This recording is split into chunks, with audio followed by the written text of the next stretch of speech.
Good Omens, Neil Gaiman and Terry Pratchett. 11 years ago, current theories on the creation of the universe state that if it was created at all and didn't just start, as it were, unofficially, it came into being between 10 and 20,000 million years ago. By the same token, the Earth itself is generally supposed to be about 4,500 million years old. These dates are incorrect. Medieval Jewish scholars put the date of the creation at 3760 BC. Greek Orthodox theologians put creation as far back as 5508 BC. These suggestions are also incorrect.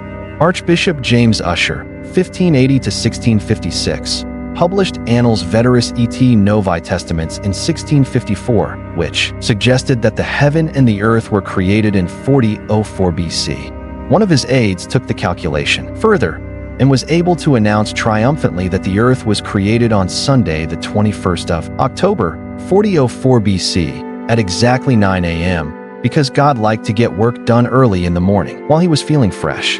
This too was incorrect by almost a quarter of an hour. The whole business with the fossilized dinosaur skeletons was a joke the paleontologists haven't seen yet. This proves two things. Firstly, that God moves in extremely mysterious, not to say circuitous ways. God does not play dice with the universe. He plays an ineffable game of his own devising, which might be compared, from the perspective of any of the other players, i.e., everybody, to being involved in an obscure and complex version of poker in a pitch-dark room with blank cards for infinite stakes, with a dealer who won't tell you the rules and who smiles all the time. Secondly, the Earth's a Libra. The astrological prediction for Libra in the Your Stars Today column of the Tadfield Advertiser. On the day this history begins, read as follows. Libra, September 24th, 23 October. You may be feeling run down and always in the same old daily round. Home and family matters are highlighted and are hanging fire. Avoid unnecessary risks. A friend is important to you. Shelve major decisions until the way ahead seems clear. You may be vulnerable to a stomach upset today, so avoid salads. Help could come from an unexpected quarter. This was perfectly correct on every count except for the bit about the salads. It wasn't a dark and stormy night. It should have been, but that's the weather for you. For every mad scientist who's had a convenient thunderstorm just on the night his great work is finished and lying on the slab, there have been dozens who've sat around aimlessly under the peaceful stars while Igor clocks up the overtime. But don't let the fog, with rain later, temperatures dropping to around 45 degrees, give anyone a false sense of security. Just because it's a mild night doesn't mean that dark forces aren't abroad. They're abroad all the time. They're everywhere. They always are. That's the whole point. Two of them lurked in the ruined graveyard. Two shadowy figures, one hunched and squat, the other lean and menacing, both of them Olympic-grade lurkers. If Bruce Springsteen had ever recorded Born to Lurk, these two would have been on the album cover. They had been lurking in the fog for an hour now, but they had been pacing themselves and could lurk for the rest of the night if necessary, with still enough sullen menace left for a final burst of lurking around dawn. Finally, after another 20 minutes, one of them said, "Bugger this for a lark. He should have been here hours ago." The speaker's name was Hastur. He was a Duke of Hell. Many phenomena, wars, plagues, sudden audits have been advanced as evidence for the hidden hand of Satan in the affairs of man. But whenever students of demonology get together, the M25 London orbital motorway is generally agreed to be among the top contenders for Exhibit A. Where they go wrong, of course, is in assuming that the wretched road is evil simply because of the incredible carnage and frustration it engenders every day. In fact, very few people on the face of the planet know that the very shape of the M25 forms the Siodagra in the language of the black priesthood of ancient Mu, and means, "Hail the great beast, devourer of worlds." The thousands of motorists who daily fume their way around its serpentine lengths have the same effect as water on a prayer wheel, grinding out an endless fog of low-grade evil to pollute the metaphysical atmosphere for scores of miles around. It was one of Crowley's better achievements. It had taken years to achieve and had involved 3 computer hacks, 2 break-ins, 1 minor bribery, and, on one wet night when all else had failed, 2 hours in a squelchy field shifting the marker pegs a few but occultly incredibly significant meters. When Crowley had watched the first 30-mile-long tailback, he'd experienced the lovely warm feeling of a bad job well done. It had earned him a commendation. Crowley was currently doing 110 miles per hour somewhere east of Slough. Nothing about him looked particularly demonic, at least by classical standards. No horns, no wings. Admittedly, he was listening to a Best of Queen tape, but no conclusions should be drawn from this because all tapes left in a car for more than about a fortnight metamorphose into Best of Queen albums. No particularly demonic thoughts were going through his head. In fact, he was currently wondering vaguely who Moe and Shandon were. Crowley had dark hair and good cheekbones, and he was wearing snakeskin shoes, or at least, presumably he was wearing shoes, and he could do really weird things with his tongue. And whenever he forgot himself, he had a tendency to hiss. He also didn't blink much. The car he was driving was a 1926 black Bentley, one owner from new, and that owner had been Crowley. He'd looked after it. The reason he was late was that he was enjoying the 20th century immensely. It was much better than the 17th, and a lot better than the 14th. One of the nice things about time, Crowley always said, was that it was steadily taking him further away from the 14th century, the most bloody boring 100 years on God's, excuse his French, earth. The 20th century was anything but boring. In fact, a flashing blue light in his rearview mirror had been telling Crowley, for the last 50 seconds, that he was being followed by two men who would like to make it even more interesting for him. He glanced at his watch, which was designed for the kind of rich deep-sea diver who likes to know what the time is in 21 world capitals while he's down there. It was custom-made for Crowley. Getting just one chip custom-made is incredibly expensive, but he could afford it. This watch gave the time in 20 world capitals and in a capital city in another place, where it was always one time. And that was too late. The Bentley thundered up the exit ramp, took the corner on two wheels, and plunged down a leafy road. The blue light followed. Crowley sighed, took one hand from the wheel, and, half turning, made a complicated gesture over his shoulder. The flashing light dimmed into the distance as the police car rolled to a halt, much to the amazement of its occupants. But it would be nothing to the amazement they'd experience when they opened the hood and found out what the engine had turned into. In the graveyard, Hastur, the tall demon, passed a dog-end back to Ligger, the shorter one and the more accomplished lurker. "I can see a light," he said. "Here he comes now, the flash bastard." "What's that he's driving?" said Ligger. "It's a car. A horseless carriage," explained Hastur. "I expect they didn't have them last time you was here. Not for what you might call general use. They had a man at the front with a red flag," said Ligger. "They've come on a bit since then, I reckon." "What's this Crowley like?" said Ligger. Hastur spat. "He's been up here too long," he said. "Right from the start. Gone native, if you ask me. Drives a car with a telephone in it." Ligger pondered this. Like most demons, he had a very limited grasp of technology, and so he was just about to say something like, "I bet it needs a lot of wire," when the Bentley rolled to a halt at the cemetery gate. "And he wears sunglasses," sneered Hastur. "Even when he don't need to." He raised his voice. "All hail Satan," he said. "All hail Satan," Ligger echoed. "Hi," said Crowley, giving them a little wave. "Sorry I'm late, but you know how it is on the A40 at Denham, and then I tried to cut up towards Chorley Wood and then dash. Now we are all here," said Hastur meaningfully. "We must recount the deeds of the day." "Yeah, deeds," said Crowley, with the slightly guilty look of one who is attending church for the first time in years and has forgotten which bits you stand up for. Hastur cleared his throat. "I have tempted a priest," he said, as he walked down the street and saw the pretty girls in the sun. "I put doubt into his mind. He would have been a saint, but within a decade we shall have him." "Nice one," said Crowley helpfully. "I have corrupted a politician," said Ligger. "I let him think a tiny bribe would not hurt. Within a year, we shall have him." They both looked expectantly at Crowley, who gave them a big smile. "You'll like this," he said. His smile became even wider and more conspiratorial. "I tied up every portable telephone system in central London for 45 minutes at lunchtime," he said. There was silence, except for the distant swishing of cars. "Yes?" said Hastur. "And then what?" "Look, it wasn't easy," said Crowley. "That's all," said Ligger. "Look, people dash. And exactly what has that done to secure souls for our master?" said Hastur. Crowley pulled himself together. What could he tell them? That 20,000 people got bloody furious? That you could hear the arteries clanging shut all across the city? And that then they went back and took it out on their secretaries or traffic wardens or whatever, and they took it out on other people? in all kinds of vindictive little ways which, and here was the good bit, they thought up themselves for the rest of the day. The pass-along effects were incalculable. Thousands and thousands of souls all got a faint patina of tarnish, and you hardly had to lift a finger. But you couldn't tell that to demons like Hastur and Liger. 14th century minds, the lot of them, spending years picking away at one soul.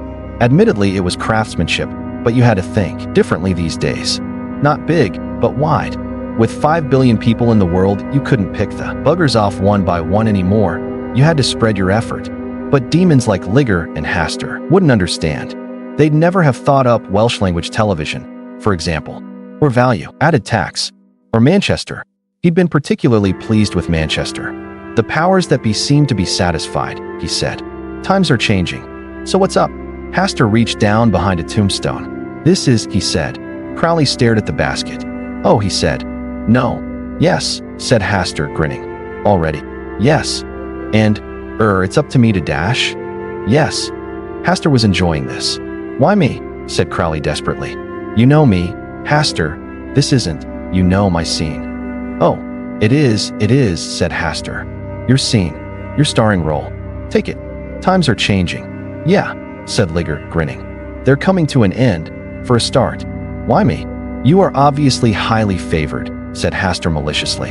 I imagine Liger here would give his right arm for a chance like this. That's right, said Liger. Someone's right arm. Anyway, he thought. There were plenty of right arms around. No sense in wasting a good one.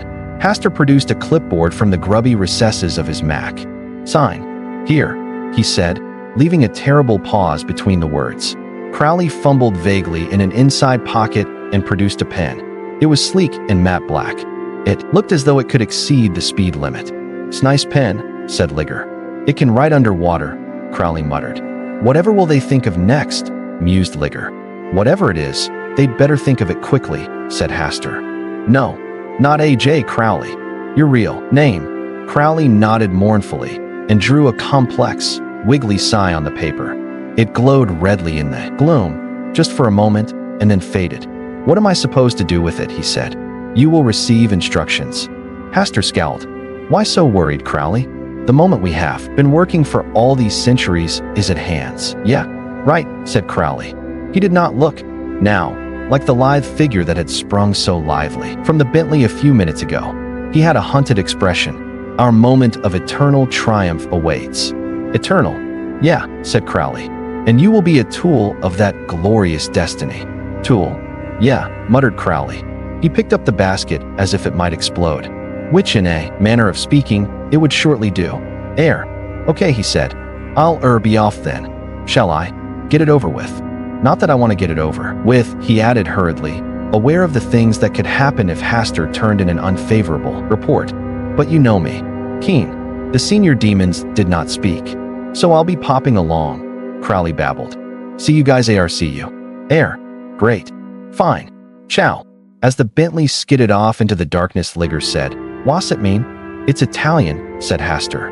"I think it means food." "Funny thing to say then." Liger stared at the retreating taillights. "You trust him?" he said. "No," said Hastur. "Right," said Liger. "It'd be a funny old world," he reflected, "if demons went round trusting one another." Crowley, somewhere west of Amersham, hurtled through the night, snatched a tape at random and tried to wrestle it out of its brittle plastic box while staying on the road. The glare of a headlight proclaimed it to be Vivaldi's Four Seasons.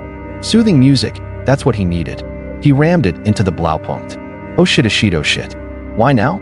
Why me?" he muttered, as the familiar strains of Queen washed over him. And suddenly, Freddie Mercury was speaking to him. "Because you've earned it, Crowley." Crowley blessed under his breath. Using electronics as a means of communication had been his idea, and Below had, for once, taken it up and, as usual, got it dead wrong. He'd hoped they could be persuaded to subscribe to Cellnet, but instead they just cut into whatever it happened to be that he was listening to at the time and twisted it. Crowley gulped. "Thank you very much, Lord," he said. "We have great faith in you, Crowley." "Thank you, Lord. This is important, Crowley." I know. "This is the big one, Crowley. Leave it to me, Lord." "That is what we are doing, Crowley, and if it goes wrong, then those involved will suffer greatly. Even you, Crowley, especially you." "Understood, Lord." Here are your instructions, Crowley. And suddenly he knew. He hated that. They could just as easily have told him. They didn't suddenly have to drop chilly knowledge straight into his brain. He had to drive to a certain hospital. I'll be there in 5 minutes. Lord, no problem. Good. I see a little silhouette of a man. Scaramouche, will you do the fandango? Crowley thumped the wheel. Everything had been going so well. He'd had it really under his thumb these few centuries. That's how it goes. You think you're on top of the world, and suddenly they spring Armageddon on you. The Great War, the last battle. Heaven versus hell, 3 rounds, 1 fall, no submission. And that'd be that. No more world. That's what the end of the world meant. No more world. Just endless heaven or, depending who won, endless hell. Crowley didn't know which was worse. Well, hell was worse, of course, by definition. But Crowley remembered what heaven was like, and it had quite a few things in common with hell. You couldn't get a decent drink in either of them for a start. And the boredom you got in heaven was almost as bad as the excitement you got in hell. But there was no getting out of it. You couldn't be a demon and have free will. I will not let you go. Let him go. Well, at least it wouldn't be this year. He'd have time to do things. Unload long-term stocks for a start. He wondered what would happen if he just stopped the car here, on this dark and damp and empty road, and took the basket and swung it round and let go and. Something dreadful, that's what. He'd been an angel once. He hadn't meant to fall. He'd just hung around with the wrong people. The Bentley plunged on through the darkness, its fuel gauge pointing to 0. It had pointed to 0 for more than 60 years now. It wasn't all bad, being a demon. You didn't have to buy petrol, for one thing. The only time Crowley had bought petrol was once in 1967, to get the free James Bond bullet hole in the windscreen transfers, which he rather fancied at the time. On the back seat, the thing in the basket began to cry, the air raid siren wail of the newly born. Hi, wordless, and old. It was quite a nice hospital, thought Mr. Young. It would have been quiet, too, if it wasn't for the nuns. He quite liked nuns. Not that he was a, left-footer or anything like that. No, when it came to avoiding going to church, the church he stolidly avoided going to was St. Cecil and All Angels. No, nonsense C of E, and he wouldn't have dreamed of avoiding going to any other. All the others had the wrong smell, floor polish for the low, somewhat suspicious incense for the high. Deep in the leather armchair of his soul, Mr. Young knew that God got embarrassed at that sort of thing. But he liked seeing nuns around, in the same way that he liked seeing the Salvation Army. It made you feel that it was all right, that people somewhere were keeping the world on its axis. This was his first experience of the chattering order of St. Beryl. However, St. Beryl, Articulatus of Krakow, reputed to have been martyred in the middle of the 5th century. According to legend, Beryl was a young woman who was betrothed against her will to a pagan, Prince Casimir. On their wedding night, she prayed to the Lord to intercede, vaguely expecting a miraculous beard to appear, and she had in fact already laid in a small, ivory-handled razor, suitable for ladies, against this very eventuality. Instead, the Lord granted Beryl the miraculous ability to chatter continually about whatever was on her mind, however inconsequential, without pause for breath or food. According to one version of the legend, Beryl was strangled by Prince Casimir 3 weeks after the wedding, with their marriage still unconsummated. She died a virgin and a martyr, chattering to the end. According to another version of the legend, Casimir bought himself a set of earplugs, and she died in bed with him at the age of 62. The chattering order of St. Beryl is under a vow to emulate St. Beryl at all times, except on Tuesday afternoons, for half an hour, when the nuns are permitted to shut up, and, if they wish, to play table tennis. Deirdre had run across them while being involved in one of her causes, possibly the one involving lots of unpleasant South Americans fighting other unpleasant South Americans, and the priests egging them on instead of getting on with proper priestly concerns, like organizing the church cleaning rota. The point was, nuns should be quiet. They were the right shape for it, like those pointy things you got in those chambers Mr. Young was vaguely aware your hi-fi got tested in. They shouldn't be, chattering all the time. He filled his pipe with tobacco. They called it tobacco. It wasn't what he thought of as tobacco. It wasn't the tobacco you used to get, and wondered reflectively what would happen if you asked a nun where the gents was. Probably the Pope sent you a sharp note or something. He shifted his position awkwardly and glanced at his watch. One thing, though, At least the nuns had put their foot down about him being present at the birth. Deirdre had been all for it. She'd been reading things again. One kid already, and suddenly she's declaring that this confinement was going to be the most joyous and sharing experience two human beings could have. That's what came of letting her order her own newspapers. Mr. Young distrusted papers whose inner pages had names like lifestyle or options. Well, he hadn't got anything against joyous sharing experiences. Joyous sharing experiences were fine by him. The world probably needed more joyous sharing experiences. But he had made it abundantly clear that this was one joyous sharing experience Deirdre could have by herself. And the nuns had agreed.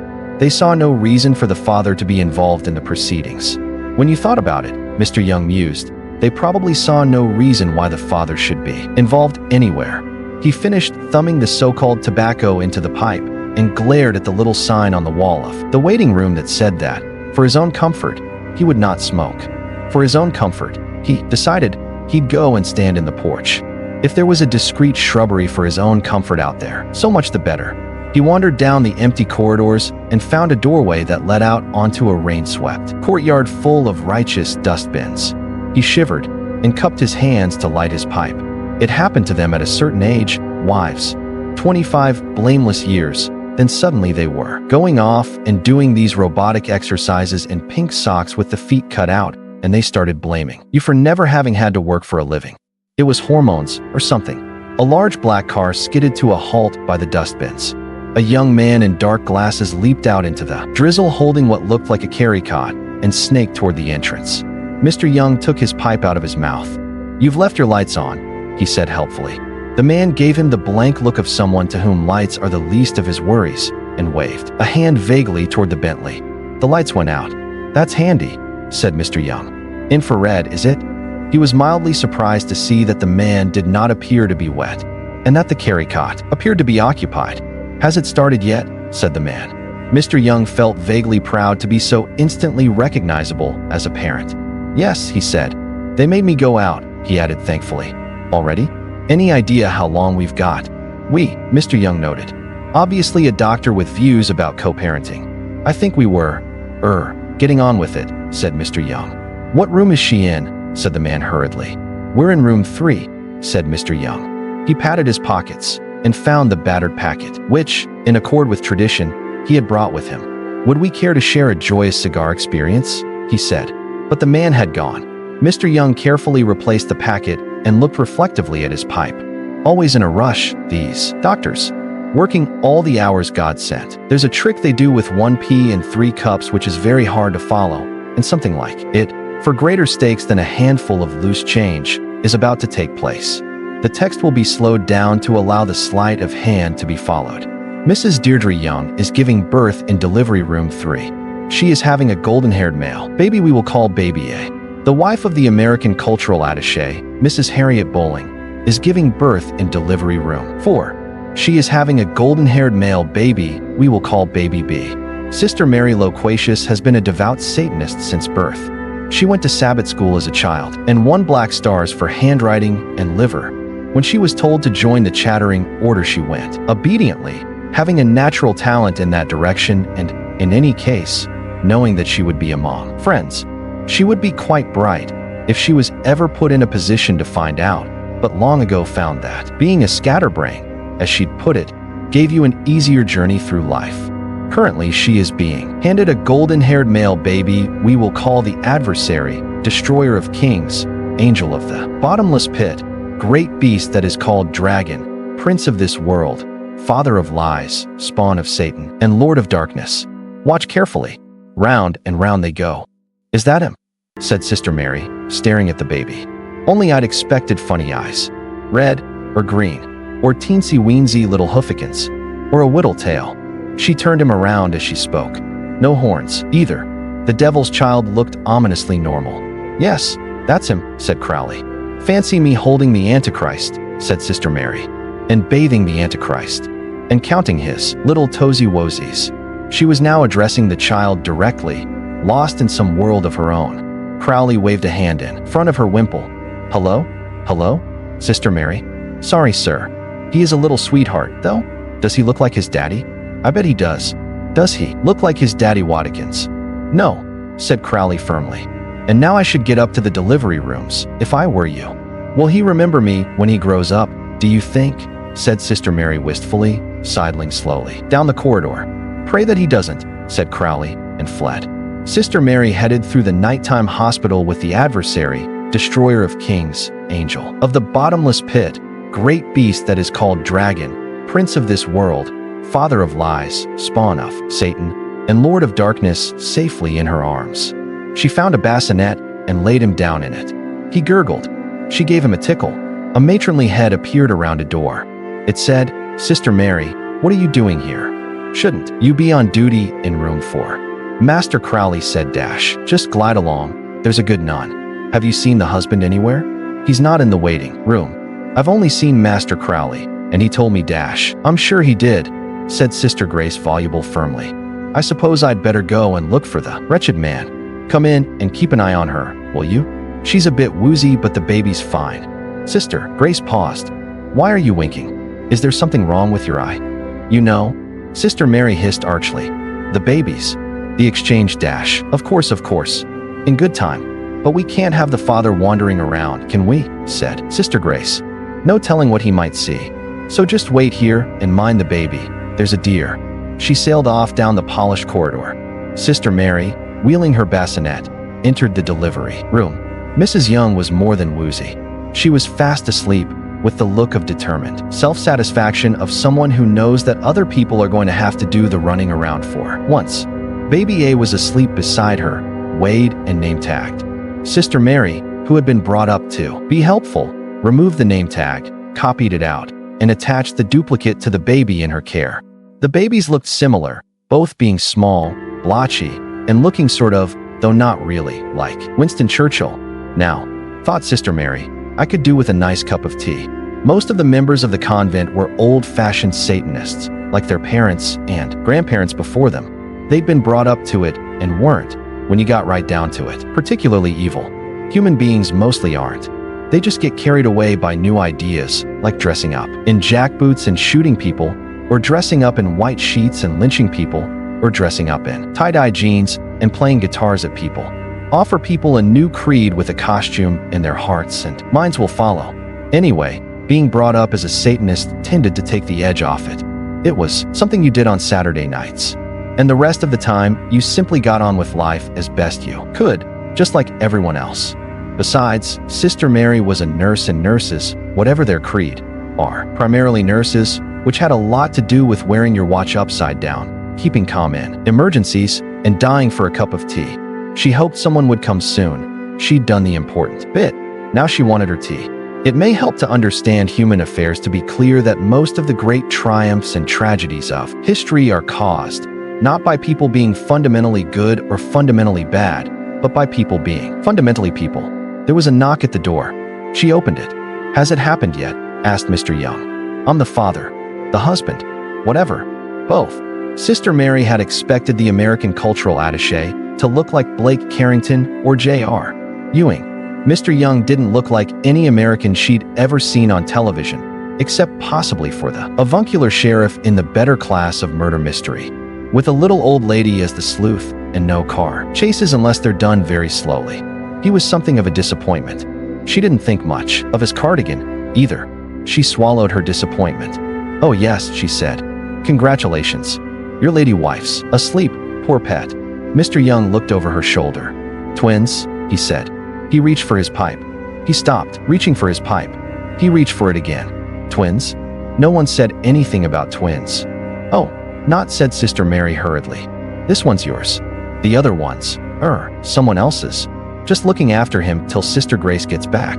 "No," she reiterated, pointing to the adversary, destroyer of kings, angel of the bottomless pit, great beast that is called dragon, prince of this world, father of lies, spawn of Satan, and lord of darkness. This one's definitely yours. From the top of his head to the tips of his hoofy woofies, which he hasn't got," she added hastily. Mr. Young peered down. "Ah, yes," he said doubtfully. "He looks like my side of the family. All, present and correct, is he?" "Oh yes," said Sister Mary. "He's a very normal child," she added. "Very, very normal." There was a pause. They stared at the sleeping baby. You don't have much of an accent, said Sister Mary. Have you been over here long? About 10 years, said Mr. Young, mildly puzzled. The job moved, you see, and I had to move with it. It must be a very exciting job, I've always thought, said Sister Mary. Mr. Young looked gratified. Not everyone appreciated the more stimulating aspects of cost accountancy. I expect it was very different where you were before, Sister Mary went on. I suppose so, said Mr. Young, who'd never really thought about it. Luton, as far as he could remember, was pretty much like Tadfield. The same sort of hedges between your house and the railway station. The same sort of people. Taller buildings, for one thing, said Sister Mary, desperately. Mr. Young stared at her. The only one he could think of was the Alliance and Leicester offices. And I expect you go to a lot of garden parties, said the nun. Oh, he was on firmer ground here. Deirdre was very keen on that sort of thing. Lots, he said, with feeling. Deirdre makes jam for them, you know, and I normally have to help with the white elephant. This was an aspect of Buckingham Palace society that had never occurred to Sister Mary, although the pachyderm fitted right in. I expect they're the tribute, she said. I read where these foreign potentates give her all sorts of things. I'm sorry, I'm a big fan of the royal family, you know. Oh, so am I, said Mr. Young, leaping gratefully onto this new ice flow in the bewildering stream of consciousness. Yes, you knew where you were with the royals. The proper ones, of course, who pulled their weight in the hand-waving and bridge-opening department. Not the ones who went to discos all night long and were sick all over the paparazzi. It is possibly worth mentioning at this point that Mr. Young thought that paparazzi was a kind of Italian linoleum. That's nice, said Sister Mary. I thought you people weren't too keen on them, what with revoluting and throwing all those tea sets into the river. She chattered on, encouraged by the order's instruction that members should always say what was on their minds. Mr. Young was out of his depth and too tired now to worry about it very much. The religious life probably made people a little odd. He wished Mrs. Young would wake up. Then one of the words in Sister Mary's wittering struck a hopeful chord in his mind. Would there be any possibility of me possibly being able to have a cup of tea, perhaps? He ventured. Oh my, said Sister Mary, her hand flying to her mouth. Whatever am I thinking of? Mr. Young made no comment. I'll see to it right away, she said. Are you sure you don't want coffee, though? There's one of those vendable machines on the next floor. Tea, please, said Mr. Young. My word, you really have gone native, haven't you? Said Sister Mary gaily as she bustled out.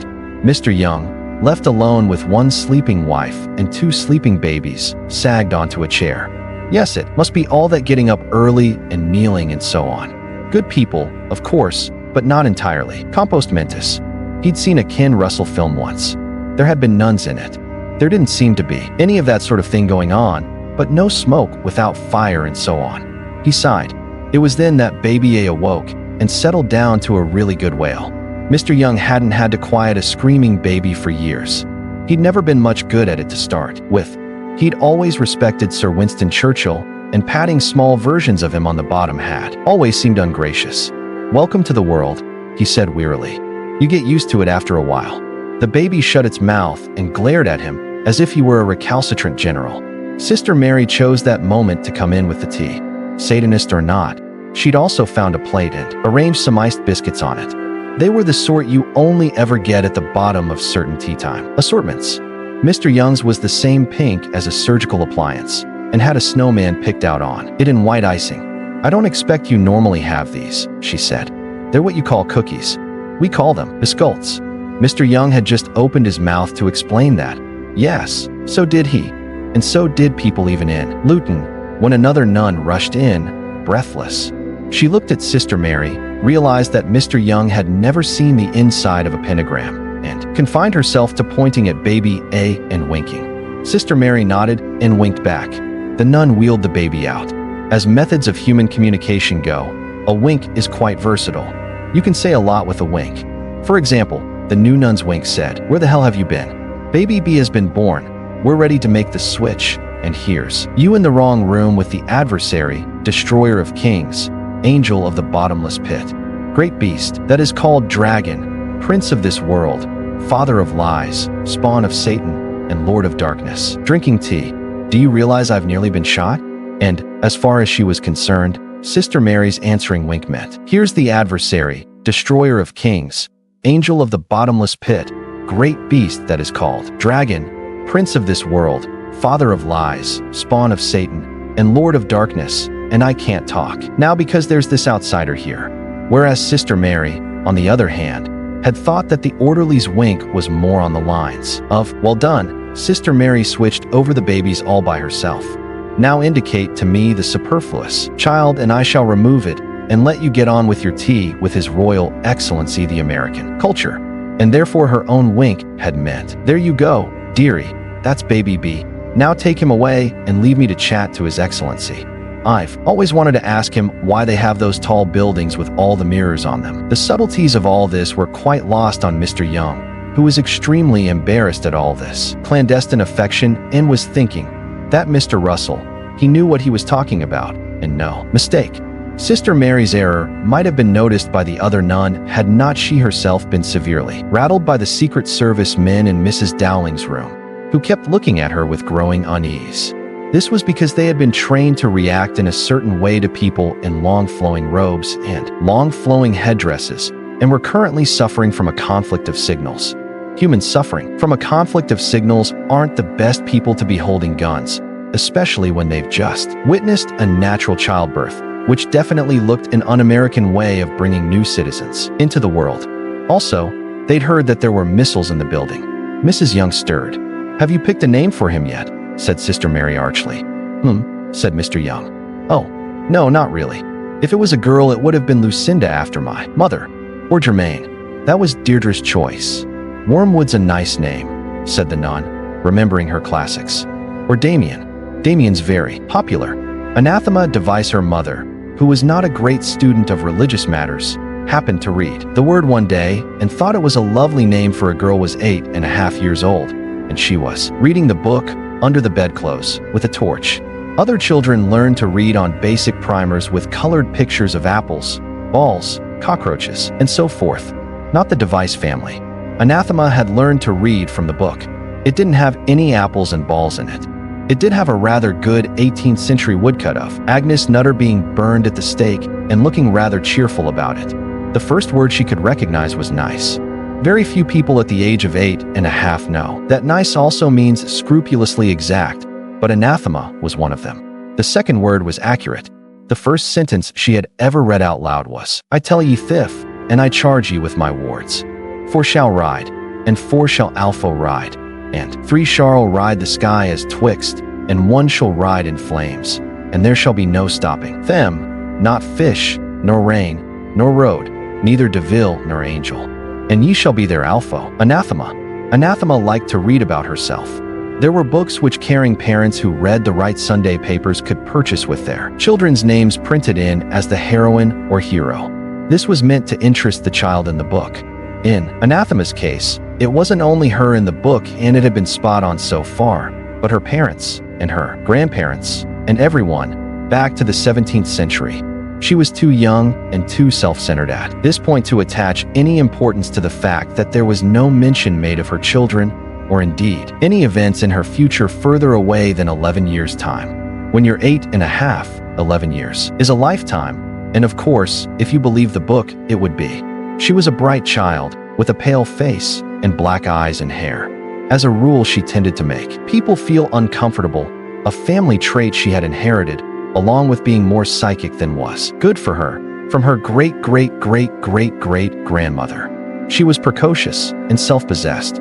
The only thing about anathema her teachers ever had the nerve to upbraid her for was her spelling, which was not so much appalling as 300 years too late. The nuns took baby A and swapped it with baby B under the noses of the attache's wife and the Secret Service men by the cunning expedient of wheeling one baby away to be weighed. Love got to do that, it's the law, and wheeling another baby back a little later. The cultural attaché himself, Thaddeus J. Dowling, had been called back to Washington in a hurry a few days earlier, but he had been on the phone to Mrs. Dowling throughout the birth experience, helping her with her breathing. It didn't help that he had been talking on the other line to his investment counselor. At one point, he'd been forced to put her on hold for 20 minutes. But that was okay. Having a baby is the single most joyous co-experience that two human beings can share, and he wasn't going to miss a second of it. He'd got one of the Secret Service men to videotape it for him. Evil in general does not sleep, and therefore doesn't see why anyone else should. But Crowley liked sleep. It was one of the pleasures of the world, especially after a heavy meal. He'd slept right through most of the 19th century, for example, not because he needed to, simply because he enjoyed it. Although he did have to get up in 1832 to go to the lavatory. One of the pleasures of the world. Well, he'd better start really enjoying them now, while there was still time. The Bentley roared through the night, heading east. Of course, he was all in favor of Armageddon in general terms. If anyone had asked him why he'd been spending centuries tinkering in the affairs of mankind, he'd have said, "Oh, in order to bring about Armageddon and the triumph of hell." But it was one thing to work to bring it about, and quite another for it to actually happen. Crowley had always known that he would be around when the world ended, because he was immortal and wouldn't have any alternative. But he'd hoped it would be a long way off, because he rather liked people. It was a major failing in a demon. Oh, he did his best to make their short lives miserable, because that was his job, but nothing he could think up was half as bad as the stuff they thought up themselves. They seemed to have a talent for it. It was built into the design, somehow. They were born into a world that was against them in 1,000 little ways, and then devoted most of their energies to making it worse. Over the years, Crowley had found it increasingly difficult to find anything demonic to do which showed up against the natural background of generalized nastiness. There had been times, over the past millennium, when he'd felt like sending a message back below saying, "Look, we may as well give up right now, we might as well shut down dis and pandemonium and everywhere and move up here. There's nothing we can do to them that they don't do themselves, and they do things we've never even thought of, often involving electrodes. They've got what we lack. They've got imagination. And electricity, of course. One of them had written it, hadn't he? Hell is empty, and all the devils are here." Crowley had got a commendation for the Spanish Inquisition. He had been in Spain then, mainly hanging around cantinas in the nicer parts, and hadn't even known about it until the commendation arrived. He'd gone to have a look, and had come back and got drunk for a week. That Hieronymus Bosch. What a weirdo. And just when you'd think they were more malignant than ever hell could be, they could occasionally show more grace than heaven ever dreamed of. Often the same individual was involved. It was this free will thing, of course. It was a bugger. Aziraphale had tried to explain it to him once. The whole point, he'd said this was somewhere around 1020. When they'd first reached their little arrangement, the whole point was that when a human was good or bad, it was because they wanted to be. Whereas people like Crowley and, of course, himself, were set in their ways right from the start. People couldn't become truly holy, he said, unless they also had the opportunity to be definitively wicked. Crowley had thought about this for some time, and, around about 1023, had said, "Hang on, that only works, right? If you start everyone off equal, okay? You can't start someone off in a muddy shack in the middle of a war zone and expect them to do as well as someone born in a castle." Aziraphale had said, "That's the good bit. The lower you start, the more opportunities you have." Crowley had said, "That's lunatic." "No," said Aziraphale, "it's ineffable." Aziraphale, the enemy, of course, but an enemy for 6,000 years now, which made him a sort of friend. Crowley reached down and picked up the car phone. Being a demon, of course, was supposed to mean you had no free will. But you couldn't hang around humans for very long without learning a thing or two. Mr. Young had not been too keen on Damien, or Wormwood, or any of Sister Mary Loquacious' other suggestions, which had covered half of hell and most of the golden years of Hollywood. "Well," she said finally, a little hurt, "I don't think there's anything wrong with Errol. Or Carrie. Very nice American names, both of them. I had fancied something more, well, traditional," explained Mr. Young. "We've always gone in for good simple names in our family." Sister Mary beamed. "That's right. The old names are always the best, if you ask me. A decent English name, like people had in the Bible," said Mr. Young. "Matthew, Mark, Luke, or John," he said speculatively. Sister Mary winced. "Only they've never struck me as very good Bible names, really," Mr. Young added. "They sound more like cowboys and footballers." "Saul's nice," said Sister Mary, making the best of it. "I don't want something too old-fashioned," said Mr. Young. "Or Cain. Very modern sound." "Cain? Really?" Sister Mary tried. Mr. Young looked doubtful. "Or there's always, well, there's always Adam," said Sister Mary. That should be safe enough, she thought. Adam, said Mr. Young. It would be nice to think that the Satanist nuns had the surplus baby be discreetly adopted, that he grew to be a normal, happy, laughing child, active and exuberant, and after that, grew further to become a normal, fairly contented adult. And perhaps that's what happened. Let your mind dwell on his junior school prize for spelling, his unremarkable, although quite pleasant time at university, his job in the payroll department of the Tadfield and Norton Building Society, his lovely wife. Possibly you would like to imagine some children and a hobby restoring vintage motorcycles, perhaps, or breeding tropical fish. You don't want to know what could have happened to Baby B. We like your version better, anyway. He probably wins prizes for his tropical fish. In a small house in Dorking, Surrey, a light was on in a bedroom window. Newton Pulsifer was 12 and thin and bespectacled, and he should have been in bed hours ago. His mother, though, was convinced of her child's genius and let him stay up past his bedtime to do his experiments. His current experiment was changing a plug on an ancient Bakelite radio his mother had given him to play with. He sat at what he proudly called his work top, a battered old table covered in curls of wire, batteries, little light bulbs, and a homemade crystal set that had never worked. He hadn't managed to get the Bakelite radio working yet either, but then again, he never seemed able to get that far. 3 slightly crooked model airplanes hung on cotton cords from his bedroom ceiling. Even a casual observer could have seen that they were made by someone who was both painstaking and very careful, and also no good at making model airplanes. He was hopelessly proud of all of them, even the Spitfire, where he'd made rather a mess of the wings. He pushed his glasses back up the bridge of his nose, squinted down at the plug, and put down the screwdriver. He had high hopes for it this time. He had followed all the instructions on plug changing on page 5 of the boy's own book of practical electronics, including 101 safe and educational things to do with electricity. He had attached the correct color-coded wires to the correct pins. He'd checked that it was the right amperage fuse. He'd screwed it all back together. So far, no problems.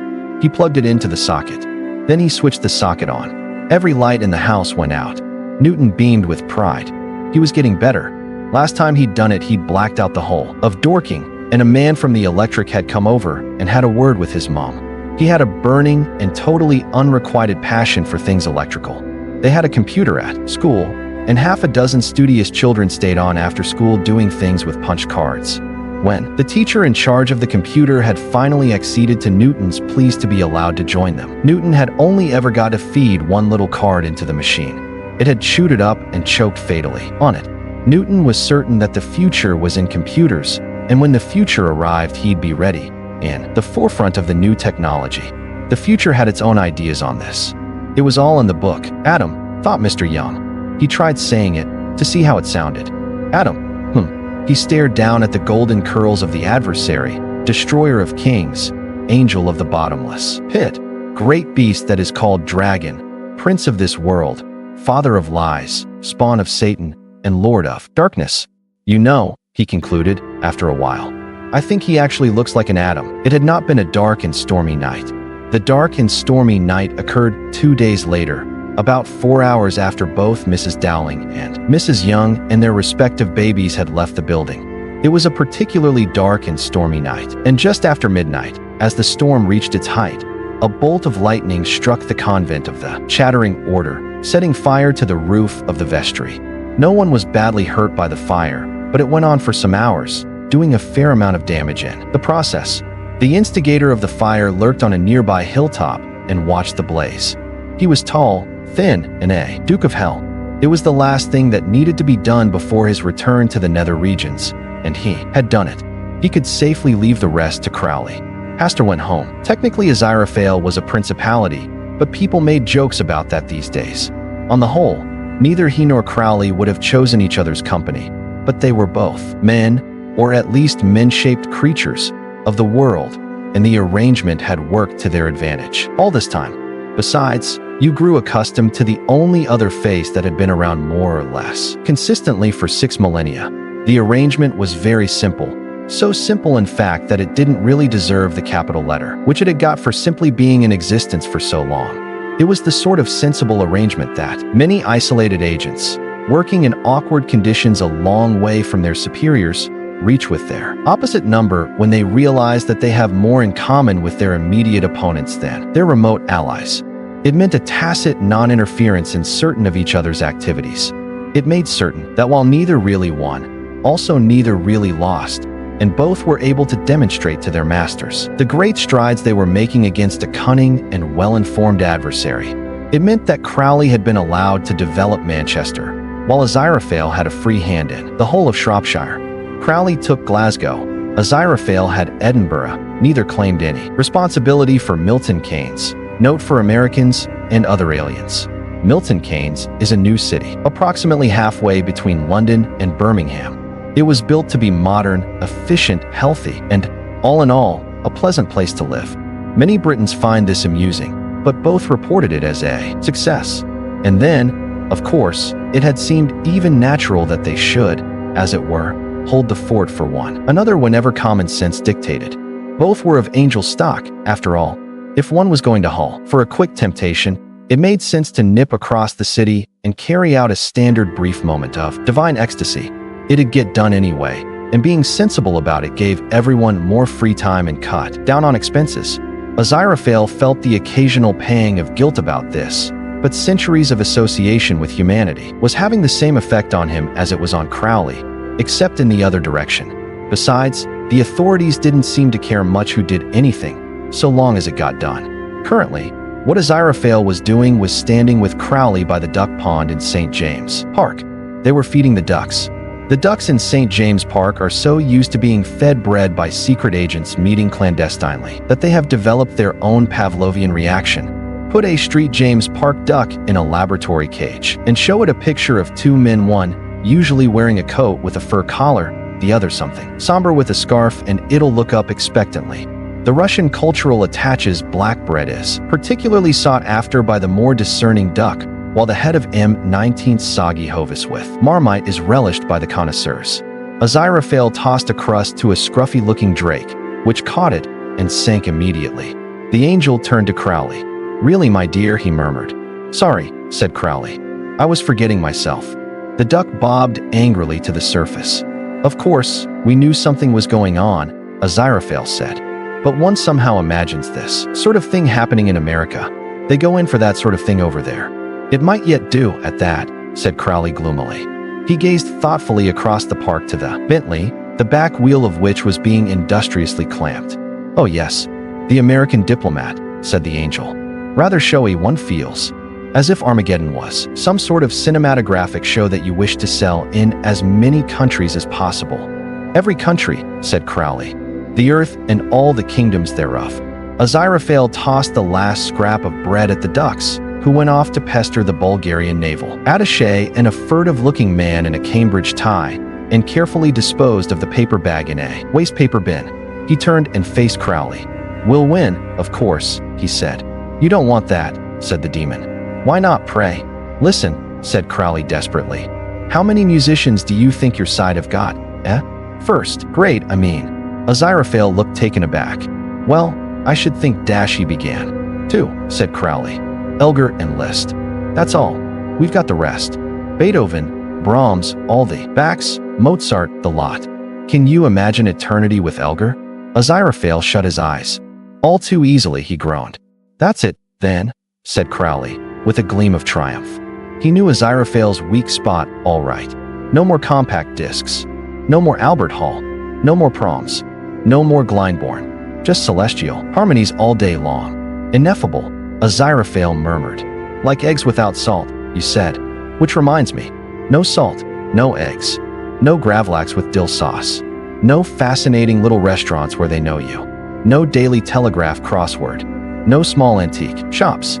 No bookshops, either. No interesting old editions. No." Crowley scraped the bottom of Aziraphale's barrel of interest Regency silver snuff boxes. "But after we win, life will be better," croaked the angel. "But it won't be as interesting. Look, you know I'm right. You'd be as happy with a harp as I'd be with a pitchfork. You know we don't play harps. And we don't use pitchforks." I was being rhetorical. They stared at one another. Aziraphale spread his elegantly manicured hands. "My people are more than happy for it to happen, you know. It's what it's all about, you see. The great final test. Flaming swords. The four horsemen. Seas of blood. The whole tedious business. He shrugged. And then game over. Insert coin, said Crowley. Sometimes I find your methods of expression a little difficult to follow. I like the seas as they are. It doesn't have to happen. You don't have to test everything to destruction just to see if you made it right. Aziraphale shrugged again. That's ineffable wisdom for you, I'm afraid. The angel shuddered and pulled his coat around him. Gray clouds were piling up over the city. Let's go somewhere warm, he said. You're asking me, said Crowley glumly. They walked in somber silence for a while. It's not that I disagree with you, said the angel, as they plodded across the grass. It's just that I'm not allowed to disobey. You know that. Me too, said Crowley. Aziraphale gave him a sidelong glance. Oh, come now, he said. You're a demon, after all. Yeah, but my people are only in favor of disobedience in general terms. It's specific disobedience they come down on heavily, such as disobedience to themselves. You've got it. You'd be amazed. Or perhaps you wouldn't be. How long do you think we've got? Crowley waved a hand at the Bentley, which unlocked its doors. The prophecies differ, said Aziraphale, sliding into the passenger seat. Certainly until the end of the century, although we may expect certain phenomena before then. Most of the prophets of the past millennium were more concerned with scansion than accuracy. Crowley pointed to the ignition key. It turned. What, he said. You know, said the angel helpfully. And the world unto an end shall come in. Tumpty, tumpty, tumpty 1. Or 2. Or 3. Or whatever. There aren't many good rhymes for 6, so it's probably a good year to be in. And what sort of phenomena? Two-headed calves, signs in the sky, geese flying backwards, showers of fish. That sort of thing. The presence of the Antichrist affects the natural operation of causality. Crowley put the Bentley in gear. Then he remembered something. He snapped his fingers. The wheel clamps disappeared. Let's have lunch, he said. I owe you one from, when was it? Paris, 1793, said Aziraphale. Oh yes, the Reign of Terror. Was that one of yours, or one of ours? Wasn't it yours? Can't recall. It was quite a good restaurant, though. As they drove past an astonished traffic warden, his notebook spontaneously combusted, to Crowley's amazement. I'm pretty certain I didn't mean to do that, he said. Aziraphale blushed. That was me, he said. I had always thought that your people invented them. Did you? We thought they were yours. Crowley stared at the smoke in the rearview mirror. Come on, he said. Let's do the Ritz. Crowley had not bothered to book. In his world, table reservations were things that happened to other people. Aziraphale collected books. If he were totally honest with himself, he would have to have admitted that his bookshop was simply somewhere to store them. He was not unusual in this. In order to maintain his cover as a typical secondhand bookseller, he used every means short of actual physical violence to prevent customers from making a purchase. Unpleasant damp smells, glowering looks, erratic opening hours. He was incredibly good at it. He had been collecting for a long time, and, like all collectors, he specialized. He had more than 60 books of predictions concerning developments in the last handful of centuries of the second millennium. He had a penchant for wild first editions, and he had a complete set of the infamous Bibles, individually named from errors in typesetting. These Bibles included the Unersgius Bible, so called from a printer's error which caused it to proclaim, in 1 Corinthians, Know ye not that the unrighteous shall inherit the kingdom of God? And the Wicked Bible, printed by Barker and Lucas in 1632, in which the word not was omitted from the seventh commandment, making it, Thou shalt commit adultery. There were the Discharge Bible, the Treacle Bible, the Standing Fishes Bible, the Charing Cross Bible, and the rest. Aziraphale had them all. Even the very rarest, a Bible published in 1651 by the London publishing firm of Bilton and Skaggs. It had been the first of their 3 great publishing disasters. The book was commonly known as the Bugger Alethis Bible. The lengthy compositor's error, if such it may be called, occurs in the book of Ezekiel, chapter 48, verse 5. 2. And by the border of Dan, from Reni the east side to the west side, a portion for Aphor. 3. And by the border of Aphor, from the east side even unto the west side, a portion for Naphtali. 4. And by the border of Naphtali from the east side unto the west side, a portion for Manaph. 5. Bugger Alethis for a lark 1 Ami sick to MYE hard of typesetting. Master Bilton if no gentleman, and Master Skaggs no more than a tight-fisted Southwark knob of tick. I tell you, one a day like thif anyone with half an oz of sense should be good in the sun's hang, ain't not. Stuck here alle the Lulong Dale and thif maldy old by Our Lady work fop, at I-6, and by the border of Ephraim, from the east fide, even unto the west fide, a portion for Reuben. The bugger alle this Bible was also noteworthy for having 27 verses in the 3rd chapter of Genesis, instead of the more usual 24. They followed verse 24, which in the King James Version reads, "So he drove out the man, and he placed at the east of the Garden of Eden cherubims, and a flaming sword which turned every way, to keep the way of the tree of life." And read 25, "And the Lord spake unto the angel that guarded the eastern gate, saying, Where is the flaming sword which was given unto thee?" 26, "And the angel said, I had it here only a moment ago. I must have put it down somewhere. Forget. My own head next." 27, "And the Lord did not ask him again." It appears that these verses were inserted during the proof stage. In those days it was common practice for printers to hang proof sheets to the wooden beams outside their shops for the edification of the populace and some free proofreading. And since the whole print run was subsequently burned anyway, no one bothered to take up this matter with the nice Mr. A. Zeraphale, who ran the bookshop 2 doors along and was always so helpful with the translations, and whose handwriting was instantly recognizable.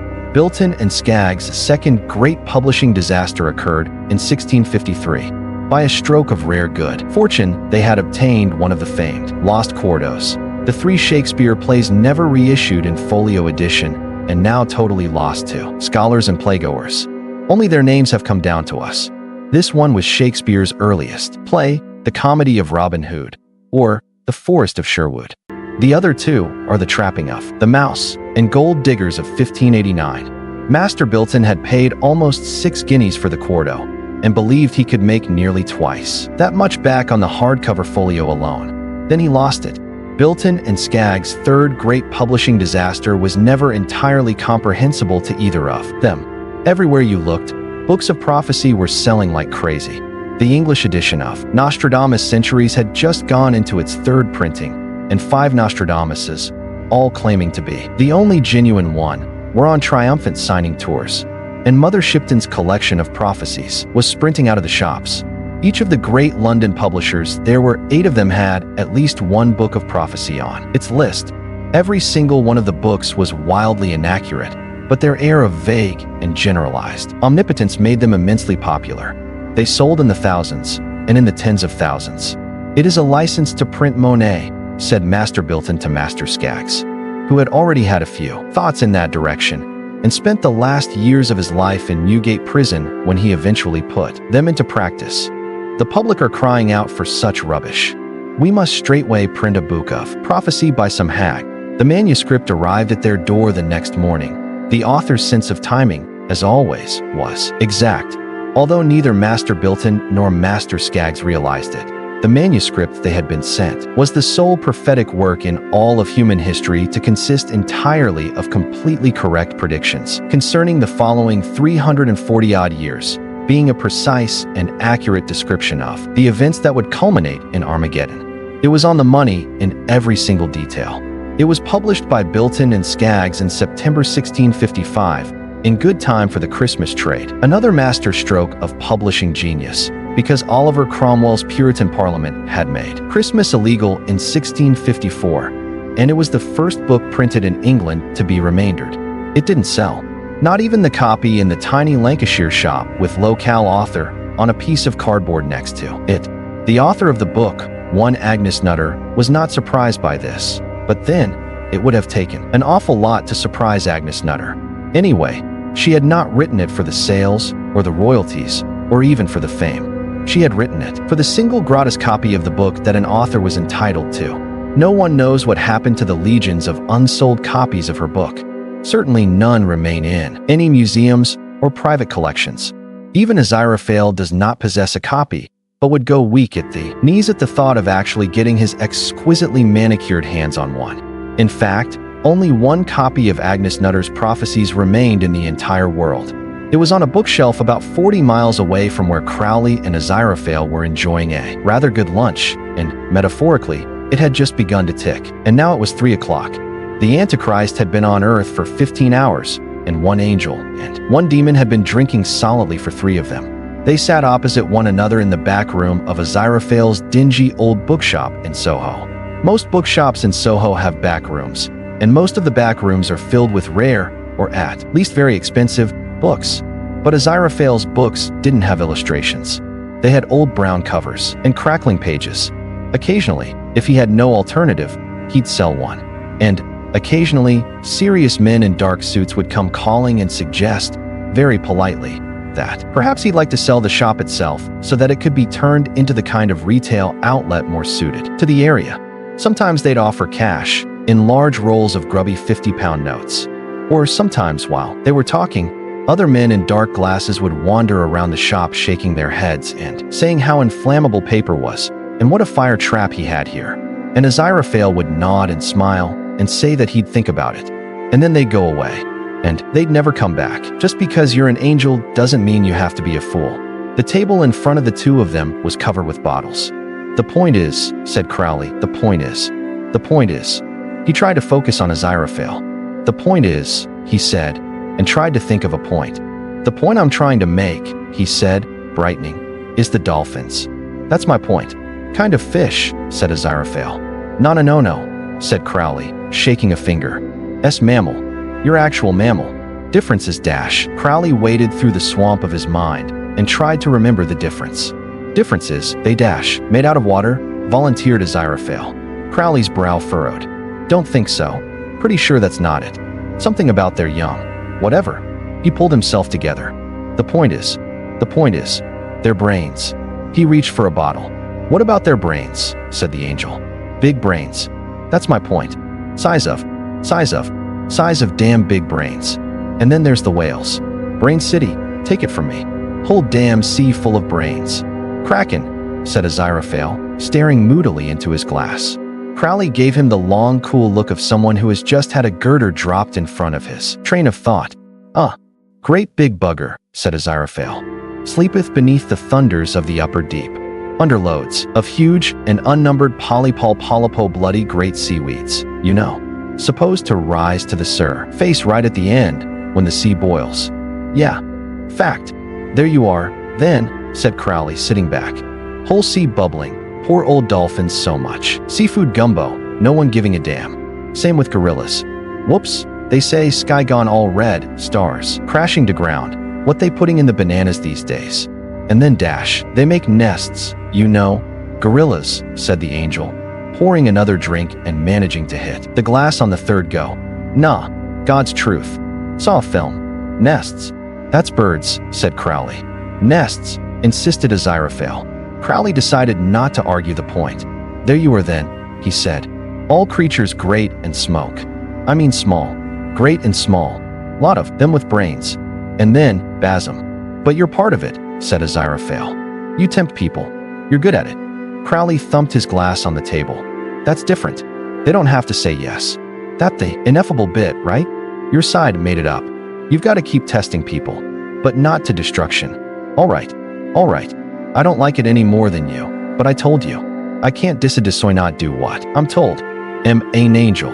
There's no theaters in heaven," said Crowley. "And very few films. Don't you try to tempt me," said Aziraphale wretchedly. "I know you old serpent. Just you think about it," said Crowley relentlessly. "You know what eternity is? You know what eternity is? I mean, do you know what eternity is? There's this big mountain, sea, a mile high, at the end of the universe. And once every 1,000 years there's this little bird dash." "What little bird?" said Aziraphale suspiciously. "This little bird I'm talking about. And every 1,000 years dash. The same bird every 1,000 years." Crowley hesitated. "Yeah," he said. "Bloody ancient bird then. Okay. And every 1,000 years this bird flies dash. Limps dash. Flies all the way to this mountain and sharpens its beak dash. Hold on. You can't do that. Between here and the end of the universe there's loads of dash." The angel waved a hand expansively, if a little unsteadily. "Loads of bugger all, dear boy. But it gets there anyway." Crowley persevered. "How?"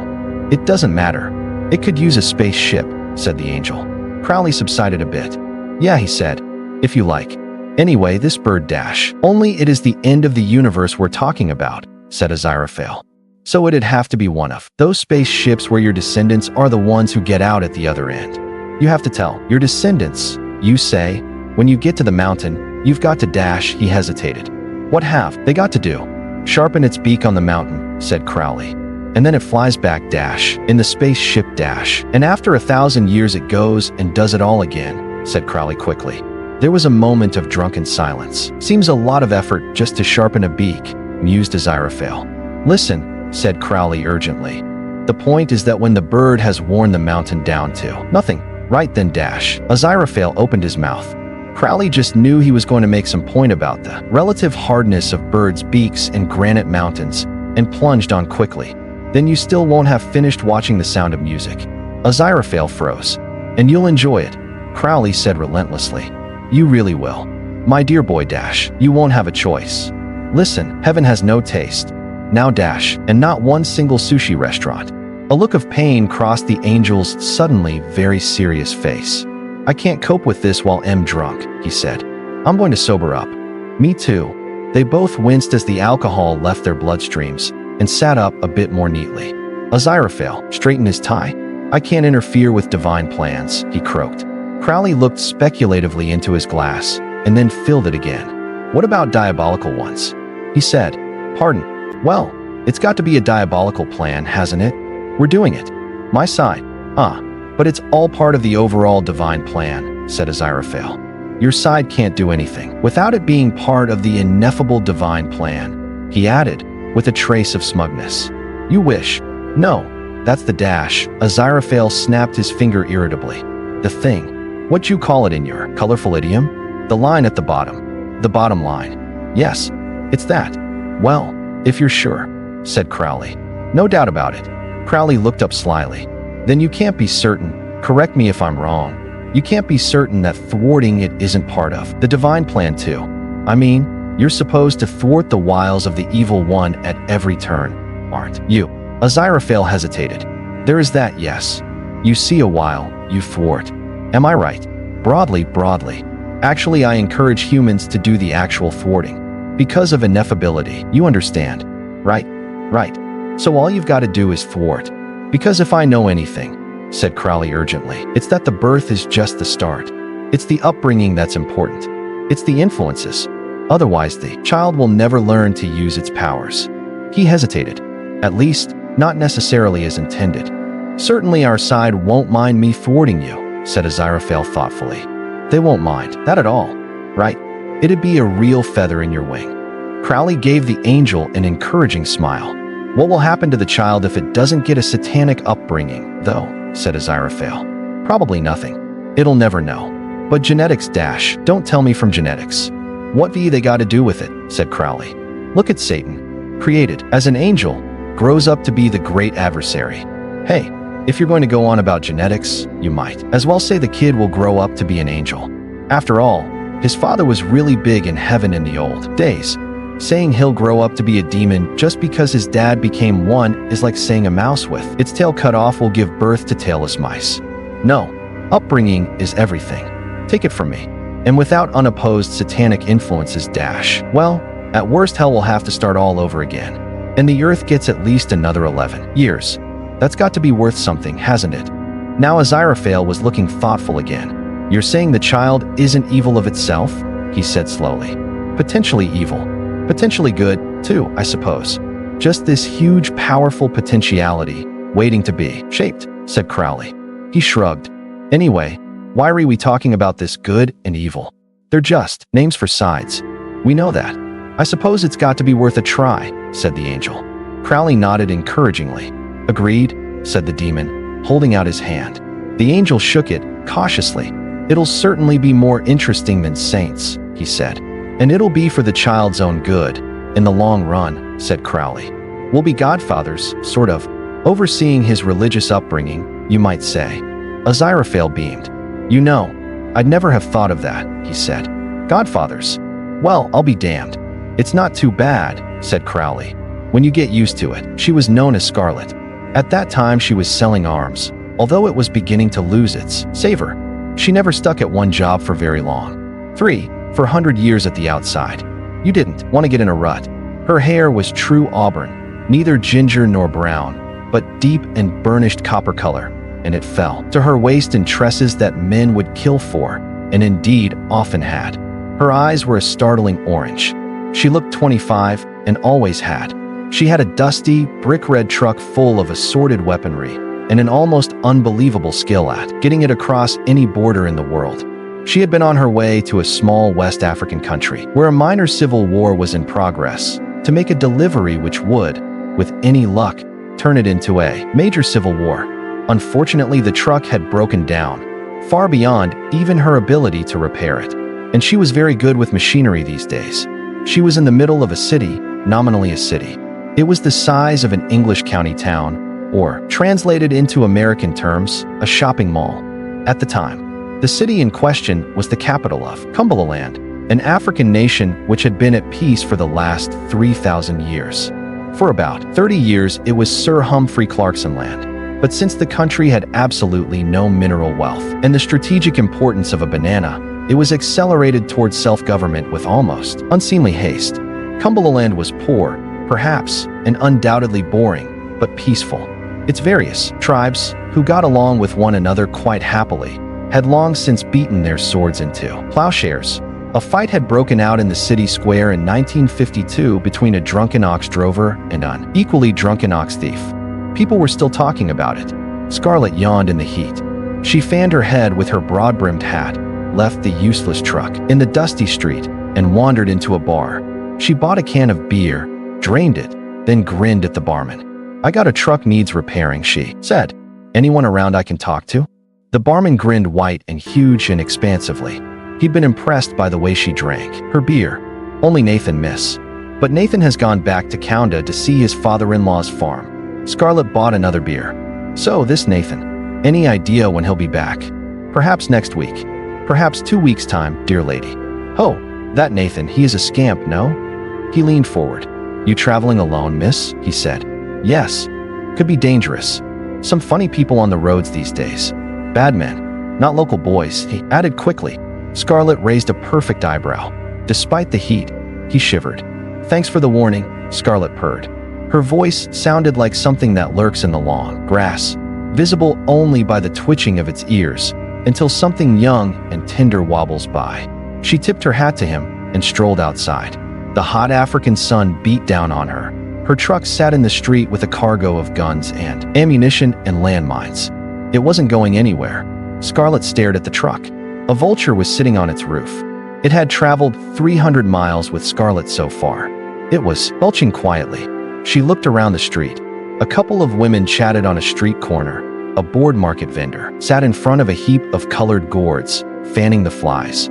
A few children played lazily in the dust. "What the hell?" she said quietly. "I could do with a holiday anyway." That was Wednesday. By Friday, the city was a no-go area. By the following Tuesday, the economy of Cumberland was shattered. 20,000 people were dead, including the barman, shot by the rebels while storming the market barricades. Almost 100,000 people were injured. All of Scarlett's assorted weapons had fulfilled the function for which they had been created, and the vulture had died of greasy degeneration. Scarlett was already on the last train out of the country. It was time to move on, she felt. She'd been doing arms for too damn long. She wanted a change, something with openings. She quite fancied herself as a newspaper journalist. A possibility. She fanned herself with her hat and crossed her long legs in front of her. Farther down the train, a fight broke out. Scarlett grinned. People were always fighting over her and around her. It was rather sweet, really. Sable had black hair, a trim black beard, and he had just decided to go corporate. He did drinks with his accountant. "How we doing, Franny?" he asked her. 12 million copies sold so far. Can you believe that? They were doing drinks in a restaurant called Top of the Sixes on the top of 666 Fifth Avenue, New York. This was something that amused Sable ever so slightly. From the restaurant windows you could see the whole of New York. At night, the rest of New York could see the huge red 660 SIXS that adorned all four sides of the building. Of course, it was just another street number. If you started counting, you'd be bound to get to it eventually. But you had to smile. Sable and his accountant had just come from a small, expensive, and particularly exclusive restaurant in Greenwich Village, where the cuisine was entirely nouvelle, a string bean, a pea, and a sliver of chicken breast, aesthetically arranged on a square china plate. Sable had invented it the last time he'd been in Paris. His accountant had polished her meat and 2 veg off in under 50 seconds and had spent the rest of the meal staring at the plate, the cutlery, and from time to time at her fellow diners in a manner that suggested that she was wondering what they'd taste like, which was in fact the case. It had amused Sable enormously. He toyed with his Perrier. 12 million, huh? That's pretty good. That's great. So we're going corporate. It's time to blow the big one, am I right? California, I think. I want factories, restaurants, the whole schmear. We'll keep the publishing arm, but it's time to diversify. Yeah. Franny nodded. Sounds good, Sable. We'll need dash. She was interrupted by a skeleton. A skeleton in a Dior dress, with tan skin stretched almost to snapping point over the delicate bones of the skull. The skeleton had long blonde hair and perfectly made-up lips. She looked like the person mothers around the world would point to, muttering, "That's what'll happen to you if you don't eat your greens." She looked like a famine relief poster with style. She was New York's top fashion model, and she was holding a book. She said, excuse me, Mr. Sable, I hope you don't mind me intruding, but your book, it changed my life. I was wondering, would you mind signing it for me?" She stared imploringly at him, with eyes deep sunk ingloriously. "Eyeshed out sockets." Sable nodded graciously and took the book from her. It was not surprising that she had recognized him, for his dark gray eyes stared out from his photo on the foil-embossed cover. Foodless Dieting. Slim Yourself Beautiful. The book was called The Diet Book of the Century. "How do you spell your name?" he asked. "Cheryl. 2 R's, 1 Y, 1 L. You remind me of an old friend," he told her, as he wrote swiftly and carefully on the title page. "There you go. Glad you liked it.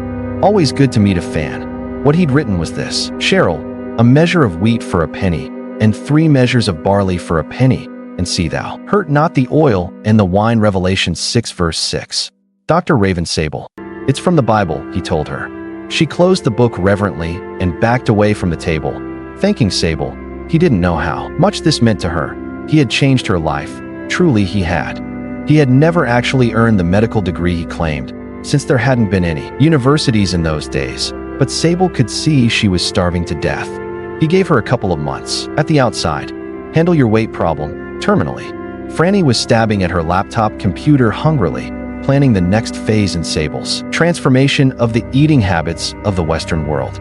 Sable had bought her the machine as a personal present. It was very, very expensive, very powerful, and ultra slim. He liked slim things. "There's a European outfit we can buy into for the initial toehold Holdings Incorporated. That'll give us the Liechtenstein tax base. Now, if we channel funds out through the Caymans into Luxembourg and from there to Switzerland, we could pay for the factories in." But Sable was no longer listening. He was remembering the exclusive little restaurant. It had occurred to him that he had never seen so many rich people so hungry. Sable grinned. The honest, open grin that goes with job satisfaction, perfect and pure. He was just killing time until the main event, but he was killing it in such exquisite ways. Time, and sometimes people. Sometimes he was called White, or Blanc, or Albus, or Chalky, or Weiss, or Snowy, or any one of 100 other names. His skin was pale, his hair a faded blonde, his eyes light gray. He was somewhere in his 20s at a casual glance, and a casual glance was all anyone ever gave him. He was almost entirely unmemorable. Unlike his 2 colleagues, he could never settle down in any one job for very long. He had had all manner of interesting jobs in lots of interesting places. He had worked at the Chernobyl power station, and at Windscale, and at 3 Mile Island, always in minor jobs that weren't very important. He had been a minor but valued member of a number of scientific research establishments. He had helped to design the petrol engine and plastics and the ring pull can. He could turn his hand to anything. Nobody really noticed him. He was unobtrusive. His presence was cumulative. If you thought about it carefully, you could figure out he had to have been doing something, had to have been somewhere. Maybe he even spoke to you. But he was easy to forget, was Mr. White. At this time he was working as deckhand on an oil tanker, heading toward Tokyo. The captain was drunk in his cabin. The first mate was in the head. The second mate was in the galley. That was pretty much it for the crew. The ship was almost completely automated. There wasn't much a person could do. However, if a person just happened to press the emergency cargo release switch on the bridge, the automatic systems would take care of releasing huge quantities of black sludge into the sea, millions of tons of crude oil, with devastating effect on the birds, fish, vegetation, animals, and humans of the region. Of course, there were dozens of fail-safe interlocks and foolproof safety backups, but what the hell, there always were. Afterwards, there was a huge amount of argument as to exactly whose fault it was. In the end, it was left unresolved. The blame was apportioned equally. Neither the captain, the first mate, nor the second mate ever worked again. For some reason, nobody gave much of a thought to Seaman White, who was already halfway to Indonesia on a tramp steamer piled high with rusting metal barrels of a particularly toxic weed killer. And there was another. He was in the square in Cumberland, and he was in the restaurants, and he was in the fish, and in the air, and in the barrels of weed killer. He was on the roads, and in houses, and in palaces, and in hovels. There was nowhere that he was a stranger, and there was no getting away from him. He was doing what he did best, and what he was doing was what he was. He was not waiting. He was working. Harriet Dowling returned home with her baby, which, on the advice of Sister Faith Prolix, who was more persuasive than Sister Mary, and with the telephonic agreement of her husband, she had named Warlock. The cultural attaché returned home a week later and pronounced the baby the spit of his side of the family. He also had his secretary advertise in the lady for a nanny. Crowley had seen Mary Poppins on television one Christmas. Indeed, behind the scenes, Crowley had had a hand in most television, although it was on the invention of the game show that he truly prided himself. He toyed with the idea of a hurricane as an effective and incredibly stylish way of disposing of the queue of nannies that would certainly form or possible stack up in a holding pattern outside the cultural attached 6 Regents Park residence. He contented himself with a wildcat tube strike, and when the day came, only one nanny turned up. She wore a knit tweed suit and discreet pearl earrings. Something about her might have said nanny, but it said it in an undertone of the sort employed by British butlers in a certain type of American film. It also coughed discreetly and muttered that she could well be the sort of nanny who advertises unspecified but strangely explicit services in certain magazines.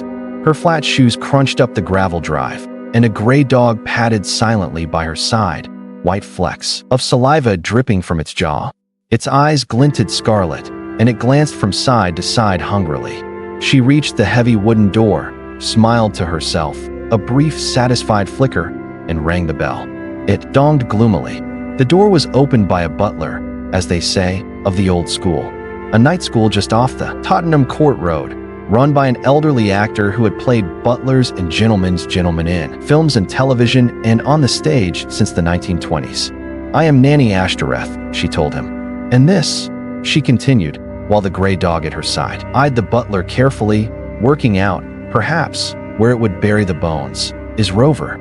She left the dog in the garden and passed her interview with flying colors, and Mrs. Dowling led the nanny to see her new charge. She smiled unpleasantly. "What a delightful child," she said.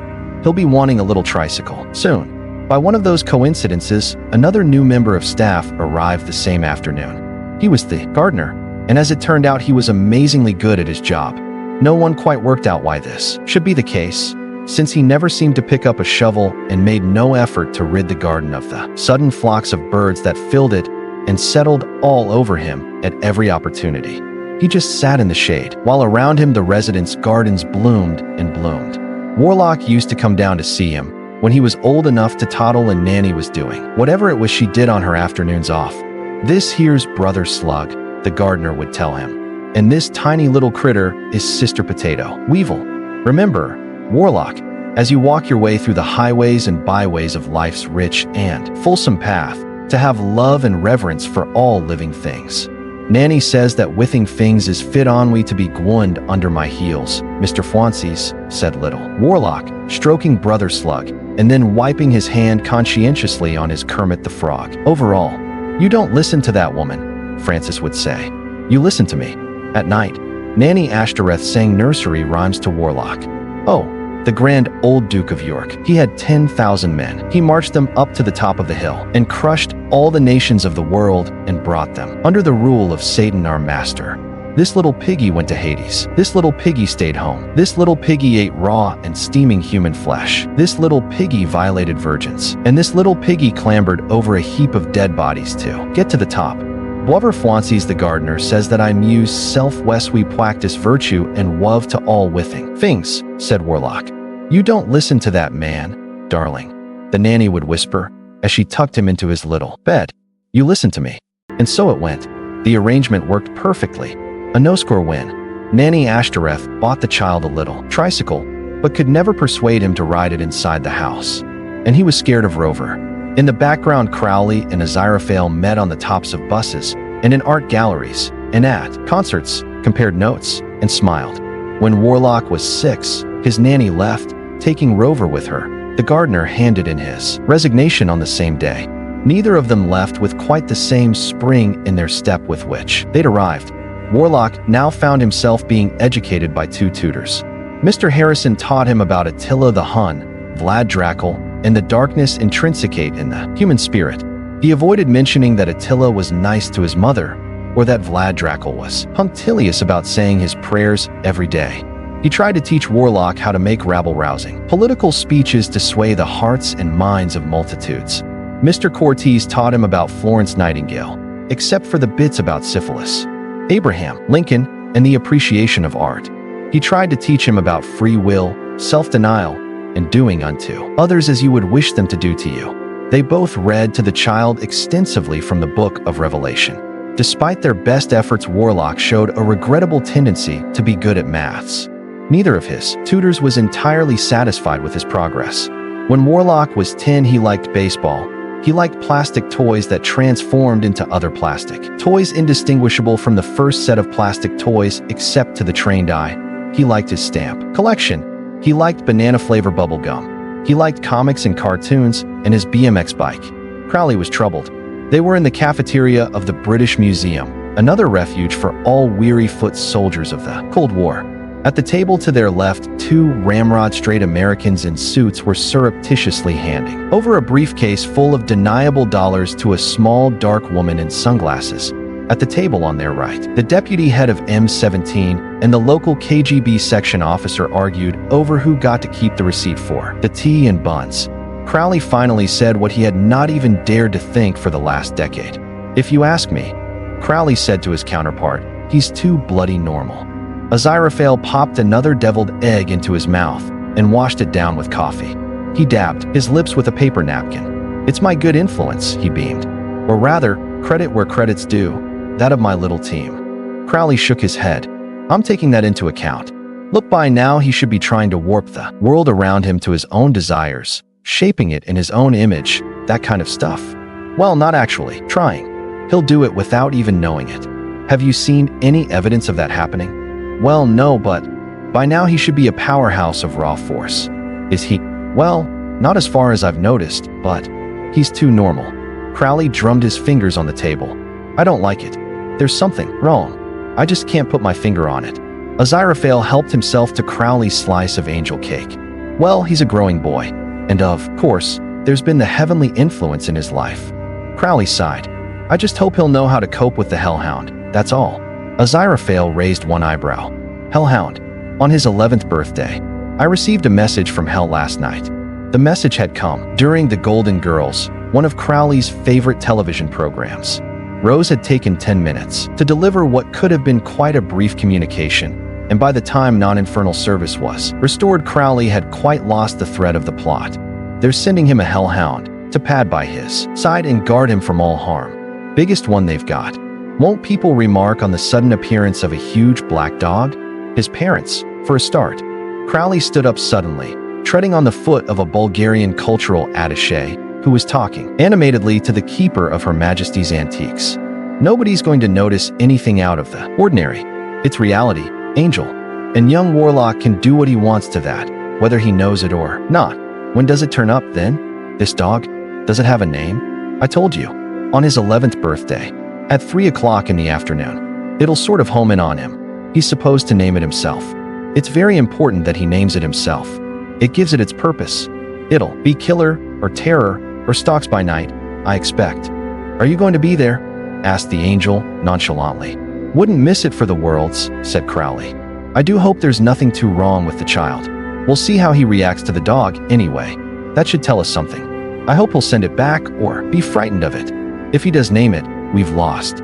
He'll have all his powers and Armageddon is just around the corner. I think, said Aziraphale, sipping his wine, which had just ceased to be a slightly vinegary Beaujolais and had become a quite acceptable, but rather surprised, Chateau Lafite 1875. I think I'll see you there. Wednesday. It was a hot, fume-filled August day in central London. Warlock's 11th birthday was very well attended. There were 20 small boys and 17 small girls. There were a lot of men with identical blonde crew cuts, dark blue suits, and shoulder holsters. There was a crew of caterers who had arrived, bearing jellies, cakes, and bowls of crisps. Their procession of vans was led by a vintage Bentley.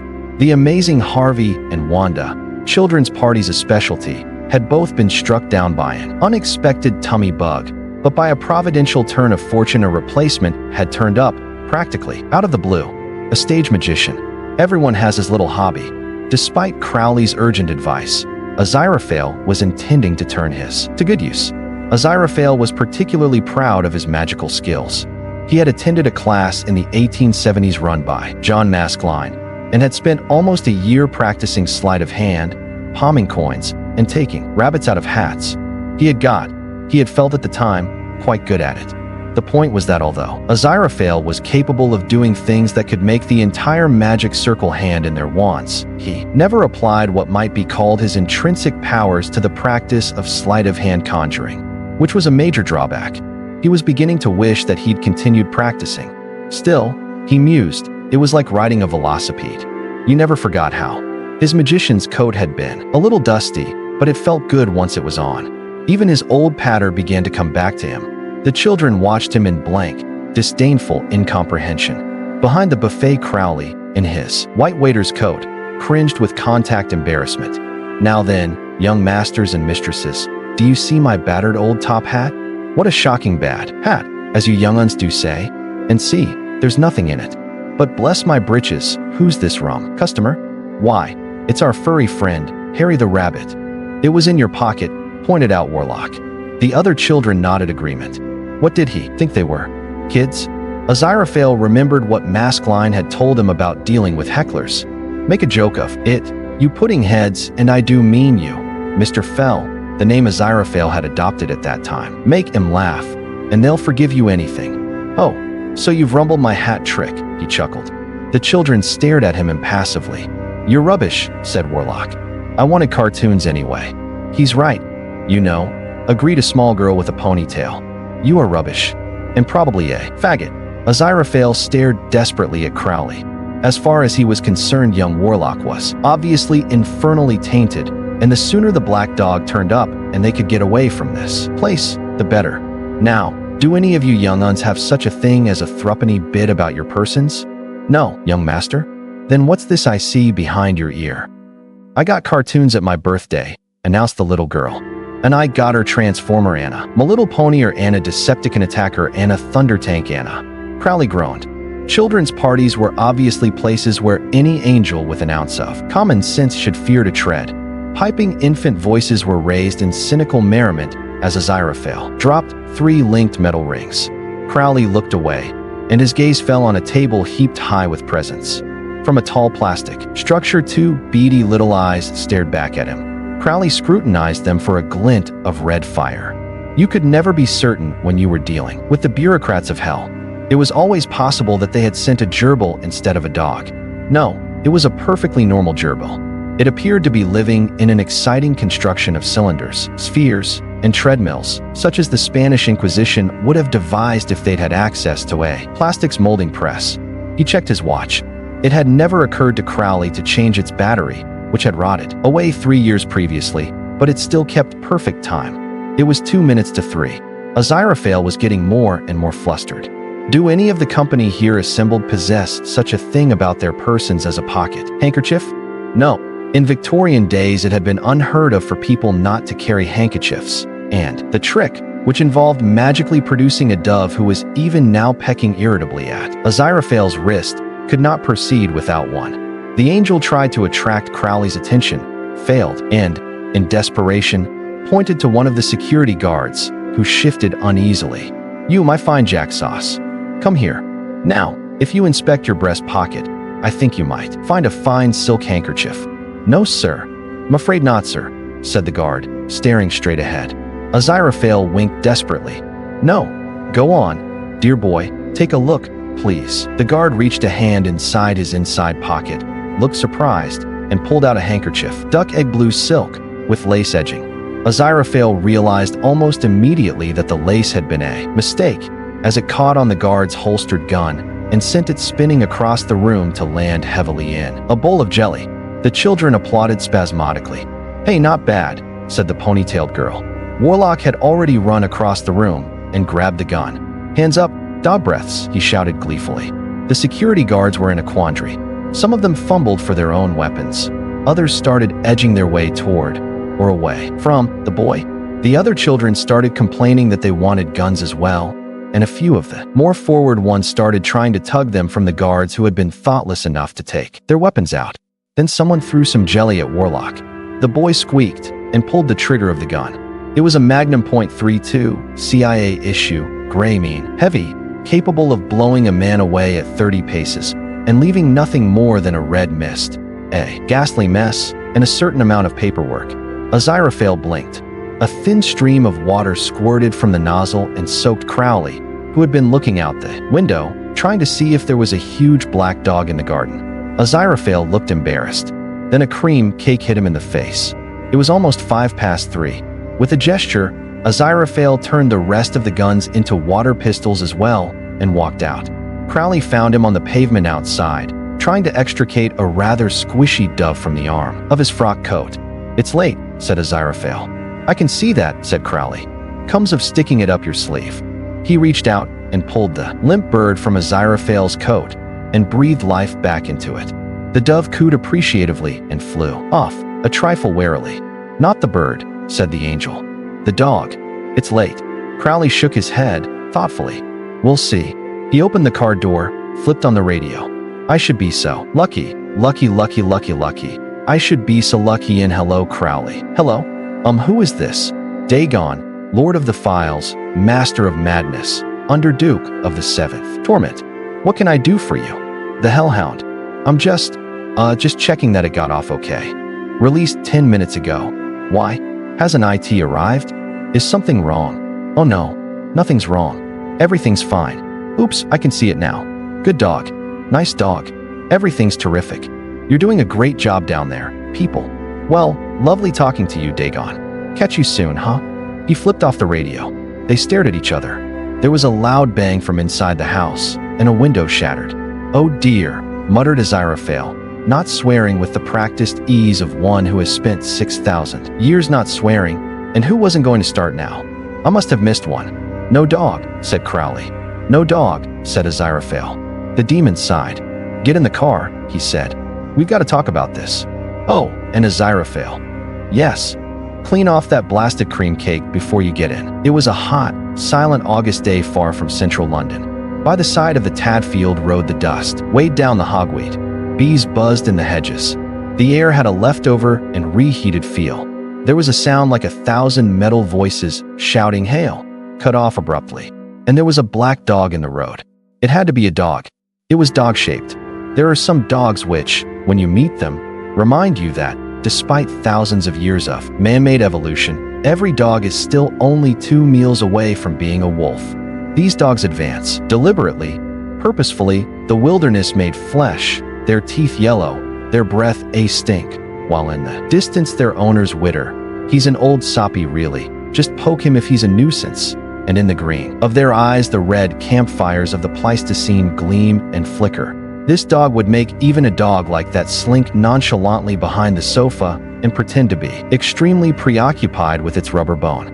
It was already growling, and the growl was a low, rumbling snarl of spring-coiled menace, the sort of growl that starts in the back of one throat and ends up in someone else's. Saliva dripped from its jaws and sizzled on the tar. It took a few steps forward and sniffed the sullen air. Its ears flicked up. There were voices a long way off.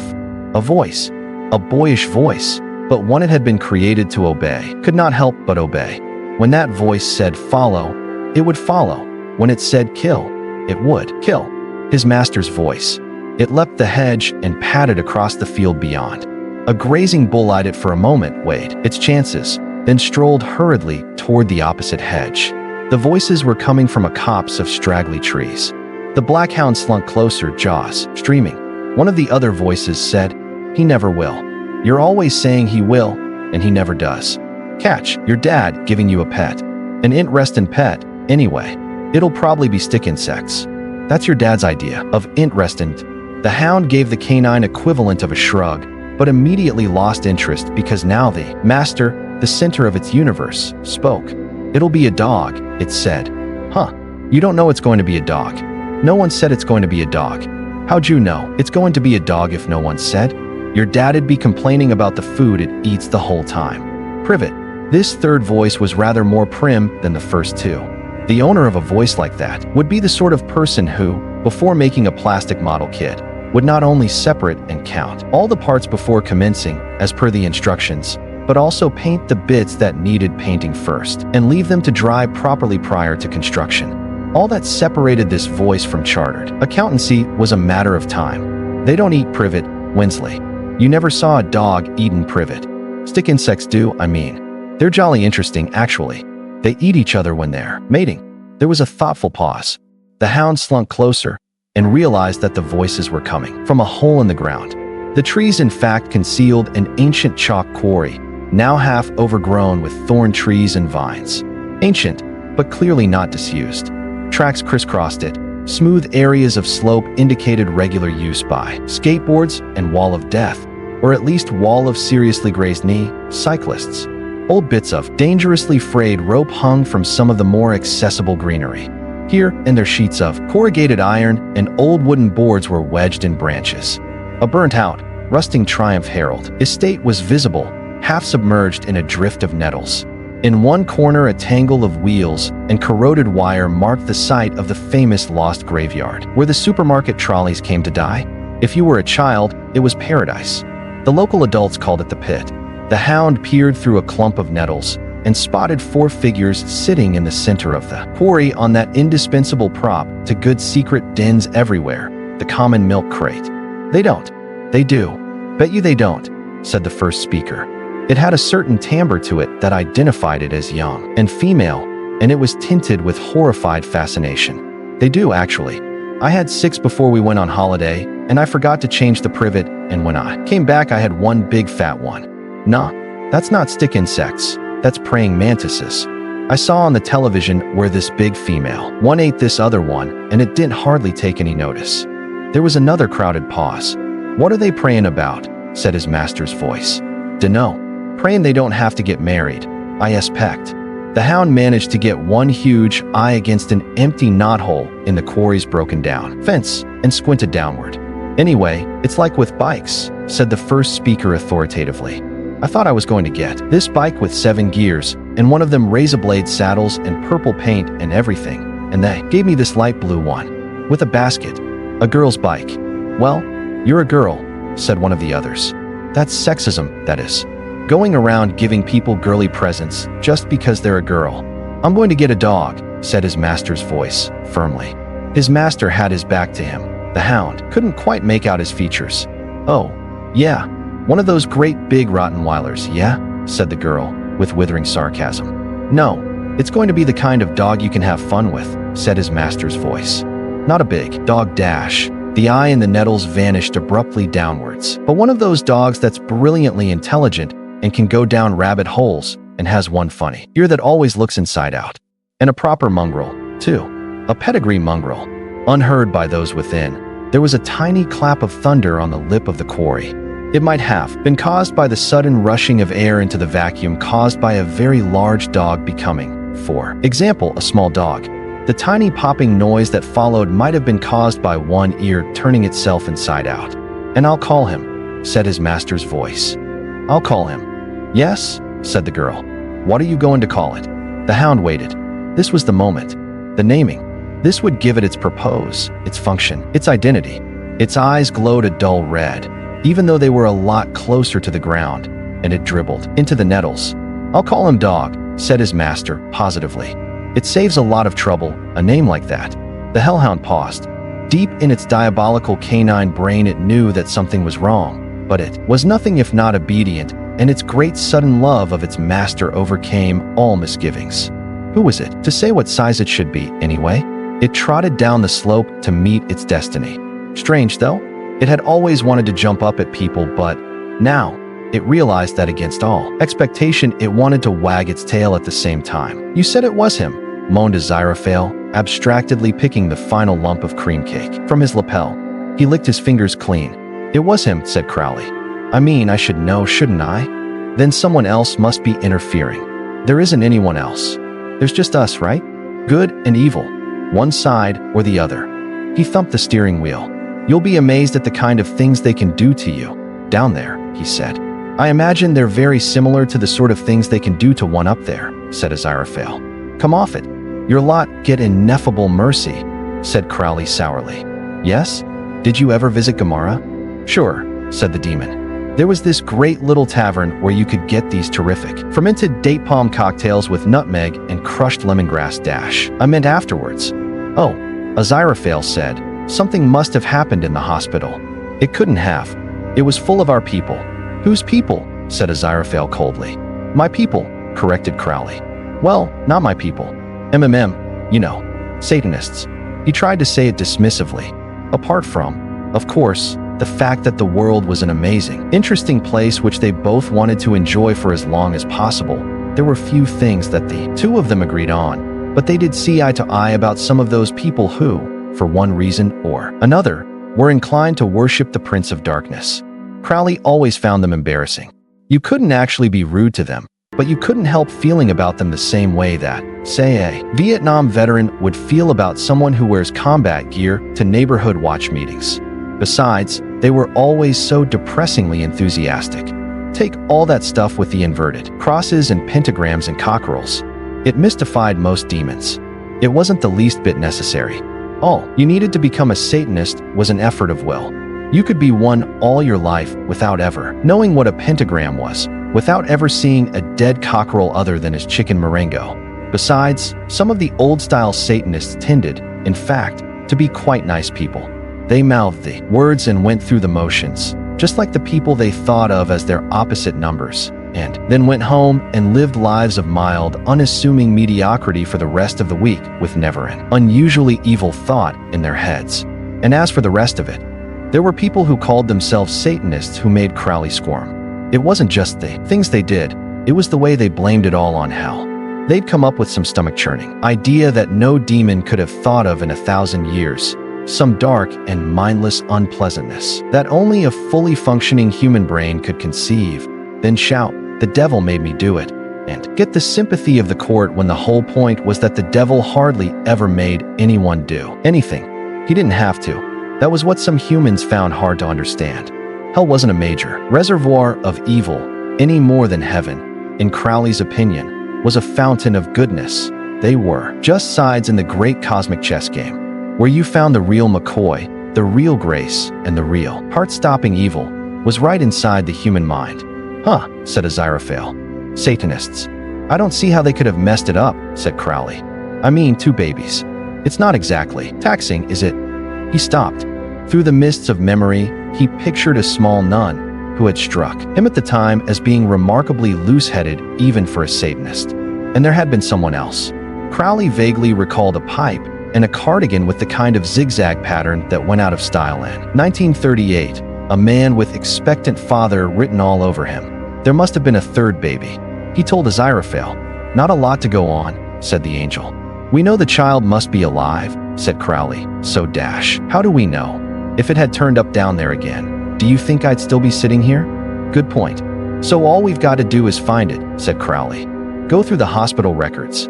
The Bentley's engine coughed into life, and the car leapt forward, forcing Aziraphale back into the seat. And then what? He said. And then we find the child. And then what? The angel shut his eyes as the car crabbed around a corner. Don't know. Good grief.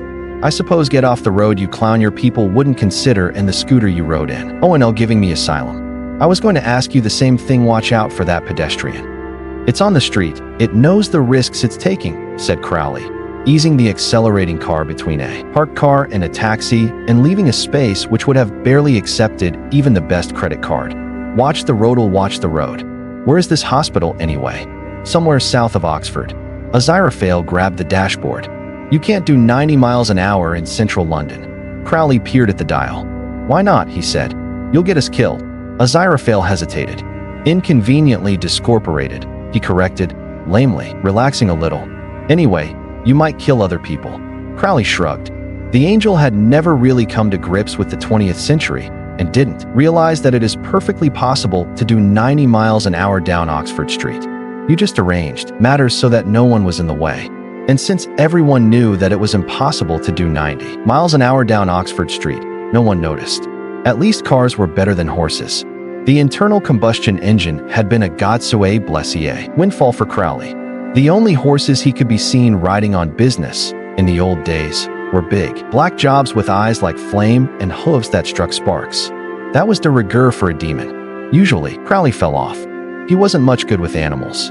Somewhere around Chiswick, Aziraphale scrabbled vaguely in the scree of tapes in the glove compartment. What's a velvet underground? He said. You wouldn't like it, said Crowley. Oh, said the angel dismissively. Bebop. Do you know, Aziraphale, that probably if a million human beings were asked to describe modern music, they wouldn't use the term bebop, said Crowley. Ah, this is more like it. Tchaikovsky, said Aziraphale, opening a case and slotting its cassette into the Blaupunkt. You won't enjoy it, sighed Crowley. It's been in the car for more than a fortnight. A heavy bass beat began to thump through the Bentley as they sped past Heathrow. Aziraphale's brow furrowed. I don't recognize this, he said. What is it? It's Tchaikovsky's Another One Bites the Dust, said Crowley, closing his eyes as they went through Slough. To while away the time as they crossed the sleeping Chilterns, they also listened to William Byrd's We Are the Champions and Beethoven's I Want to Break Free. Neither were as good as Vaughan Williams's Fat-Bottomed Girls. It is said that the devil has all the best tunes. This is broadly true.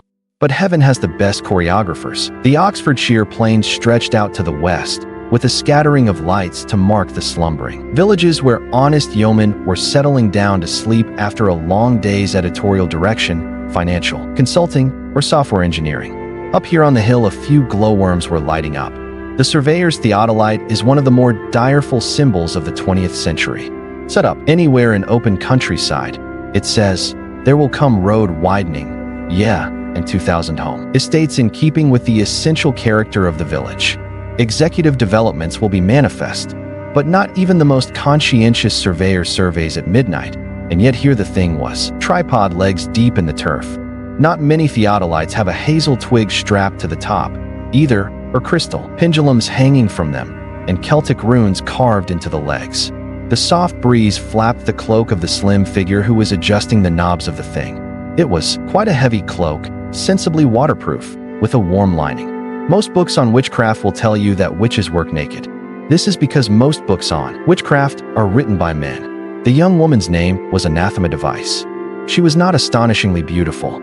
All her features, considered individually, were extremely pretty, but the entirety of her face gave the impression that it had been put together hurriedly from stock without reference to any plan. Probably the most suitable word is attractive, although people who knew what it meant and could spell it might add vivacious, although there is something very 50s about vivacious, so perhaps they wouldn't.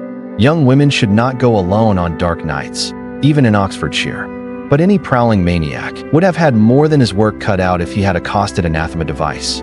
She was a witch, after all, and precisely because she was a witch, and therefore sensible, she put little faith in protective amulets and spells. She saved it all for a foot-long bread knife, which she kept in her belt. She sighted through the glass and made another adjustment. She muttered under her breath. Surveyors often mutter under their breath.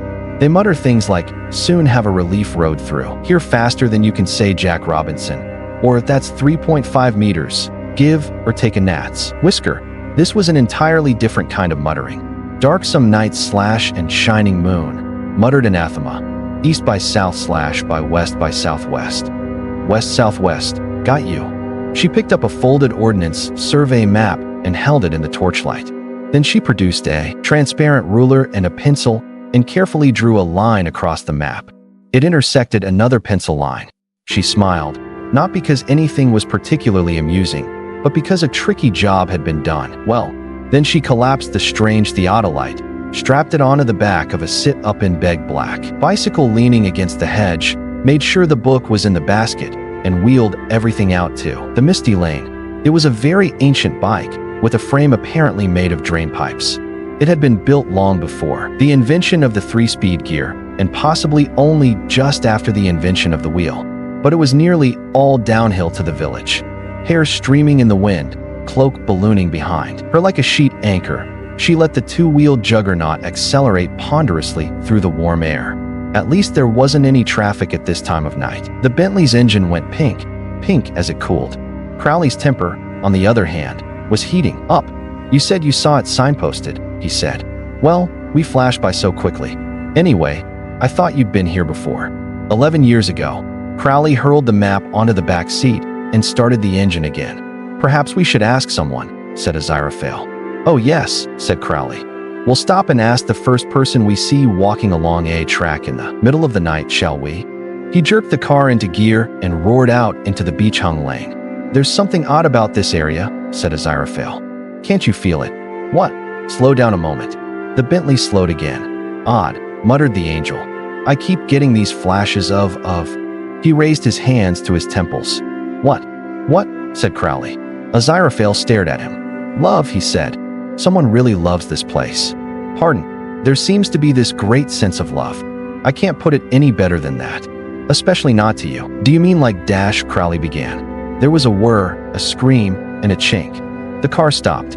Aziraphale blinked, lowered his hands, and gingerly opened the door. "You've hit someone," he said. "No, I haven't," said Crowley. "Someone's hit me." They got out. Behind the Bentley, a bicycle lay in the road, its front wheel bent into a creditable Mobius shape, its back wheel clicking ominously to a standstill. "Let there be light," said Aziraphale. A pale blue glow filled the lane. From the ditch beside them someone said, "How the hell did you do that?" The light vanished. "Do what?" said Aziraphale guiltily. Now the voice sounded muzzy. "I think I hit my head on something." Crowley glared at a long metallic streak on the Bentley's glossy paintwork and a dimple in the bumper. The dimple popped back into shape. The paint healed. "Up you get, young lady," said the angel, hauling anathema out of the bracken. No bones broken. It was a statement, not a hope. There had been a minor fracture, but Aziraphale couldn't resist an opportunity to do good. "You didn't have any lights," she began. "Nor did you," said Crowley guiltily. "Fair's fair. Doing a spot of astronomy, were we?" said Aziraphale, setting the bike upright. Various things clattered out of its front basket. He pointed to the battered theodolite. "No," said Anathema. "I mean yes. And look what you've done to poor old Phaeton." "I'm sorry," said Aziraphale. "My bicycle. It's been all to dash. Amazingly resilient. These old machines," said the angel brightly, handing it to her. The front wheel gleamed in the moonlight, as perfectly round as one of the circles of hell. She stared at it. "Well, since that's all sorted out," said Crowley, "perhaps it'd be best if we just all got on our air. You wouldn't happen to know the way to Lower Tadfield, would you?" Anathema was still staring at her bicycle. She was almost certain that it hadn't had a little saddlebag with a puncture repair kit when she set out. "One tea's just down the hill," she said. "This is my bike, isn't it?" "Oh, certainly," said Aziraphale, wondering if he'd overdone things. "Only I'm sure Phaeton never had a pump." The angel looked guilty again. "But there's a place for one," he said, helplessly. "Two little hooks. Just down the hill, you said?" said Crowley, nudging the angel. "I think perhaps I must have knocked my head," said the girl. "We'd offer to give you a lift, of course," said Crowley quickly. "But there's nowhere for the bike." "Except the luggage rack," said Aziraphale. "The Bentley hasn't, oh." "Huh." The angel scrambled the spilled contents of the bike's basket into the back seat and helped the stunned girl in after them. "One does not," he said to Crowley. "Pass by on the other side. Your one might not. This one does. We have got other things to do, you know." Crowley glared at the new luggage rack. It had tartan straps. The bicycle lifted itself up and tied itself firmly in place. Then Crowley got in. "Where do you live, my dear?" Aziraphale oozed. "My bike didn't have lights, either." "Well, it did," But they're the sort you put those double batteries in. And they went moldy and I took them off, said Anathema. She glared at Crowley. I have a bread knife, you know, she said. Somewhere. Aziraphale looked shocked at the implication. Madam, I assure you dash. Crowley switched on the lights. He didn't need them to see by, but they made the other humans on the road less nervous. Then he put the car into gear and drove sedately down the hill. The road came out from under the trees and, after a few hundred yards, reached the outskirts of a middle-sized village. It had a familiar feel to it. It had been 11 years, but this place definitely rang a distant bell. Is there a hospital around here? He said. Run by nuns. Anathema shrugged. Don't think so, she said. The only large place is Tadfield Manor. I don't know what goes on there. Divine planning, muttered Crowley under his breath. And gears, said Anathema. My bike didn't have gears. I'm sure my bike didn't have gears. Crowley leaned across to the angel. Oh Lord, heal this bike, he whispered sarcastically. I'm sorry, I just got carried away, hissed Aziraphale. Tartan straps. Tartan is stylish. Crowley growled. On those occasions when the angel managed to get his mind into the 20th century, it always gravitated to 1950. You can drop me off here, said Anathema from the back seat. Our pleasure, beamed the angel. As soon as the car had stopped, he had the back door open and was bowing like an aged retainer welcoming the young Massa back to the old plantation. Anathema gathered her things together and stepped out as haughtily as possible. She was quite sure neither of the two men had gone around to the back of the car, but the bike was unstrapped and leaning against the gate. There was definitely something very weird about them, she decided. Aziraphale bowed again. So glad to have been of assistance, he said. Thank you, said Anathema, icily. Can we get on? Said Crowley. Good night, miss. Get in, angel. Oh, well, that explained it. She had been perfectly safe after all. She watched the car disappear toward the center of the village and wheeled the bike up the path to the cottage. She hadn't bothered to lock it. She was sure that Agnes would have mentioned it if she was going to be burgled. She was always very good at personal things like that. She'd rented the cottage furnished, which meant that the actual furniture was the special sort you find in these circumstances and had probably been left out for the dust men by the local war on want shop. It didn't matter. She didn't expect to be here long. If Agnes was right, she wouldn't be anywhere long, nor would anyone else. She spread her maps and things out on the ancient table under the kitchen's solitary light bulb. What had she learned? Nothing much, she decided. Probably IT was at the north end of the village, but she'd suspected that anyway. If you got too close, the signal swamped you. If you were too far away, you couldn't get an accurate fix. It was infuriating. The answer must be in the book somewhere. The trouble was that in order to understand the predictions, you had to be able to think like a half-crazed, highly intelligent 17th century, which with a mind like a crossword puzzle dictionary. Other members of the family had said that Agnes made things obscure to conceal them from the understanding of outsiders. Anathema, who suspected she could occasionally think like Agnes, had privately decided that it was because Agnes was a bloody-minded old bitch with a mean sense of humor. She didn't have the book. Anathema stared in horror at the things on the table. The maps, the homemade divinatory, theodolite, the thermos that had contained hot bovril, the torch, the rectangle of empty air where the prophecies should have been. She'd lost it, but that was ridiculous. One of the things Agnes was always very specific about was what happened to the book. She snatched up the torch and ran from the house. A feeling like the opposite of the feeling you're having when you say things like "this feels spooky," said Aziraphale. That's what I mean. I never say things like "this feels spooky," said Crowley. I'm all for spooky. A cherished feel, said Aziraphale desperately. Nope, can't sense a thing, said Crowley with forced jolliness. You're just oversensitive. It's my job, said Aziraphale. Angels can't be oversensitive. I expect people around here like living here, and you're just picking it up. Never picked up anything like this in London, said Aziraphale. There you are then. Proves my point, said Crowley. And this is the place. I remember the stone lions on the gateposts. The Bentley's headlights lit up the groves of overgrown rhododendrons that lined the drive. The tires crunched over gravel. It's a bit early in the morning to be calling on nuns, said Aziraphale doubtfully. Nonsense. Nuns are up and about at all hours, said Crowley. It's probably Compline, unless that's a slimming aid. Oh, cheap. Very cheap, said the angel. There's really no need for that sort of thing. Don't get defensive. I told you, these were some of ours. Black nuns. We needed a hospital close to the air base, you see. You've lost me there. You don't think American diplomats' wives usually give birth in little religious hospitals in the middle of nowhere, do you? It all had to seem to happen naturally. There's an air base at Lower Tadfield. She went there for the opening. Things started to happen. Base hospital not ready. Our man there said, there's a place just down the road. And there we were. Rather good organization. Except for one or two minor details, said Aziraphale smugly. But it nearly worked, snapped Crowley, feeling he should stick up for the old firm. You see, evil always contains the seeds of its own destruction, said the angel. It is ultimately negative, and therefore encompasses its downfall even at its moments of apparent triumph.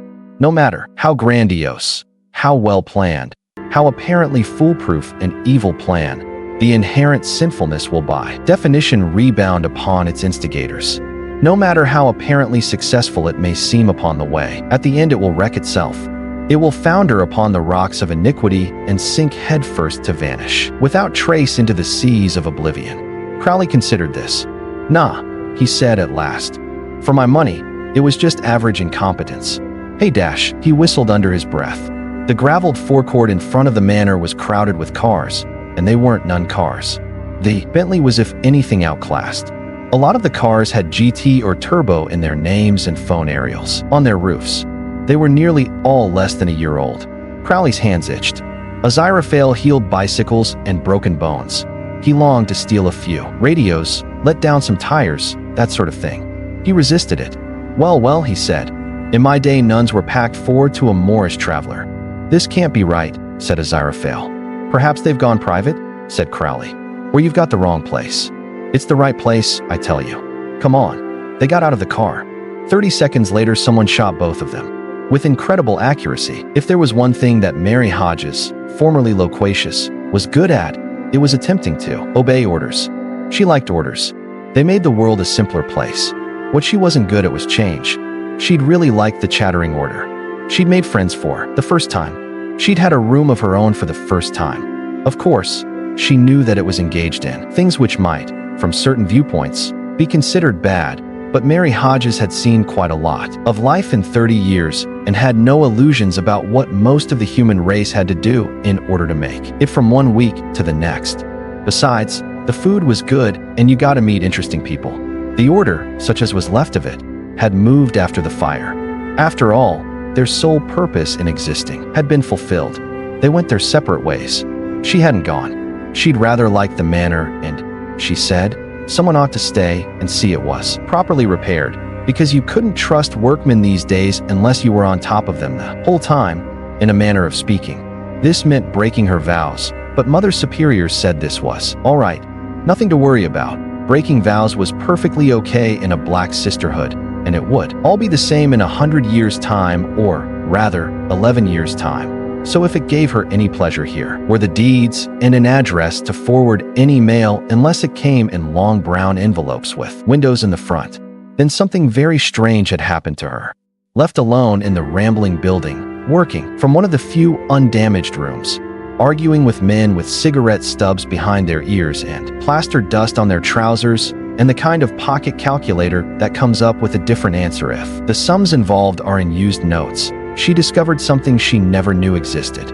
She'd discovered, under layers of silliness and eagerness to please, Mary Hodges. She found it quite easy to interpret builders' estimates and do VAT calculations. She'd got some books from the library and found finance to be both interesting and uncomplicated. She'd stopped reading the kind of women's magazine that talks about romance and knitting and started reading the kind of women's magazine that talks about orgasms. But apart from making a mental note to have one if ever the occasion presented itself, she dismissed them as only romance and knitting in a new form. So she'd started reading the kind of magazine that talked about mergers. After much thought, she'd bought a small home computer from an amused and condescending young dealer in Norton.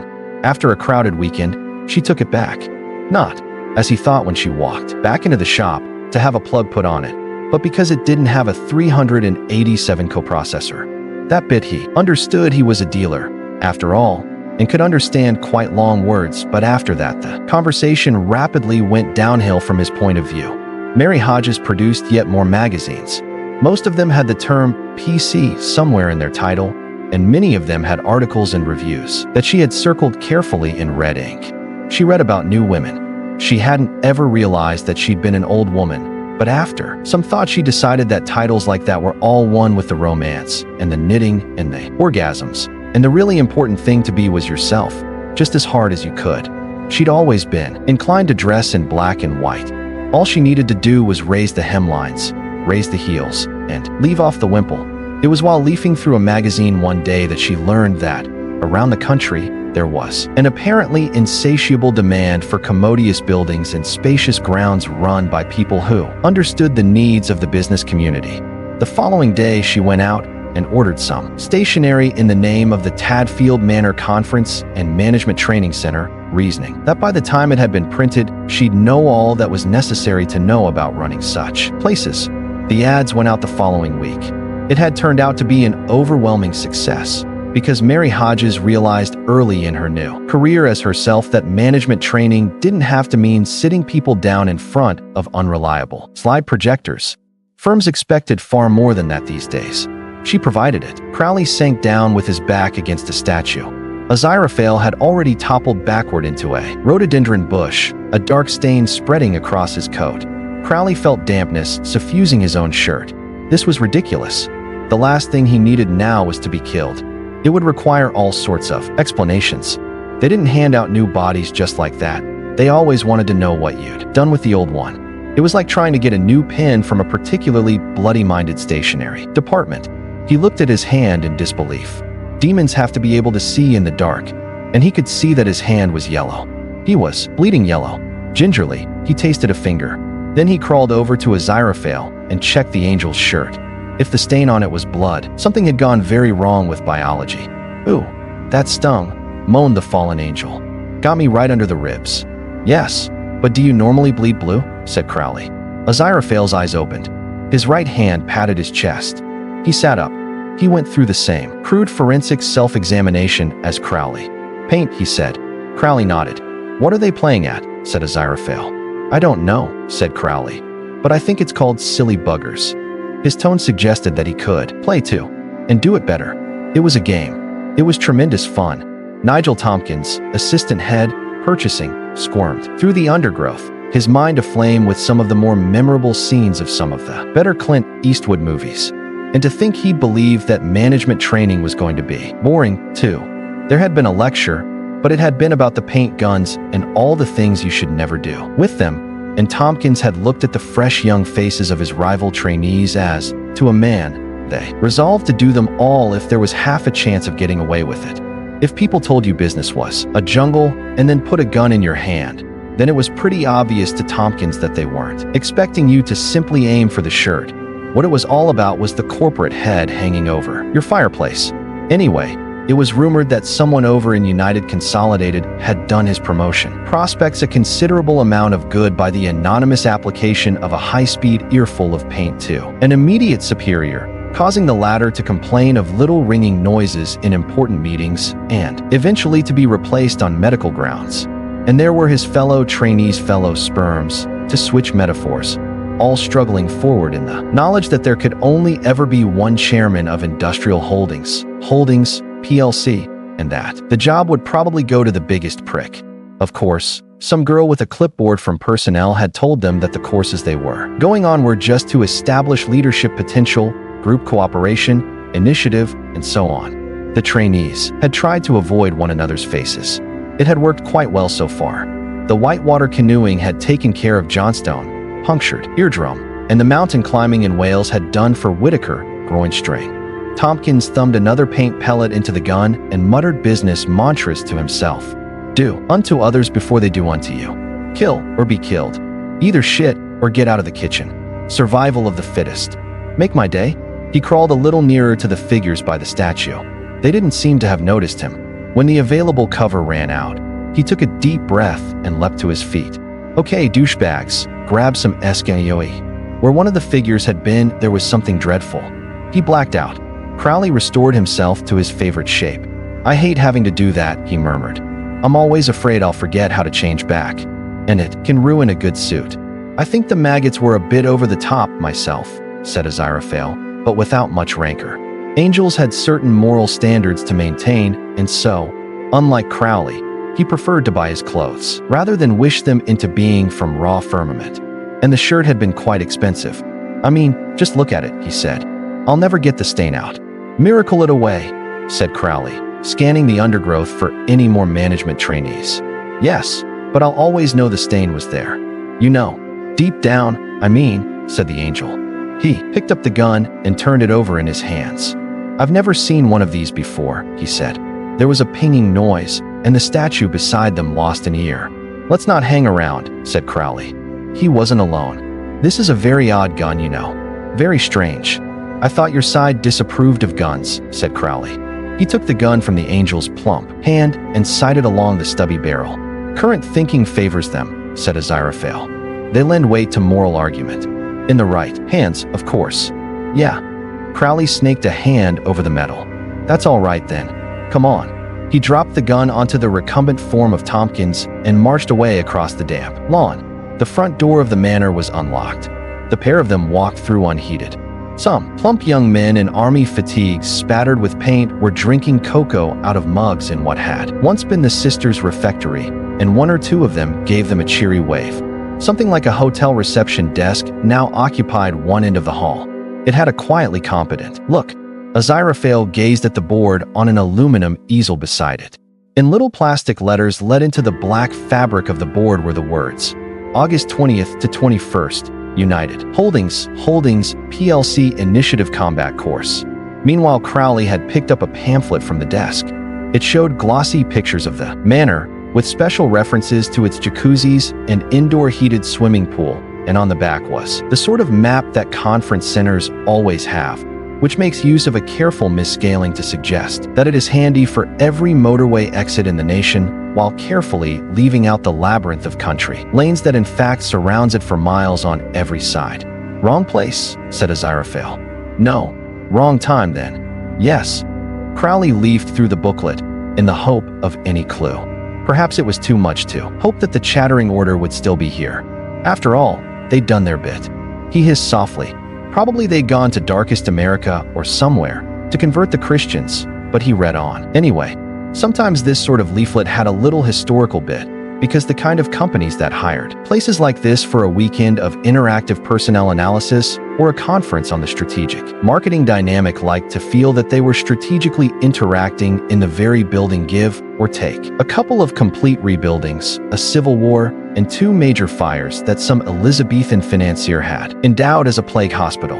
Not that he was actually expecting a sentence like, until 11 years ago the manor was used as a convent by an order of satanic nuns who weren't in fact all that good at it. Really, but you never knew. A plump man wearing desert camouflage and holding a polystyrene cup of coffee wandered up to them. Who's winning? He said chummily.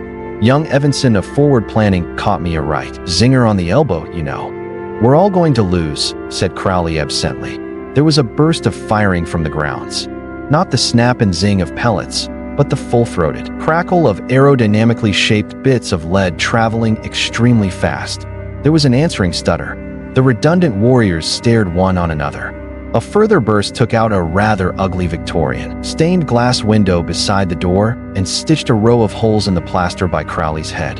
Aziraphale grabbed his arm. What the hell is it? He said. Crowley smiled like a snake. Nigel Tompkins had come to with a mild headache and a vaguely empty space in his recent memory. He was not to know that the human brain, when faced with a sight too terrible to contemplate, is remarkably good at scabbing it over with forced forgetfulness. So he put it down to a pellet strike on the head. He was vaguely aware that his gun was somewhat heavier, but in his mildly bemused state he did not realize why until some time after he'd pointed it at trainee manager Norman, weathered from internal audit, and pulled the trigger. I don't see why you're so shocked, said Crowley. He wanted a real gun. Every desire in his head was for a real gun. But you've turned him loose on all those unprotected people, said Aziraphale. Oh no, said Crowley. Not exactly. Fair's fair. The contingent from financial planning were lying flat on their faces in what had once been the haha, although they weren't very amused. I always said you couldn't trust those people from purchasing, said the deputy financial manager. The bastards. A shot pinged off the wall above him. He crawled hurriedly over to the little group clustered around the fallen Weathered. "How does it look?" he said. The assistant head of wages turned a haggard face toward him. "Pretty bad," he said. The bullet went through nearly all of them. Access, Barclaycard, diners, the lot. "It was only the American Express Gold that stopped it," said Weathered. They looked in mute horror at the spectacle of a credit card wallet with a bullet hole nearly all the way through it. "Why'd they do it?" said a wages officer. The head of internal audit opened his mouth to say something reasonable and didn't. Everyone had a point where they crack, and his head just been hit with a spoon. 20 years in the job. He'd wanted to be a graphic designer, but the career's master hadn't heard of that. 20 years of double-checking form, BF18.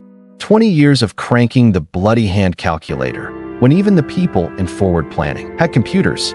And now, for reasons unknown, but possibly to do with reorganization and a desire to do away with all the expense of early retirement, they were shooting at him with bullets. The armies of paranoia marched behind his eyes. He looked down at his own gun. Through the mists of rage and bewilderment, he saw that it was bigger and blacker than it had been when it was issued to him. It felt heavier, too.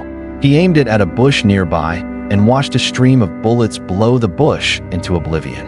Oh, so that was their game. Well, someone had to win. He looked at his men. "Okay, guys," he said. "Let's get the bastards." "The way I see it," said Crowley, "no one has to pull the trigger." He gave Aziraphale a bright and brittle grin. "Come on," he said. "Let's have a look around while everyone's busy." Bullets streaked across the night. Jonathan Parker, purchasing section, was wriggling through the bushes when one of them put an arm around his neck.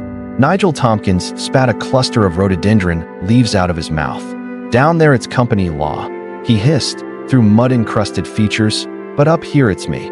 "That was a pretty low trick," said Aziraphale, as they strolled along the empty corridors.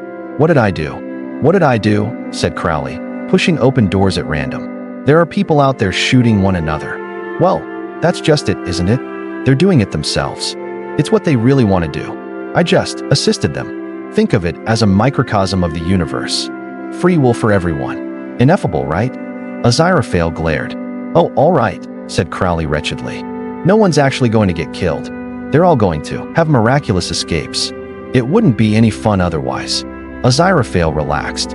"You know, Crowley," he said, beaming, "I've always said that, deep down inside, you're really quite a dash." All right, Crowley snapped. "Tell the whole blessed world. Why don't you?" After a while, loose alliances began to emerge. Most of the financial departments found they had interests in common, settled their differences, and ganged up on forward planning. When the first police car arrived, 16 bullets from a variety of directions had hit it in the radiator before it had got halfway up the drive. 2 more took out its radio antenna, but they were too late. Mary Hodges was just putting down the phone when Crowley opened her office door. "It must be terrorists," she snapped. "Or poachers." She peered at the pair of them. "You are the police, aren't you?" she said. Crowley saw her eyes begin to widen. Like all demons, he had a good memory for faces. Even after 10 years, the loss of a wimple, and the addition of some rather severe makeup. He snapped his fingers. She settled back in her chair, her face becoming a blank and amiable mask. "There was no need for that," said Aziraphale. "Good." Crowley glanced at his watch. "Morning, ma'am," he said in a sing-song voice. "We're just a couple of supernatural entities, and we were just wondering if you might help us with the whereabouts of the notorious son of Satan." He smiled coldly at the angel. "I'll wake her up again, shall I? And you can say it." "Well, since you put it like that," said the angel slowly. "Sometimes the old ways are best," said Crowley. He turned to the impassive woman. "Were you a nun here 11 years ago?" he said. "Yes," said Mary. "There," said Crowley to Aziraphale. "See? I knew I wasn't wrong." "Luck of the devil," muttered the angel. "Your name, then, was Sister Talkative. Or something. Loquacious," said Mary Hodges in a hollow voice. "And do you recall an incident involving the switching of newborn babies?" said Crowley. Mary Hodges hesitated. When she did speak, it was as though memories that had been scabbed over were being disturbed for the first time in years. "Yes," she said. "Is there any possibility that the switch could have gone wrong in some way?" "I do not know." Crowley thought for a bit. "You must have had records," he said. "There are always records. Everyone has records these days." He glanced proudly at Aziraphale. "It was one of my better ideas." "Oh yes," said Mary Hodges. "And where are they?" said Aziraphale sweetly. "There was a fire just after the birth." Crowley groaned and threw his hands in the air. "That was Hastur, probably," he said. "It's his style. Can you believe those guys? I bet he thought he was being really clever." "Do you recall any details about the other child?" said Aziraphale. "Yes. Please tell me." "He had lovely little toesy woesies." "Oh, and he was very sweet," said Mary Hodges wistfully. There was the sound of a siren outside, abruptly broken off as a bullet hit it. Aziraphale nudged. "Crowley, get a move on," he said. "We're going to be knee-deep in police at any moment, and I will, of course, be morally obliged to assist them in their inquiries." He thought for a moment. "Perhaps she can. Remember if there were any other women giving birth that night?" And dash. There was the sound of running feet downstairs. "Stop them," said Crowley. "We need more time. Any more miracles, and we'll really start getting noticed by up there," said Aziraphale. "If you really want Gabriel, or someone wondering why 40 policemen have gone to sleep dash." "Okay," said Crowley. That's it. It was worth a try. Let's get out of here." "In 30 seconds you will wake up," said Aziraphale to the entranced ex-nun. "And you will have had a lovely dream about whatever you like best," and dash. Yes, fine," sighed Crowley. "Now can we go?" No one noticed them leaving. The police were too busy herding in 40 adrenaline-drunk, fighting mad management trainees. 3 police vans had gouged tracks in the lawn, and Aziraphale made Crowley back up for the first of the ambulances. But then the Bentley swished into the night. Behind them, the summer house and gazebo were already ablaze. "We've really left that poor woman in a dreadful situation," said the angel. "You think?" said Crowley, trying to hit a hedgehog and missing. "Bookings will double, you mark my words. If she plays her cards right, sorts out the waivers, ties up all the legal bits. Initiative training with real guns? They'll form queues. Why are you always so cynical?" I said, "Because it's my job." They drove in silence for a while. Then Aziraphale said, "You'd think he'd show up, wouldn't you? You'd think we could detect him in some way. He won't show up. Not to us. Protective camouflage. He won't even know it, but his powers will keep him hidden from prying occult forces." "Occult forces? You and me?" explained Crowley. "I'm not a cult," said Aziraphale. "Angels aren't a cult. We're ethereal." "Whatever," snapped Crowley, too worried to argue. "Is there some other way of locating him?" Crowley shrugged. "Search me," he said. "How much experience do you think I've got in these matters? Armageddon only happens once, you know. They don't let you go around again until you get it right." The angel stared out at the rushing hedgerows. "It all seems so peaceful," he said. "How do you think it will happen?" "Well, thermonuclear extinction has always been very popular. Although I must say the big boys are being quite polite to each other at the moment." "Asteroid strike," said Aziraphale. "Quite the fashion these days, I understand. Strike into the Indian Ocean, great big cloud of dust and vapor. Goodbye all higher life forms." "Wow," said Crowley, taking care to exceed the speed limit. "Every little bit helped. Doesn't bear thinking about it, does it?" said Aziraphale gloomily. "All the higher life forms scythed away, just like that. Terrible. Nothing but dust and fundamentalists. That was nasty. Sorry, couldn't resist it." They stared at the road. "Maybe some terrorist dash?" Aziraphale began. "Not one of ours," said Crowley. "Or ours," said Aziraphale. "Although ours are freedom fighters, of course." "I'll tell you what," said Crowley, scorching rubber on the Tadfield bypass. "Cards on the table time. I'll tell you ours if you tell me yours." "All right. You first." "Oh no. You first." "But you're a demon." "Yes, but a demon of my word, I should hope." Aziraphale named 5 political leaders. Crowley named 6.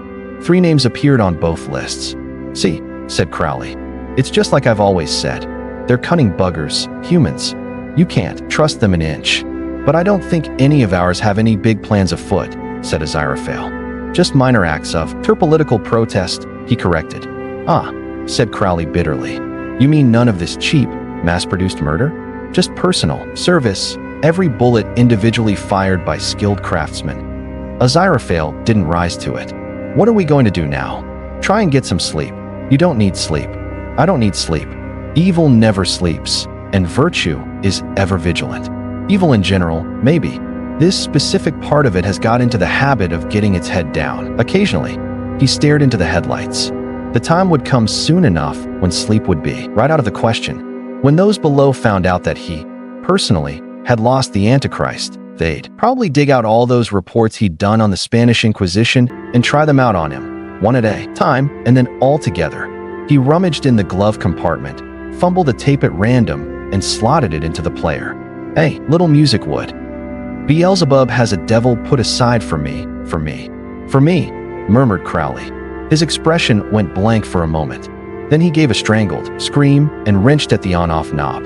Of course, we might be able to get a human to find him, said Aziraphale thoughtfully. What? Said Crowley distractedly.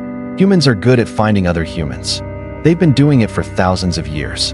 And the child is human. As well as, he would be hidden from us, but other humans might be able to. Oh, sense him perhaps. Or spot things we wouldn't think of. It wouldn't work. He's the Antichrist.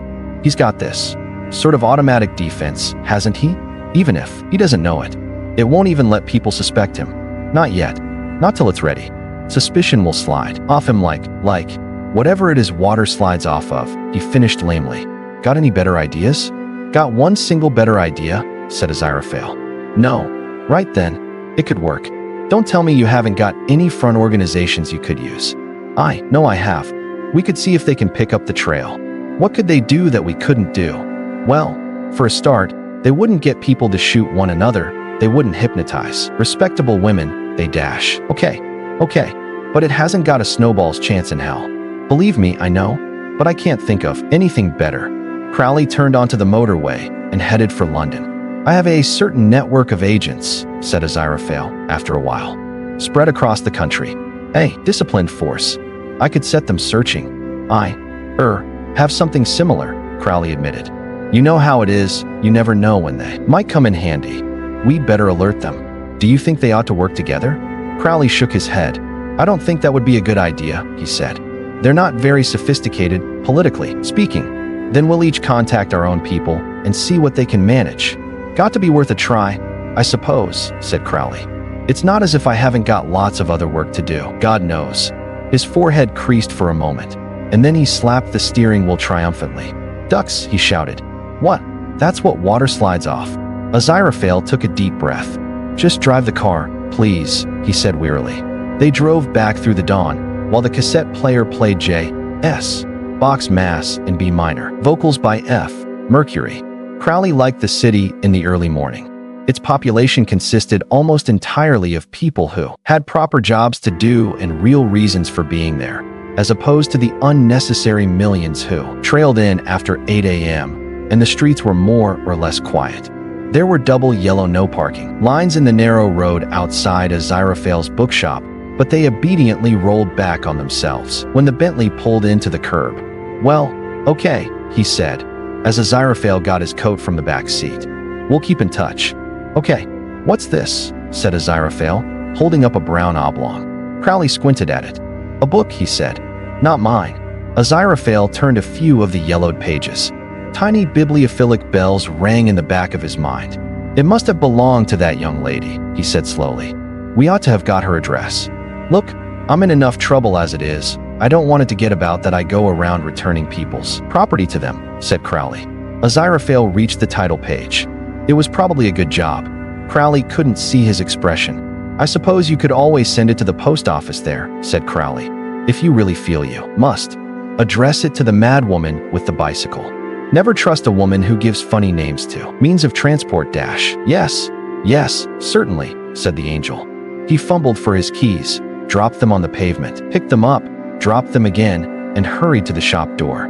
We'll be in touch then, shall we? Crowley called after him. Aziraphale paused in the act of turning the key. What? He said. Oh, yes. Fine. Jolly good. And he slammed the door. Right. Mumbled Crowley, suddenly feeling very alone. Torchlight flicked in the lanes.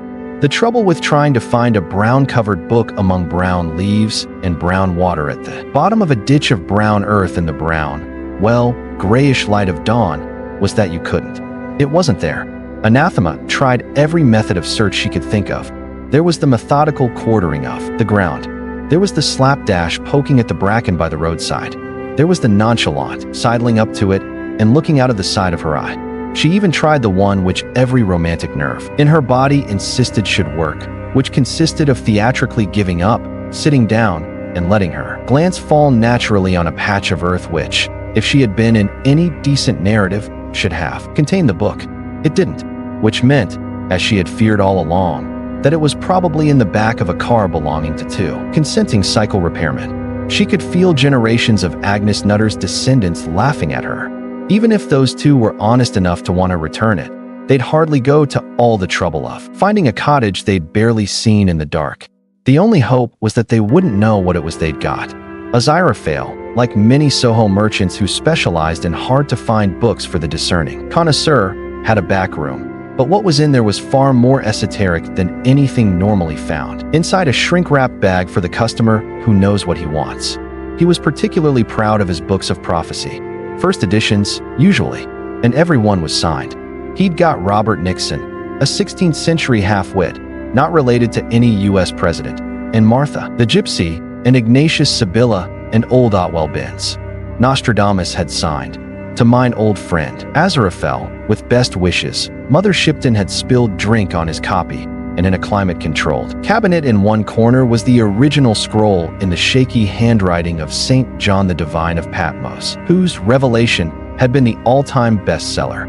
Aziraphale had found him a nice chap, if a bit too fond of odd mushrooms. What the collection did not have was a copy of the nice and accurate prophecies of Agnes Nutter, and Aziraphale walked into the room holding it as a keen philatelist might hold a Mauritius blue that had just turned up on a postcard from his aunt. He'd never even seen a copy before, but he'd heard about it.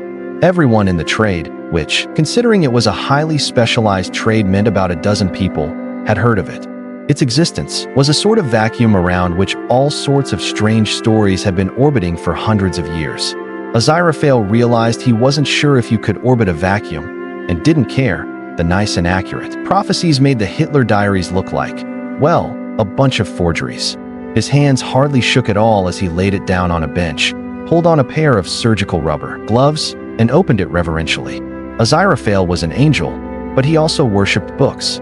The title page said, "The Knife and Accurate Prophecies of Agnes Nutter," in slightly smaller type, being a certain and preface history from the prefant day unto the endinga of this world, in slightly larger type, in a different type, containing therein many diverse wonders and precepts for the wife, more complete than ever yet before publifed, in smaller type, but in capitals, concerning the strange times ahead, in slightly desperate italics, and events of a wonderful nature, in larger type, once more, reminiscent of Nostradamus at Hifbeft, Ursula Shipton. The prophecies were numbered, and there were more than 4,000 of them. Steady, steady, Aziraphale muttered to himself.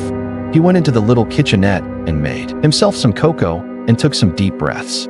Then he came back and read a prophecy at random. 40 minutes later, the cocoa was still untouched. The red-haired woman in the corner of the hotel bar was the most successful war correspondent in the world. She now had a passport in the name of Carmine Zuijiber, and she went where the wars were. Well, more or less. Actually, she went where the wars weren't. She'd already been where the wars were. She was not well known, except where it counted. Get half a dozen war correspondents together in an airport bar, and the conversation will, like a compass orienting to north, swing around to Murchison of the New York Times, to Van Home of Newsweek, to Anforth of ITN News. The war correspondents. But when Murchison and Van Home and Anforth ran into each other in a burnt-out tin shack in Beirut or Afghanistan or the Sudan, after they'd admired each other's scars and had downed a few, they would exchange odd anecdotes of Red Zuijiber from the National World Weekly. "That dumb rag," Murchison would say. "It doesn't goddamn know what it's goddamn got." Actually, the National World Weekly did know just what it had got. It had a war correspondent. It just didn't know why, or what to do with one now it had her. A typical National World Weekly would tell the world how Jesus' face was seen on a Big Mac bun, bought by someone from Des Moines, with an artist's impression of the bun, how Elvis Presley was recently sighted working in a burger lord in Des Moines, how listening to Elvis records cured a Des Moines housewife's cancer, how the spate of werewolves infesting the Midwest are the offspring of noble pioneer women raped by Bigfoot, and that Elvis was taken by space aliens in 1976 because he was too good for this world. Remarkably, one of these stories is indeed true. That was the National World Weekly. They sold 4 million copies a week, and they needed a war correspondent like they needed an exclusive interview with the General Secretary of the United Nations. The interview was done in 1983 and went as follows. Question: You're the Secretary of the United Nations, then? AC. Question: Ever cited Elvis? So they paid Red Zuijiber a great deal of money to go and find wars, and ignored the bulging, badly typed envelopes she sent them occasionally from around the globe to justify her generally fairly reasonable expense claims. They felt justified in this because, as they saw it, she really wasn't a very good war correspondent, although she was undoubtedly the most attractive, which counted for a lot on the national world. Weekly, her war reports were always about a bunch of guys shooting at each other, with no real understanding of the wider political ramifications, and, more importantly, no human interest. Occasionally, they would hand one of her stories over to a rewrite man to fix up. Jesus appeared to 9-year-old Manuel Gonzalez during a pitched battle on the Rio Concorsa and told him to go home because his mother worried about him. I knew it was Jesus, said the brave little child, because he looked like he did when his picture miraculously appeared on my sandwich box. Mostly the National World Weekly left her alone and carefully filed her stories in the rubbish bin. Murchison and Van Home and Anforth didn't care about this. All they knew was that whenever a war broke out, Ms. Zuijiber was there first, practically before. How does she do it? They would ask each other incredulously. How the hell does she do it? And their eyes would meet and silently say, if she was a car, she'd be made by Ferrari. She's the kind of woman you'd expect to see as the beautiful consort to the corrupt generalissimo of a collapsing third world country, and she hangs around with guys like us. We're the lucky guys, right? Ms. Zuijiber just smiled and bought another round of drinks for everybody on the National World Weekly and watched the fights break out around her and smiled. She had been right. Journalism suited her. Even so, everyone needs a holiday, and Red Zuijiber was on her first in 11 years. She was on a small Mediterranean island which made its money from the tourist trade, and that in itself was odd.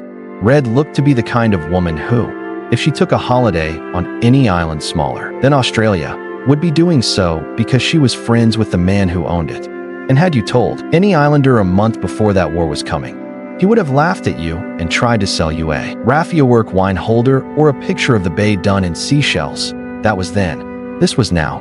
Now a deep religio-political divide, concerning which of 4 small mainland countries they weren't actually a part of, had split the country into 3 factions, destroyed the statue of Santa Maria in the town square, and done for the tourist trade. Red Zuijiber sat in the bar of the Hotel de Palomar del Sol, drinking what passed for a cocktail. In one corner, a tired pianist played, and a waiter in a toupee crooned into a microphone. "AAA on Sponatime dear was, little white bull. AAA Avery sad because of us, little white bull." A man threw himself through the window, a knife between his teeth, a Kalashnikov automatic rifle in one hand, a grenade in the other. "I claim GI's Oteg ID derging OG der dash," he paused. He took the knife out of his mouth and began again. "I claim this hotel in the name of the pro-Turkish liberation faction. The last 2 holidaymakers remaining on the island, Mr. and Mrs. Thomas Threlfall, of 9, The Elms, Paynton. They always maintained that one of the nice things about going on holiday was not having to read the newspapers or listen to the news, just getting away from it all really. And due to a tummy bug contracted by Mr. Threlfall and Mrs. Threlfall rather overdoing it in the sun their first day. This was their first time out of their hotel room for a week and a half. Climbed underneath their table. Red unconcernedly withdrew the maraschino cherry from her drink, put it to her scarlet lips, and sucked it slowly off its stick in a way that made several men in the room break into a cold sweat. The pianist stood up, reached into his piano, and pulled out a vintage submachine gun. "This hotel has already been claimed by the pro-Greek territorial brigade," he screamed. "Make one false move, and I shoot out your living daylight." There was a motion at the door. A huge, black-bearded individual with a golden smile and a genuine antique Gatling gun stood there, with a cohort of equally huge, although less impressively armed, men behind him. This strategically important hotel, for years a symbol of the fascist, imperialist Turco-Greek running dog tourist trade, is now the property of the Italo-Maltese freedom fighters, he boomed affably. "Now we kill everybody." "Rubbish," said the pianist, "is not strategically important. Just has extremely well-stocked wine cellar." "He's right. Pedro, said the man with the Kalashnikov. That's why my lot wanted it. 11 General Ernesto de Montoya said to me. He said, Fernando, the war will be over by Saturday, and the lads will be wanting a good time. Pop down to the Hotel de Palomar del Sol and claim it as booty, will you? The bearded man turned red. Is Bloody important strategically? Fernando Chianti.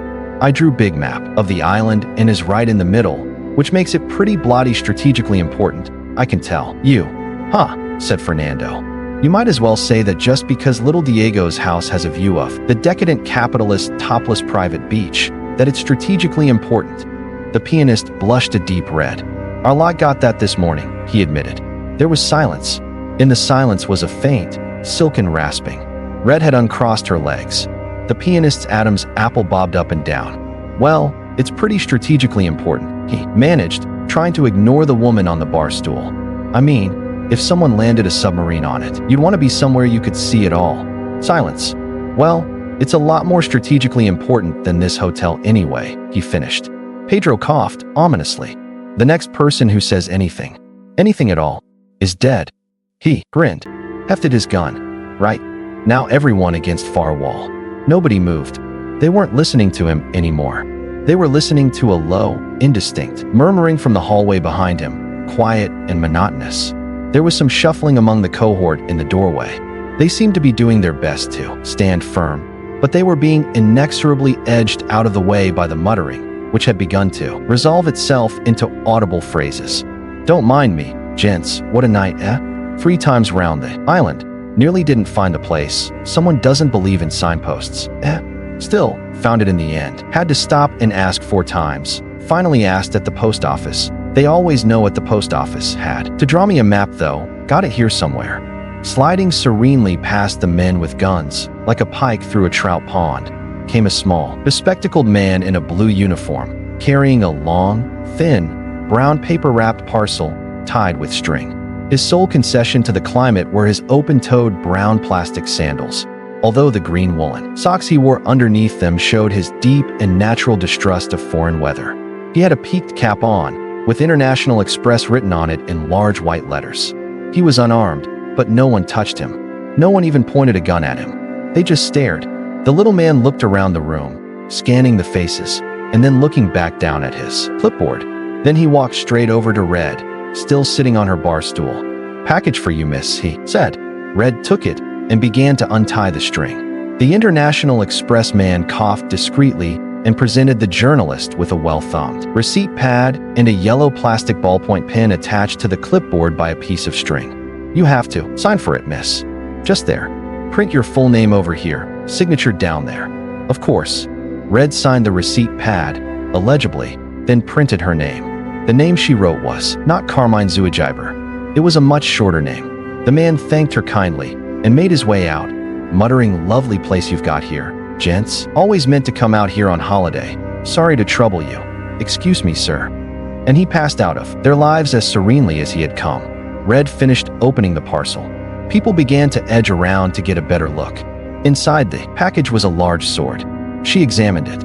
It was a very straightforward sword, long and sharp. It looked both old and used, and it had nothing ornamental or impressive about it. This was no magical sword, no mystic weapon of power and might.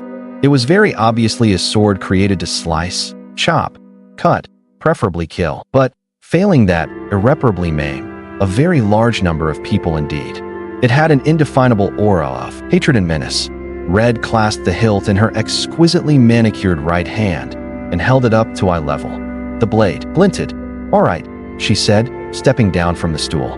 Finally, she finished the drink, hefted the sword over one shoulder, and looked around at the puzzled factions, who now encircled her completely. "Sorry to run out on you, chaps," she said. "Would love to stay and get to know you better." The men in the room suddenly realized that they didn't want to know her better.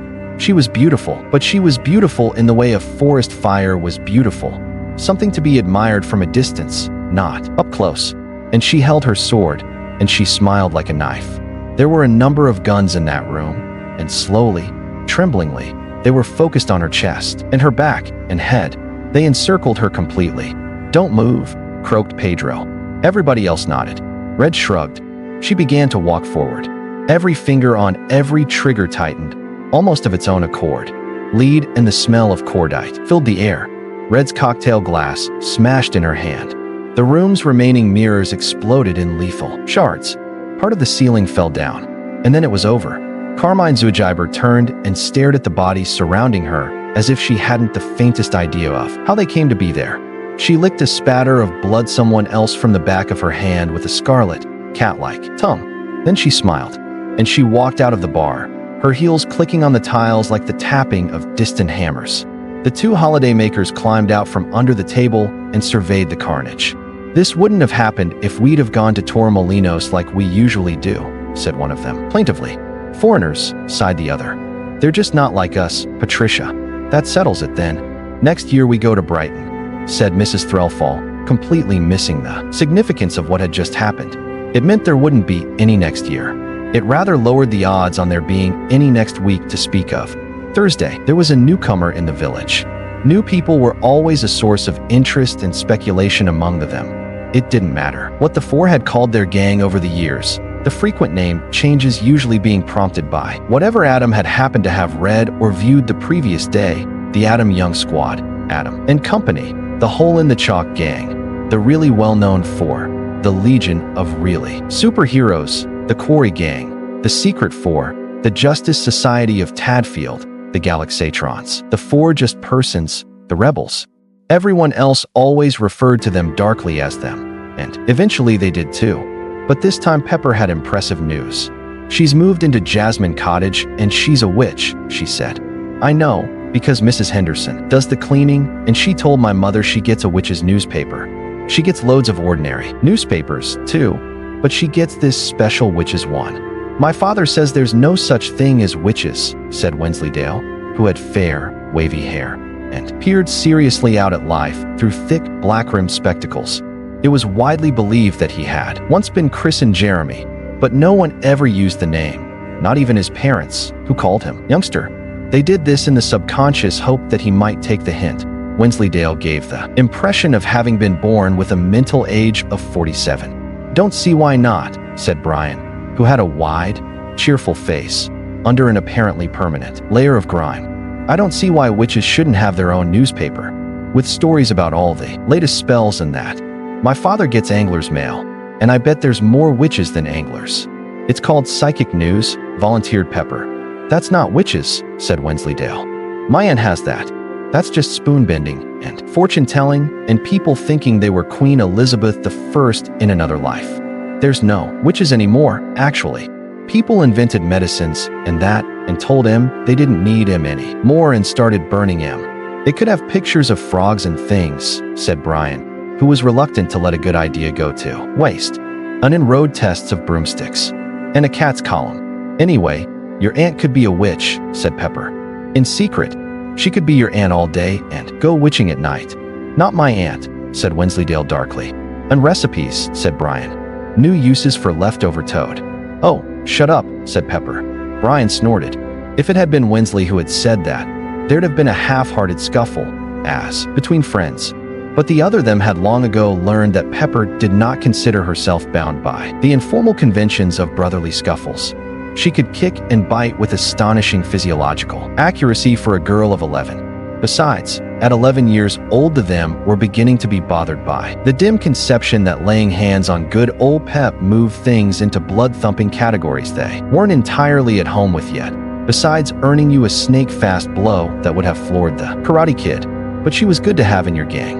They remembered with pride the time when Greasy Johnson and his gang had taunted them for playing with a girl.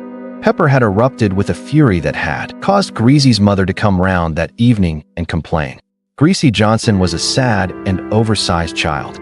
There's one in every school, not exactly fat, but simply huge and wearing almost the same size clothes as his father. Paper tore under his tremendous fingers, pins shattered in his grip. Children whom he tried to play with in quiet, friendly games ended up getting under his huge feet, and Greasy Johnson had become a bully almost in self-defense. After all, it was better to be called a bully, which at least implied some sort of control and desire, than to be called a big clumsy oaf. He was the despair of the sports master, because if Greasy Johnson had taken the slightest interest in sport, then the school could have been champions. But Greasy Johnson had never found a sport that suited him. He was instead secretly devoted to his collection of tropical fish, which won him prizes. Greasy Johnson was the same age as Adam Young, to within a few hours, and his parents had never told him he was adopted.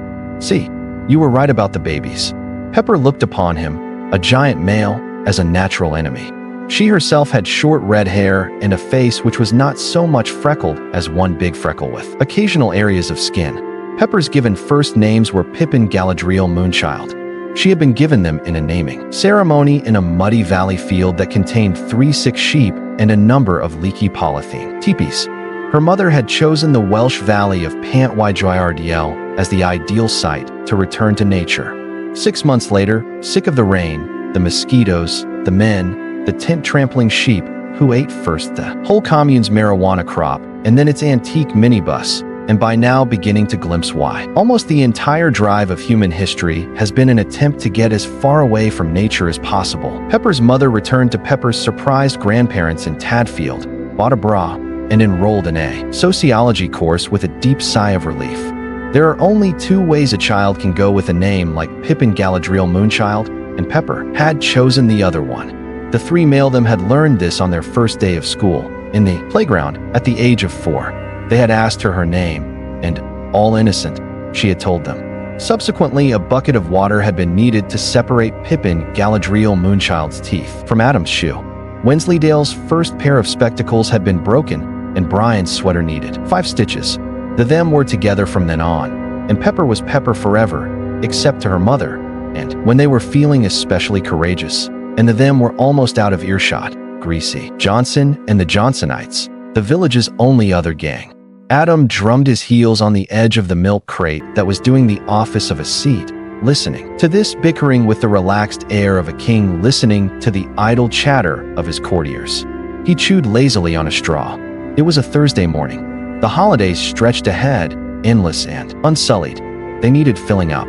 He let the conversation float around him like the buzzing of grasshoppers, or, more precisely, like a prospector watching the churning gravel for a glint of useful gold. In our Sunday paper it said there was thousands of witches in the country, said Brian, worshipping nature and eating health food and that. So I don't see why we shouldn't have one round here. They were flooding the country with a wave of mindless evil, it said. What? By worshiping nature and eating health food, said Wensleydale. That's what it said. The them gave this due consideration. They had once at Adam's instigation tried a health food diet for a whole afternoon. Their verdict was that you could live very well on healthy food provided you had a big cooked lunch beforehand. Brian leaned forward conspiratorially. And it said they dance round with no clothes on, he added.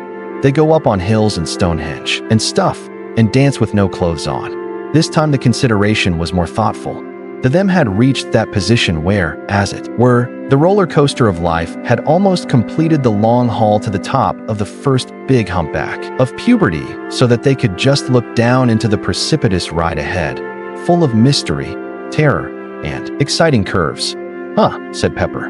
Not my aunt, said Wensleydale, breaking the spell. Definitely not my aunt. She just keeps trying to talk to my uncle.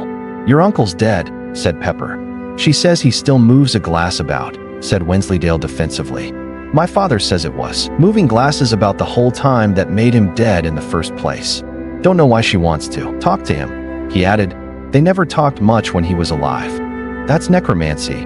That is, said Brian. It's in the Bible. She ought to stop it. God's dead against necromancy. And witches. You can go to hell for it. There was a lazy shifting of position on the milk crate throne. Adam was going to speak. The them fell silent. Adam was always worth listening to. Deep in their hearts, the them knew that they weren't a gang of 4. They were a gang of 3, which belonged to Adam. But if you wanted excitement and interest and crowded days, then every them would prize a lowly position in Adam's gang above leadership of any other gang anywhere. Don't see why everyone's so down on witches, Adam said. The them glanced at one another. This sounded promising. Well, they blight crops, said Pepper. And sink ships, and tell you if you're going to be king, and stuff, and brew up stuff with herbs. My mother uses herbs, said Adam. So does yours. Oh, those are all right, said Brian, determined not to lose his position as a cult expert. I expect God said it was all right to use mint and sage and so on. Stands to reason there's nothing wrong with mint and sage. And they can make you be ill just by looking at you, said Pepper. It's called the evil eye. They give you a look, and then you get ill, and no one knows why. And they make a model of you and stick it full of pins, and you get ill where all the pins are, she added cheerfully. That sort of thing doesn't happen anymore, reiterated Wensleydale, the rational thinking person. 'Cause we invented science, and all the vicars set fire to the witches for their own good. It was called the Spanish Inquisition. Then I reckon we should find out if her at Jasmine Cottage is a witch, and if she is we should tell. Mr. Pickersgill, said Brian. Mr. Pickersgill was the vicar. Currently, he was in dispute with them over subjects ranging from climbing the yew tree in the churchyard to ringing the bells and running away. I don't reckon it's allowed, going round setting fire to people, said Adam. Otherwise people'd be doing it all the time. It's all right if you're religious, said Brian reassuringly. And it stops the witches from going to hell. So I expect they'd be quite grateful if they understood it properly. Can't see Picky setting fire to anyone, said Pepper. Oh, I dunno, said Brian meaningfully. Not actually setting them on actual fire, sniffed Pepper. He's more likely to tell their parents, and leave it up to them if anyone's going to be set on fire or not. The them shook their heads in disgust at the current low standards of ecclesiastical responsibility. Then the other three looked expectantly at Adam. They always looked expectantly at Adam. He was the one that had the ideas. Perhaps we ought to do it ourselves, he said. Someone ought to be doing something if there's all these witches about. It sits like that neighborhood watch scheme. Neighborhood witch, said Pepper. No, said Adam coldly. But we can't be the Spanish Inquisition, said Wensleydale. We're not Spanish. I bet you don't have to be Spanish to be the Spanish Inquisition, said Adam. I bet it's like Scottish, eggs, or American hamburgers. It just has to look Spanish. We've just got to make it look Spanish. Then, everyone would know it's the Spanish Inquisition. There was silence. It was broken by the crackling of one of the empty crisp packets that accumulated wherever Brian was sitting. They looked at him. I've got a bullfight poster with my name on it, said Brian, slowly. Lunchtime came and went. The new Spanish Inquisition reconvened. The head inquisitor inspected it critically. What are those? He demanded. You click them together when you dance, said Wensleydale, a shade defensively. My aunt brought them back from Spain years ago. They're called maracas, I think. They've got a picture of a Spanish dancer on them. Look. What's she dancing with a bull for? Said Adam. That's to show it's Spanish, said Wensleydale. Adam let it pass. The bullfight poster was everything Brian had promised. Pepper had something rather like a gravy boat made out of raffia. It's for putting wine in, she said defiantly. My mother brought it back from Spain. It hasn't got a bull on it, said Adam severely. It doesn't have to, Pepper countered, moving just ever so slightly into a fighting stance. Adam hesitated. His sister Sarah and her boyfriend had also been to Spain. Sarah had returned with a very large purple toy donkey which, while definitely Spanish, did not come up to what Adam instinctively felt should be the tone of the Spanish Inquisition. The boyfriend, on the other hand, had brought back a very ornate sword which, despite its tendency to bend when picked up and go blunt when asked to cut paper, proclaimed itself to be made of Toledo steel. Adam had spent an instructive half-hour with the encyclopedia and felt that this was just what the Inquisition needed. Subtle hints had not worked, however. In the end, Adam had taken a bunch of onions from the kitchen. They might well have been Spanish. But even Adam had to concede that, as decor for the inquisitorial premises, they lacked that certain something. He was in no position to argue too vehemently about raffia wine holders. Very good, he said. You certain they're Spanish onions? Said Pepper, relaxing. Course, said Adam. Spanish onions. Everyone knows that. They could be French, said Pepper doggedly. France is famous for onions. It doesn't matter, said Adam, who was getting fed up with onions. France is nearly Spanish, and I don't expect witches know the difference. What with spending all their time flying around at night. It all looks like the continent to witches. Anyway, if you don't like it, you can jolly well go and start your own inquisition anyway. For once, Pepper didn't push it. She'd been promised the post of head torturer. No one doubted who was going to be chief inquisitor. Wensleydale and Brian were less enthralled with their roles of inquisitorial guards. Well, you don't know any Spanish, said Adam, whose lunch hour had included 10 minutes with a phrase book Sarah had bought in a haze of romanticism in Alicant 6. That doesn't matter, because actually you have to talk in Latin, said Wensleydale, who had also been doing some slightly more accurate lunchtime reading. And Spanish, said Adam firmly. That's why it's the Spanish Inquisition. I don't see why it shouldn't be a British Inquisition, said Brian. Don't see why we should have fought the Armada and everything, just to have their smelly Inquisition. This had been slightly bothering Adam's patriotic sensibilities as well. I reckon, he said, that we should sort of start Spanish and then make it the British Inquisition when we've got the hang of it. And now, he added, the Inquisitorial Guard will go and fetch the first, which, for favor, the new inhabitant of Jasmine Cottage would have to wait, they decided. What they needed to do was start small and work their way up. Art thou a witch, Ole? Said the Chief Inquisitor. Yes, said Pepper's little sister, who was 6 and built like a small, golden-haired football. You mustn't say yes, you've got to say no, hissed the head torturer, nudging the suspect. And then what? Demanded the suspect. And then we torture you to make you say yes, said the head torturer. I told you, it's good fun, the torturing. It doesn't hurt. Hastar Larvisa, she added quickly. The little suspect gave the decor of the inquisitorial headquarters a disparaging look. There was a decided odor of onions. Huh, she said. I want to be a witch, with a warty nose and a green skin and a lovely cat and I'd call it Blackie, and lots of potions and dash. The head torturer nodded to the Chief Inquisitor. Look, said Pepper desperately. No one's saying you can't be a witch. You just have to say you're not a witch. No point in us taking all this trouble, she added severely, if you're going to go around saying yes the minute we ask you. The suspect considered this. But I wants to be a witch, she wailed. The male them exchanged exhausted glances. This was out of their league.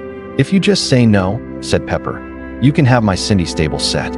I've never ever used it, she added, glaring at the other them and daring them to make a comment. You have used it, snapped her sister. I've seen it, and it's all worn out, and the bit where you put the hay is broke and dash. Adam gave a magisterial cough.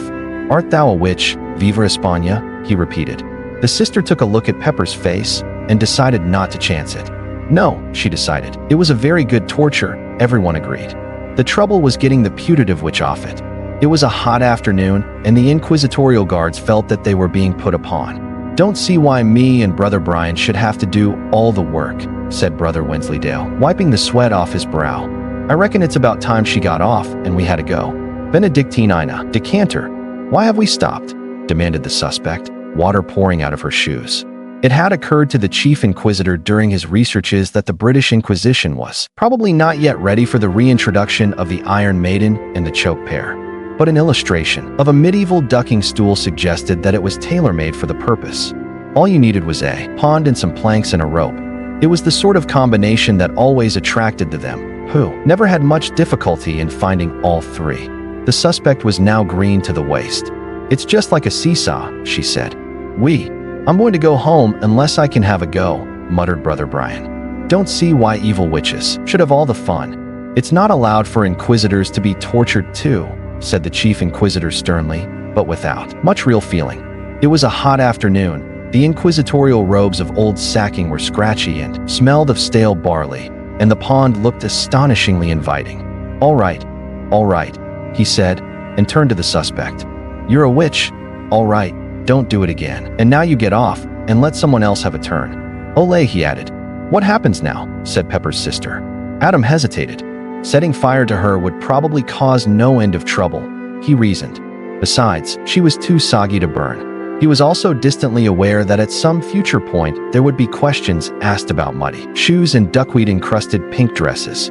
But that was the future, and it lay at the other end of a long, warm afternoon that contained planks and ropes and ponds.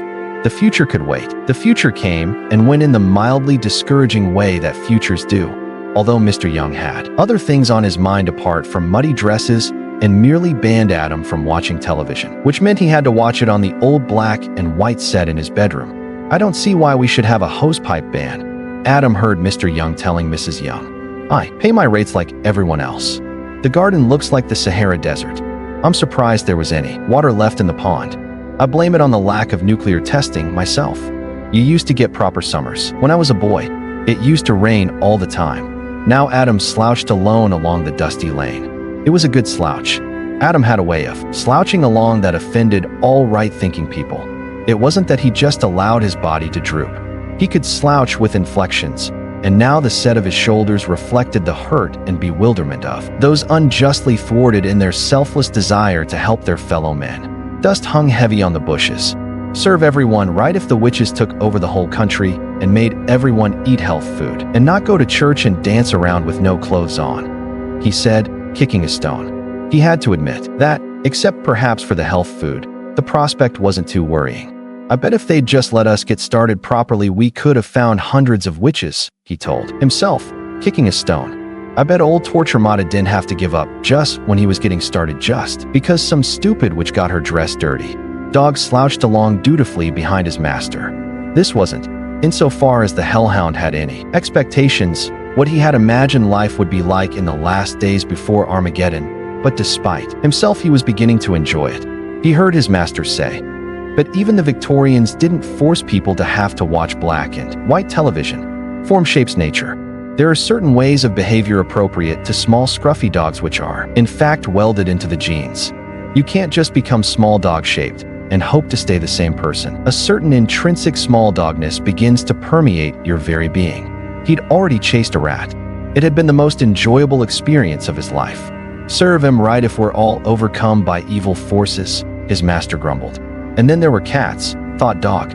He'd surprised the huge ginger cat from next door and had attempted to reduce it to cowering jelly by means of the usual glowing stare and deep-throated growl, which had always worked on the damned in the past.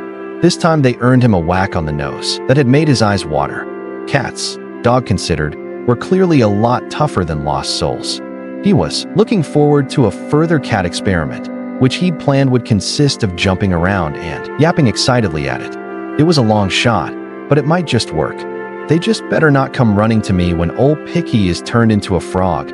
That's all, muttered Adam. It was at this point that two facts dawned on him. One was that his disconsolate footsteps had led him past Jasmine Cottage. The other was that someone was crying. Adam was a soft touch for tears. He hesitated a moment, and then cautiously peered over the hedge. To Anathema, sitting in a deck chair and halfway through a packet of Kleenex, it looked like the rise of a small, disheveled sun. Adam doubted that she was a witch.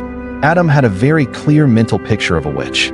The Youngs restricted themselves to the only possible choice amongst the better class of Sunday newspaper, and so 100 years of enlightened occultism had passed Adam by. She didn't have a hooked nose or warts, and she was young. Well, quite young. That was good enough for him. "Hello," he said, unslouching. She blew her nose and stared at him. What was looking over the hedge should be described at this point. What Anathema saw was, she said later, something like a prepubescent Greek god, or maybe a biblical illustration, one which showed muscular angels doing some righteous smiting. It was a face that didn't belong in the 20th century. It was thatched with golden curls which glowed. Michelangelo should have sculpted it. He probably would not have included the battered sneakers, frayed jeans, or grubby t-shirt, though. "Who are you?" she said. "I'm Adam Young," said Adam. "I live just down the lane." "Oh, yes, I've heard of you," said Anathema, dabbing at her eyes. Adam preened. "Mrs. Henderson said I was to be sure to keep an eye out for you," she went on. "I'm well known around here," said Adam. "She said you were born to hang," said Anathema. Adam grinned. Notoriety wasn't as good as fame, but was heaps better than obscurity. "She said you were the worst of the lot of them," said Anathema, looking a little more cheerful. Adam nodded. She said, "You watch out for them, miss. They're nothing but a pack of ringleaders." "That Young Adam's full of the old Adam," she said.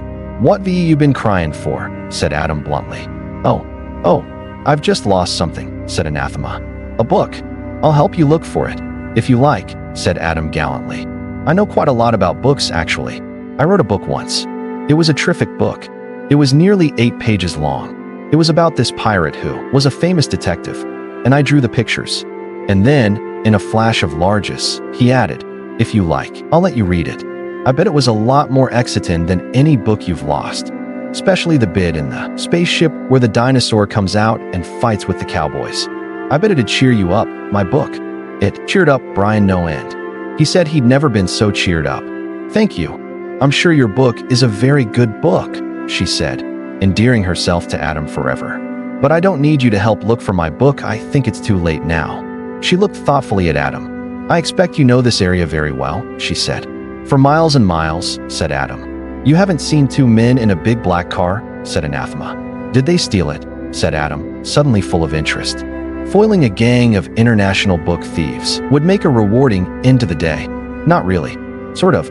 I mean, they didn't mean to. They were looking for the manor, but I went up there today and no one knows anything about them. There was some sort of accident or something, I believe.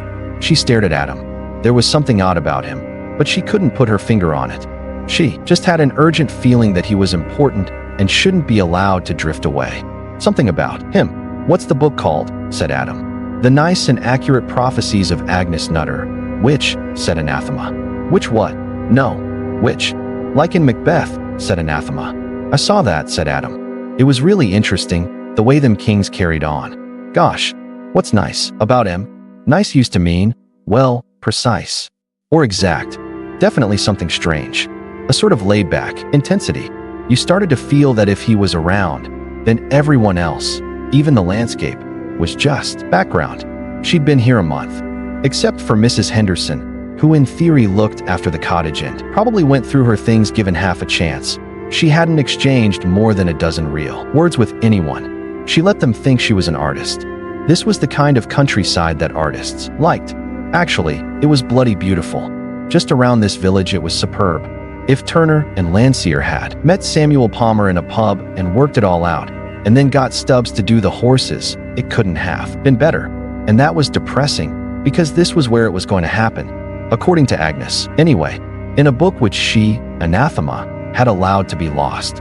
She had the file cards, of course, but they just weren't the same. If Anathema had been in full control of her own mind at that moment and no one around Adam was ever in full control of his or her own mind, she'd have noticed that whenever she tried to think about him, beyond a superficial level her thoughts slipped away like a duck off water. Wicked, said Adam, who had been turning over in his mind the implications of a book of nice and accurate prophecies. It tells you who's going to win the Grand National, does it? No, said Anathema. Any spaceships in it? Not many, said Anathema. Robots, said Adam hopefully. Sorry, doesn't sound very nice to me. Then, said Adam, don't see what the future's got in it if there's no robots and spaceships. About 3 days, thought Anathema glumly. That's what it's got in it. Would you like a lemonade? She said. Adam hesitated. Then he decided to take the bull by the horns. Look, excuse me for a skin, if it's not a personal question, but are you a witch? He said. Anathema narrowed her eyes. So much for Mrs. Henderson poking around. Some people might say so, she said. Actually, I'm an occultist. Oh, well, that's all right, then, said Adam, cheering up. She looked him up and down. You know what an occultist is, do you? She said. Oh, yes, said Adam confidently. Well, so long as you're happier now, said Anathema. Come on in. I could do with a drink myself. And, Adam Young. Yes, you were thinking nothing wrong with my eyes. They don't need examining, weren't you? Who, me? Said Adam guiltily. Dog was the problem. He wouldn't go in the cottage. He crouched on the doorstep, growling. Come on, you silly dog, said Adam. It's only old Jasmine Cottage. He gave Anathema an embarrassed look. Normally he does everything I say right off. You can leave him in the garden, said Anathema. No, said Adam. He's got to do what he's told. I read it in a book. Training is very important. Any dog can be trained, it said. My father said I can only keep him if he's properly trained. Now, dog, go inside. Dog whined and gave him a pleading look. His stubby tail thumped on the floor once or twice. His master's voice, with extreme reluctance, as if making progress in the teeth of a gale, he slunk over the doorstep. There, said Adam proudly. Good boy. And a little bit more of hell burned away. Anathema shut the door. There had always been a horseshoe over the door of Jasmine Cottage, ever since its first tenant, centuries before. The Black Death was all the rage at the time, and he'd considered that he could use all the protection he could get. It was corroded and half covered with the paint of centuries. So neither Adam nor Anathema gave it a thought, or noticed how it was now cooling from a white heat. Aziraphale's cocoa was stone cold. The only sound in the room was the occasional turning of a page. Every now and again, there was a rattling at the door when prospective customers of intimate books next door mistook the entrance. He ignored it. Occasionally, he would very nearly swear. Anathema hadn't really made herself at home in the cottage. Most of her implements were piled up on the table.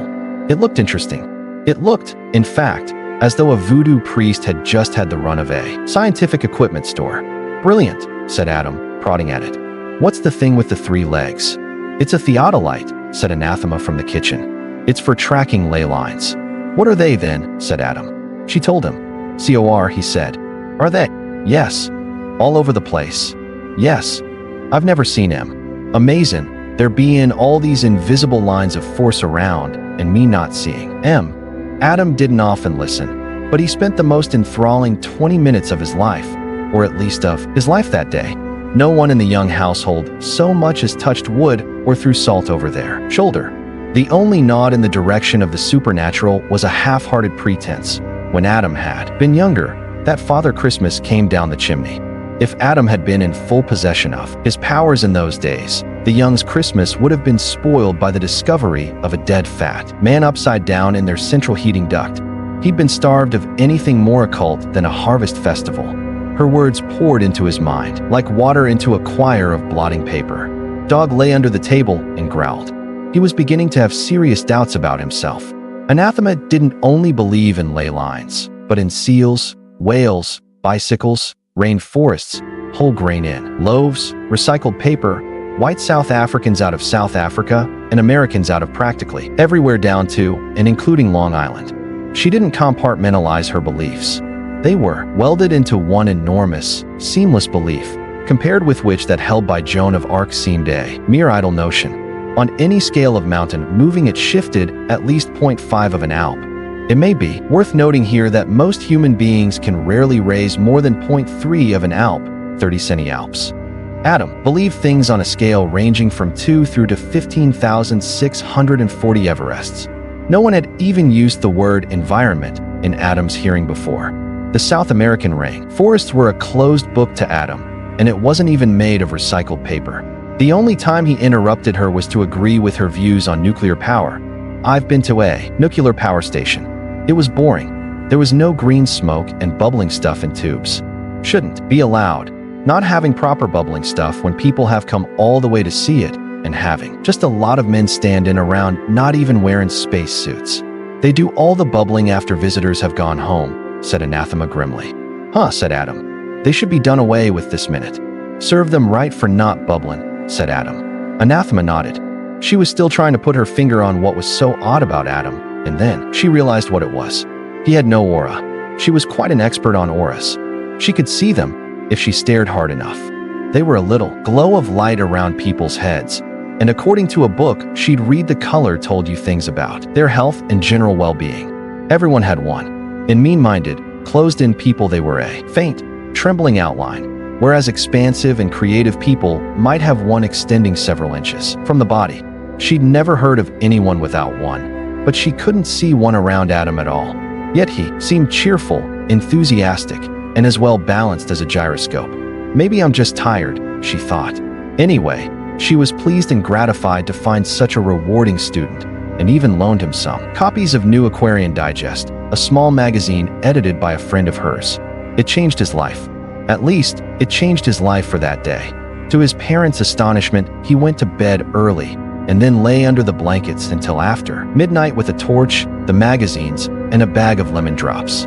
The occasional brilliant emerged from his ferocious chewing mouth. When the batteries ran out, he emerged into the darkened room and lay back with his head pillowed in his hands, apparently watching the squadron of X-Wing fighters that hung from the ceiling. They moved gently in the night breeze, but Adam wasn't really watching them. He was staring instead into the brightly lit panorama of his own imagination, which was whirling like a fairground. This wasn't Wensleydale's Ant in a Wineglass. This sort of occulting was a lot more interesting. Besides, he liked Anathema. Of course, she was very old, but when Adam liked someone he wanted to make them happy, he wondered how he could make Anathema happy.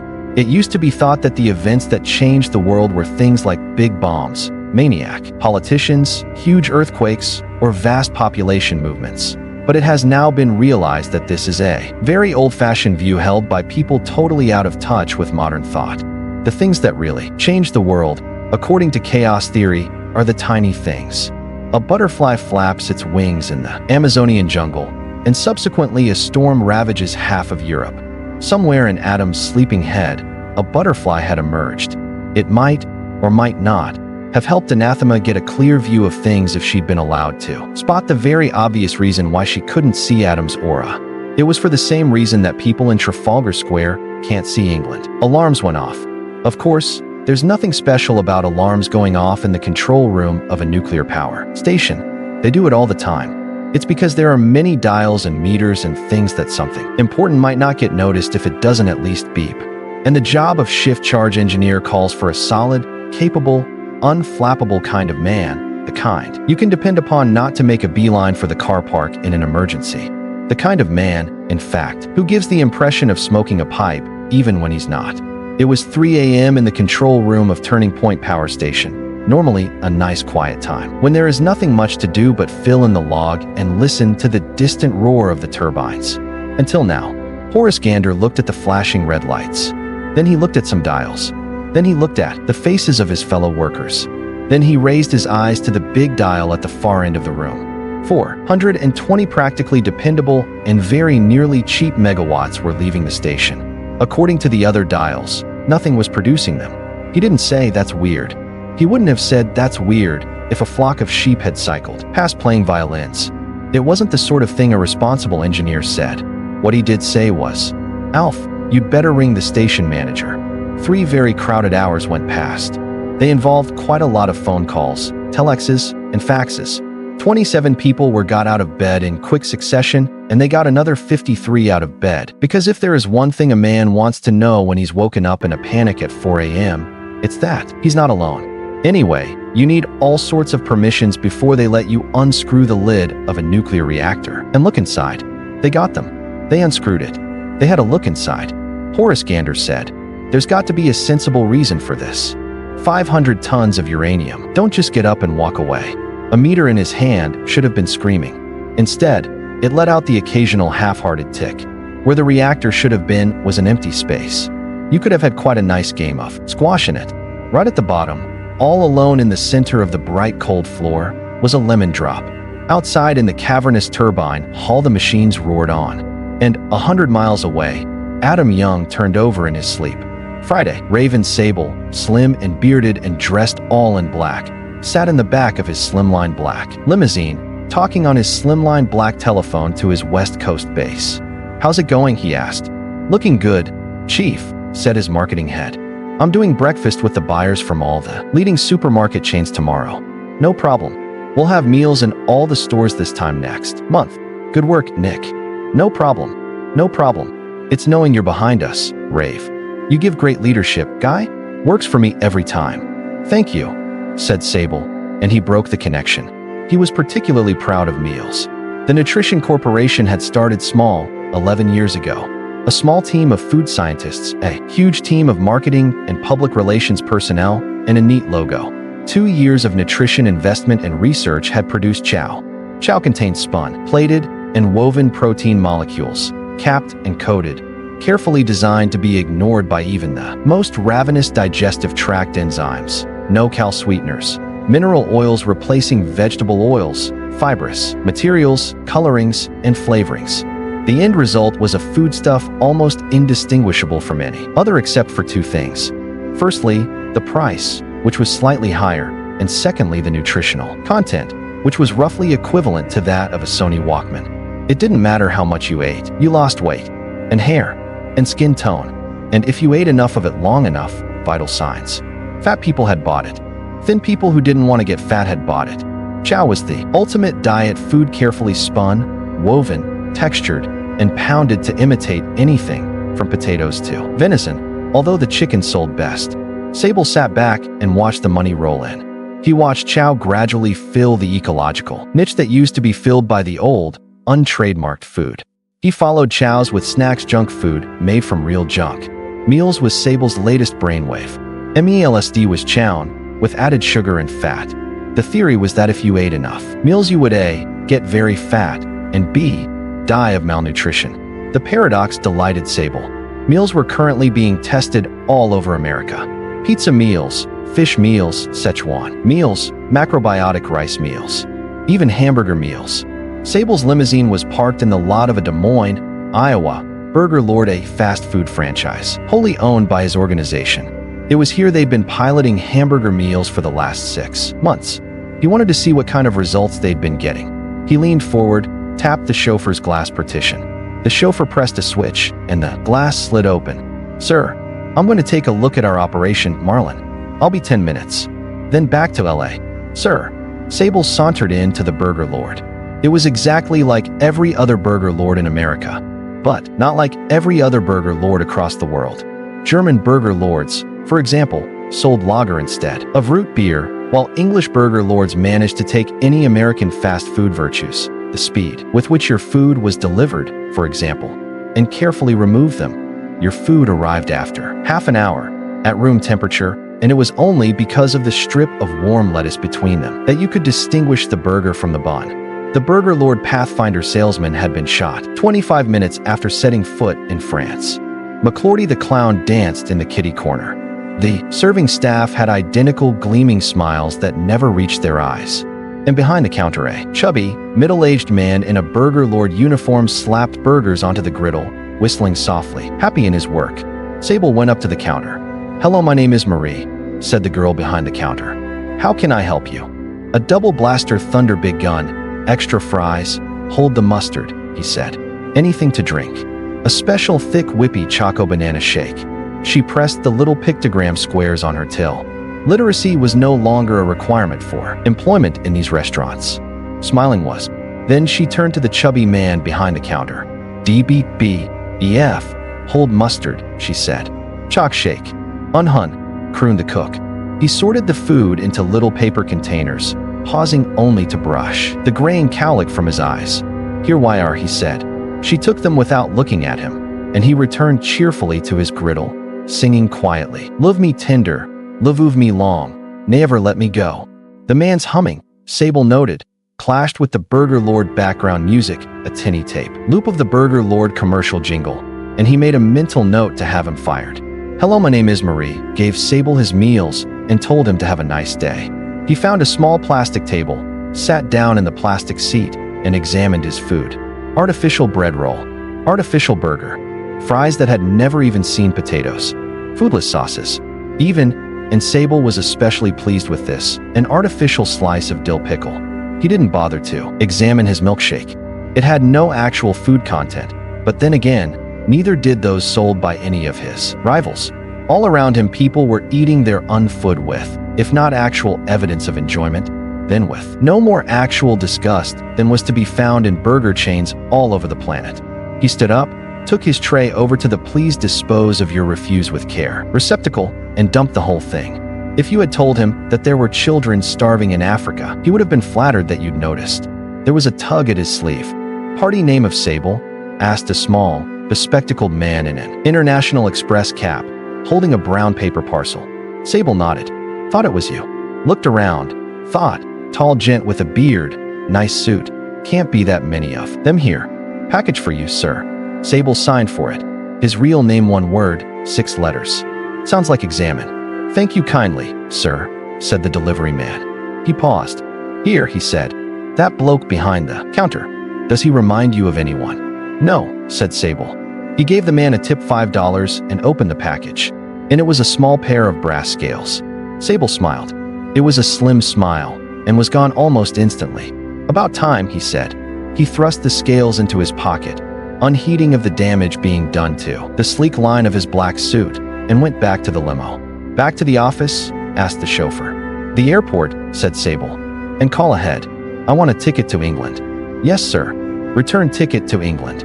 Sable fingered the scales in his pocket. "Make that a single," he said. "I'll be making my own way back. Oh, and call the office for me. Cancel all appointments." "How long for, sir?" "The foreseeable future." And in the Burger Lord, behind the counter, the stout man with the cowlick slid another half-dozen burgers onto the grill.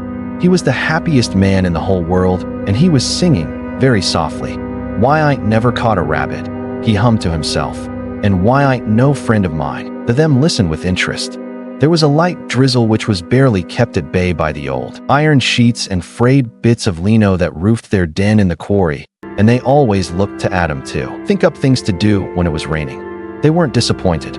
Adam's eyes were agleam with the joy of knowledge. It had been 3 a.m. before he'd gone to sleep under a pile of new Aquarians. And then there was this man called Charles Ford, he said. He could make it rain fish and frogs and stuff. Huh, said Pepper. I bet. Alive frogs. Oh, yes, said Adam, warming to his subject. Hopping around and croaking and everything. People paid him money to go away in the end, and he racked his brains for something that would satisfy his audience. He'd done, for Adam, a lot of reading in one go. And he sailed off in the Mary Celeste and founded the Bermuda Triangle. It's in Bermuda, he added helpfully. No, he couldn't have done that, said Wensleydale sternly, because I've read about the Mary Celeste, and there was no one on it. It's famous for having no one on it. They found it floating around all by itself, with no one on it. I didn't say he was on it when they found it, did I? Said Adam scathingly. Of course he wasn't on it. Cost of the UFOs landing and talking him off. I thought everyone knew about that. Them relaxed a bit. They were on firmer ground with UFOs. They weren't entirely certain about New Age UFOs, though. They'd listened politely to Adam on the subject, but somehow modern UFOs lacked punch. If I was an alien, said Pepper, voicing the opinion of them all, I wouldn't go round telling people all about mystic cosmic harmony. I'd say. Her voice became hoarse and nasal, like someone hampered by an evil black mask. The ish-a lasher blaster. Show you do what you're told, rebel swine. They all nodded.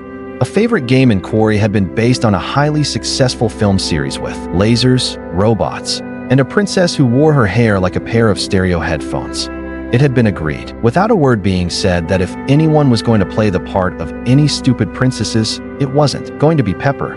But the game normally ended in a fight to be the one who was allowed to wear the coal scuttle and blow up planets. Adam was best at it when he was the villain. He really sounded as if he could blow up the world. The them were, anyway, temperamentally on the side of planet destroyers, provided they could be allowed to rescue princesses at the same time. I suspect that's what they used to do, said Adam. But now it's different. They all have this bright blue light around him and go around doing good. Sort of galactic policeman, going round telling everyone to live in universal harmony and stuff. There was a moment's silence while they pondered this waste of perfectly good UFOs. What I've always wondered, said Brian, is why they call them UFOs when they know they're flying saucers. I mean, they're identified flying objects then. It's 'cause the government hushes it all up, said Adam. Millions of flying saucers land in all the time, and the government keeps hushing it up. Why? Said Wensleydale. Adam hesitated. His reading hadn't provided a quick explanation for this. New Aquarian just took it as the foundation of belief, both of itself and its readers, that the government hushed everything up. 'Cause they're the government, said Adam simply. That's what governments do. They've got this great, big building in London full of books of all the things they've hushed up. When the Prime Minister gets into work in the morning, the first thing he does is go through the big list of everything that's happened in the night and put this big red stamp on them. I bet he has a cup of tea first and then reads the paper, said Wensleydale, who had on one memorable occasion during the holidays gone unexpectedly into his father's office, where he had formed certain impressions, and talks about what was on TV last night. Well, all right, but after that he gets out the book and the big stamp. Which says hush it up, said Pepper. It says top secret, said Adam, resenting this attempt at bipartisan creativity. It's like nuclear power stations. They keep blowing up all the time, but no one ever finds out 'cause the government hushes it up. They don't keep blowing all the time, said Wensleydale severely. My father says they're dead, safe, and mean we don't have to live in a greenhouse. Anyway, there's a big picture of one in my comic asterisk, and it doesn't say anything about it blowing up. Wensleydale's alleged comic was a 94-week part work called Wonders of Nature and Science. He had every single one so far, and had asked for a set of binders for his birthday. Brian's weekly reading was anything with a lot of exclamation marks in the title, like whiz or clang. So was Pepper's, although even under the most refined of tortures, she still wouldn't admit to the fact that she also bought just 17 underplane covers. Adam didn't read any comics at all. They never lived up to the kind of things he could do in his head. Yes, said Brian, but you lent me that comic afterwards and I know what type of picture it was. Wensleydale hesitated, and then said in a voice heavy with badly tried patience, Brian, just because. It says exploded diagram dash. There was the usual brief scuffle. Look, said Adam severely. Do you want me to tell you about the aquarium age or not? The fight, never very serious amongst the siblinghood of them, subsided. Right, said Adam. He scratched his head. Now you've made me forget where I've got to, he complained. Flying saucers, said Brian. Right. Well, if you do see a flying UFO, these government men come and tell you off, said Adam, getting back into his stride. In a big black car. It happens all the time in America. The them nodded sagely. Of this at least they had no doubt. America was, to them, the place that good people went to when they died. They were prepared to believe that just about anything could happen in America. Probably causes traffic jams, said Adam. All these men in black cars, going about telling people off for seeing UFOs. They tell you that if you go on seeing them, you'll have a nasty accident. Probably get run over by a big black car, said Brian, picking at a scab on a dirty knee. He brightened up. Do you know, he said, my cousin said that in America there's shops that sell 39 different flavors of ice cream. This even silenced Adam, briefly. There aren't 39 flavors of ice cream, said Pepper. There aren't 39 flavors in the whole world. There could be, if you mix them up, said Wensleydale, blinking owlishly. You know, strawberry and chocolate and vanilla. He sought for more English flavors. Strawberry and vanilla and chocolate, he added, lamely. And then there's Atlantis, said Adam loudly. He had their interest there. They enjoyed Atlantis. Cities that sank under the sea were right up them street. They listened intently to a jumbled account of pyramids, weird priesthoods, and ancient secrets. Did it just happen sudden or slowly, said Brian. Sort of sudden and slowly, said Adam. 'Cause a lot of 'em got away in boats to all the other countries and taught 'em how to do maths and English and history and stuff.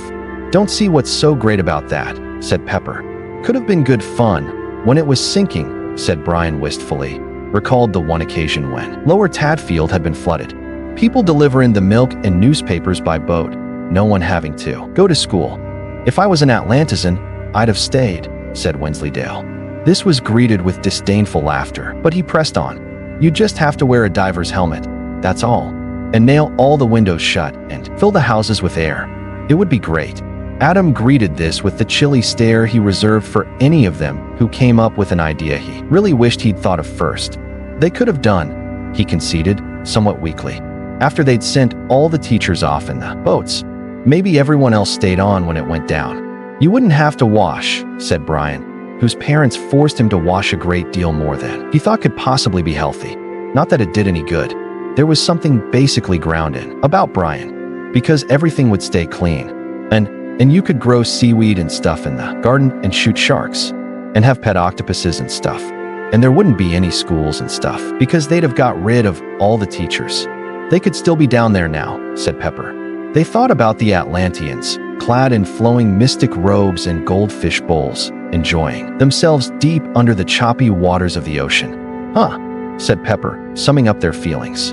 What shall we do now, said Brian. It's brightened up a bit. In the end, they played Charles Fort discovering things. This consisted of one of them walking around with the ancient remains of an umbrella, while the others treated him to a rain of frogs, or rather, frog. They could only find one in the pond. It was an elderly frog who knew them of old and tolerated their interest as the price it paid for a pond otherwise free of moorhens and pike. It put up with things good-naturedly for a while before hopping off to a secret and so far undiscovered hideout in an old drainpipe. Then they went home for lunch. Adam felt very pleased about the morning's work.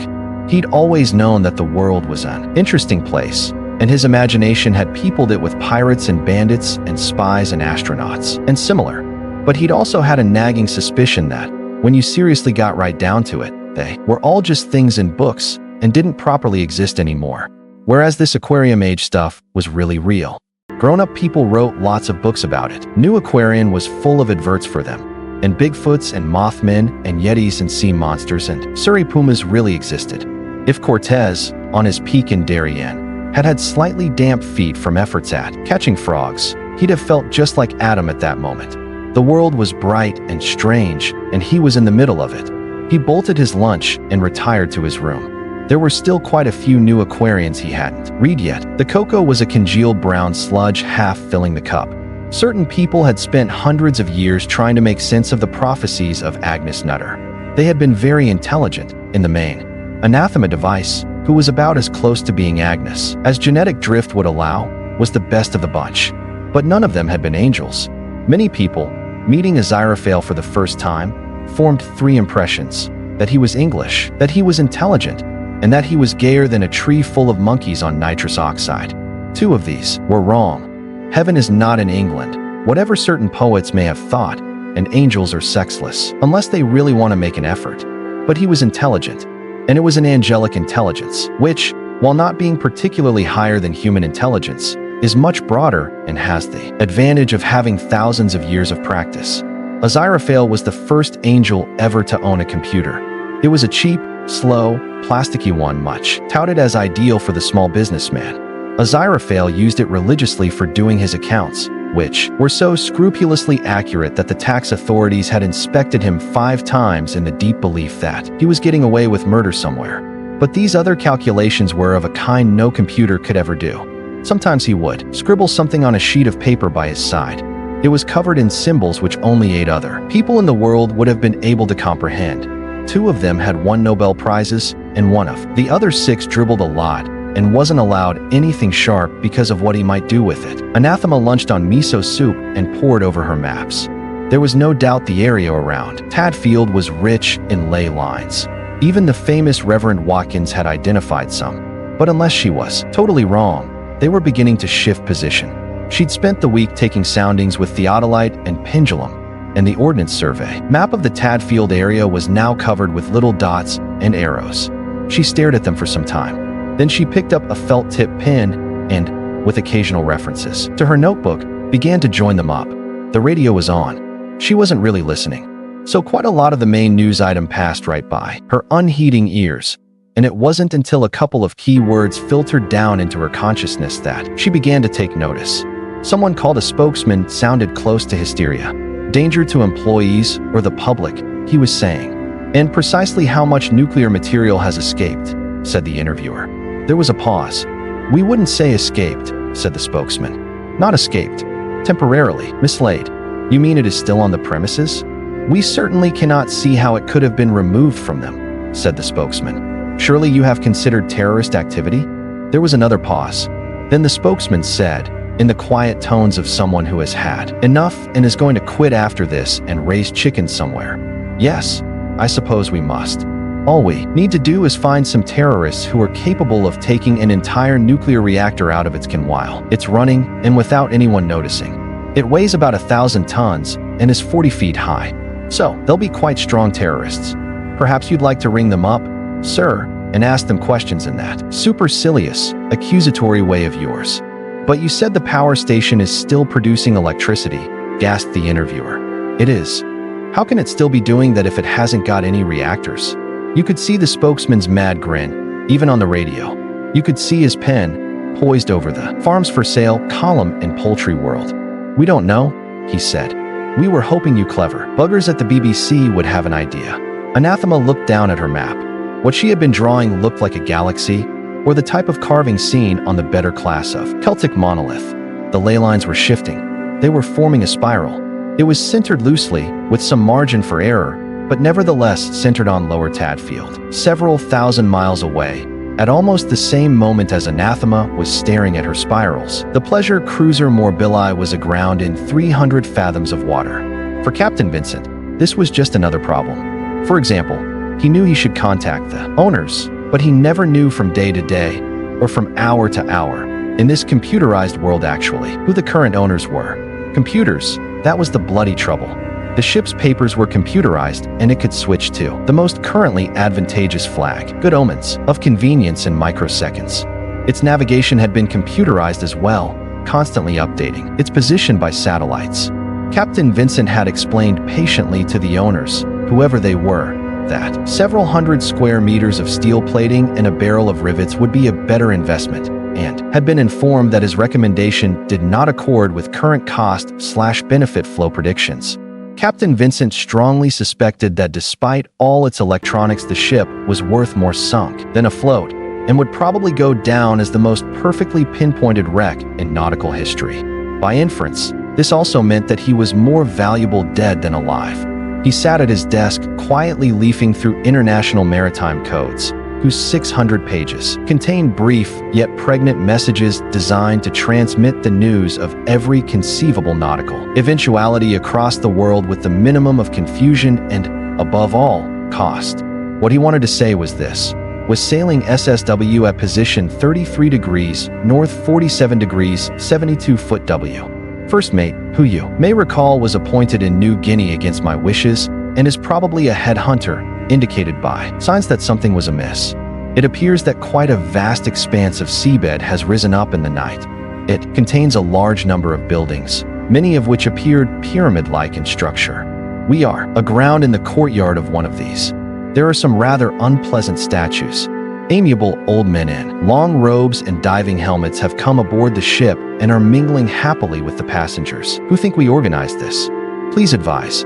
His questing finger moved slowly down the page and stopped. Good old international codes. They'd been devised 80 years before, but the men in those days had really thought hard about the kind of perils that might possibly be encountered on the deep. He picked up his pen and wrote down XXXVQVVX. Translated, it meant, have found lost continent of Atlantis. High Priest has just won quoits. Contest. It jolly well isn't.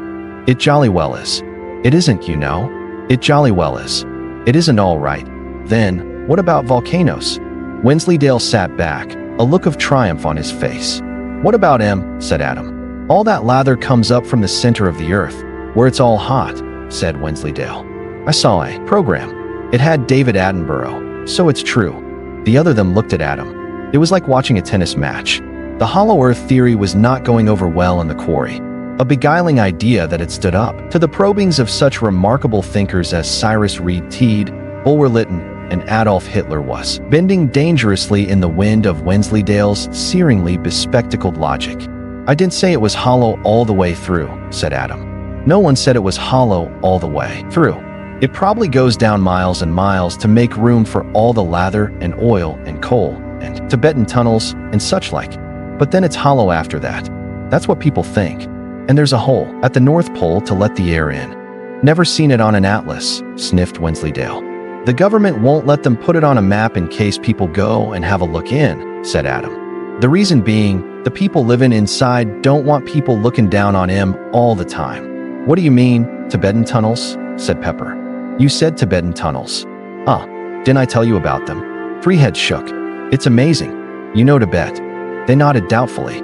A series of images had risen in their minds. Yaks, Mount Everest, people called grasshopper, little old men sitting on mountains, other people learning kung fu in ancient temples, and snow. Well, you know all those teachers that left Atlantis when it sunk? They nodded again. Well, some of them went to Tibet, and now they run the world. They're called the Secret Masters, on account of being teachers, I suppose.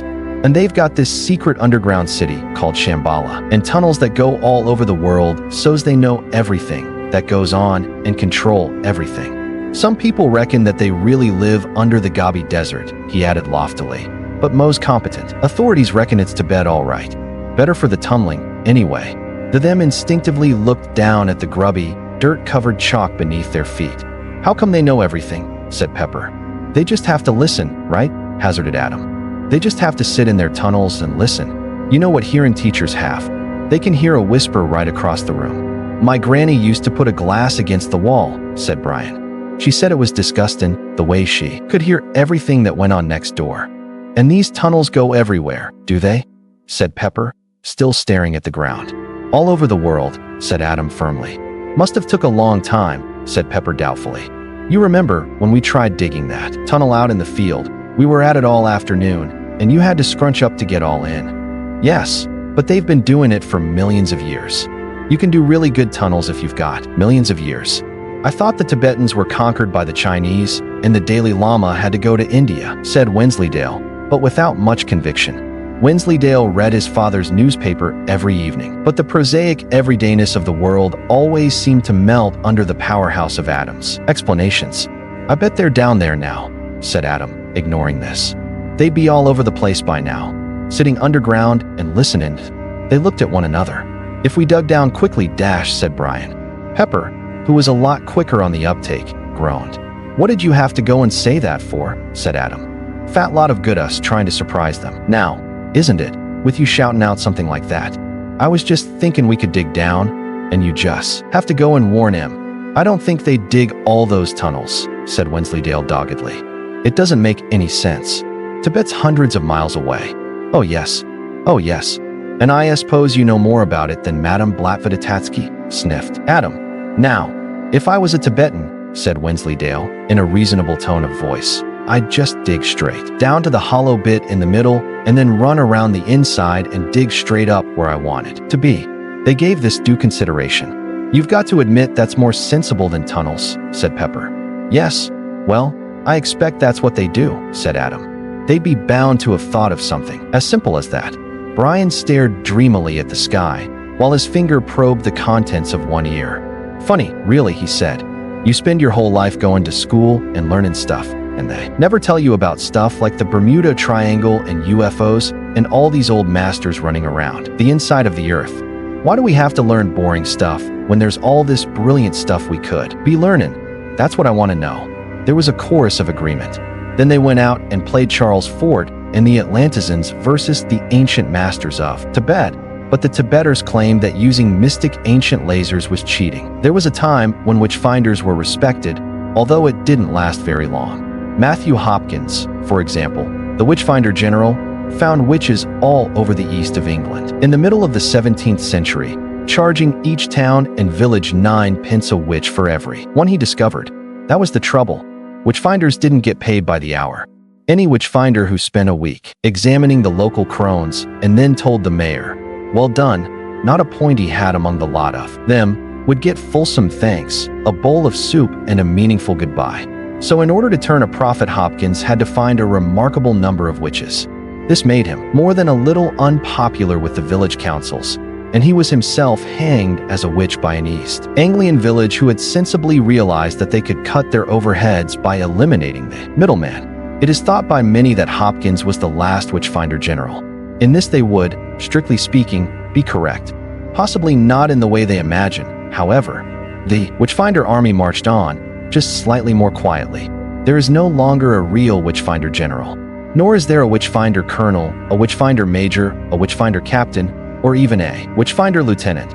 The last one was killed falling out of a very tall tree in Caterham in 1933, while attempting to get a better view of something he believed was a satanic orgy of the most degenerate persuasion, but was, in fact, the Caterham and Whiteleaf Market Traders Association annual dinner and dance. There is, however, a witchfinder sergeant. There is also, now, a witchfinder private. His name is Newton Pulsifer. It was the advertisement that got him, in the Gazette, between a fridge for sale and a litter of, not exactly Dalmatians. Join the professionals. Part-time assis. Tant required to combat the forces of darkness. Uniform, basic training pro. V'd. Field promotion certain. Be a man. In his lunch hour, he phoned the number at the bottom of the ad. A woman answered. "Hello," he began tentatively. "I saw your advert." "Which one, love?" "Air, the one in the paper." "Right, love. Well, Madam Tracy draws aside the veil every afternoon except Thursdays. Parties, welcome. When would you be wanting to explore the mysteries, love?" Newton hesitated. "The advert says, 'Join the professionals,'" he said. "It didn't mention Madam Tracy. That'll be Mr. Shadwell you'll be wanting then. Just a sec, I'll see if he's in." Later, when he was on nodding terms with Madam Tracy, Newt learned that if he had mentioned the other ad, the one in the magazine, Madam Tracy would have been available for strict discipline and intimate massage every evening except Thursdays. There was yet another ad in a phone box somewhere. When, much later, Newt asked her what this one involved, she said Thursdays. Eventually there was the sound of feet in uncarpeted hallways, a deep coughing, and a voice the color of an old raincoat rumbled, I read your advert. Join the professionals. I wanted to know a bit more about it." There's many as would like to know more about it. And there's many." The voice trailed off impressively, then crashed back to full volume. "There's many as wouldn't." "Oh," squeaked Newton. "What's your name, lad?" "Newton. Newton Pulsifer." "Lucifer? What's that you say? Are ye of the spawn of darkness, a tempting beguiling creature from the pit, wanton limbs steaming from the fleshpots of Hades, in tortured and lubricious thrall to your Stygian and hellish masters. That's Pulsifer, explained Newton. With AP, I don't know about the other stuff, but we come from Surrey. The voice on the phone sounded vaguely disappointed. Oh, well then, Pulsifer. I've seen that name afore, maybe. I don't know, said Newton. My uncle runs a toy shop in Hounslow, he added, in case this way. Any help? Is that so? Said Shadwell. Mr. Shadwell's accent was unplaceable. It careered around Britain like a milk race. Here a mad Welsh drill sergeant. They're a High Kirk elder who'd just seen someone doing something on a Sunday. Somewhere between them a dour Dalen shepherd or bitter Somerset miser. It didn't matter where the accent went. It didn't get any nicer. Have ye all your own teeth? Oh yes, except for fillings. Are ye fit? I suppose so, Newt stuttered. I mean, that was why I wanted to join the Territorials. Brian Potter, in accounting, can bench press almost 100 since he joined. And he paraded in front of the Queen. Mother, how many nipples? Pardon, nipples, laddie, nipples, said the voice testily. How many nipples hey ye got? 2. Good. Have ye got your ain scissors? What? Scissors. Scissors. Are ye deaf? No. Yes. I mean, I've got some scissors. I'm not deaf. The cocoa had nearly all solidified.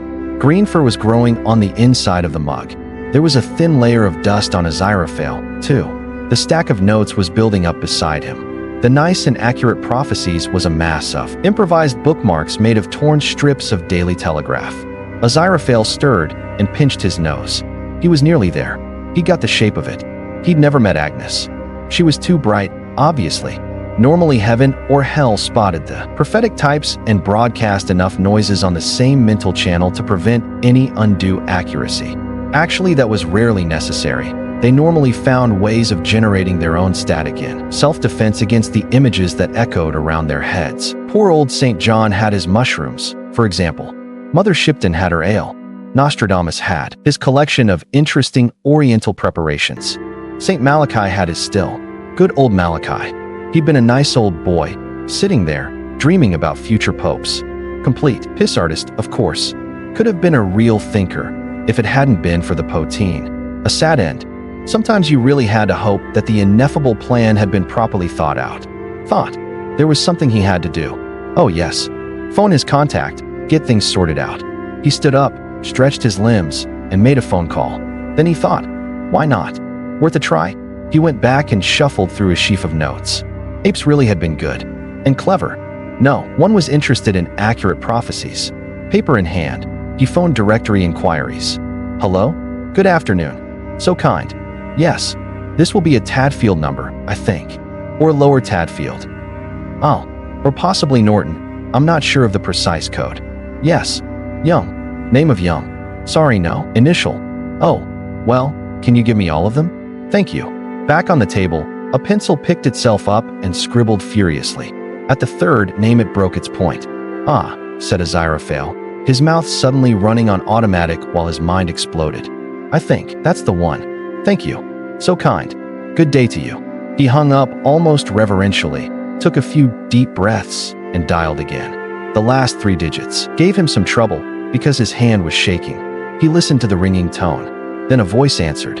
It was a middle-aged voice, not unfriendly, but probably it had been having a nap and was not feeling at its best. It said Tadfield 666. Aziraphale's hand started to shake. Hello, said the receiver. Hello. Aziraphale got a grip on himself. Sorry, he said, right number. He replaced the receiver. Newt wasn't deaf, and he did have his own scissors. He also had a huge pile of newspapers. If he had known that army life consisted chiefly of applying the one to the other, he used to muse, he would never have joined. Witchfinder Sergeant Shadwell had made him a list, which was taped to the wall in Shadwell's tiny, crowded flat situated over Rudgett's newsagents and video rental. The list read, witches, unexplainable phenomenons, phenomenatrices, phenomenus, things, ye can, well what I mean. Newt was looking for either.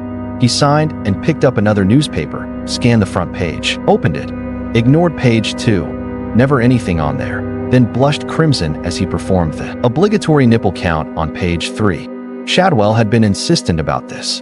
Ye can't trust them, they cunning buggers, he said. It'd be just like them to come right out in the open, like, deafeen us. A couple in black turtleneck sweaters glowered at the camera on page 9. They claimed to lead the largest coven in Saffron Walden and to restore sexual potency by the use of small and very phallic dolls. The newspaper was offering 10 of the dolls to readers who were prepared to write my most embarrassing moment of impotency stories. Newt cut the story out and stuck it into a scrapbook. There was a muffled thumping on the door. Newt opened it. A pile of newspapers stood there. "Shift yourself, Private Pulsifer," it barked, and it shoo-fed into the room. The newspapers fell to the floor, revealing Witchfinder Sergeant Shadwell, who coughed painfully and relit his cigarette, which had gone out. "You want to watch him? He's one o' them," he said. "Who, sir?" "Tak your ease, Private." "Him. That little brown feller. Mr. So-called Rudget. It's them terrible foreign arts. The ruby squinty eye of the little yellow god. Women, why too many arms? Witches, the lot o' them. He does give us the newspapers free, though, Sergeant," said Newt. "And they're not too old. And voodoo. I bet he does voodoo. Sacrificing chickens to that Baron Saturday. Ye know, tall, darky bugger in the top hat. Brings people back from the dead. Aye, and makes them work on the Sabbath day. Voodoo." Shadwell sniffed speculatively. Newt tried to picture Shadwell's landlord as an exponent of voodoo. Certainly Mr. Rudget worked on the Sabbath. In fact, with his plump, quiet wife and plump, cheerful children, he worked around the clock. Never mind the calendar, diligently filling the area's needs in the matter of soft drinks, white bread, tobacco, sweets, newspapers, magazines, and the type of top-shelf pornography that made Newt's eyes water just to think about. The worst you could imagine Mr. Rudget doing with a chicken was selling it after the sell-by date. "But Mr. Rudget's from Bangladesh, or India, or somewhere," he said. "I thought voodoo came from the West Indies." "Ah," said Witchfinder Sergeant Shadwell, and took another drag on his cigarette. Or appeared to. Newt had never actually quite seen one of his superior's cigarettes. It was something to do with the way he cupped his hands. He even made the ends disappear when he'd finished with them. "Ah, well, doesn't it? Hidden wisdom, lad. Inner mealy try secrets of the Witchfinder army. When you're all initiated, proper ye'll know the secret truth. Some voodoo may come from the West Indies. I'll grant ye that. Oh, yes, I'll grant ye that. But the worst kind. The darkest kind, that comes from, Bangladesh. Aruk. Yes, lad, that's it. Words right out of me mouth. Bangladesh. Exactly." Shadwell made the end of his cigarette vanish and managed furtively to roll another, never letting papers or tobacco be seen. "So, ye got anything, Witchfinder Private?" "Well, there's this." Newton held out the clipping. Shadwell squinted at it. "Oh, them," he said. "Load o' rubbish. Call themselves bloody witches? Aye, checked them out last year. Went down with me armory of righteousness and a packet of firelighters. Jimmied the place open. They were clean as a whistle. Mail order be jelly business they're trying to pep up. Load o' rubbish. Wouldn't know a familiar spirit if it chewed out the bottoms o' their trousers. Rubbish. It's not like it used to be, laddie." He sat down and poured himself a cup of sweet tea from a filthy thermos. "Did I ever tell you how I was recruited to the army?" he asked. Newt took this as his cue to sit down. He shook his head. Shadwell lit his roll up with a battered Ronson lighter and coughed appreciatively. "My cellmate he was. Witchfinder Captain Folks. 10 years for arson. Burning a coven in Wimbledon. Would have got them all too, if it wasn't the wrong day. Good fellow. Told me about the battle, the great war between heaven and hell. It was him that told me the inner secrets of the Witchfinder army. Familiar spirits. Nipples. All that. Knew he was dying, you see. Got to have someone to carry on the tradition. Like you is now." He shook his head. "That's what we am reduced to, lad," he said. "A few hundred years ago, see, we was powerful. We stood between the world and the darkness. We was the thin red line o' fire, ye see. I thought the churches." Newt began. "Pa," said Shadwell. Newt had seen the word in print, but this was the first time he'd ever heard anyone say it. "Churches? What good did they ever do? They am just as bad. Same line o' business, nearly. You can't trust them to stamp out the evil one. 'Cause if they did, they'd be out o' that line o' business. If you're going up against a tiger, you don't want fellow travelers whose idea of hunting is to throw meat at it. Nay, lad, it's up to us. Against the darkness." Everything went quiet for a moment. Newt always tried to see the best in everyone, but it had occurred to him shortly after joining the WA that his superior and only fellow soldier was as well balanced as an upturned pyramid. Shortly, in this case, meant under 5 seconds. The WA's headquarters was a fetid room with walls the color of nicotine, which was almost certainly what they were coated with, and a floor the color of cigarette ash, which was almost certainly what it was. There was a small square of carpet. Newt avoided walking on it, if possible, because it sucked at his shoes. One of the walls had a yellowing map of the British Isles tacked to it, with homemade flags sticking in it here and there. Most of them were within a cheap day return fare of London. But Newt had stuck with it the past few weeks because, well, horrified fascination had turned into horrified pity and then a sort of horrified affection. Shadwell had turned out to be about 5 feet high and wore clothes which, no matter what they actually were, always turned up even in your short-term memory as an old Macintosh. The old man may have had all his own teeth, but only because no one else could possibly have wanted them. Just one of them, placed under the pillow, would have made the tooth fairy hand in its wand. He appeared to live entirely on sweet tea, condensed milk, hand-rolled cigarettes, and a sort of sullen internal energy. Shadwell had a cause, which he followed with the full resources of his soul and his pensioner's concessionary travel pass. He believed in it. It powered him like a turbine. Newton Pulsifer had never had a cause in his life, nor had he, as far as he knew, ever believed in anything. It had been embarrassing, because he quite wanted to believe in something, since he recognized that belief was the lifebelt that got most people through the choppy waters of life. He'd have liked to believe in a supreme God, although he'd have preferred a half-hour's chat with him before committing himself to clear up 1 or 2 points. He'd sat in all sorts of churches, waiting for that single flash of blue light, and it hadn't come. And then he'd tried to become an official atheist and hadn't got the rock-hard, self-satisfied strength of belief even for that. And every single political party had seemed to him equally dishonest. And he'd given up on ecology when the ecology magazine he'd been subscribing to had shown its readers a plan of a self-sufficient garden and had drawn the ecological goat tethered within 3 feet of the ecological beehive. Newt had spent a lot of time at his grandmother's house in the country and thought he knew something about the habits of both goats and bees, and concluded therefore that the magazine was run by a bunch of bib-overalled maniacs. Besides, it used the word community too often. Newt had always suspected that people who regularly used the word community were using it in a very specific sense that excluded him and everyone he knew. Then he'd tried believing in the universe, which seemed sound enough until he'd innocently started reading new books with words like chaos and time and quantum in the titles.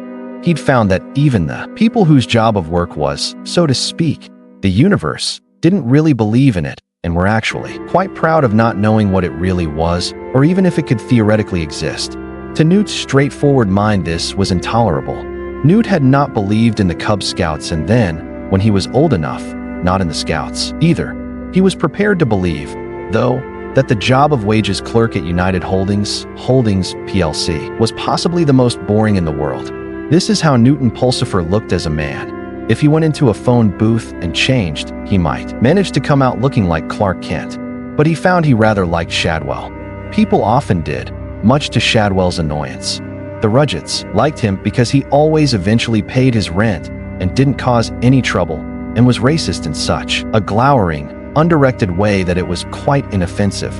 It was simply that Shadwell hated everyone in the world, regardless of caste, color, or creed, and wasn't going to make any exceptions for anyone. Madame Tracy liked him. Newt had been amazed to find that the tenant of the other flat was a middle-aged, motherly soul, whose gentleman callers called as much for a cup of tea and a nice chat as for what little discipline she was still able to exact.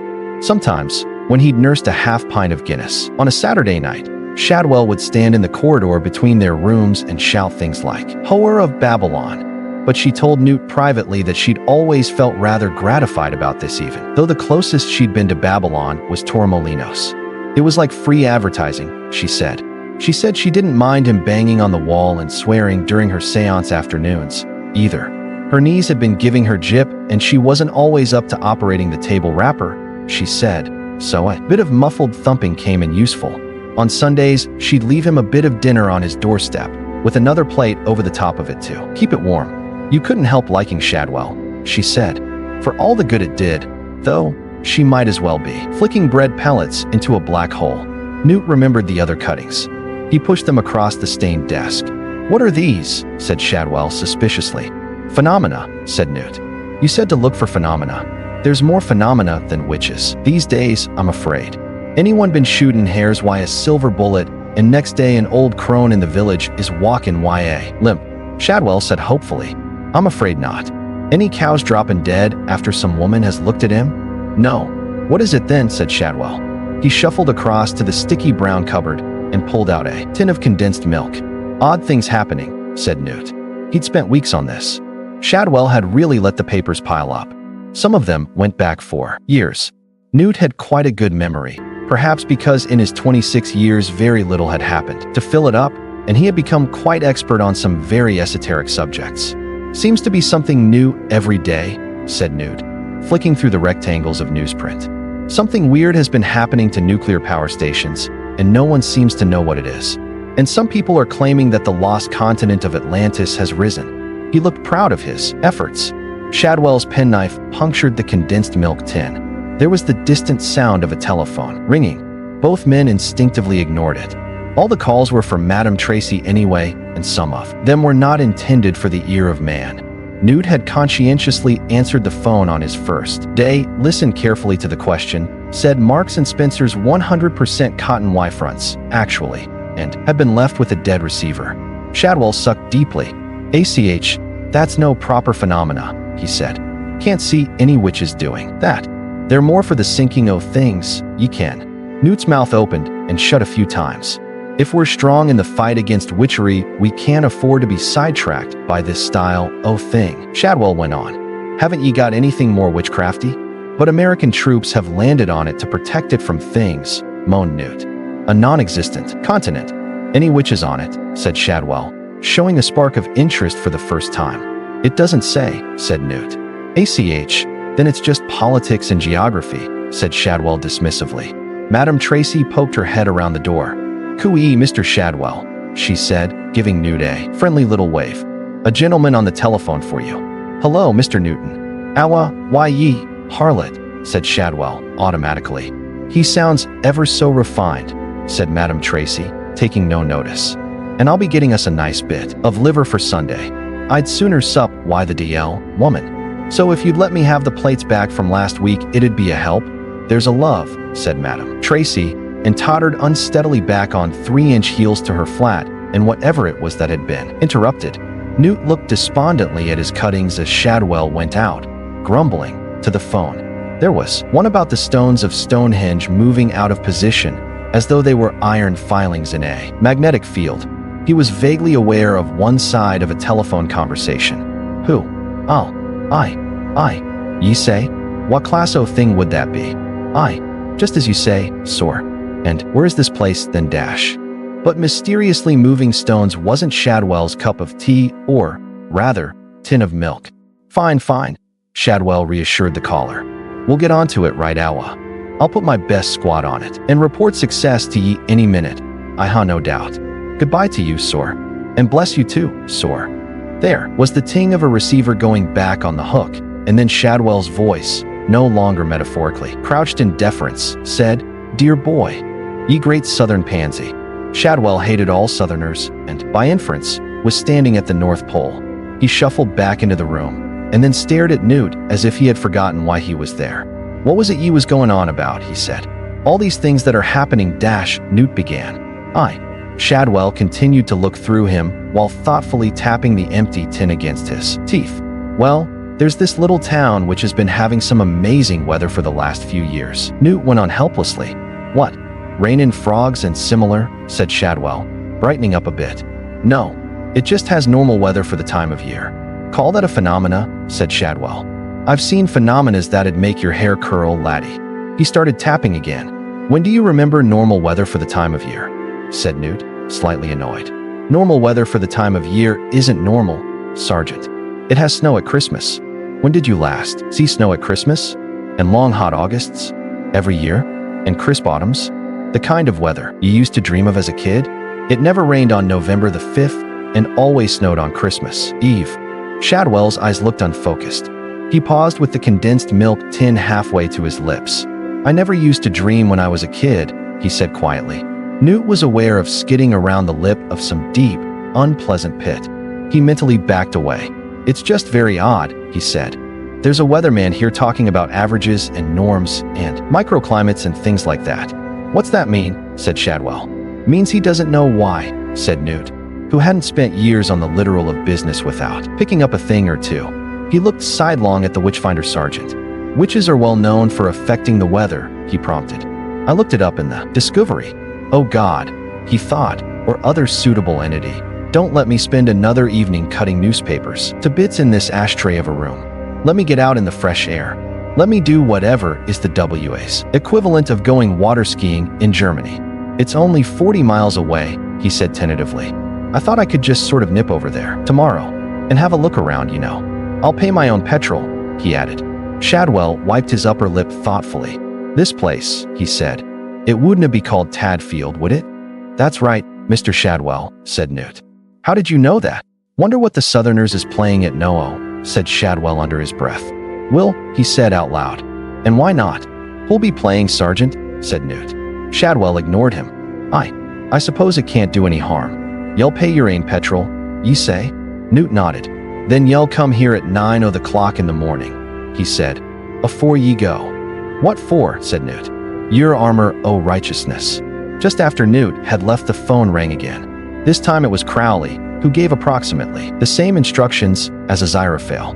Shadwell took them down again for form's sake, while Madame Tracy hovered delightedly behind him. "2 calls in one day, Mr. Shadwell," she said. "Your little army must be marching away like anything. Asich, awa, wye, ye murin plashed barazine," muttered Shadwell, and slammed the door. Tadfield, he thought. Och, wheel. So long as they paid up on time. Neither Aziraphale nor Crowley ran the Witchfinder army, but they both approved of it, or at least knew that it would be approved of by their superiors. So it appeared on the list of Aziraphale's agencies, because it was, well, a Witchfinder army, and you had to support anyone calling themselves Witchfinders in the same way that the USA had to support anyone calling themselves anti-communist. And it appeared on Crowley's list for the slightly more sophisticated reason that people like Shadwell did the cause of hell no harm at all. Quite the reverse, it was felt. Strictly speaking, Shadwell didn't run the WA either. According to Shadwell's pay ledgers, it was run by Witchfinder General Smith. Under him were Witchfinder Colonels Green and Jones, and Witchfinder Majors Jackson, Robinson, and Smith, no relation. Then there were Witchfinder Majors Saucepan, Tin, Milk, and Cupboard, because Shadwell's limited imagination had been beginning to struggle at this point.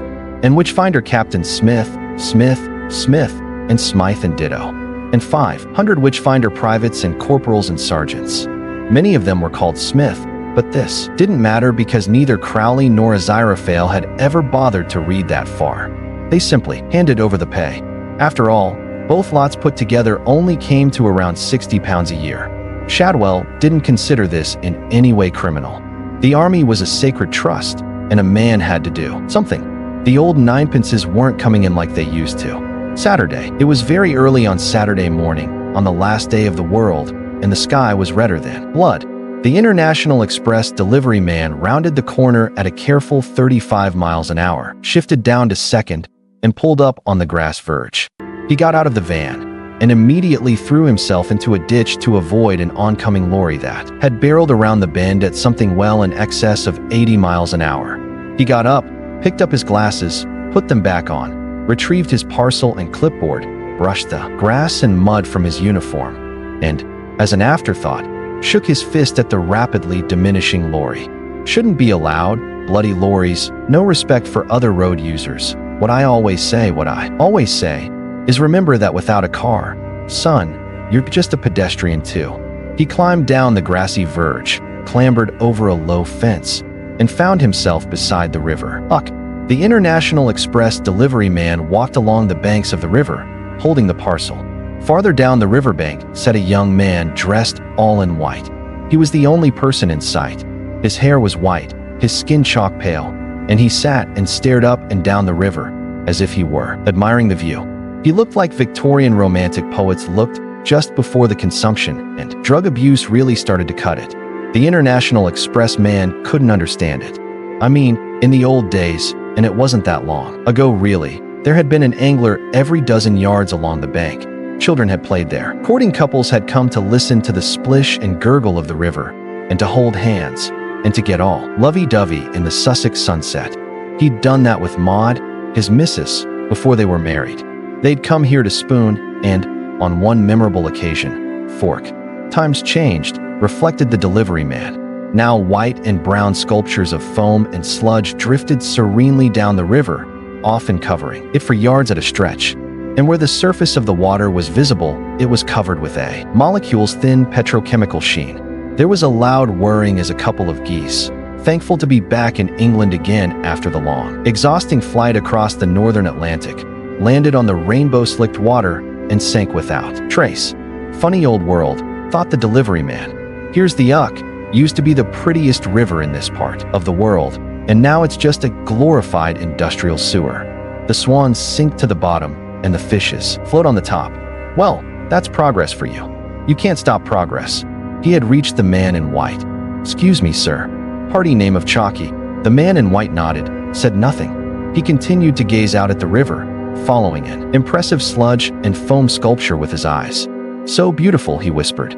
It's all so damn beautiful. The delivery man found himself temporarily devoid of words. Then his automatic systems cut in. Funny old world, isn't it?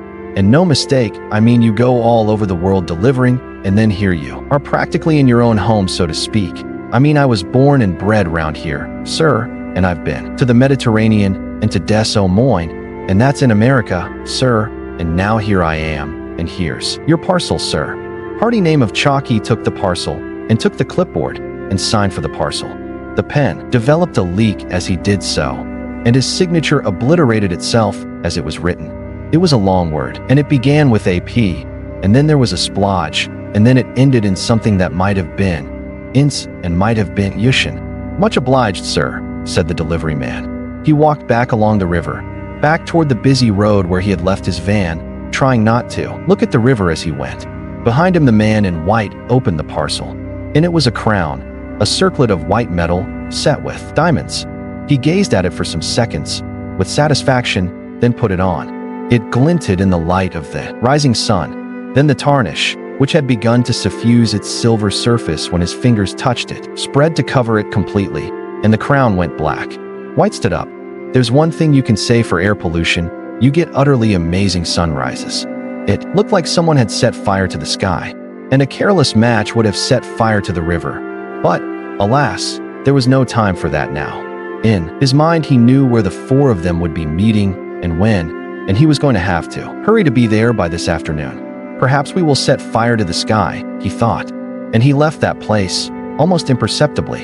It was nearly time. The delivery man had left his van on the grass verge by the dual carriageway. He walked around to the driver's side, carefully, because other cars and lorries were still rocketing around the bend, reached in through the open window, and took the schedule from the dashboard. Only one more delivery to make, then. He read the instructions on the delivery voucher carefully. He read them again, paying particular attention to the address and the message. The address was one word, everywhere.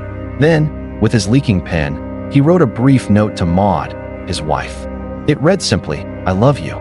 Then he put the schedule back on the dashboard, looked left, looked right, looked left again, and began to walk purposefully across the road.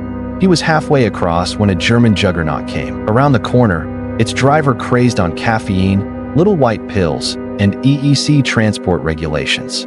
He watched its receding bulk. COR, he thought, that one nearly had me. Then he looked down at the gutter. Oh, he thought. Yes, agreed a voice from behind his left shoulder, or at least from behind the memory of his left shoulder. The delivery man turned and looked and saw. At first he couldn't find the words, couldn't find anything, and then the habits of a working lifetime took over, and he said, "Message for you, sir." "For me?" "Yes, sir." He wished he still had a throat. He could have swallowed if he still had a throat. "No, package, I'm afraid, Mr. Sir. It's a message. Deliver it, then. It's this, sir. Ahem. Come and see." Finally, there was a grin on its face, but then, given the face, there couldn't have been anything else. "Thank you," it continued. "I must commend your devotion to duty. "Sir." The late delivery man was falling through a gray mist, and all he could see were two spots of blue that might have been eyes and might been distant stars. "Don't think of it as dying," said Death. "Just think of it as leaving early to avoid the rush." The delivery man had a brief moment to wonder whether his new companion was making a joke, and to decide that he wasn't. And then there was nothing. Red sky in the morning. It was going to rain. "Yes." Witchfinder Sergeant Shadwell stood back with his head on one side. "Right then," he said. "Yeary, already. Hey, ye got it all?" "Yes, sir." "Pendulum o' discovery?" "Pendulum of discovery, yes." "Thumbscrew." Newt swallowed and patted a pocket. "Thumbscrew," he said. "Firelighters." "I really think, Sergeant, that dash firelighters." "Firelighters," said Newt sadly. "And matches. Note for Americans and other city-dwelling life forms. The rural British, having eschewed central heating as being far too complicated and in any case weakening moral fiber, prefer a system of piling small pieces of wood and lumps of coal, topped by large, wet logs, possibly made of asbestos, into small, smoldering heaps, known as "there's nothing like a roaring open fire, is there?" Since none of these ingredients are naturally inclined to burn, underneath all this they apply a small, rectangular, waxy, white lump, which burns cheerfully until the weight of the fire puts it out. These little white blocks are called firelighters. No one knows why. Bell, book, and candle? Newt patted another pocket. It contained a paper bag inside which was a small bell, of the sort that Madden's budgerigars, a pink candle of the birthday cake persuasion, and a tiny book called Prayers for Little Hands.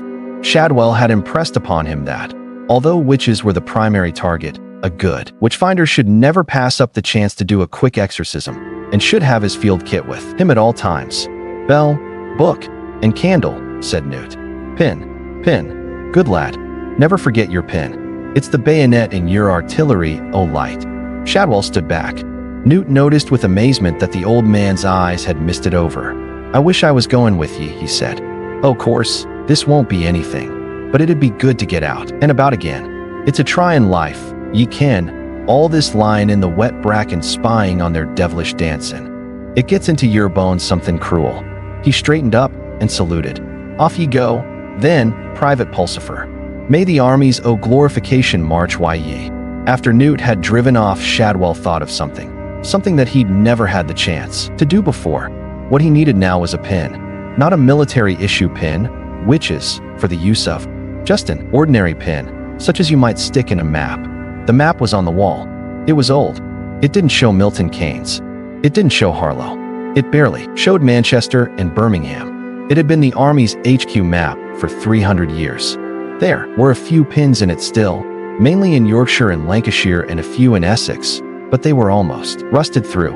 Elsewhere, mere brown stubs indicated the distant mission of a long-ago witchfinder. Shadwell finally found a pin among the debris in an ashtray. He breathed on it, polished it to a shine, squinted at the map until he located Tadfield, and triumphantly rammed the pin home. It gleamed. Shadwell took a step backward and saluted again. There were tears in his eyes. Then he did a smart-about turn and saluted the display cabinet. It was old and battered, and the glass was broken, but in a way it was the WA. It contained the regimental silver, the Inter-Battalion Golf trophy, not competed for, alas, in 70 years. It contained the patent muzzle-loading thunder gun of Witchfinder Colonel. "Ye shall not eat any living thing with the blood, neither shall ye use enchantment, nor observe times tolerable." It contained a display of what were apparently walnuts, but were in reality a collection of shrunken headhunter heads donated by Witchfinder CSM Horace. Get them afore they get you, Narker, who traveled widely in foreign parts. It contained memories. Shadwell blew his nose, noisily, on his sleeve. Then he opened a tin of condensed milk for breakfast. If the armies of glorification had tried to march with Newt, bits of them would have dropped off. This is because, apart from Newt and Shadwell, they had been dead for quite a long time. It was a mistake to think of Shadwell. Newt never found out if he had a first name, as a lone nut. It was just that all the others were dead, in most cases for several hundred years. Once the army had been as big as it currently appeared in Shadwell's creatively edited bookkeeping, Newt had been surprised to find that the Witchfinder army had antecedents as long and almost as bloody as its more mundane counterpart. The rates of pay for witchfinders had last been set by Oliver Cromwell and never reviewed. Officers got a crown, and the general got a sovereign. It was just an honorarium, of course, because you got 9 pence per witch found and first pick of their property. You really got to rely on those 9 pences. And so times had been a bit hard before Shadwell had gone on the payrolls of heaven and hell. Newt's pay was 1 old shilling per year. Note for young people and Americans, 1 shilling equals 5p. It helps to understand the antique finances of the Witchfinder army if you know the original British monetary system. 2 farthings equals 1 halfpenny. 2 halfpennies equals 1 penny. 3 pennies equals a threepenny bit. 2 threepences equals a 6 pence. 2 sixpences equals 1 shilling, or bob. 2 bob equals a florin. 1 florin and 1 sixpence equals half a crown. 4 half crowns equals 10 bob note. 2 10 bob notes equals 1 pound, or 240 pennies. 1 pound and 1 shilling equals 1 guinea. The British resisted decimalized currency for a long time because they thought it was too complicated. In return for this, he was charged to keep glimmer, firelock, firebox, tinderbox, or igniferous matches about his person at all times, although Shadwell indicated that a Ronson gas lighter would do very well. Shadwell had accepted the invention of the patent cigarette lighter in the same way that conventional soldiers welcomed the repeating rifle. The way Newt looked at it, it was like being in one of those organizations like the Sealed Knot or those people who kept on refighting the American Civil War. It got you out at weekends and meant that you were keeping alive fine old traditions that had made Western civilization what it was today. An hour after leaving the headquarters, Newt pulled into a lobby and rummaged in the box on the passenger seat. Then he opened the car window, using a pair of pliers for the purpose since the handle had long since fallen off. The packet of firelighters was sent winging over the hedge. A moment later, the thumbscrew followed it. He debated about the rest of the stuff and then put it back in the box. The pin was Witchfinder, military issue, with a good ebony knob on the end like a lady's hat pin. He knew what it was for. He'd done quite a lot of reading. Shadwell had piled him up with pamphlets at their first meeting, but the army had also accumulated various books and documents, which, Newt suspected, would be worth a fortune if they ever hit the market. The pin was to jab into suspects.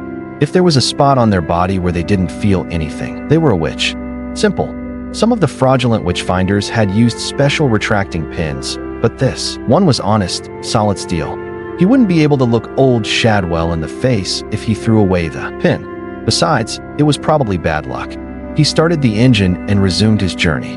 Newt's car was a Wasabi. He called it Dick Turpin, in the hope that one day someone would ask him why. It would be a very accurate historian who could pinpoint the precise day when the Japanese changed from being fiendish automatons who copied everything from the West to becoming skilled and cunning engineers who would leave the West standing. But the Wasabi had been designed on that one confused day and combined the traditional bad points of most Western cars with a host of innovative disasters, the avoidance of which had made firms like Honda and Toyota what they were today. Newt had never actually seen another one on the road, despite his best efforts. For years, and without much conviction, he'd enthused to his friends about its economy and efficiency in the desperate hope that one of them might buy one, because misery loves company.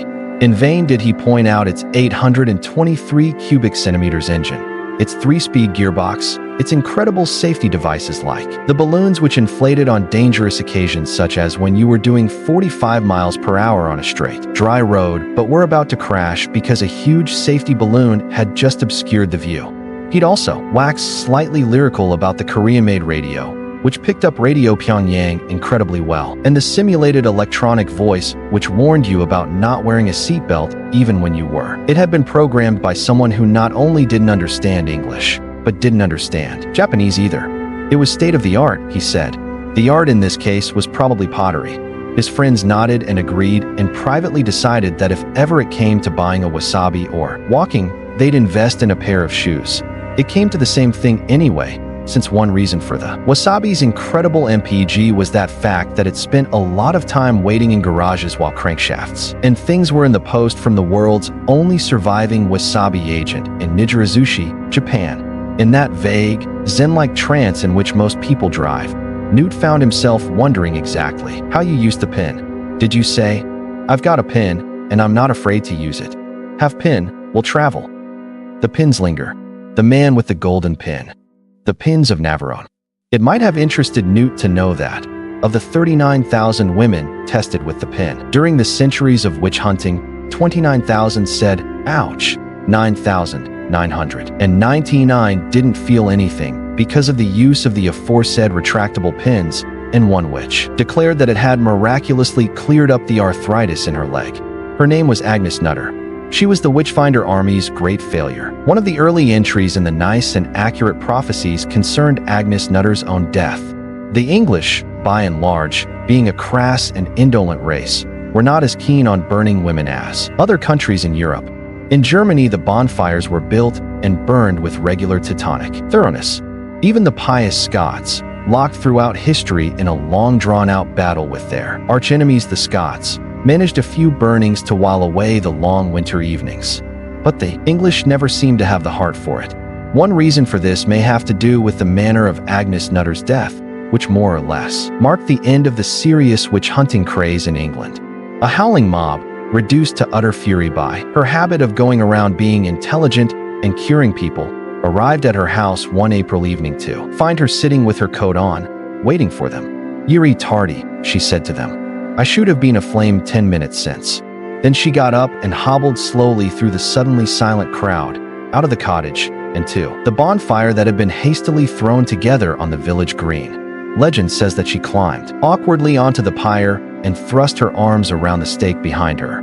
"Tai Waiti well," she said to the astonished witchfinder. And then, as the villagers sidled toward the pyre, she raised her handsome head in the firelight and said, "Gather ye right close, good people. Come, close until the fire near scorch ye, for I charge ye that Allah must see how the last true witch in England dies, for which I am, for so I am judged, yet I know not what my true crime may be. And therefore, let mine death be a message to the world. Gather ye right close, I say, and mark well the fate of Allah, who meddle with such as they do none understand." And, apparently, she smiled and looked up at the sky over the village and added, "That goes for you, as welly, yo daft old fool." And after that strange blasphemy, she said no more. She let them gag her, and stood imperiously as the torches were put to the dry wood. The crowd grew nearer, one or two of its members a little uncertain as to whether they'd done the right thing. Now they came to think about it. 30 seconds later, an explosion took out the village green, scythed the valley clean of every living thing, and was seen as far away as Halifax. There was much subsequent debate as to whether this had been sent by God or by Satan, but a note later found in Agnes Nutter's cottage indicated that any divine or devilish intervention had been materially helped by the contents of Agnes's petticoats, wherein she had with some foresight concealed 80 pounds of gunpowder and 40 pounds of roofing nails. What Agnes also left behind, on the kitchen table beside a note canceling the milk, was a box and a book. There were specific instructions as to what should be done with the box, and equally specific instructions about what should be done with the book. It was to be sent to Agnes's son, John Device. The people who found it, who were from the next village and had been woken up by the explosion, considered ignoring the instructions and just burning the cottage, and then looked around at the twinkling fires and nail-studded wreckage and decided not to. Besides, Agnes's note included painfully precise predictions about what would happen to people who did not carry out her orders. The man who put the torch to Agnes Nutter was a witchfinder major. They found his hat in a tree 2 miles away. His name, stitched inside on a fairly large piece of tape, was "Thou shalt not commit adultery." Pulsifer, one of England's most assiduous witchfinders, and it might have afforded him some satisfaction to know that his last surviving descendant was now, even if unawares, heading toward Agnes Nutter's last surviving descendant. He might have felt that some ancient revenge was at last going to be discharged. If he'd known what was actually going to happen when that descendant met her, he would have turned in his grave, except that he had never got one. Firstly, however, Newt had to do something about the flying saucer. It landed in the road ahead of him just as he was trying to find the lower Tadfield turning and had the map spread over the steering wheel. He had to brake hard. It looked like every cartoon of a flying saucer Newt had ever seen. As he stared over the top of his map, a door in the saucer slid aside with a satisfying whoosh, revealing a gleaming walkway which extended automatically down to the road. Brilliant blue light shone out, outlining 3 alien shapes. They walked down the ramp. At least, two of them walked. The one that looked like a pepper pot just skidded down it and fell over at the bottom. The other two ignored its frantic beeping and walked over to the car quite slowly, in the worldwide approved manner of policemen already compiling the charge sheet in their heads. The tallest one, a yellow toad dressed in kitchen foil, rapped on Newt's window. He wound it down. The thing was wearing the kind of mirror-finished sunglasses that Newt always thought of as Cool Hand Luke shades. "Morning, sir or madam or neuter," the thing said. "This your planet, is it?" The other alien, which was stubby and green, had wandered off into the woods by the side of the road. Out of the corner of his eye, Newt saw it kick a tree and then run a leaf through some complicated gadget on its belt. It didn't look very pleased. "Well, yes, I suppose so," he said. The toad stared thoughtfully at the skyline. "Had it long, have we, sir?" it said. "Air. Not personally. I mean, as a species, about 500,000 years. I think." The alien exchanged glances with its colleague. "Been letting the old acid rain build up, haven't we, sir?" it said. "Been letting ourselves go a bit with the old hydrocarbons, perhaps?" "I'm sorry. Could you tell me your planet's albedo, sir?" said the toad, still staring levelly at the horizon as though it was doing something interesting. "Air. No. Well, I'm sorry to have to tell you, sir, that your polar ice caps are below regulation size for a planet of this category, sir." "Oh dear," said Newt. He was wondering who he could tell about this, and realizing that there was absolutely no one who would believe him. The toad bent closer. It seemed to be worried about something, insofar as Newt was any judge of the expressions of an alien race he'd never encountered before. "We'll overlook it on this occasion, sir," Newt gabbled. "Oh, air. I'll see to it. Well, when I say I mean, I think Antarctica or something belongs to every country or something, and dash. The fact is, sir, that we have been asked to give you a message." "Oh, message runs, we give you a message of universal peace and cosmic harmony and such like." "Message ends," said the toad. "Oh," Newt turned this over in his mind. "Oh, that's very kind. Have you got any idea why we have been asked to bring you this message, sir?" said the toad. Newt brightened. "Well, I suppose," he flailed, "what with mankind's, harnessing of the atom, and dash, neither have we, sir." The toad stood up. "One of them phenomena, I expect. Well, we'd better be going." It shook its head vaguely, turned around, and waddled back to the saucer without another word. Newt stuck his head out of the window. "Thank you." The small alien walked past the car. "C02 level up 0.5%. It rasped, giving him a meaningful look. "You do know you could find yourself charged with being a dominant species while under the influence of impulse-driven consumerism, don't you?" The two of them righted the third alien, dragged it back up the ramp, and shut the door. Newt waited for a while, in case there were any spectacular light displays, but it just stood there. Eventually, he drove up on the verge and around it. When he looked in his rearview mirror, it had gone. "I must be overdoing something," he thought guiltily. "But what? And I can't even tell Shadwell, because he'd probably bawl me out for not counting their nipples." "Anyway," said Adam, "you've got it all wrong about witches." The them were sitting on a field gate, watching dog rolling in cowpats. The little mongrel seemed to be enjoying himself immensely. "I've been reading about them," he said, in a slightly louder voice. "Actually, they've been right all along, and it's wrong to persecute 'em with British Inquisitions and stuff. My mother said they were just intelligent women protesting in the only way open to them against the stifling injustices of a male-dominated social hierarchy," said Pepper. Pepper's mother lectured at Norton Polytechnic. "Yes, but your mother's always saying things like that," said Adam, after a while. Pepper nodded amiably, and she said, "At worst they were just free-thinking worshippers of the progenerative principle." "Who's the progenerative principle?" said Wensleydale. "Dunno. Something to do with maypoles, I think," said Pepper vaguely. "Well, one thought they worshipped the devil," said Brian, but without automatic condemnation. Them had an open mind on the whole subject of devil worship. Them had an open mind about everything. Anyway, the devil'd be better than a stupid maypole. "That's where you're wrong," said Adam. "It's not the devil. It's another god, or something, with horns." "The devil," said Brian. "No," said Adam patiently. "People just got him mixed up. He's just got horns similar. He's called Pan. He's half a goat. Asterisk during the day. In the evenings, she gave power tarot readings to nervous executives because old habits die hard." "Which half?" said Wensleydale. Adam thought about it. The bottom half, he said at length. Fancy you not knowing that. I should have thought everyone knew that. Goats haven't got a bottom half, said Wensleydale. They've got a front half and a back half. Just like cows. They watched dogs some more, drumming their heels on the gate. It was too hot to think. Then Pepper said, if he's got goat legs, he shouldn't have horns. They belong to the front half. I didn't make him up, did I? Said Adam, aggrieved. I was just telling you. It's news to me I made him up. No need to go on at me.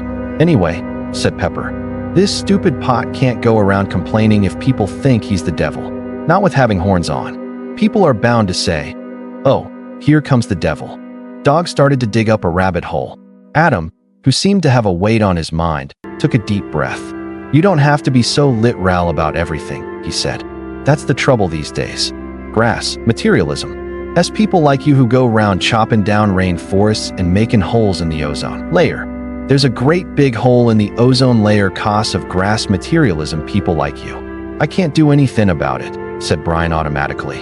I'm still paying off on a stupid cucumber frame. It's in the magazine, said Adam. It takes millions of acres of rainforest to make one beef burger. And all this ozone is leaking away because of, he hesitated, people spraying the environment. And there's whales, said Wensleydale. We've got to save them. Adam looked blank.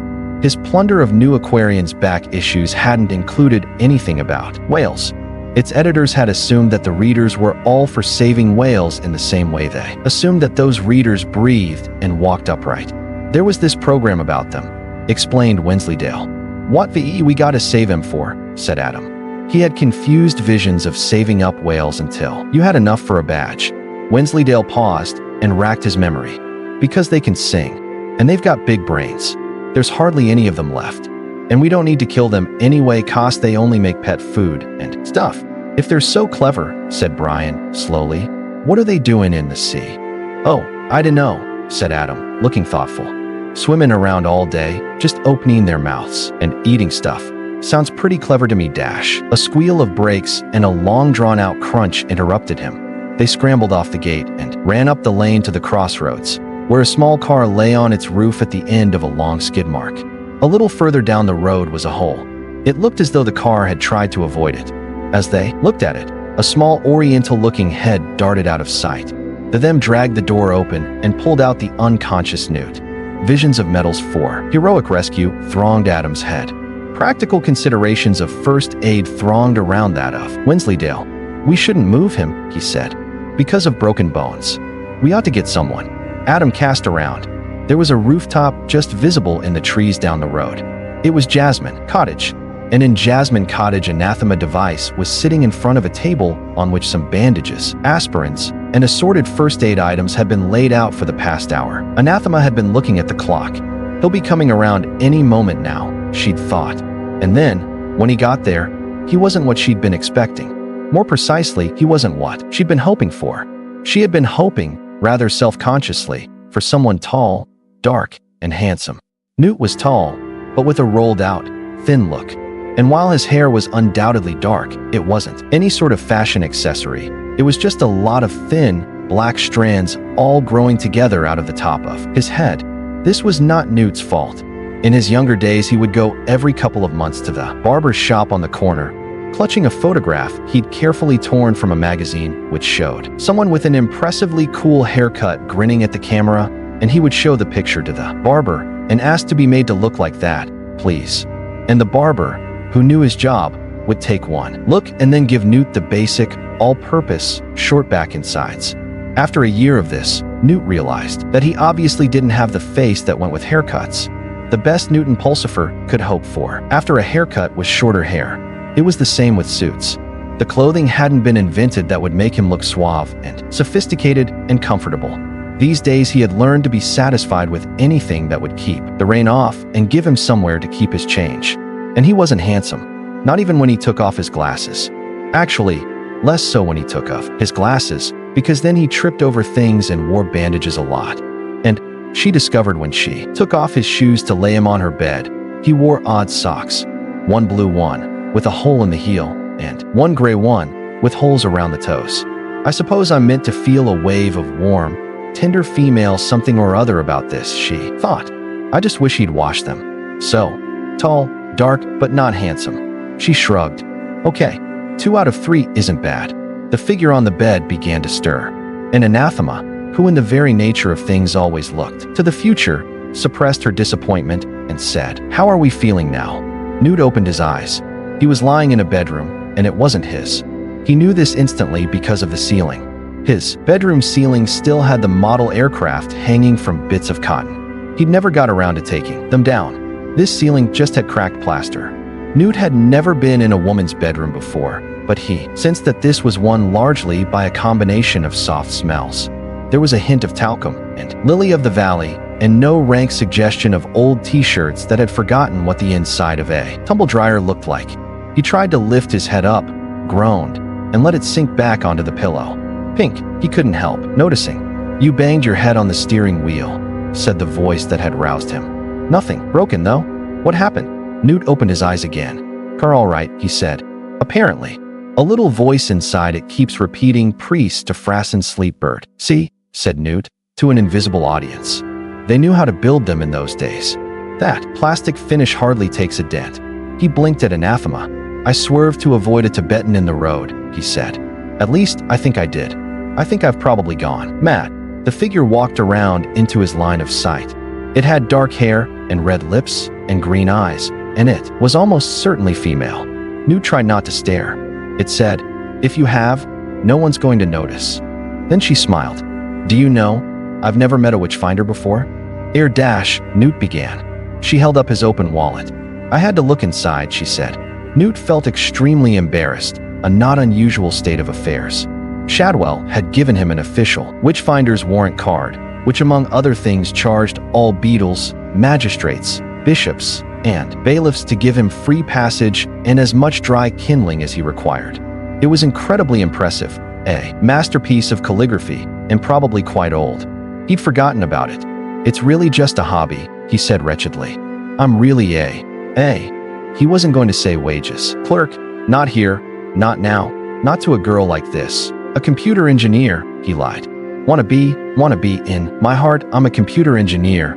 It's only the brain that's letting me down." "Excuse me, could I know Anathema device," said Anathema. "I'm an occultist, but that's just a hobby. I'm really a witch." "Well done. You're half an hour late," she added, handing him a small sheet of cardboard. "So you'd better read this. It'll save a lot of time." Newt did in fact own a small home computer, despite his boyhood experiences. In fact, he'd owned several. You always knew which ones he owned. They were desktop equivalents of the Wasabi. They were the ones which, for example, dropped to half price just after he'd bought them, or were launched in a blaze of publicity and disappeared into obscurity within a year, or only worked at all if you stuck them in a fridge, or if by some fluke they were basically good machines. Newt always got the few that were sold with the early, bug-infested version of the operating system. But he persevered because he believed. Adam also had a small computer. He used it for playing games, but never for very long. He'd load a game, watch it intently for a few minutes, and then proceed to play it until the high score counter ran out of zeros. When the other them wondered about this strange skill, Adam professed mild amazement that everyone didn't play games like this. "All you have to do is learn how to play it. And then it's just easy," he said. Quite a lot of the front parlor in Jasmine Cottage was taken up, Newt noticed with a sinking feeling, with piles of newspapers. Clippings were stuck around the walls. Some of them had bits circled in red ink. He was mildly gratified to spot several he had cut out for Shadwell. Anathema owned very little in the way of furniture. The only thing she'd bothered to bring with her had been her clock, one of the family heirlooms. It wasn't a full-cased grandfather clock, but a wall clock with a free-swinging pendulum that Poe would cheerfully have strapped someone under. Newt kept finding his eye drawn to it. "It was built by an ancestor of mine," said Anathema, putting the coffee cups down on the table. "Sir Joshua Device. You may have heard of him? He invented the little rocking thing that made it possible to build accurate clocks cheaply. They named it after him." "The Joshua," said Newt guardedly. "The device." In the last half hour, Newt had heard some pretty unbelievable stuff and was close to believing it. "But you have to draw the line somewhere." "The device is named after a real person?" he said. "Oh yes. Fine old Lancashire name. From the French, I believe." Be telling me next you've never heard of Sir Humphrey Gadget Dash. Oh, now come on Dash, who devised a gadget that made it possible to pump out flooded mine shafts. Or Pietro Gizmo.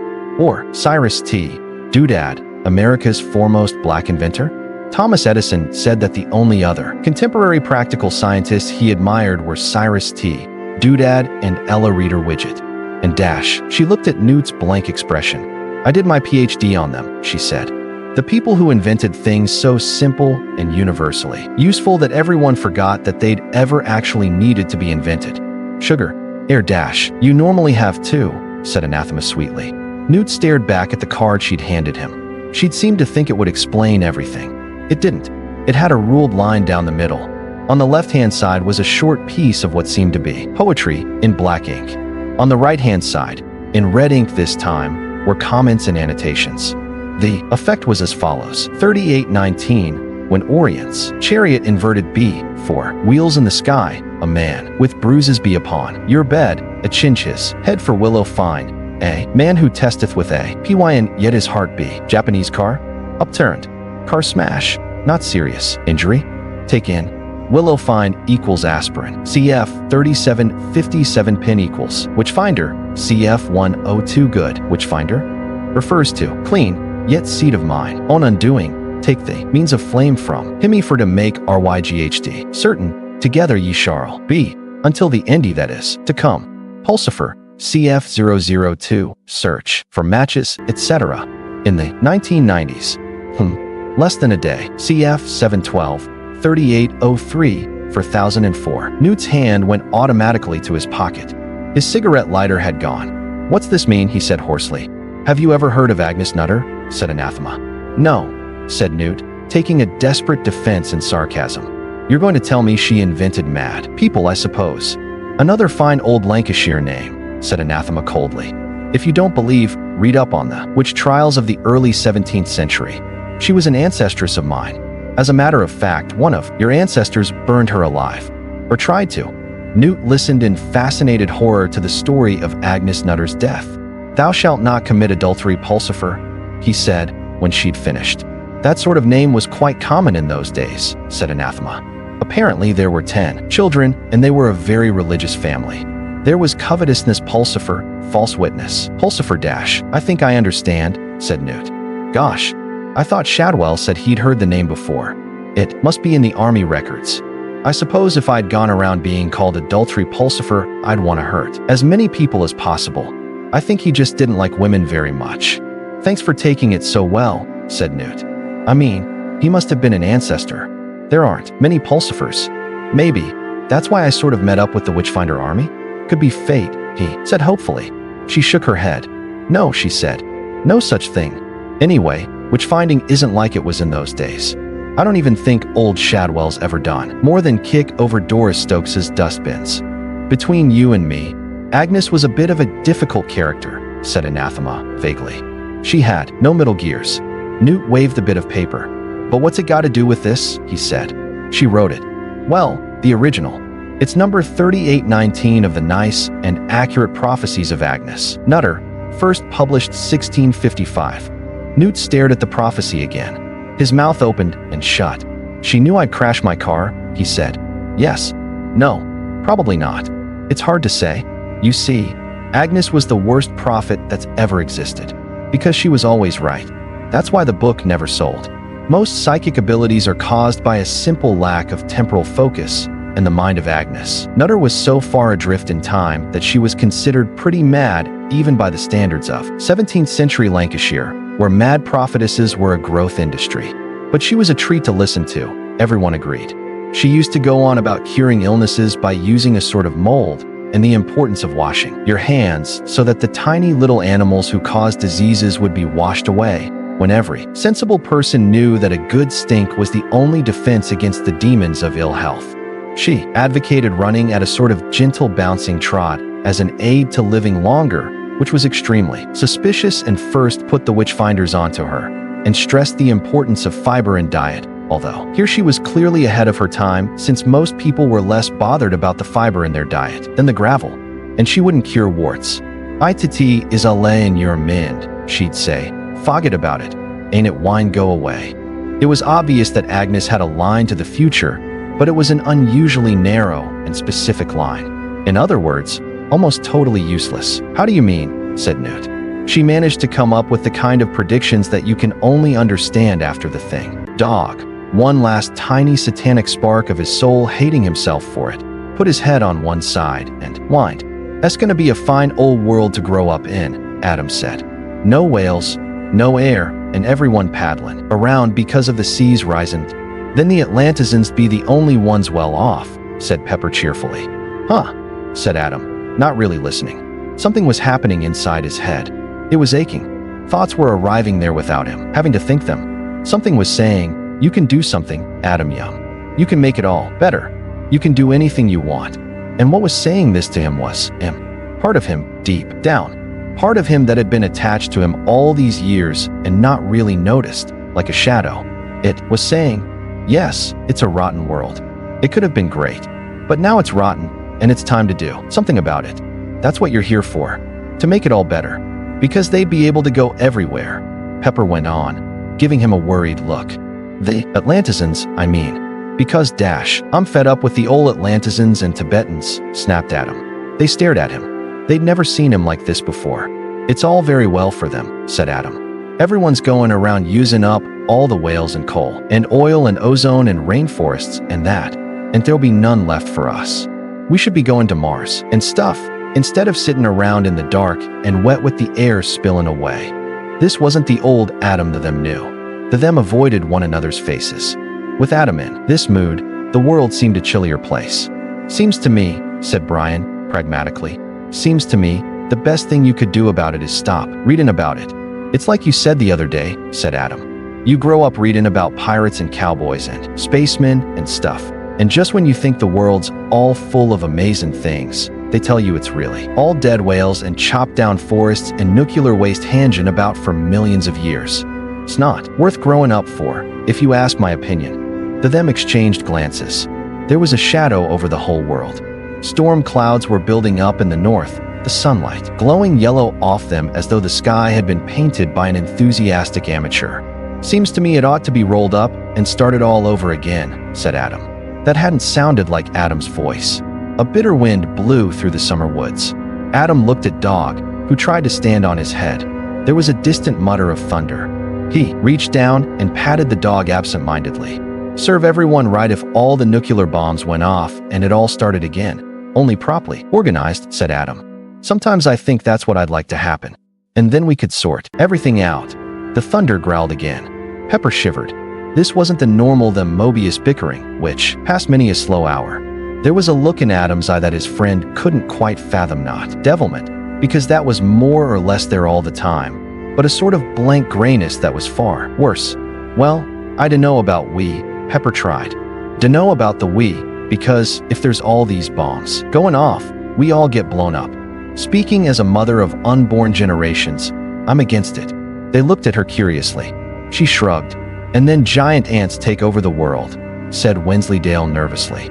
"I saw this film, where you go around with sawn-off shotguns and everyone's got these cars with, you know, knives and guns stuck on dash. I wouldn't allow any giant ants or anything like that," said Adam, brightening up horribly. "And you'd all be all right. I'd see to that. It'd be wicked, to have all the world to ourselves. Wouldn't it? We could share it out. We could have amazing games. We could have war with real armies and stuff. But there wouldn't be any people," said Pepper. "Oh, I could make us some people," said Adam airily. "Good enough for armies, at any rate. We could all have a quarter of the world each. Like you." He pointed to Pepper, who recoiled as though Adam's finger were a white-hot poker dash. "Could have Russia because it's red and you've got red hair, right?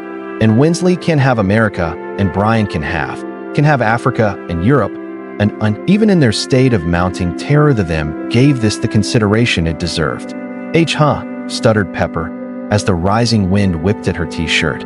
"I don't see why Winsley's got America and all I've got is just Russia. Russia's boring. You can have China and Japan and India," said Adam. "That means I've got just Africa and a lot of just boring little countries," said Brian, negotiating even on the curl of the catastrophe curve. "I wouldn't mind Australia," he added. Pepper nudged him and shook her head urgently. Dog's going to have Australia, said Adam, his eyes glowing with the fires of creation, on account of him needing a lot of space to run about. And there's all those rabbits and kangaroos for him to chase. The clouds spread forwards and sideways like ink poured into a bowl of clear water, moving across the sky faster than the wind. But there won't be any rab dash, Wensleydale shrieked. Adam wasn't listening, at least to any voices outside his own head. It's all too much of a mess, he said. We should start again. Just save the ones we want and start again. That's the best way. It'd be doing the earth a favor when you come to think about it. It makes me angry, seeing the way those old loonies are messing it up. It's memory, you see, said Anathema. It works backwards as well as forwards. Racial memory, I mean. Newt gave her a polite but blank look. What I'm trying to say, she said patiently, is that Agnes didn't see the future. That's just a metaphor. She remembered it. Not very well, of course, and by the time it had been filtered through her own understand it's often a bit confused. We think she's best at remembering things that were going to happen to her descendants. But if you're going to places and doing things because of what she wrote, and what she wrote is her recollection of the places you went to and the things you did, said Newt. Then I know, but there's, some evidence that that's how it works, said Anathema. They looked at the map spread out between them. Beside them, the radio murmured. Newt was very aware that a woman was sitting next to him. Be professional, he told himself. You're a soldier, aren't you? Well, practically. Then act like a soldier. He thought hard for a fraction of a second. Well, act like a respectable soldier on his best behavior. Then, he forced his attention back to the matter at hand. Why Lower Tadfield, said Newt. I just got interested because of the weather. Optimal, microclimate, they call it. That means it's a small place with its own personal nice weather. He glanced at her notebooks. There was definitely something odd about the place, even if you ignored Tibetans and UFOs, which seem to be infesting the whole world these days. The Tadfield area didn't only have the kind of weather you could set your calendar by, it was also remarkably resistant to change. No one seemed to build new houses there. The population didn't seem to move much. There seemed to be more woods and hedges than you'd normally expect these days. The only battery farm to open in the area had failed after a year or two, and been replaced by an old-fashioned pig farmer who let his pigs run loose in his apple orchards and sold the pork at premium prices. The two local schools seemed to soldier on in blissful immunity from the changing fashions of education. A motorway which should have turned most of Lower Tadfield into little more than the Junction 18 Happy Porker Rest area, changed course 5 miles away, detoured in a great semicircle, and continued on its way oblivious to the little island of rural changelessness it had avoided. No one quite seemed to know why. One of the surveyors involved had a nervous breakdown, a second had become a monk, and a third had gone off to Bali to paint nude women. It was as if a large part of the 20th century had marked a few square miles out of bounds. Anathema pulled another card out of her index and flicked it across the table. 2315. Some say it cometh in London town or New York. Butte they be wrong, for the plays is Tad's filed Strongin, heist power, he cometh like a knight in the fief, he divideth the world into, for parties, he bringeth the storm. For years early New Amsterdam till 1664. Tadville, Norfolk. Tartsfield, Devon. Tadfield, Oxon. See Revelation, C6, V10. I had to go and look through a lot of county records, said Anathema. Why's this one 2315? It's earlier than the others. Agnes was a bit slapdash about timing. I don't think she always knew what went where. I told you, we've spent ages devising a sort of system for chaining them together. Newt looked at a few cards. For example, 1111, and the Great, Hound Charlecombe, and the two Powers Charles. Watch in vain for it. Go with where's its moss. Is this something to do with Bismarck? AF device, June 8th, 1888. Schleswig-Holstein. Tur, were they what? Nate, and he Charles name. It. True to its nature, and hell Charles flee it. She's being unusually obtuse for Agnes, said Anathema. 3017. I see 4 riding, the apocalyptic horsemen, bringing the Indy, and the angels of hell ride with them, and 3, Charles rise, and 4 and 4 together be 4, and the dark angel Charles, own defeat, yet the man Charles claim his own. Why nice and accurate, said Newt. The man equals Pan, the devil, the witch trials of Lancashire, Brewster 1782. I feel good Agnes had drunk well this night. Quincy device, October 15, 1789. I concur. We are all human, alas. Miss O.J. Device, January 5, 1854. Nice as in exact or precise, said Anathema, in the weary tones of one who'd explained this before.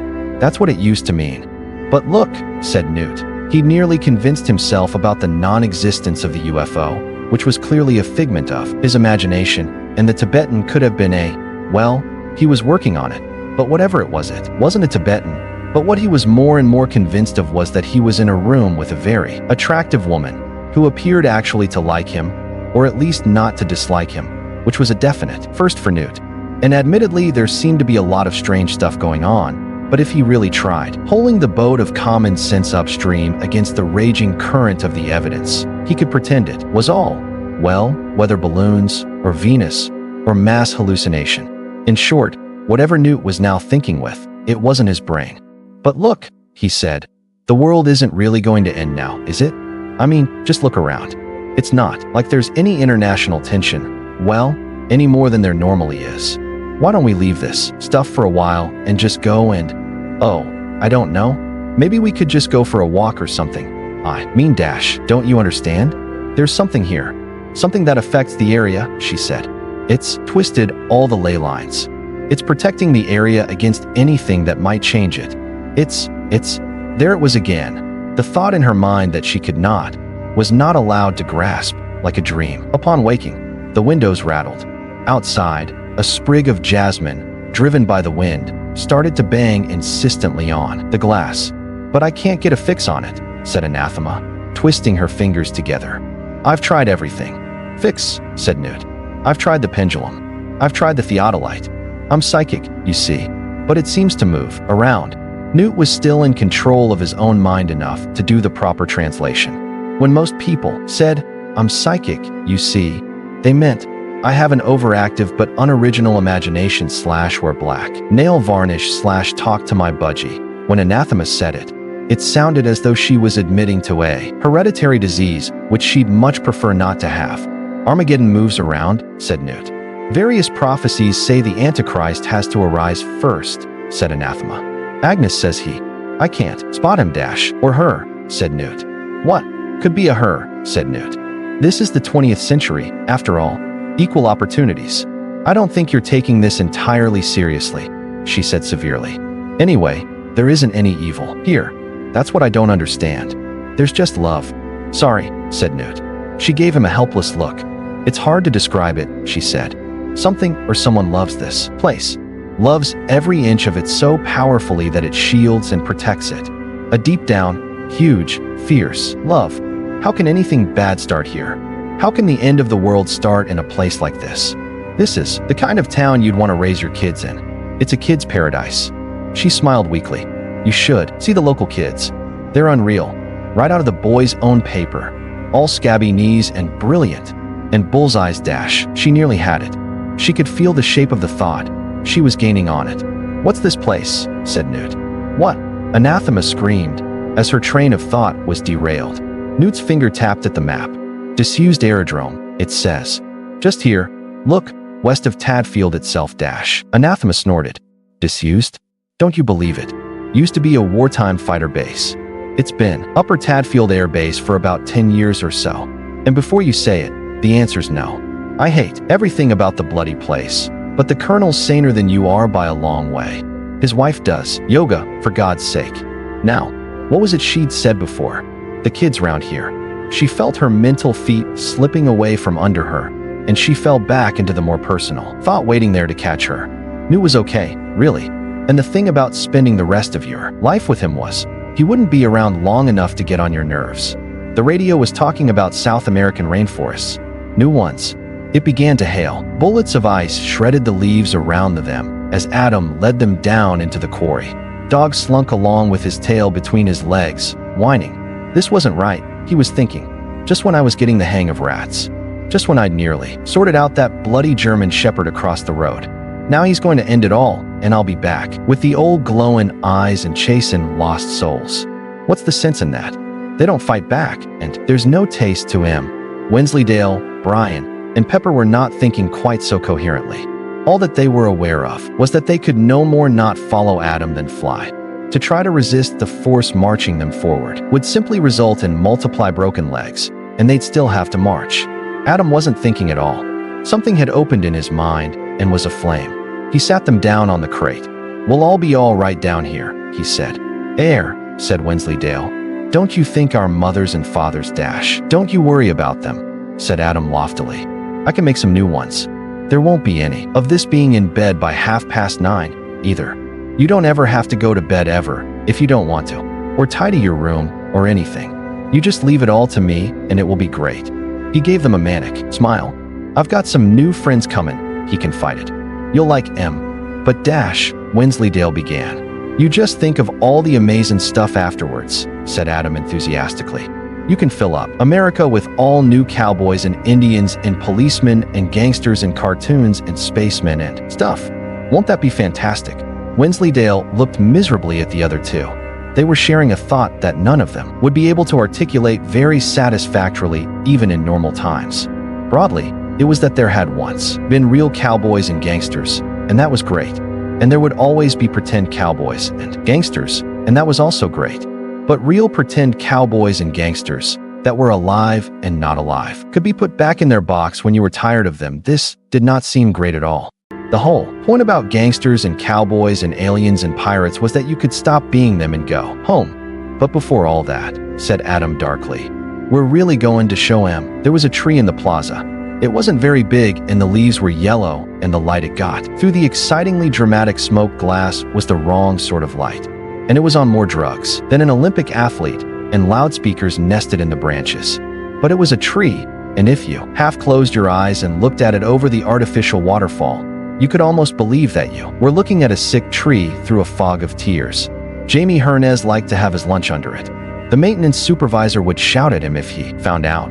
But Jamie had grown up on a farm, and it had been quite a good farm, and he had liked trees. And he didn't want to have to come into the city, but what could you do? It wasn't a bad job, and the money was the kind of money his father hadn't dreamed of. His grandfather hadn't dreamed of any money at all. He hadn't even known what money was until he was 15.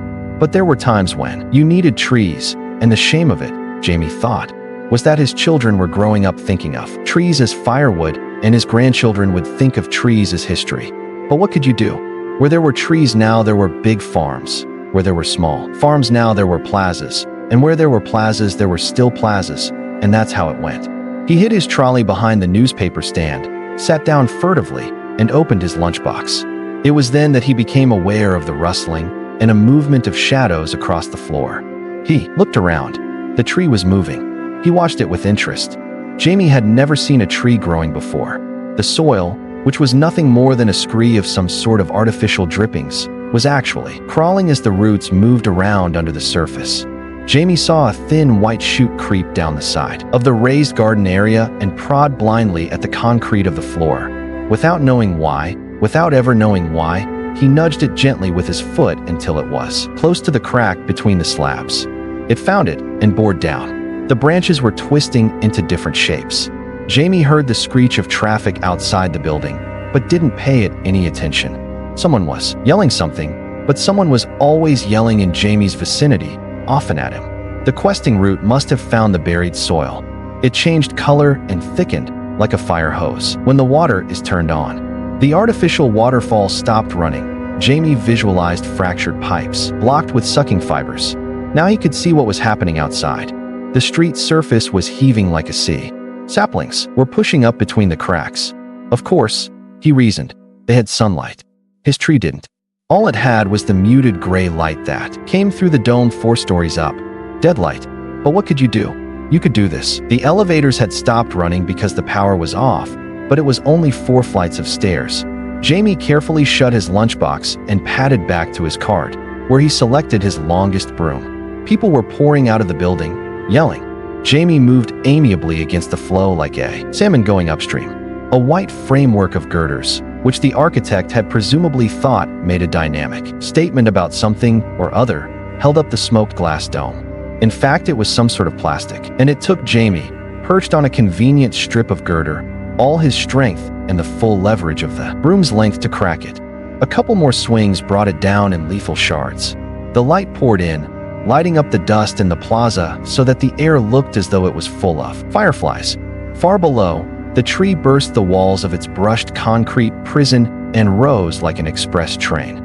Jamie had never realized that trees made a sound when they grew, and no one else had realized it either, because the sound is made over hundreds of years in waves 24 hours from peak to peak. Speed it up, and the sound a tree makes is vroom. Jamie watched it come toward him like a green mushroom cloud. Steam was billowing out from around its roots. The girders never stood a chance. The remnant of the dome went up like a ping-pong ball on a water spray. It was the same over all the city, except that you couldn't see the city anymore. All you could see was the canopy of green. It stretched from horizon to horizon. Jamie sat on his branch, clung to a liana, and laughed and laughed and laughed. Presently, it began to rain. The Kapamaki, a whaling research ship, was currently researching the question, how many whales can you catch in 1 week? Except that, today, there weren't any whales. The crew stared at the screens, which by the application of ingenious technology could spot anything larger than a sardine and calculate its net value on the international oil market, and found them blank. The occasional fish that did show up was barreling through the water as if in a great hurry to get elsewhere. The captain drummed his fingers on the console. He was afraid that he might soon be conducting his own research project to find out what happened to a statistically small sample of whaler captains who came back without a factory ship full of research material. He wondered what they did to you. Maybe they locked you in a room with a harpoon gun and expected you to do the honorable thing. This was unreal. There ought to be something. The navigator punched up a chart and stared at it. "Honorable sir," he said. "What is it?" said the captain testily. "We seem to have a miserable instrument failure. Seabed in this area should be 200 meters. What of it? I'm reading 15,000 meters, honorable sir, and still falling. That is foolish. There is no such depth." The captain glared at several million yen worth of cutting-edge technology and thumped it. The navigator gave a nervous smile. "Ah, sir," he said, "it is shallower already. Beneath the thunders of the upper deep, as Aziraphale and Tennyson both knew. Far, far beneath in the abyssal sea / the kraken sleepeth." And now it was waking up. Millions of tons of deep ocean ooze cascade off its flanks as it rises. "See," said the navigator, 3,000 meters already. The kraken doesn't have eyes. There has never been anything for it to look at. But as it billows up through the icy waters, it picks up the microwave noise of the sea, the sorrowing beeps and whistles of the whale song. "Air," said the navigator, 1,000 meters? The kraken is not amused. 500 meters? The factory ship rocks on the sudden swell. 100 meters? There is a tiny metal thing above it. The kraken stirs, and 10 billion sushi dinners cry out for vengeance. The cottage windows burst inward. This wasn't a storm, it was war. Fragments of Jasmine whirled across the room, mingled with the rain of file cards. Newt and Anathema clung to one another in the space between the overturned table and the wall. "Go on," muttered Newt. "Tell me Agnes predicted this." "She did say he bringeth the storm," said Anathema. "This is a bloody hurricane. Did she say what's supposed to happen next?" 2315 is cross-referenced to 3477, said Anathema. "You can remember details like that at a time like this?" "Since you mention it, yes," she said. She held out a card. 3477. Let the wheel of some mysticism here, one fears. Fate turn, let hearts on join. There are other fires than mine, when the wind bloweth the bloss. Psalms, reach at 1-2. Anno there, for the calm cometh when red and white and black and pale approach to peas is our profession. AF device, October 17, 1889, peas/blossoms. OFD, 1929, September 4th. Revelation CH6 again, I presume. Dr. Thaw's device, 1835. Newt, read it again. There was a sound outside like a sheet of corrugated iron pinwheeling across the garden, which was exactly what it was. "Is this supposed to mean," he said slowly, "that we're supposed to become an item? That, Agnes, what a joker. Courting is always difficult when the one being courted has an elderly female relative in the house. They tend to mutter or cackle or bum cigarettes, or, in the worst cases, get out the family photograph album, an act of aggression in the sex war which ought to be banned by a Geneva Convention. It's much worse when the relative has been dead for 300 years. Newt had indeed been harboring certain thoughts about Anathema, not just harboring them, in fact, but dry docking them, refitting them, giving them a good coat of paint, and scraping the barnacles off their bottom. But the idea of Agnes's second sight boring into the back of his neck sloshed over his libido like a bucketful of cold water. He had even been entertaining the idea of inviting her out for a meal, but he hated the idea of some Cromwellian witch sitting in her cottage 3 centuries earlier and watching him eat. He was in the mood in which people burned witches. His life was quite complicated enough without it being manipulated across the centuries by some crazed old woman. A thump in the grate sounded like part of the chimney stack coming down. And then he thought, my life isn't complicated at all. I can see it as clearly as Agnes might. It stretches all the way to early retirement, a whip round from the people in the office, a bright little neat flat somewhere, a neat little empty death. Except now I'm going to die under the ruins of a cottage, during what might just possibly be the end of the world. The recording angel won't have any trouble with me. My life must have been dittos on every page, for years. I mean, what have I ever really done? I've never robbed a bank. I've never had a parking ticket. I've never eaten Thai food. Somewhere another window caved in, with a merry tinkle of breaking glass. Anathema put her arms around him, with a sigh which really didn't sound disappointed at all. I've never been to America, or France, because Calais doesn't really count. I've never learned to play a musical instrument. The radio died as the power lines finally gave up. He buried his face in her hair. There was a pinging sound. Shadwell, who had been bringing the army pay books up to date, looked up in the middle of signing for Witchfinder Lance Corporal Smith. It took him a while to notice that the gleam of Newt's pin was no longer on the map. He got down from his stool, muttering under his breath, and searched around on the floor until he found it. He gave it another polish and put it back in Tadfield.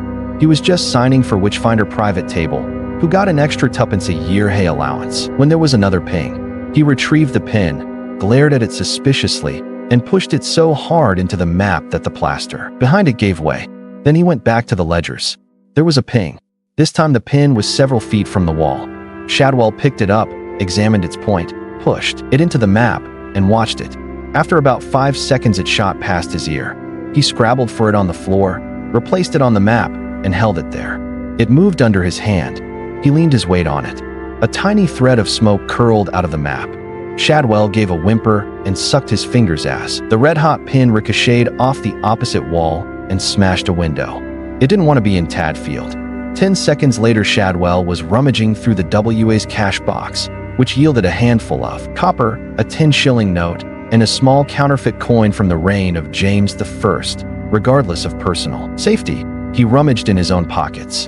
The results of the trawl, even with his pensioners' concessionary travel pass taken into consideration, were barely enough to get him out of the house, let alone to Tadfield. The only other people he knew who had money were Mr. Rudgett and Madame Tracy.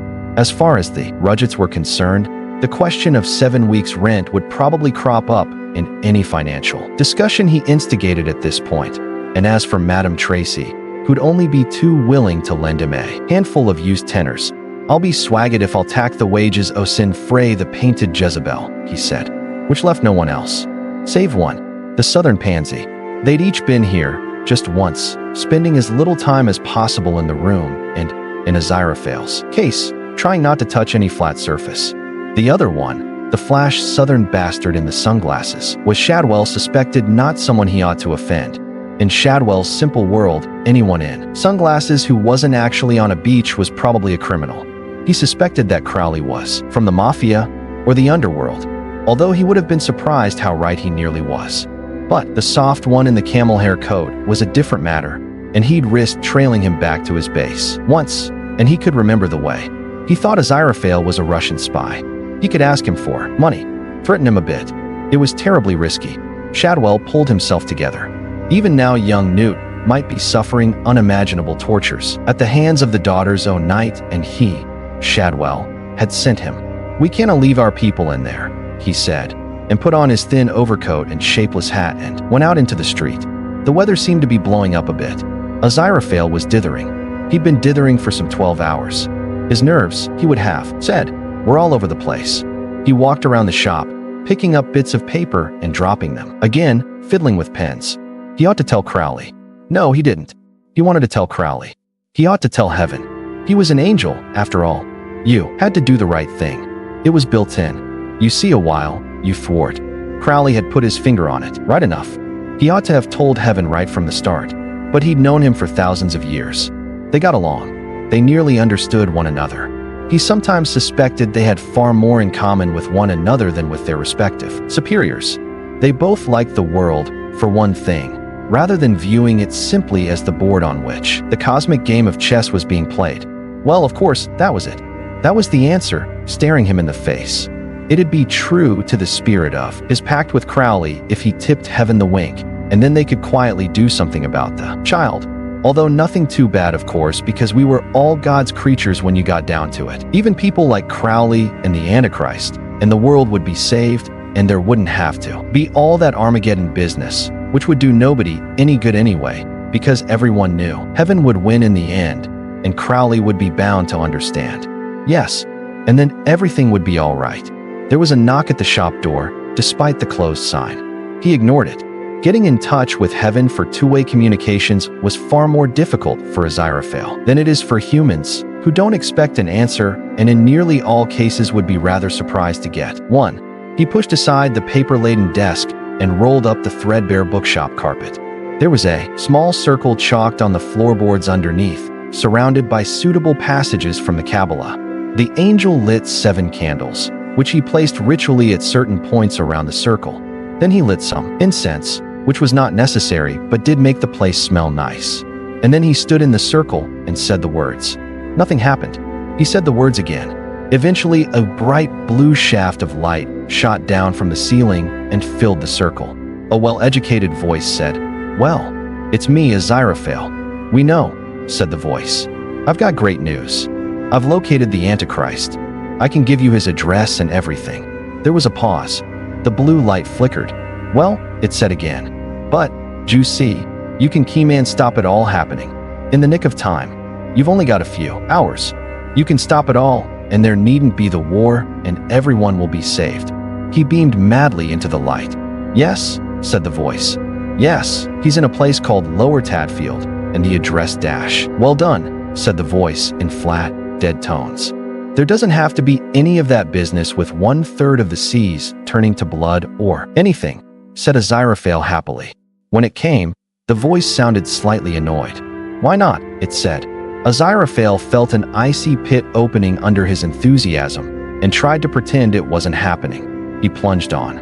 "Well, you can simply make sure that dash. We will win, Aziraphale." "Yes, but dash, the forces of darkness must be beaten. You seem to be under a misapprehension. The point is not to avoid the war, it is to win it. We have been waiting a long time, Aziraphale." Aziraphale felt the coldness envelop his mind. He opened his mouth to say, "Do you think perhaps it would be a good idea not to hold the war on Earth?" and changed his mind. "I see," he said grimly. There was a scraping near the door, and if Aziraphale had been looking in that direction, he would have seen a battered felt hat trying to peer over the fanlight. "This is not to say you have not performed well," said the voice. "You will receive a commendation." "Well done." "Thank you," said Aziraphale. The bitterness in his voice would have soured milk. "I'd forgotten about ineffability, obviously. We thought you had." "May I ask," said the angel, "to whom have I been speaking?" The voice said, "We are the Metatron, the voice of God, but not the voice of God, an entity in its own right, rather like a presidential spokesman." "Oh yes, of course. Oh, well, thank you very much." "Thank you." Behind him the letterbox tilted open, revealing a pair of eyes. "One other thing," said the voice. "You will of course be joining us, won't you?" "Well, of course it has been simply ages since I've held a flaming sword dash," Aziraphale began. "Yes, we recall," said the voice. "You will have a lot of opportunity to relearn." What sort of initiating event will precipitate the war?" said Aziraphale. "We thought a Mufti Nation nuclear exchange would be a nice start." "Oh, yes, very imaginative." Aziraphale's voice was flat and hopeless. "Good. We will expect you directly, then," said the voice. Well, I'll just clear up a few business matters, shall I?" said Aziraphale desperately. "There hardly seems to be any necessity," said the Metatron. Aziraphale drew himself up. "I really feel that probity, not to say morality, demands that as a reputable businessman I should dash." "Yes," "Yes," said the Metatron, a shade testily. "Point taken. We shall await you, then." The light faded, but did not quite vanish. "They're leaving the line open," Aziraphale thought. "I'm not getting out of this one." "Hello," he said softly. "Anyone still there?" There was silence. Very carefully, he stepped over the circle and crept to the telephone. He opened his notebook and dialed another number. After 4 rings, it gave a little cough, followed by a pause, and then a voice which sounded so laid back you could put a carpet on it said, "Hi, this is Anthony Crowley." I dash, Crowley." Aziraphale tried to hiss and shout at the same time. "Listen, I haven't got much time." The dash, "Probably not in right now, or asleep, and busy, or something. But, shut up. Listen, it was in Tadfield. It's all in that book. You've got to stop, dash, after the tone, and I'll get right back to you. Ciao. I want to talk to you now, dash. Bee. Stop making noises. It's in Tadfield. That was what I was sensing. You must go there and dash." He took the phone away from his mouth. "Bugger," he said. It was the first time he'd sworn in more than 4,000 years. "Hold on. The demon had another line, didn't he? He was that kind of person." Aziraphale fumbled in the book, nearly dropping it on the floor. They would be getting impatient soon. He found the other number. He dialed it. It was answered almost immediately, at the same time as the shop's bell tingled gently. Crowley's voice, getting louder as it neared the mouthpiece, said, "Really mean it." "Hello, Crowley, it's me. NGH." The voice was horribly noncommittal. Even in his present state, Aziraphale sensed trouble. "Are you alone?" he said cautiously. "Nah, got an old friend here. Listen, one, how are we? Ye spawn oh hell." Very slowly, Aziraphale turned around. Shadwell was trembling with excitement. He'd seen it all. He'd heard it all. He hadn't understood any of it, but he knew what people did with circles and candlesticks and incense. He knew that all right. He'd seen the devil rides out 15 times, 16 times if you included the time he'd been thrown out of the cinema for shouting his unflattering opinions of amateur witchfinder Christopher Lee. The buggers were using him. They'd been making fools out o' the glorious traditions o' the army. "I'll have ye evil bastard," he shouted, advancing like a moth-eaten avenging angel. "I can what ye be about, human up here and seducin' vim men to do your evil will." "I think perhaps you've got the wrong shop," said Aziraphale. "I'll call back later," he told the receiver, and hung up. "I could see what you were about," snarled Shadwell. There were flecks of foam around his mouth. He was more angry than he could ever remember. Things are not what they seem, dash, Aziraphale began, aware even as he said it that as conversational gambits when it lacked a certain polish. "I bet they ain't," said Shadwell triumphantly. "No, I mean dash." Without taking his eyes off the angel, Shadwell shuffled backwards and grabbed the shop door, slamming it hard so that the bell jangled. "Bell," he said. He grabbed the nice and accurate prophecies and thumped it down heavily on the table. "Book," he snarled. He fumbled in his pocket and produced his trusty Ronson. "Practically candle," he shouted, and began to advance. In his path, the circle glowed with a faint blue light. Said Aziraphale. "I think it might not be a very good idea to dash." Shadwell wasn't listening. "By the powers invested in me by virtue o' my office o' witchfinder," he intoned, "I charge ye to quit from this place, dash. You see, the circle, dash, and return henceforth to the place from which ye came. Howson not to dash. It would really be unwise for a human to set foot in it without dash, and deliver us frae evil, dash. Keep out of the circle, you stupid man. Never to come again to vex, dash. Yes, but please keep out of dash." Aziraphale ran toward Shadwell, waving his hands urgently. "Returning in a more." Shadwell finished. He pointed a vengeful, black-nailed finger. Aziraphale looked down at his feet and swore for the second time in 5 minutes. He'd stepped into the circle. "Oh, fuck," he said. There was a melodious twang, and the blue glow vanished. So did Aziraphale. 30 seconds went by. Shadwell didn't move. Then, with a trembling left hand, he reached up and carefully lowered his right hand. "Hello," he said. "Hello." No one answered. Shadwell shivered. Then, with his hand held out in front of him like a gun that he didn't dare fire and didn't know how to unload, he stepped out into the street, letting the door slam behind him. It shook the floor. One of Aziraphale's candles fell over, spilling burning wax across the old, dry wood. Crowley's London flat was the epitome of style. It was everything that a flat should be: spacious, white, elegantly furnished, and with that designer unlived-in look that only comes from not being lived in. This is because Crowley did not live there. It was simply the place he went back to at the end of the day when he was in London. The beds were always made. The fridge was always stocked with gourmet food that never went off. That was why Crowley had a fridge, after all. And for that matter, the fridge never needed to be defrosted or even plugged in. The lounge contained a huge television, a white leather sofa, a video and a laserdisc player, an answerphone, 2 telephones, the answerphone line, and the private line, a number so far undiscovered by the legions of telephone salesmen who persisted in trying to sell Crowley double glazing, which he already had, or life insurance, which he didn't need, and a square matte black sound system, the kind so exquisitely engineered that it just has the on-off switch and the volume control. The only sound equipment Crowley had overlooked was speakers. He'd forgotten about them. Not that it made any difference. The sound reproduction was quite perfect anyway.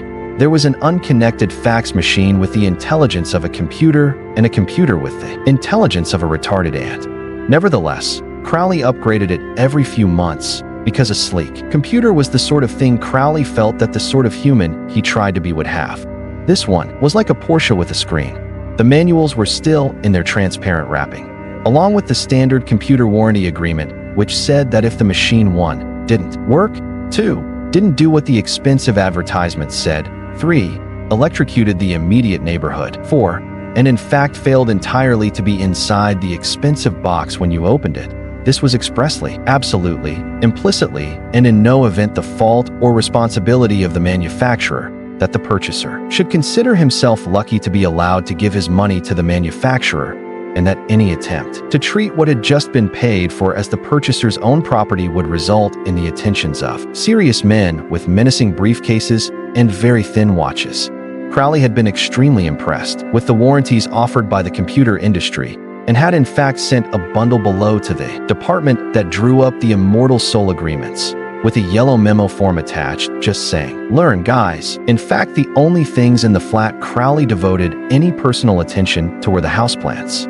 They were huge and green and glorious, with shiny, healthy, lustrous leaves.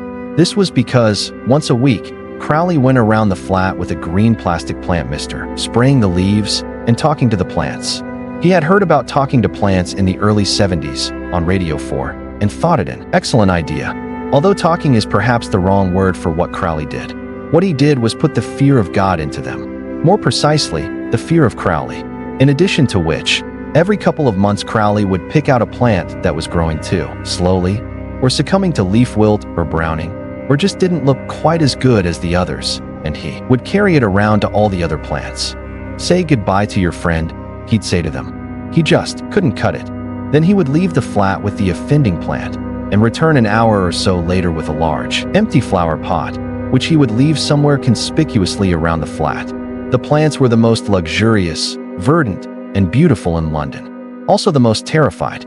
The lounge was lit by spotlights and white neon tubes, of the kind one casually props against a chair or a corner. The only wall decoration was a framed drawing the cartoon for the Mona Lisa, Leonardo da Vinci's original sketch. Crowley had bought it from the artist one hot afternoon in Florence and felt it was superior to the final painting. Leonardo had felt so too. "I got her bloody smile right in the roughs," he told Crowley, sipping cold wine in the lunchtime sun, "but it went all over the place when I painted it. Her husband had a few things to say about it when I delivered it. But, like I tell him, Signor Del Giocondo, apart from you, who's going to see it? Anyway, explain this helicopter thing again, will you?" Crowley had a bedroom and a kitchen and an office and a lounge and a toilet. Each room forever clean and perfect. He had spent an uncomfortable time in each of these rooms during the long wait for the end of the world. He had phoned his operatives in the Witchfinder Army again to try to get news, but his contact, Sergeant Shadwell, had just gone out, and the dim-witted receptionist seemed unable to grasp that he was willing to talk to any of the others. "Mr. Pulsifer is out too, love," she told him. "He went down to Tadfield this morning. On a mission. I'll speak to anyone," Crowley had explained. "I'll tell Mr. Shadwell that," she had said, "when he gets back.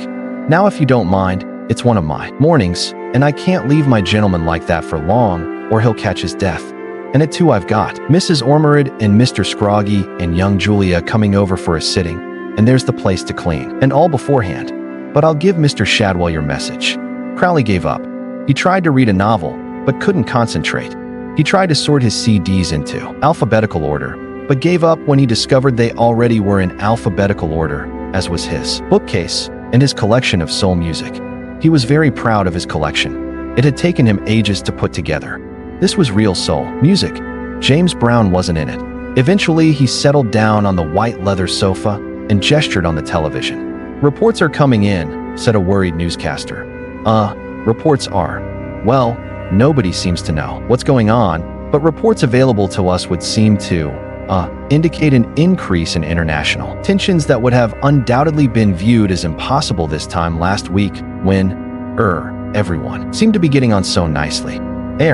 This would seem at least partly due to the spate of unusual events which have occurred over the last few days.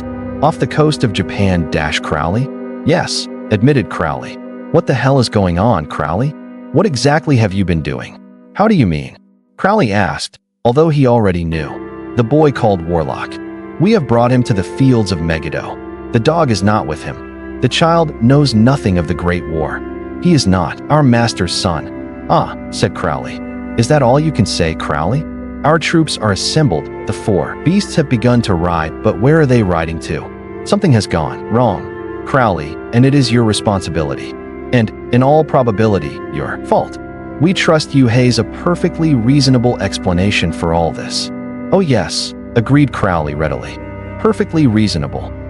Because you are going to have your chance to explain it all to us. You are going to have all the time there is to explain, and we will listen with great interest to everything you have to say, and your conversation, and the circumstances that will accompany it, will provide a source of entertainment and pleasure for all the damned of hell, Crowley, because no matter how racked with torment, no matter what agonies the lowest of the damned are suffering, Crowley, you will have it worse." With a gesture, Crowley turned the set off.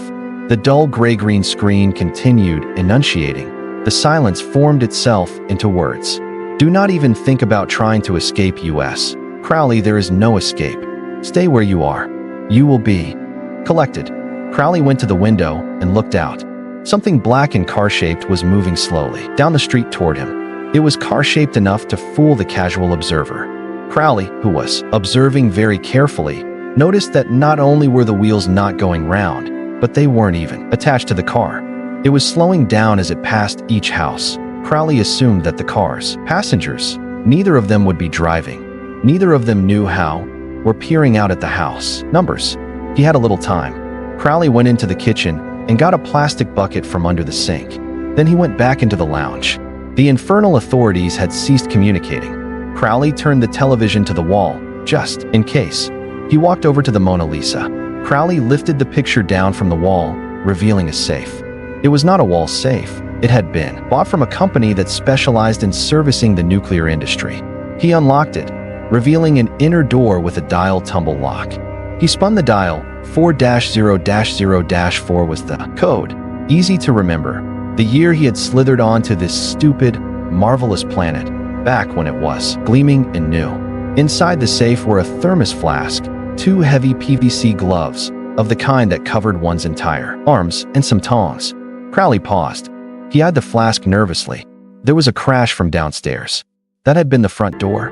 He pulled on the gloves and gingerly took the flask and the tongs and the bucket, and, as an afterthought, he grabbed the plant mister from beside a luxuriant rubber plant and headed for his office, walking like a man carrying a thermos flask full of something that might cause, if he dropped it or even thought about dropping it, the sort of explosion that impels graybeards to make statements like, "And where this crater is now, once stood the city of Washington in SFB movies." He reached his office, nudged open the door with his shoulder. Then he bent his legs and slowly put things down on the floor. Bucket, tongs, plant mister, and finally, deliberately, the flask. A bead of sweat began to form on Crowley's forehead and trickled down into one eye. He flicked it away. Then, with care and deliberation, he used the tongs to unscrew the top of the flask. Carefully, carefully. That was it. A pounding on the stairs below him and a muffled scream. That would have been the little old lady on the floor below. He could not afford to rush. He gripped the flask with the tongs, and taking care not to spill the tiniest drop, he poured the contents into the plastic bucket. One false move was all it would take. There. Then he opened the office door about 6 inches and placed the bucket on top. He used the tongs to replace the top of the flask. Then, a crash from his outer hallway pulled off the PVC gloves, picked up the plant mister, and settled himself behind his desk. "Crawley," called a guttural voice. "Haster, he's through there," hissed another voice. "I can feel the slimy little creep." Ligger, Haster, and Ligger. Now, as Crowley would be the first to protest, most demons weren't deep down evil. In the great cosmic game, they felt they occupied the same position as tax inspectors doing an unpopular job, maybe, but essential to the overall operation of the whole thing. If it came to that, some angels weren't paragons of virtue. Crowley had met one or two who, when it came to righteously smiting the ungodly, smote a good deal harder than was strictly necessary. On the whole, everyone had a job to do, and just did it. And on the other hand, you got people like Ligger and Haster, who took such a dark delight in unpleasantness you might even have mistaken them for human. Crowley leaned back in his executive chair. He forced himself to relax, and failed appallingly. "In here, people," he called. "We want a word with you," said Ligger, in a tone of voice intended to imply that word was synonymous with horrifically painful eternity. And the squat demon pushed open the office door. The bucket teetered, then fell neatly on Ligger's head. Drop a lump of sodium in water.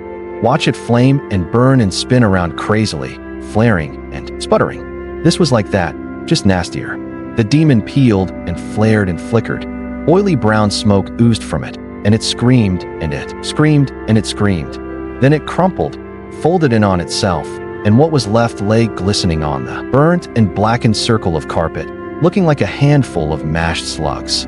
"Hi," said Crowley to Haster, who had been walking behind Ligger, and had unfortunately not been so much as splashed.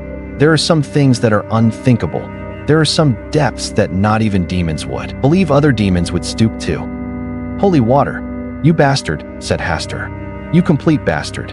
He hadn't never done nothing to you yet," corrected Crowley, who felt a little more comfortable. Now the odds were closer to even. Closer, but not yet even, not by a long shot. Haster was a Duke of Hell. Crowley wasn't even a local counselor. "Your fate will be whispered by mothers in dark places to frighten their young," said Haster, and then felt that the language of hell wasn't up to the job. "You're going to get taken to the bloody cleaners, pal," he added. Crowley raised the green plastic plant mister and sloshed it around threateningly. "Go away," he said. He heard the phone downstairs ringing. For times, and then the answerphone caught it. He wondered vaguely who it was. "You don't frighten me," said Haster. He watched a drip of water leak from the nozzle and slide slowly down the side of the plastic container toward Crowley's hand. "Do you know what this is?" asked Crowley. "This is a Sainsbury's plant mister, cheapest and most efficient plant mister in the world.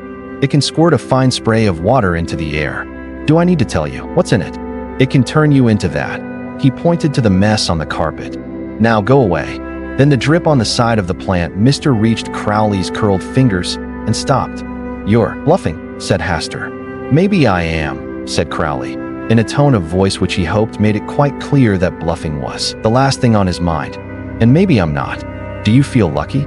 Haster gestured, and the plastic bulb dissolved like rice paper, spilling water all over Crowley's desk and all over Crowley's suit. "Yes," said Haster. And then he smiled. His teeth were too sharp, and his tongue flickered between them. "Do you?" Crowley said nothing. Plan A had worked. Plan B had failed. Everything depended on Plan C, and there was one drawback to this. He had only ever planned as far as B. "So," hissed Haster, "time to go, Crowley." "I think there's something you ought to know," said Crowley, stalling for time. "And that is," smiled Haster. Then the phone on Crowley's desk rang. He picked it up and warned Haster, "Don't move. There's something very important you should know, and I really mean it." "Hello?" "NGH," said Crowley. Then he said, "Nah, got an old friend here." Aziraphale hung up on him. Crowley wondered what he had wanted, and suddenly Plan C was there, in his head. He didn't replace the handset on the receiver. Instead, he said, "Okay, Haster, you've passed the test. You're ready to start playing with the big boys. Have you gone mad?" "Nope. Don't you understand? This was a test. The lords of hell had to know that you were trustworthy before we gave you command of the legions of the damned in the war ahead. Crowley, you are lying, or you are insane, or possibly you are both, said Hastur, but his certainty was shaken. Just for a moment, he had entertained the possibility. That was where Crowley had got him. It was just possible that hell was testing him. That Crowley was more than he seemed. Hastur was paranoid, which was simply a sensible and well-adjusted reaction to living in hell, where they really were all out to get you. Crowley began to dial a number. Sockeye Duke Hastur. I wouldn't expect you to believe it from me, he admitted. But why don't we talk to the Dark Council? I am sure that they can convince you. The number he had dialed clicked and started to ring. So long, sucker, he said, and vanished. In a tiny fraction of a second, Hastur was gone as well. Over the years, a huge number of theological man-hours have been spent debating the famous question, how many angels can dance on the head of a pin? In order to arrive at an answer, the following facts must be taken into consideration. Firstly, angels simply don't dance. It's one of the distinguishing characteristics that marks an angel. They may listen appreciatively to the music of the spheres, but they don't feel the urge to get down and boogie to it. So none. At least, nearly none. Aziraphale had learned to gavotte in a discreet gentleman's club in Portland Place in the late 1880s, and while he had initially taken to it like a duck to merchant banking, while he had become quite good at it, and was quite put out when, some decades later, the gavotte went out of style for good. So providing the dance was a gavotte, and providing that he had a suitable partner, also able, for the sake of argument, both to gavotte and to dance it on the head of a pin, the answer is a straightforward one. Then again, you might just as well ask how many demons can dance on the head of a pin. They're of the same original stock, after all, and at least they dance. Although it's not what you and I would call dancing. Not good dancing anyway. A demon moves like a white band on Soul Train, and if you put it that way, the answer is quite a lot actually, providing they abandon their physical bodies, which is a picnic for a demon. Demons aren't bound by physics. If you take the long view, the universe is just something small and round, like those water-filled balls which produce a miniature snowstorm when you shake them. Although, unless the ineffable plan is a lot more ineffable than it's given credit for, it does not have a giant plastic snowman at the bottom. But if you look from really close up, the only problem about dancing on the head of a pin is all those big gaps between electrons. For those of angel stock or demon breed, size and shape and composition are simply options. Crowley is currently traveling incredibly fast down a telephone ring. Crowley went through 2 telephone exchanges at a very respectable fraction of light speed. Hastur was a little way behind him, 4 or 5 inches, but at that size it gave Crowley a very comfortable lead. One that would vanish, of course, when he came out the other end. They were too small for sound, but demons don't necessarily need sound to communicate. He could hear Hastur screaming behind him, "You bastard! I'll get you. You can't escape me. Ring. Wherever you come out, I'll come out too. You won't get away." Crowley had traveled through over 20 miles of cable in less than a second. Hastur was close behind him. Crowley was going to have to time this whole thing very, very carefully. Ring. That was the 3rd ring. Well, thought Crowley, here goes nothing. He stopped suddenly and watched Hastur shoot past him. Hastur turned and ring. Crowley shot out through the phone line, zapped through the plastic sheathing, and materialized, full-size and out of breath, in his lounge. Click. The outgoing message tape began to turn on his answer phone. Then there was a beep, and as the incoming message tape turned, a voice from the speaker screamed, after the beep, "Right. What? You bloody snake." The little red message light began to flash. On and off and on and off, like a tiny, red angry eye. Crowley really wished he had some more holy water and the time to hold the cassette in it until it dissolved. But getting hold of Ligger's terminal bath had been dangerous enough. He'd had it for years just in case, and even its presence in the room made him uneasy. Or maybe, yes, what would happen if he put the cassette in the car? He could play Hastur over and over again until he turned into Freddie Mercury. No, he might be a bastard, but you could only go so far. There was a rumble of distant thunder. He had no time to spare. He had nowhere to go. He went anyway. He ran down to his Bentley and drove toward the West End as if all the demons of hell were after him, which was more or less the case. Madame Tracy heard Mr. Shadwell's slow tread come up the stairs. It was slower than usual and paused every few steps. Normally, he came up the stairs as if he hated every one of them. She opened her door. He was leaning against the landing wall. "Why, Mr. Shadwell," she said. "Whatever have you done to your hand?" "Get away from me, woman," Shadwell groaned. "I didn't know my own powers. Why are you holding it out like that?" Shadwell tried to back into the wall. "Stand back, I tell ye. I canna be responsible." "What on earth has happened to you, Mr. Shadwell?" said Madame Tracy, trying to take his hand. "Nothing on earth. Nothing on earth." She managed to grab his arm. He, Shadwell, scourge of evil, was powerless to resist being drawn into her flat. He'd never been in it before, at least in his waking moments. His dreams had furnished it in silks, rich hangings, and what he thought of as scented ungulates. Admittedly, it did have a bead curtain in the entrance to the kitchenette and a lamp made rather inexpertly from a Chianti bottle, because Madame Tracy's apprehension of what was chic, like Aziraphale's, had grounded around 1953. And there was a table in the middle of the room with a velvet cloth on it. And on the cloth, the crystal ball, which increasingly was Madame Tracy's means of earning a living. "I think you could do with a good lie down, Mr. Shadwell," she said, in a voice that brooked no argument, and led him on into the bedroom. He was too bewildered to protest. "But young Newt is out there," Shadwell muttered, enthralled to heathen passions and occult wiles. "Then I'm sure he'll know what to do about them," said Madame Tracy briskly, whose mental picture of what Newt was going through was probably much closer to reality than was Shadwell's. "And I'm sure he wouldn't like to think of you getting yourself worked up into a state here. Just you lie down, and I'll make us both a nice cup of tea." She disappeared in a clacking of bead curtains. Suddenly Shadwell was alone on what he was just capable of recalling through the wreckage of his shattered nerves was a bed of sin, and right at this moment was incapable of deciding whether that was, in fact, better or worse than not being alone on a bed of sin. He turned his head to take in his surroundings. Madame Tracy's concepts of what was erotic stemmed from the days when young men grew up, thinking that women had beach balls affixed firmly in front of their anatomy. Bridget Bardot could be called a sex kitten without anyone bursting out laughing. And there really were magazines with names, like Girls, Giggles, and Garters. Somewhere in this cauldron of permissiveness, she had picked up the idea that soft toys in the bedroom created an intimate, coquettish air. Shadwell stared for some time at a large, threadbare teddy bear, which had one eye missing and a torn ear. It probably had a name like Mr. Buggins. He turned his head the other way.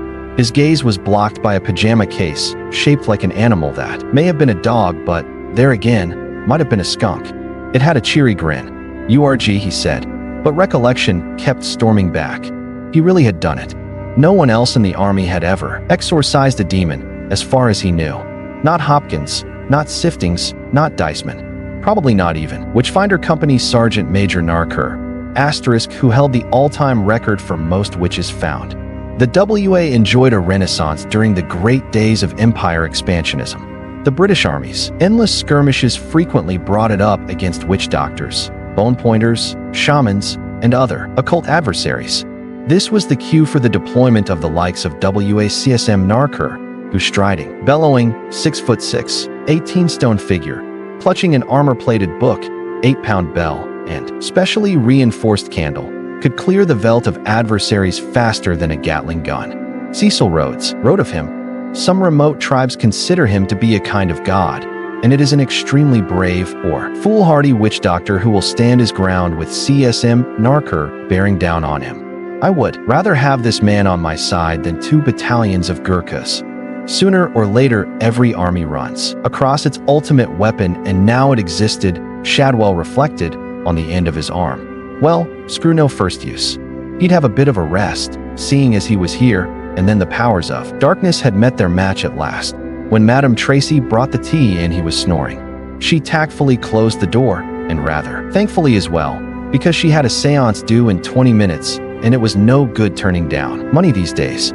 Although Madame Tracy was by many yardsticks quite stupid, she had an instinct in certain matters, and when it came to dabbling in the occult, her reasoning was faultless. Dabbling, she'd realized, was exactly what her customers wanted. They didn't want to be shoved in it up to their necks.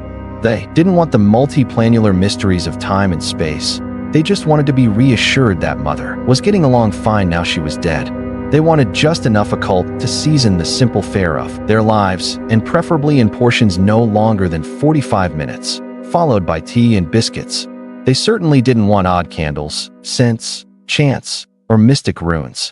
Madame Tracy had even removed most of the major arcana from her tarot card pack because their appearance tended to upset people, and she made sure that she had always put sprouts on to boil just before a seance.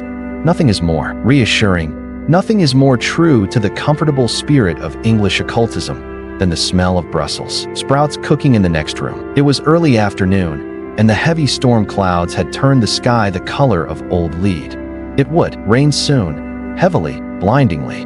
The firemen hoped the rain would come soon. The sooner the better.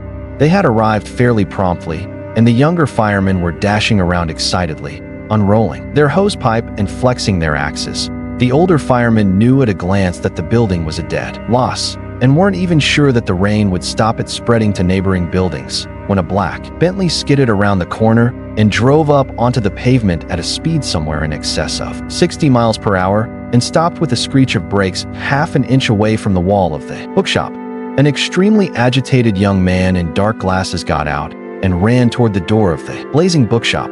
He was intercepted by a fireman. "Are you the owner of this establishment?" asked the fireman. "Don't be stupid. Do I look like I run a bookshop? I really wouldn't know about that, sir. Appearances can be very deceptive. For example, I am a fireman. However, upon meeting me socially, people unaware of my occupation often suppose that I am, in fact, a chartered accountant or company director. Imagine me out of uniform. Sir, and what kind of man would you see before you?" "Honestly, a Pratt," said Crowley, and he ran into the bookshop. This sounds easier than it actually was, since in order to manage it, Crowley needed to avoid half a dozen firemen, 2 policemen, and a number of interesting Soho night people. In any other place than Soho, it is quite possible that spectators at a fire might have been interested, out early and arguing heatedly amongst themselves about which particular section of society had brightened up the afternoon and why. Crowley pushed straight through them. They scarcely spared him a glance. Then he pushed open the door and stepped into an inferno. The whole bookshop was ablaze. "Aziraphale," he called. "Aziraphale, you stupid Aziraphale? Are you here?" No answer. Just the crackle of burning paper, the splintering of glass as the fire reached the upstairs rooms, the crash of collapsing timbers. He scanned the shop urgently, desperately, looking for the angel, looking for help. In the far corner, a bookshelf toppled over, cascading flaming books across the floor. The fire was all around him, and Crowley ignored it. His left trouser leg began to smolder. He stopped it with a glance. "Hello? Aziraphale. For go dash, for saw dash, for somebody's sake. Aziraphale." The shop window was smashed from outside. Crowley turned, startled, and an unexpected jet of water struck him full in the chest, knocking him to the ground. His shades flew to a far corner of the room and became a puddle of burning plastic. Yellow eyes with slitted vertical pupils were revealed. Wet and steaming, face ash blackened, as far from cool as it was possible for him to be, on all fours in the blazing bookshop, Crowley cursed Aziraphale and the ineffable plan, and above and below. Then he looked down and saw it. The book that the girl had left in the car in Tadfield on Wednesday night. It was slightly scorched around the cover, but miraculously unharmed. He picked it up, stuffed it into his jacket pocket, stood up, unsteadily, and brushed himself off. The floor above him collapsed. With a roar and gargantuan shrug, the building fell in on itself, in a rain of brick and timber and flaming debris. Outside, the passers-by were being herded back by the police, and a fireman was explaining to anyone who would listen, "I couldn't stop him. He must have been mad. Or drunk. Just ran in. I couldn't stop him. Mad, ran straight in. Horrible way to die. Horrible, horrible. Just ran straight in." Then Crowley came out of the flames. The police and the firemen looked at him, saw the expression on his face, and stayed exactly where they were. He climbed into the Bentley and reversed back into the road, swung around a fire truck, into Wardour Street, and into the darkened afternoon. They stared at the car as it sped away. Finally, one policeman spoke. "Weather like this, he ought to have put his lights on," he said numbly. "Especially driving like that. Could be dangerous," agreed another, in flat, dead tones, and they all stood there in the light and the heat of the burning bookshop. wondering what was happening to a world they had thought they understood. There was a flash of lightning, blue-white, strobing across the cloud-black sky, a crack of thunder, so loud it hurt, and a hard rain began to fall. She rode a red motorbike, not a friendly Honda red, a deep, bloody red, rich and dark and hateful. The bike was apparently, in every other respect, ordinary except for the sword, resting in its scabbard, set onto the side of the bike. Her helmet was crimson, and her leather jacket was the color of old wine. In ruby studs on the back were picked out the words Hell's Angels. It was 1:10 in the afternoon, and it was dark and humid and wet. The motorway was almost deserted, and the woman in red roared down the road on her red motorbike, smiling lazily. It had been a good day so far. There was something about the sight of a beautiful woman on a powerful motorbike with a sword stuck on the back that had a powerful effect on a certain type of man. So far, 4 traveling salesmen had tried to race her, and bits of Ford Sierra now decorated the crash. Barriers and bridge supports along 40 miles of motorway. She pulled up at a service area and went into the Happy Porker Cafe. It was almost empty. A bored waitress was darning a sock behind the counter, and a knot of black-leathered bikers, hard, hairy, filthy, and huge, were clustered around an even taller individual in a black coat. He was resolutely playing something that in bygone years would have been a fruit machine, but now had a video screen and advertised itself as Trivia Scrabble. The audience were saying things like, "It's D. Press D. The Godfather must have got more Oscars than Gone with the Wind. Puppet on a String. Sandy Shaw. Honest. I'm bleeding positive. 1666. No, you great pillock. That was the fire. The plague was 1665. It's B. The Great Wall of China wasn't one of the 7 wonders of the world." There were 4 options: pop music, sport, current events, and general knowledge. The tall biker, who had kept his helmet on, was pressing the buttons, to all intents and purposes oblivious of his supporters. At any rate, he was consistently winning. The Red Rider went over to the counter. "A cup of tea, please. And a cheese sandwich," she said. "You on your own, then, dear?" asked the waitress, passing the tea and something white and dry and hard across the counter. "Waiting for friends." "Ah," she said, biting through some wool. "Well, you're better off waiting in here. It's hell out there." "No," she told her. "Not yet." She picked a window table with a good view of the parking lot, and she waited. She could hear the trivia scrabblers in the background. "That's a new one. How many times has England been officially at war with France since 1066? 20? Nah, it's never 20. Oh, it was. Well, I never. American war with Mexico? I know that. It's June 1845. DC. I told you. The second shortest biker, Pig Bog, 6 feet 3 inches, whispered to the shortest, Greaser, 6 feet 2 inches. What happened to sport, then? He had love tattooed on one set of knuckles, hate on the other. It's random wasset selection, in it. I mean, they do it with microchips. It's probably got, like, millions of different subjects in there, in its RAM. He had fish across his right-hand knuckle, and chip on the left. Pop music, current events, general knowledge, and war. It's just I've never seen war before.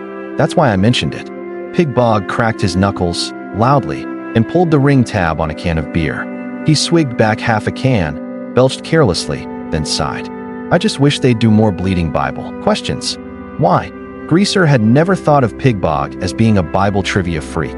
"'Cause, well, you remember that bit of bother in Brighton?" "Oh yeah? You was on Crime Watch," said Greaser, with a trace of envy. "Well, I had to hang out in that hotel where me ma'am worked, didn't he?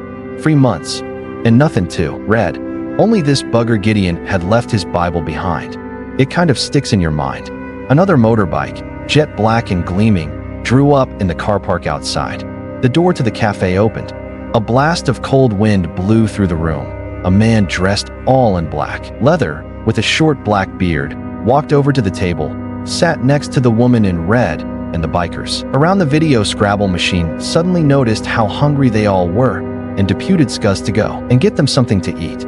All of them except the player, who said nothing, just pressed the buttons for the right answers and let his winnings accumulate in the tray at the bottom of the machine. "I haven't seen you since Mafficking," said Red. "How's it been going?" "I've been keeping pretty busy," said Black. "Spent a lot of time in America.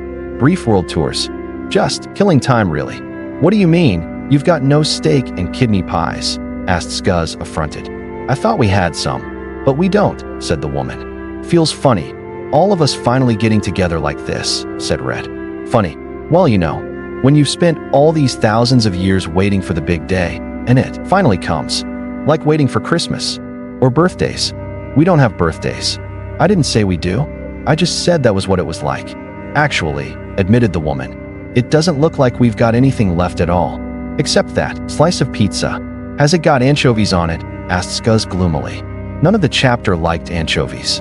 Or olives. Yes, dear. It's anchovy and olives. Would you like it? Scuzz shook his head sadly. Stomach rumbling, he made his way back to the game. Big Ted got irritable when he got hungry, and when Big Ted got irritable, everyone got a slice. A new category had come up on the video screen. You could now answer questions about pop, music, current events, famine, or war. The bikers seemed marginally less informed about the Irish potato famine of 1846, the English everything famine of 1315, and the 1969 dope famine in San Francisco than they had been about war, but the player was still racking up a perfect score, punctuated occasionally by a whir, ratchet, and chink as the machine disgorged pound coins into its tray. Weather looks a bit tricky down south, said Red. Black squinted at the darkening clouds. No, looks fine to me. We'll have a thunderstorm along any minute. Red looked at her nails. That's good. It wouldn't be the same if we didn't have a good thunderstorm. Any idea how far we've got to ride? Black shrugged. A few hundred miles. I thought it'd be longer somehow. All that waiting, just for a few hundred miles. It's not the traveling, said Black. It's the arriving that matters. There was a roar outside. It was the roar of a motorbike with a defective exhaust, untuned engine, leaky carburetor. You didn't have to see the bike to imagine the clouds of black smoke it traveled in, the oil slicks it left in its wake, the trail of small motorbike parts and fittings that littered the roads behind it. Black went up to the counter. For teas, please, he said. One black. The cafe door opened. A young man in dusty white leathers entered, and the wind blew empty crisp packets and newspapers and ice cream wrappers in with him. They danced around his feet like excited children, then fell exhausted to the floor. 4 of you are there, dear? Asked the woman. She was trying to find some clean cups and tea. Spoons. The entire rack seemed suddenly to have been coated in a light film of motor oil and dried egg.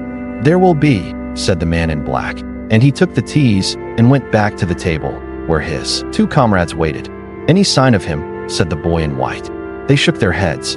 An argument had broken out around the video screen. Current categories showing on the screen were war, famine, pollution, and pop trivia 1962 to 1979. Elvis Presley. Scotta BC. It was 1977 he snuffed it, wasn't it? Nah. D. 1976. I'm positive. Yeah. Same year as Bing Crosby. And Mark Bolan. He was dead good. Press D. Then. Go on. The tall figure made no motion to press any of the buttons. What's the matter with you? Asked Big Ted irritably. Go on. Press D. Elvis Presley died in 1976.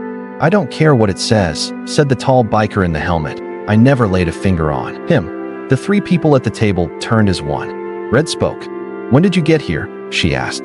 The tall man walked over to the table, leaving the astonished bikers and his winnings behind him. I never went away, he said, and his voice was a dark echo from the night places, a cold slab of sound, gray and dead. If that voice was a stone, it would have had words chiseled on it a long time ago. A name and 2 dates. Your tea's getting cold, Lord, said Famine. It's been a long time, said War. There was a flash of lightning, almost immediately followed by a low rumble of thunder. Lovely weather for it, said Pollution. Yes, the bikers around the game were getting progressively baffled by this exchange. Led by Big Ted, they shambled over to the table and stared at the 4 strangers. It did not escape their notice that all 4 strangers had Hell's Angels on their jackets. And they looked dead dodgy as far as the angels were concerned, too clean for a start, and none of the 4 looked like they'd ever broken anyone's arm just because it was Sunday afternoon and there wasn't anything good on the telly. And one was a woman, too, only not riding around on the back of someone's bike, but actually allowed one of her own, like she had any right to it. Your Hell's Angels, then? Asked Big Ted, sarcastically. If there's one thing real Hell's Angels can't abide, it's weekend bikers. There are a number of other things real Hell's Angels can't abide. These include the police, soap, Ford Cortinas, and in Big Ted's case, anchovies and olives. The four strangers nodded. What chapter are you from then? The tall stranger looked at Big Ted. Then he stood up. It was a complicated motion. If the shores of the seas of night had deck chairs, they'd open up something like that. He seemed to be unfolding himself forever.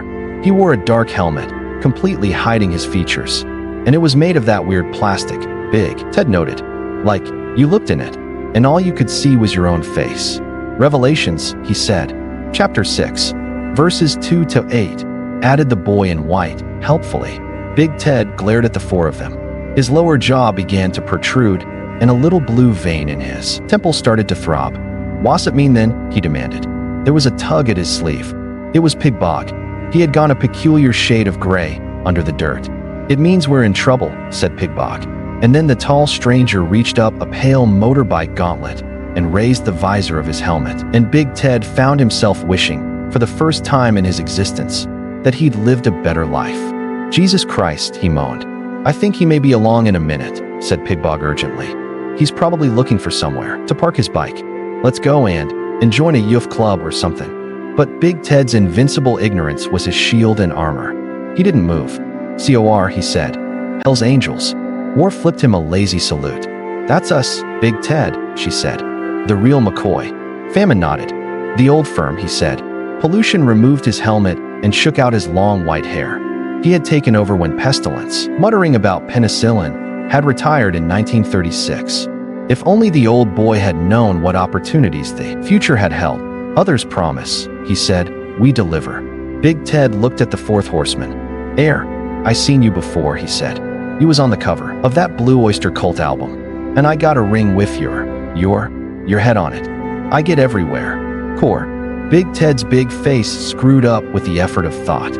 What kind of bike you riding? He said. The storm raged around the quarry. The rope with the old car tire on it danced in the gale. Sometimes a sheet of iron, relic of an attempt at a tree house, would shake loose from its insubstantial moorings and sail away. The them huddled together, staring at Adam. He seemed bigger, somehow. Dog sat and growled. He was thinking of all the smells he would lose. There were no smells in hell, apart from the sulfur. While some of them here were. Well, the fact was, there were no bitches in hell either. Adam was marching about excitedly, waving his hands in the air. There'll be no end to the fun we can have, he said. There'll be exploring and everything. I expect I can soon get the old jungles to grow again. But who will do all the cooking and washing and such like, quavered Brian. No one will have to do any of that stuff, said Adam. You can have all the food you like, loads of chips, fried onion rings, anything you like, and never have to wear any new clothes or have a bath if you don't want to or anything, or go to school or anything, or do anything you don't want to do ever again. It'll be wicked. The moon came up over the Cucamondy Hills. It was very bright tonight. Johnny Two Bones sat in the red basin of the desert. It was a sacred place where two ancestral rocks, formed in the dream time, lay as they had since the beginning. Johnny Two Bones' walkabout was coming to an end. His cheeks and chest were smeared with red ochre, and he was singing an old song, a sort of singing map of the hills, and he was drawing patterns in the dust with his spear. He had not eaten for 2 days. He had not slept. He was approaching a trance state, making him one with the bush, putting him into communion with his ancestors. He was nearly there. Nearly. He blinked, looked around wonderingly. Excuse me, dear boy, he said to himself, out loud, in precise, enunciated tones. But have you any idea where I am? Who said that? Said Johnny Two Bones. His mouth opened. One did. Johnny scratched, thoughtfully. I take it you're one of me ancestors then, mate? Oh, indubitably, dear boy. Quite indubitably, in a manner of speaking. Now to get back to my original question. Where am I? Only if you're one of my ancestors, continued Johnny Two Bones. Why are you talking like a poofter? Australia, said Johnny Two Bones' mouth, pronouncing the word as though it would have to be properly disinfected before he said it again. Oh dear. Well, thank you anyway. Hello? Hello, said Johnny Two Bones. He sat in the sand, and he waited, but he didn't reply. Aziraphale had moved on. Citron du Chevaux was Taunton Macoute, a traveling houngan, magician, or priest. Voodoo is a very interesting religion for the whole family, even those members of it who are dead. He had a satchel over his shoulder containing magical plants, medicinal plants, bits of wild cat, black candles, a powder derived chiefly from the skin of a certain dried fish, a dead centipede, a half bottle of Chivas Regal, 10 Rothmans, and a copy of What's On in Haiti. He hefted the knife and, with an experienced slicing motion, cut the head from a black cockerel. Blood washed over his right hand. "Loa ride me," he intoned. "Grow bon, and come to me." "Where am I?" he said. "Is that my grow bon Ange?" he asked himself. "I think that's a rather personal question," he replied. "I mean, as these things go, but one tries as it were. One does one's best." Citron found one of his hands reaching for the cockerel. "Rather unsanitary place to do your cooking, don't you think? Out here in the jungle. Having a barbecue, are we? What kind of place is this?" "Haitian," he answered. "Damn, nowhere near. Still, could be worse. Ah, I must be on my way. Be good." And Citron du Chevaux was alone in his head. "Lowe's be buggered." He muttered to himself. He stared into nothing for a while, and then reached for the satchel and its bottle of Chivas Regal. There are at least 2 ways to turn someone into a zombie. He was going to take the easiest. The surf was loud on the beaches. The palms shook. A storm was coming. The lights went up.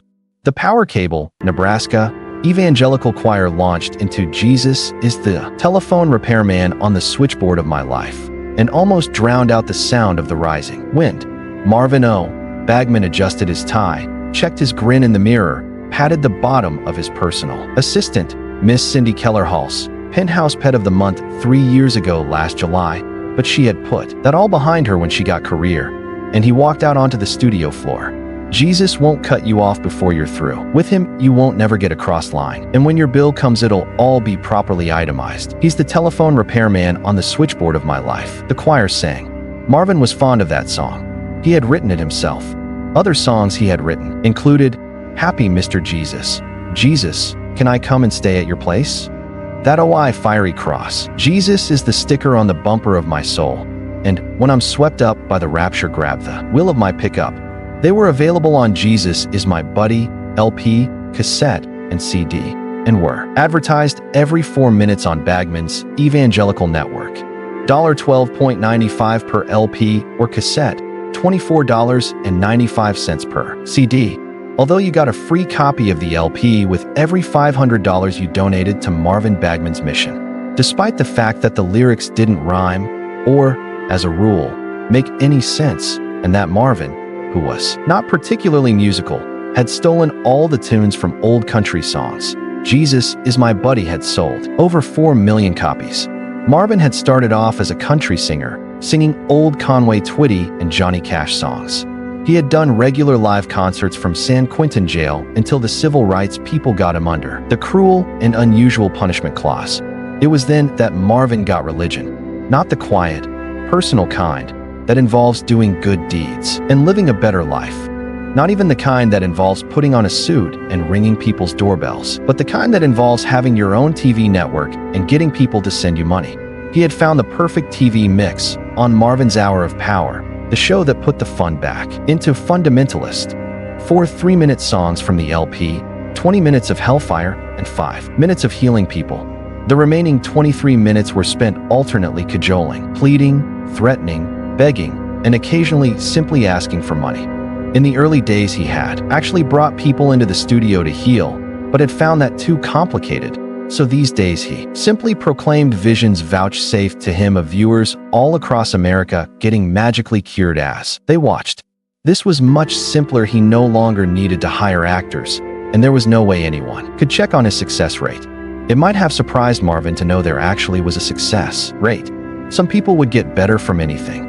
The world is a lot more complicated than most people believe. Many people believed, for example, that Marvin was not a true believer because he made so much money out of it. They were wrong. He believed with all his heart.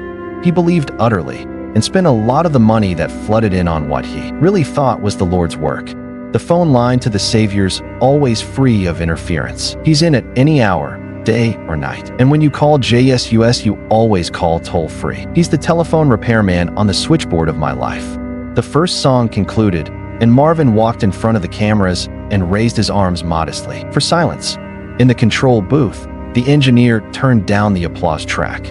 Brothers and sisters, thank you. Thank you. Wasn't that beautiful? And remember, you can hear that song and others just as edifying on Jesus Is My Buddy. Just phone 1-800 cash and pledge your donation. Now, he became more serious. Brothers and sisters, I've got a message for you all, an urgent message from our Lord for you all, man and woman and little babes, friends. Let me tell you about the apocalypse. It's all there in your Bible, in the revelation our Lord gave St. John on Patmos, and in the book of Daniel. The Lord always gives it to you straight, friends, your future. So what's going to happen? War, plague, famine, death, rivers blurred, great earthquakes, nuclear missiles. Horrible times are cumin, brothers and sisters. And there's only one way to avoid him. Before the destruction comes, before the 4 horsemen of the apocalypse ride out, before the nuclear missiles rain down on the unbelievers, there will come the rapture. What's the rapture? I hear you cry. When the rapture comes, brothers and sisters, all the true believers will be swept up in the air. Don't mind what you're doing. You could be in the bath, you could be at work, you could be driving your car, or just sitting at home reading your Bible. Suddenly you'll be up there in the air, in perfect and incorruptible bodies. And you'll be up in the air, looking down at the world as the years of destruction arrive. Only the faithful will be saved. Only those of you who have been born again will avoid the pain, and the death, and the horror, and the burning. Then will come the great war between heaven and hell, and heaven will destroy the forces of hell, and God shall wipe away the tears of the suffering, and there shall be no more death, or sorrow, or crying, or pain, and he shall reign on in glory forever and ever. He stopped suddenly. Well, nice try, he said, in a completely different voice. Only it won't be like that at all. Not really. I mean, you're right about the fire and war, all that. But that rapture stuff, well, if you could see them all in heaven's serried ranks of them as far as the mind can follow and beyond, league after league, of us, flaming swords, all that. Well, what I'm trying to say is, who has time to go round picking people out and popping them up in the air to sneer at the people dying of radiation sickness on the parched and burning earth below them? If that's your idea of a morally acceptable time, I might add. And as for that stuff about heaven inevitably winning, well, to be honest, if it were that cut and dried, there wouldn't be a celestial war in the first place, would there? It's propaganda. Pure and simple. We've got no more than a 50% chance of coming out on top. You might just as well send money to a Satanist hotline to cover your bets. Although, to be frank, when the fire falls and the seas of blood rise, you lot are all going to be civilian casualties either way. Between our war and your war, they're going to kill everyone and let God sort it out, right? Anyway, sorry to stand here wittering. I've just a quick question. Where am I? Marvin O. Bagman was gradually going purple. It's the devil. Lord, protect me. The devil is speaking through me. He erupted and interrupted himself. Oh no, quite the opposite, in fact. I'm an angel. Oh, this has to be America, doesn't it? So, sorry, can't stay. There was a pause. Marvin tried to open his mouth, but nothing happened. Whatever was in his head looked around. He looked at the studio crew, those who weren't phoning the police or sobbing in corners. He looked at the gray-faced cameraman. Gosh, he said, am I on television? Crowley was doing 120 miles an hour down Oxford Street. He reached into the glove compartment for his spare pair of sunglasses and found only cassettes. Irritably, he grabbed one at random and pushed it into the slot. He wanted Bach, but he would settle for the Traveling Wilburys. All we need is Radio Gaga, sang Freddie Mercury. All I need is out, thought Crowley. He swung around the Marble Arch roundabout the wrong way, doing 90. Lightning made the London skies flicker like a malfunctioning fluorescent tube. A livid sky on London, Crowley thought, and I knew the end was near. Who had written that? Chesterton, wasn't it? The only poet in the 20th century to even come close to the truth. The Bentley headed out of London, while Crowley sat back in the driver's seat and thumbed through the singed copy of the nice and accurate prophecies of Agnes Nutter. Near the end of the book, he found a folded sheet of paper covered in Aziraphale's neat copperplate handwriting. He unfolded it, while the Bentley's gear stick shifted itself down to third and the car accelerated around a fruit lorry, which had unexpectedly backed out of a side street. And then he read it again. Then he read it one more time, with a slow sinking feeling at the base of his stomach. The car changed direction suddenly. It was now heading for the village of Tadfield in Oxfordshire. He could be there in an hour if he hurried. Anyway, there wasn't really anywhere else to go. The cassette finished, activating the car radio. Gardener's Question Time coming to you from Tadfield Gardening Club. We were last here in 1953, a very nice summer. And as the team will remember, it's a rich Oxfordshire loam in the east of the parish, rising to chalk in the west. The kind of place of say, don't matter what you plant here, it'll come up beautiful, isn't that right, Fred? Yep, said Professor Fred Winbright, Royal Botanical Gardens. Couldn't have put it better myself. Right, first question for the team, and this comes from Mr. R. P. Tyler, chairman of the local Residents Association, I do believe. Ahem, that's right. Well, I'm a keen rose grower, but my prize-winning Molly Maguire lost a couple of blossoms yesterday in a rain of what were apparently fish. What does the team recommend for this other than place netting over the garden? One mean, I've written to the council. Not a common problem, I'd say. Harry, Mr. Tyler, let me ask you a question. Were these fresh fish or preserved? Fresh, one believe. Well, you've got no problems, my friend. One hear you've also been having rains of blood in these parts, and one wish we had these up in the dales, where my garden is. Save me a fortune in fertilizers. Now, what you do is, you dig them into your Crowley? Crowley said nothing. Crowley, the war has begun. Crowley, we note with interest that you avoided the forces we empowered to collect you. Crowley agreed. Crowley, we will win this war. But even if we lose, at least as far as you are concerned, it will make no difference at all. For as long as there is one demon left in hell, Crowley, you will wish you had been created mortal. Crowley was silent. Mortals can hope for death or for redemption. You can hope for nothing. All you can hope for is the mercy of hell. Yeah, just our little joke. NGK, said Crowley. Now, as keen gardeners know, it goes without saying that he's a cunning little devil, your Tibetan, tunnelin' straight through your begonias like it was nobody's business. A cup of tea'll shift him. With rancid yak butter for preference, you should be able to get some at any good bard. Whiz. Pop static drowned out the rest of the program. Crowley turned off the radio and bit his lower lip. Beneath the ash and soot that flaked his face, he looked very tired, and very pale, and very scared, and suddenly very angry. It was the way they talked to you, as if you were a houseplant who had started shedding leaves on the carpet. And then he turned a corner, which was meant to take him onto the slip road to the M25, from which he'd swing off onto the M40 up to Oxfordshire. But something had happened to the M25, something that hurt your eyes if you looked directly at it. From what had been the M25 London orbital motorway came a low chanting, a noise formed of many strands, car horns and engines and sirens, and the bleep of cellular telephones, and the screaming of small children trapped by backseat seatbelts forever. Hail the great beast, devourer of worlds, came the chanting over and over again, in the secret tongue of the black priesthood of ancient Mu. The dreaded sigil Odegra, thought Crowley, as he swung the car around, heading for the north. Circular. I did that, that's my fault. It could have been just another motorway. A good job, I'll grant you, but was it really worthwhile? It's all out of control. Heaven and hell aren't running things anymore. It's like the whole planet is a third world country that's finally got the bomb. Then he began to smile. He snapped his fingers. A pair of dark glasses materialized out of his eyes. The ash vanished from his suit and his skin. What the hell? If you had to go, why not go with style? Whistling softly, he drove. They came down the outside lane of the motorway like destroying angels, which was fair enough. They weren't going that fast, all things considered. The four of them were holding a steady 105 mph, as if they were confident that the show could not start before they got there. It couldn't. They had all the time in the world, such as it was. Just behind them came four other riders, Big Ted, Greaser, Pigbog, and Scuzz. They were elated. They were real Hell's Angels now, and they rode the silence. Around them, they knew, was the roar of the thunderstorm, the thunder of traffic, the whipping of the wind and the rain. But in the wake of the horsemen, there was silence, pure and dead. Almost pure, anyway. Certainly dead. It was broken by Pigbog, shouting to Big Ted. What you going to be then? He asked hoarsely. What? I said what you dash. I heard what you said.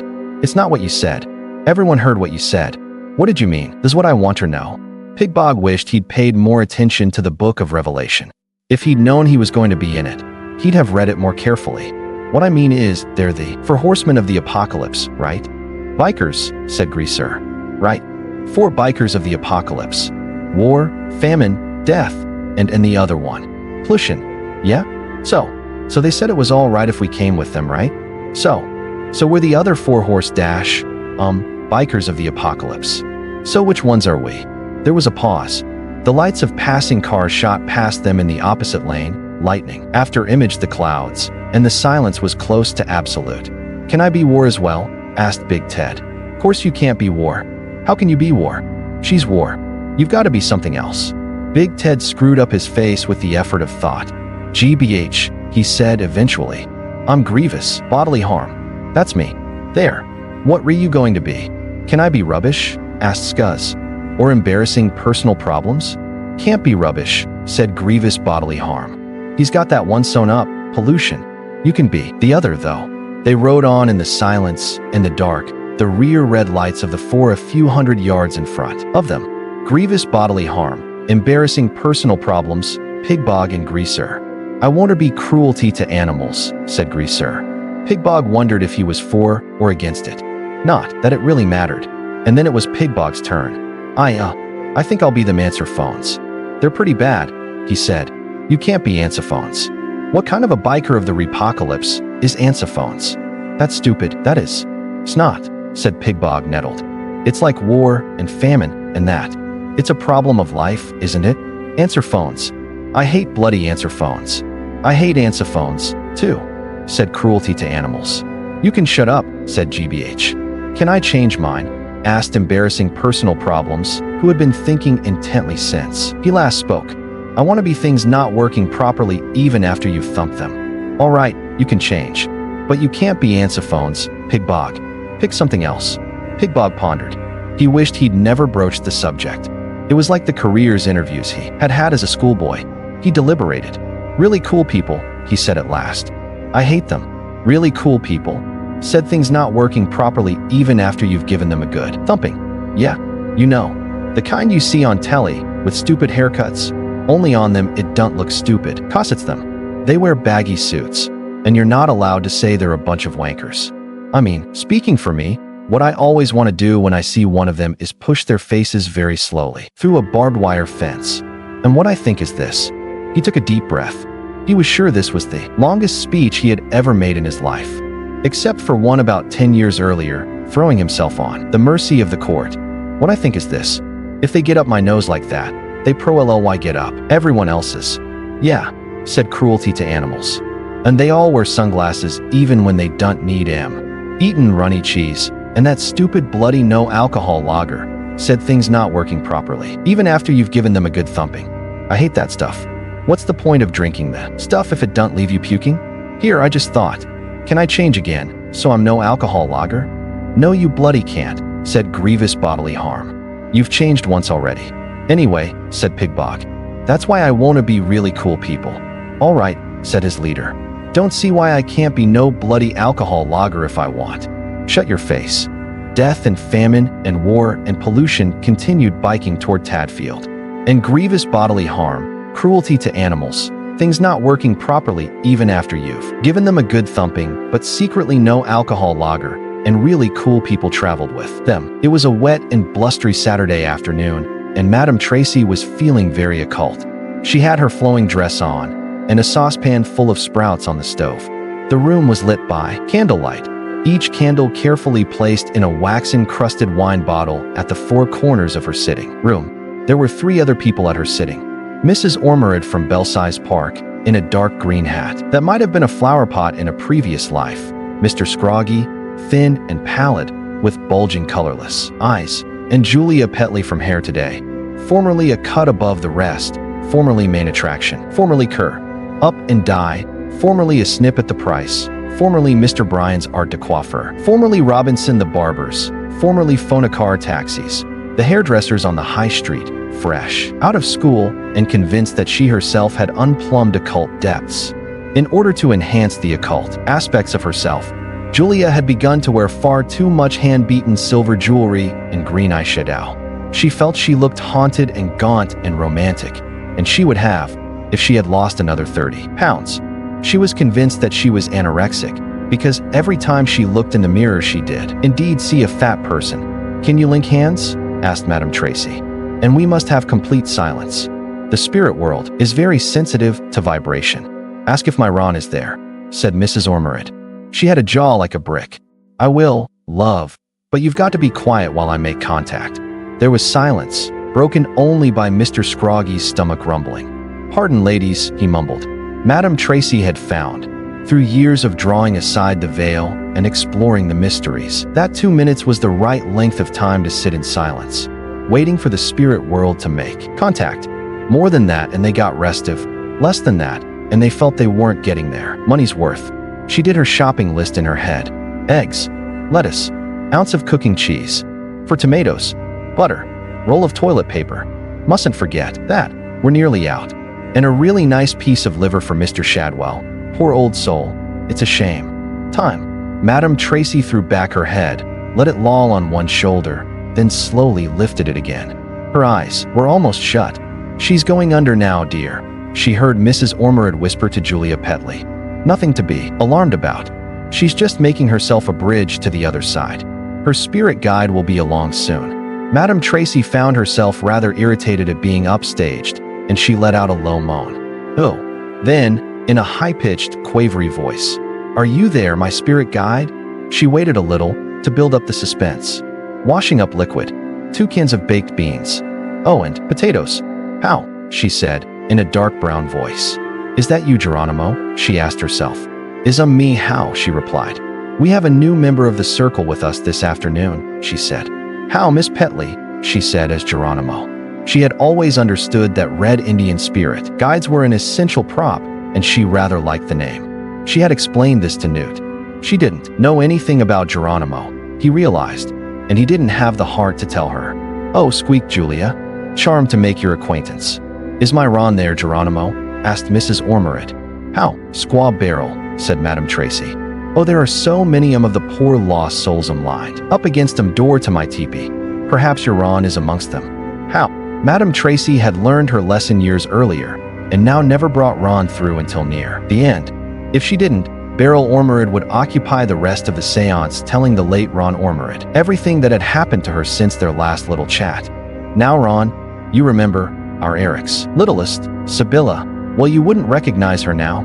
She's taken up macrame. And our Letitia, you know, our Karen's oldest. She's become a lesbian, but that's all right these days, and is doing a dissertation on the films of Sergio Leone as seen from a feminist perspective, and our Stan, you know, our Sandra's twin. I told you about him last time. Well, he won the darts tournament, which is nice because we all thought he was a bit of a mother's boy, while the guttering over the sheds come loose. But I spoke to our Cindy's latest, who's a jobbing builder, and he'll be over to see to it on Sunday. And oh, that reminds me. No, Beryl Ormerod could wait. There was a flash of lightning, followed almost immediately by a rumble of distant thunder. Madame Tracy felt rather proud, as if she had done it herself. It was even better than the candles at creating ambulance. Ambulance was what mediuming was all about. "Now," said Madame Tracy in her own voice, "Mr. Geronimo would like to know, is there anyone named Mr. Scroggy here?" Scroggy's watery eyes gleamed. Actually that's my name," he said hopefully. "Right. Well, there's somebody here for you." Mr. Scroggy had been coming for a month now, and she hadn't been able to think of a message for him. His time had come. "Do you know anyone named, John?" "No," said Mr. Scroggy. "Well, there's some celestial interference here.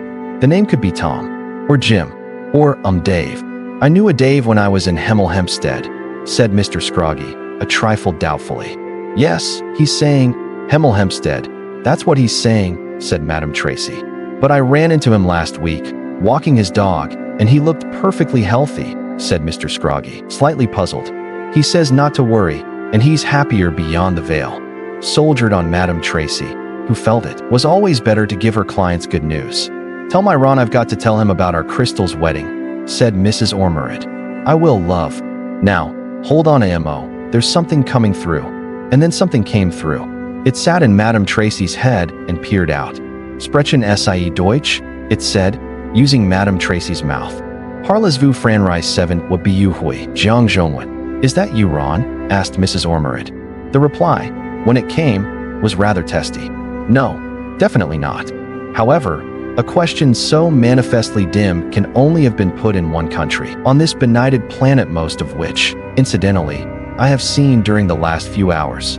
Dear lady, this is not Ron. Well, I want to speak to Ron Ormerod, said Mrs. Ormerod, a little testily.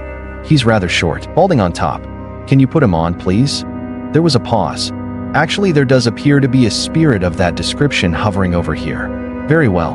I'll hand you over, but you must make it quick. I am attempting to avert the apocalypse. Mrs. Ormerod and Mr. Scroggy gave each other looks.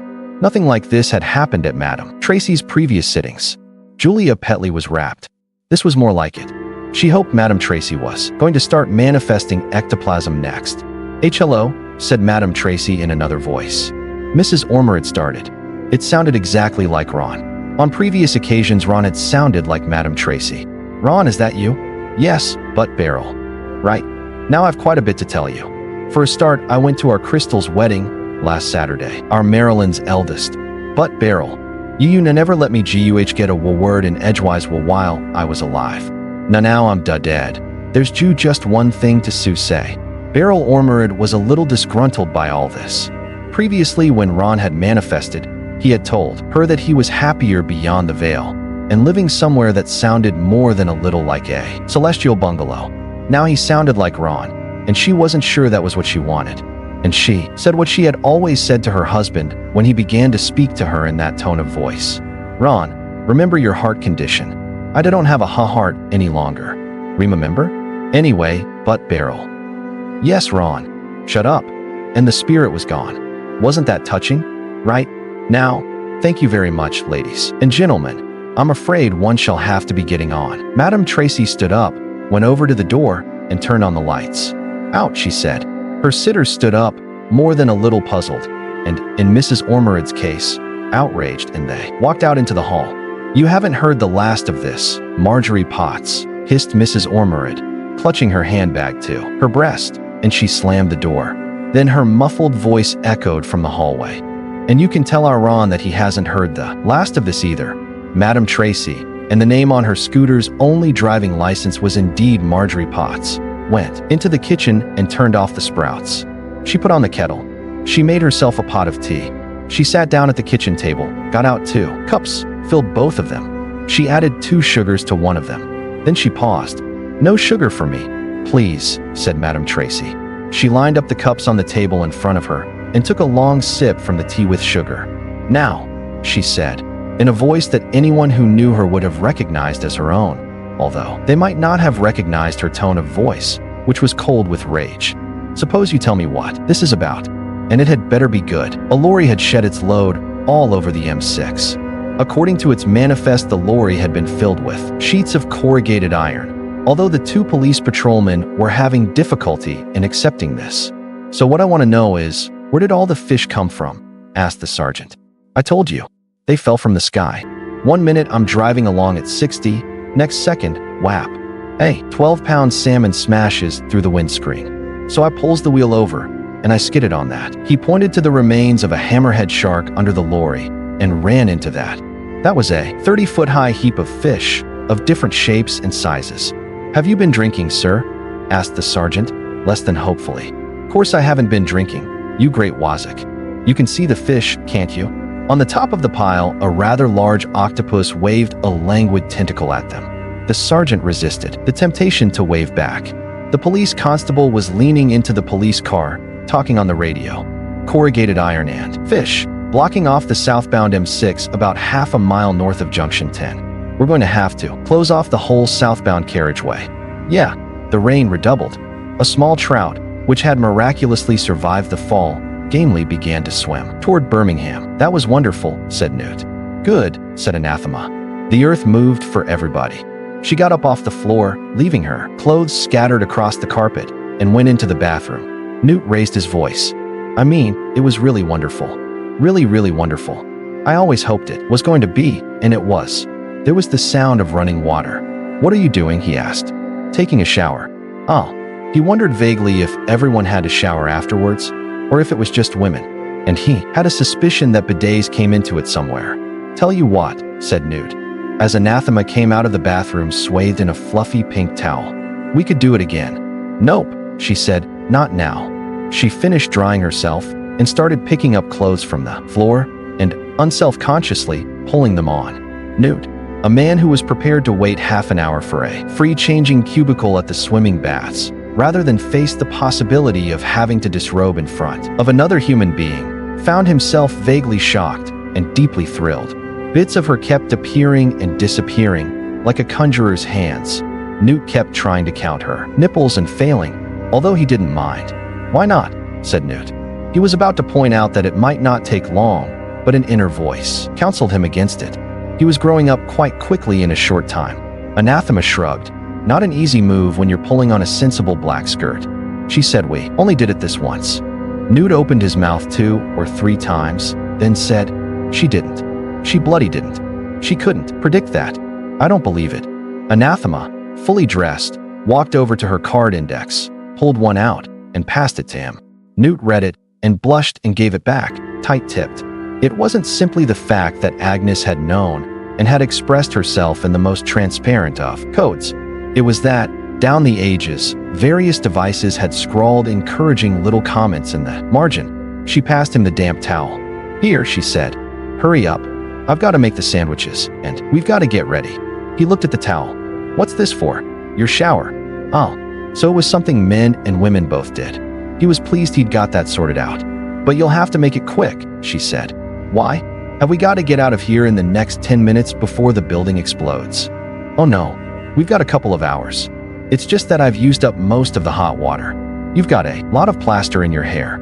The storm blew a dying gust around Jasmine Cottage, and holding the damp pink towel, no longer fluffy, in front of him, strategically, Newt edged off to take a cold shower. In Shadwell's dream, he is floating high above a village green. In the center of the green is a huge pile of kindling wood and dry branches. In the center of the pile is a wooden stake. Men and women and children stand around on the grass, eyes bright, cheeks pink, expectant, excited. A sudden commotion. 10 men walk across the green, leading a handsome, middle-aged woman. She must have been quite striking in her youth, and the word vivacious creeps into Shadwell's dreaming mind. In front of her walks Witchfinder Private Newton Pulsifer. No, it isn't Newt. The man is older and dressed in black leather. Shadwell recognizes approvingly the ancient uniform of a Witchfinder Major. The woman climbs onto the pyre, thrusts her hands behind her, and is tied to the stake. The pyre is lit. She speaks to the crowd, says something, but Shadwell is too high to hear what it is. The crowd gathers around her. A witch, thinks Shadwell. They're burning a witch. It gives him a warm feeling. That was the right and proper way of things. That's how things were meant to be.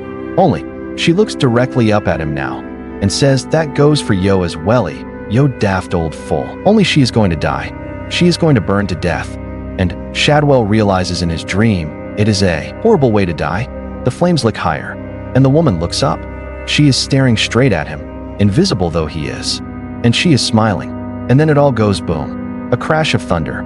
That was thunder, thought Shadwell, as he woke up, with the unshakable feeling that someone was still staring at him. He opened his eyes, and 13 glass eyes watched from the various shelves of Madame Tracy's boudoir, staring out from a variety of fuzzy faces.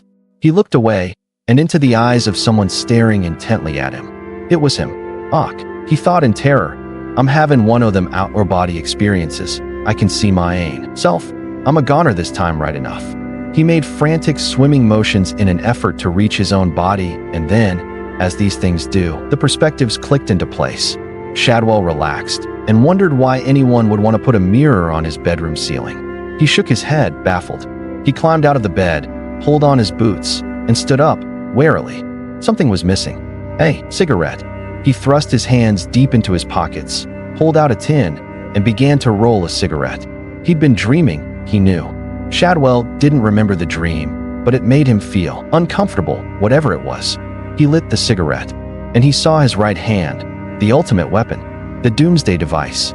He pointed one finger at the one-eyed teddy bear on the mantelpiece. "Bang," he said, and chuckled dustily. He wasn't used to chuckling, and he began to cough, which meant he was back on familiar territory. He wanted something to drink. A sweet can of condensed milk. Madame Tracy would have some. He stomped out of her boudoir, heading toward the kitchen. Outside the little kitchen, he paused. She was talking to someone. A man. So what exactly do you want me to do about this? She was asking. Asich, ye beldame, muttered Shadwell. She had one of her gentleman callers in there, obviously. To be frank, dear lady, my plans at this point are perforce somewhat fluid. Shadwell's blood ran cold. He marched through the bead curtain, shouting, the sins of Sodom and Gomorrah, taking advantage of a defenseless hour. Over my dead body. Madame Tracy looked up and smiled at him. There wasn't anyone else in the room. Where is he? Asked Shadwell. Whom? Asked Madame Tracy. Some southern pansy, he said. I heard him. He was in here, suggesting things to you. I heard him. Madame Tracy's mouth opened, and a voice said, not just a southern pansy, Sergeant Shadwell. The southern pansy. Shadwell dropped his cigarette. He stretched out his arm, shaking slightly, and pointed his hand at Madame Tracy. Demon, he croaked. No, said Madame Tracy, in the voice of the demon. Now, I know what you're thinking, Sergeant Shadwell. You're thinking that any second now this head is going to go round and round, and I'm going to start vomiting pea soup. Well, I'm not. I'm not a demon, and I'd like you to listen to what I have to say. Demon spawn, be silent, ordered Shadwell. I'll no listen to your wicked lies. Do you know what this is? It's a hand. For fingers. One thumb. It's already exorcised one of your number this morning. Now, get ye out of this good women's head, or I'll blast ye to kingdom come. That's the problem, Mr. Shadwell, said Madame Tracy in her own voice. Kingdom come. It's going to. That's the problem. Mr. Aziraphale has been telling me all about it. Now stop being an old, silly, Mr. Shadwell. Sit down and have some tea, and he'll explain it to you as well. I'll in ear listen to his hellish blandishments. Woman, said Shadwell. Madame Tracy smiled at him. You old silly, she said. He could have handled anything else. He sat down, but he didn't lower his hand. The swinging overhead signs proclaimed that the southbound carriageway was closed, and a small forest of orange cones had sprung up, redirecting motorists onto a co-opted lane of the northbound carriageway. Other signs directed motorists to slow down to 30 miles per hour. Police cars herded the drivers around like red-striped sheepdogs. The four bikers ignored all the signs and cones and police cars and continued down the empty southbound carriageway of the M6. The other four bikers, just behind them, slowed a little. Shouldn't we, stop or something? Asked really cool people. Yeah, could be a pile-up, said Treading in Dog's Head. Formerly all foreigners, especially the French. Formerly things not working properly even when you've given them a good thumping. Never actually no alcohol lager. Briefly embarrassing personal problems, formerly known as scuzz. We're the other four horsemen of the apocalypse, said GBH. We do what they do. We follow them. They rode south. It'll be a world just for us, said Adam. Everything's always been messed up by other people, but we can get rid of it all and start again. Won't that be great? You are, I trust, familiar with the Book of Revelation, said Madame Tracy with Aziraphale's voice. I, said Shadwell, who wasn't. His biblical expertise began and ended with Exodus, chapter 22, verse 18, which concerned witches, the suffering to live of, and why you shouldn't. He had once glanced at verse 19, which was about putting to death people who lay down with beasts, but he had felt that this was rather outside his jurisdiction. Then you have heard of the Antichrist? I, said Shadwell, who had seen a film once which explained it all. Something about sheets of glass falling off lorries and slicing people's heads off, as he recalled.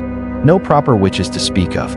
He'd gone to sleep halfway through. The Antichrist is alive on Earth at this moment, Sergeant. He is bringing about Armageddon, the day of judgment, even if he himself does not know it. Heaven and hell are both preparing for war, and it's all going to be very messy. Shadwell merely grunted. I am not actually permitted to act directly in this matter, Sergeant.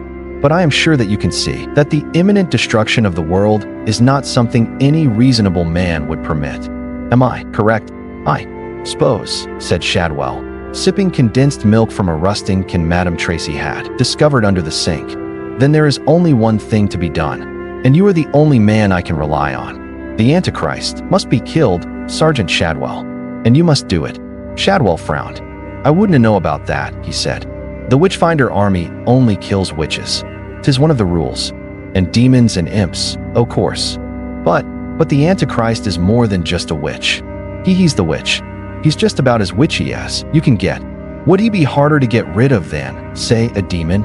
Asked Shadwell, who had begun to brighten. Not much more, said Aziraphale, who had never done other to get rid of demons than to hint to them very strongly that he, Aziraphale, had some work to be getting on with, and wasn't it getting late? And Crowley had always got the hint. Shadwell looked down at his right hand and smiled. Then he hesitated. This Antichrist, how many nipples has he? The end justifies the means, thought Aziraphale. And the road to hell is paved with good intentions. This is not actually true. The road to hell is paved with frozen door-to-door salesmen. On weekends, many of the younger demons go ice skating down it. And he lied cheerfully and convincingly. Oodles. Pots of them. His chest is covered with them. He makes Diana of the Ephesians look positively nippleless. I wouldn't know about this Diana of yours, said Shadwell. But if he's a witch, and it sounds to me like he is, then, speaking as a sergeant in the WA, I'm your man. Good, said Aziraphale through Madame Tracy. I'm not sure about this killing business, said Madame Tracy herself.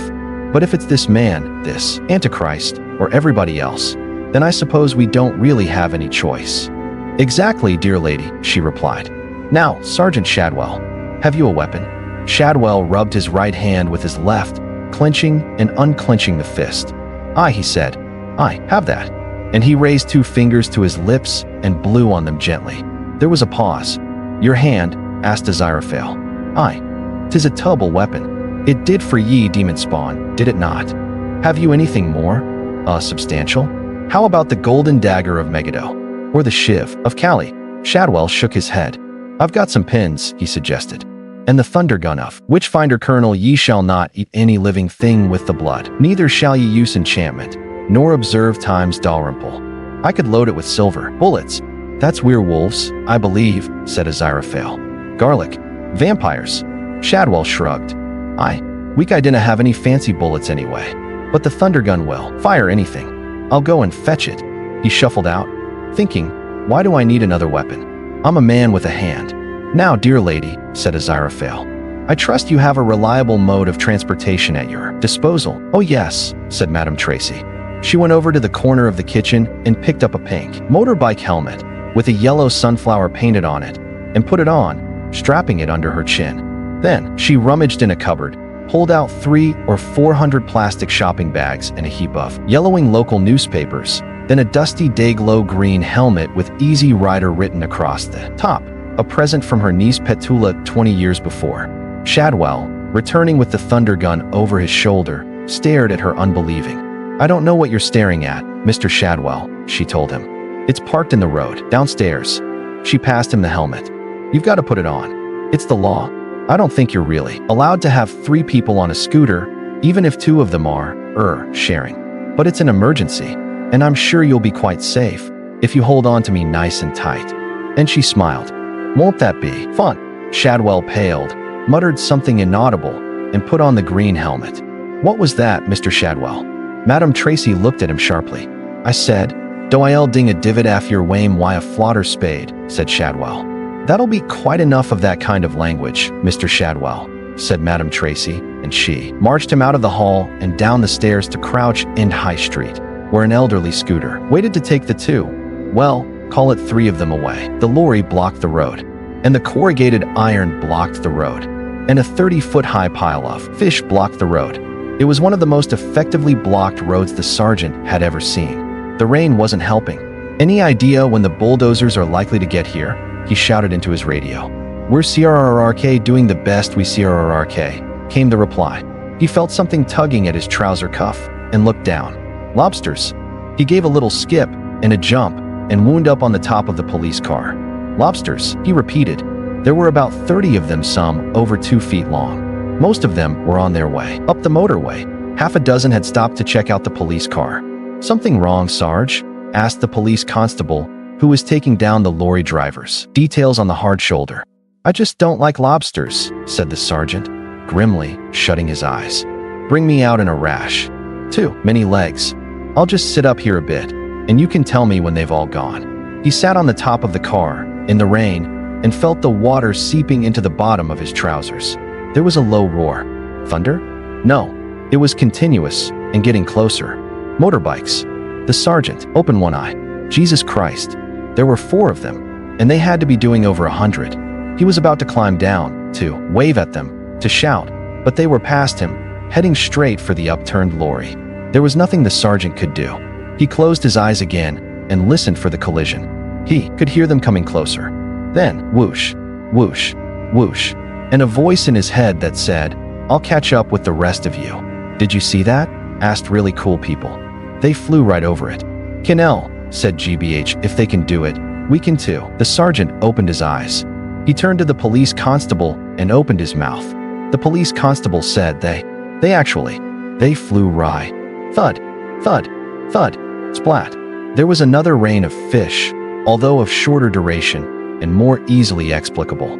A leather-jacketed arm waved feebly from the large pile of fish. A motorbike will spun hopelessly. That was Scuzz, semi-conscious, deciding that if there was one thing he hated even more than the French, it was being up to his neck in fish with what felt like a broken leg. He truly hated that. He wanted to tell GEH about his new role, but he couldn't move. Something wet and slippery slithered up one sleeve. Later, when they dragged him out of the fish pile, and he'd seen the other 3 bikers with the blankets over their heads, he realized it was too late to tell them anything. That was why they hadn't been in that book of Revelations Pig Bog had been going on about. They'd never made it that far down the motorway. Scuzz muttered something. The police sergeant leaned over. "Don't try to speak, son," he said. "The ambulance will be here soon." "Listen," croaked Scuzz. "Got something important to tell you. The 4 horsemen of the apocalypse. They're right, bastards, all 4 of them." "He's delirious," announced the sergeant. "I'm sodding not. I'm people covered in fish," croaked Scuzz, and passed out. The London traffic system is many hundreds of times more complex than anyone imagines. This has nothing to do with influences, demonic or angelic. It's more to do with geography and history and architecture. Mostly this works to people's advantage, although they'd never believe it. London was not designed for cars. Come to that, it wasn't designed for people. It just sort of happened. This created problems, and the solutions that were implemented became the next problems, 5 or 10 or 100 years down the line. The latest solution had been the M25, a motorway that formed a rough circle around the city. Up until now, the problems had been fairly basic things like it being obsolete before they had finished building it, Einsteinian tailbacks that eventually became tail forwards, that kind of thing. The current problem was that it didn't exist, not in normal human spatial terms, anyway. The tailback of cars unaware of this were trying to find alternate routes out of London, stretched into the city center from every direction. For the first time ever, London was completely gridlocked. The city was one huge traffic jam. Cars, in theory, give you a terrifically fast method of traveling from place to place. Traffic jams, on the other hand, give you a terrific opportunity to stay still. In the rain and the gloom, while around you, the cacophonous symphony of horns grew ever louder and more exasperated. Crowley was getting sick of it. He'd taken the opportunity to reread Aziraphale's notes, and to thumb through Agnes Nutter's prophecies, and to do some serious thinking. His conclusions could be summarized as follows. 1. Armageddon was underway. 2. There was nothing Crowley could do about this. 3. It was going to happen in Tadfield. Or to begin there, at any rate. After that, it was going to happen everywhere. 4. Crowley was in hell's bad books. Not that hell has any other kind. 5.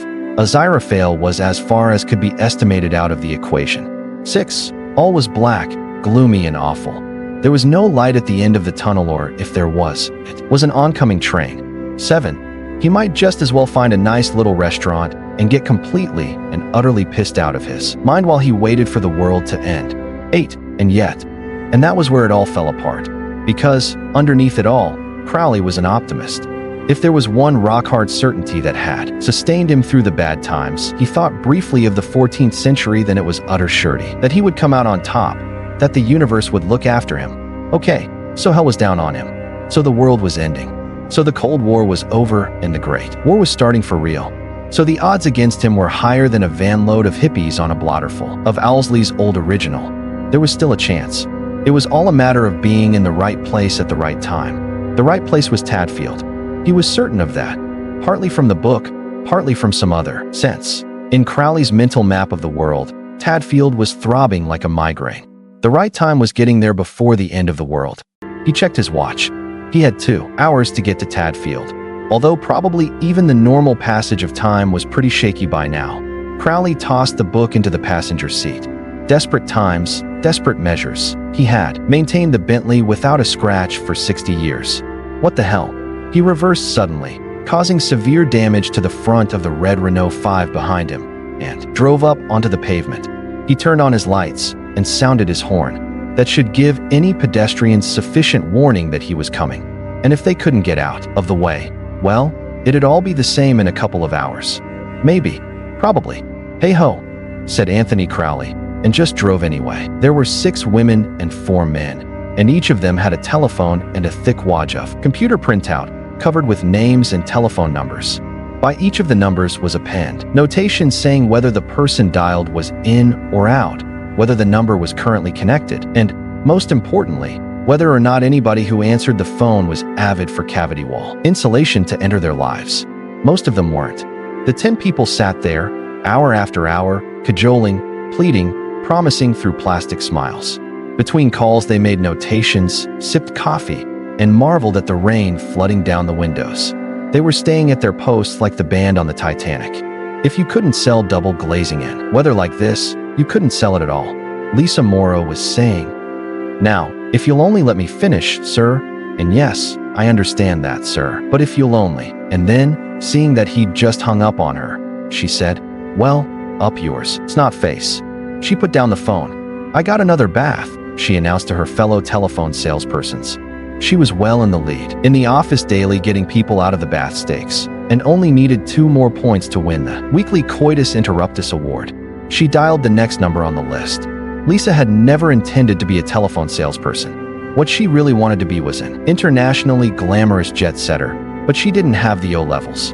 Had she been studious enough to be accepted as an internationally glamorous jet setter, or a dental assistant, her second choice of profession, or indeed, anything other than a telephone salesperson in that particular office, she would have had a longer and probably more fulfilled life. Perhaps not a very much longer life, all things considered, it being the day of Armageddon, but several hours anyway. For that matter, all she really needed to do for a longer life was not ring the number she had just dialed, listed on her sheet as the Mayfair home of, in the best traditions of 10th-hand mail-order lists, Mr. A.J. Cowley. But she had dialed, and she had waited while it rang 4 times. And she had said, oh, pout, another answer phone, and started to put down the handset. But then something climbed out of the earpiece. Something very big and very angry. It looked a little like a maggot. A huge, angry maggot made out of thousands and thousands of tiny, little maggots, all writhing and screaming. Millions of little maggot mouths opening and shutting in fury, and every one of them was screaming, Crowley. It stopped screaming, swayed blindly, seemed to be taking stock of where it was. Then it went to pieces. The thing split into thousands of writhing gray maggots.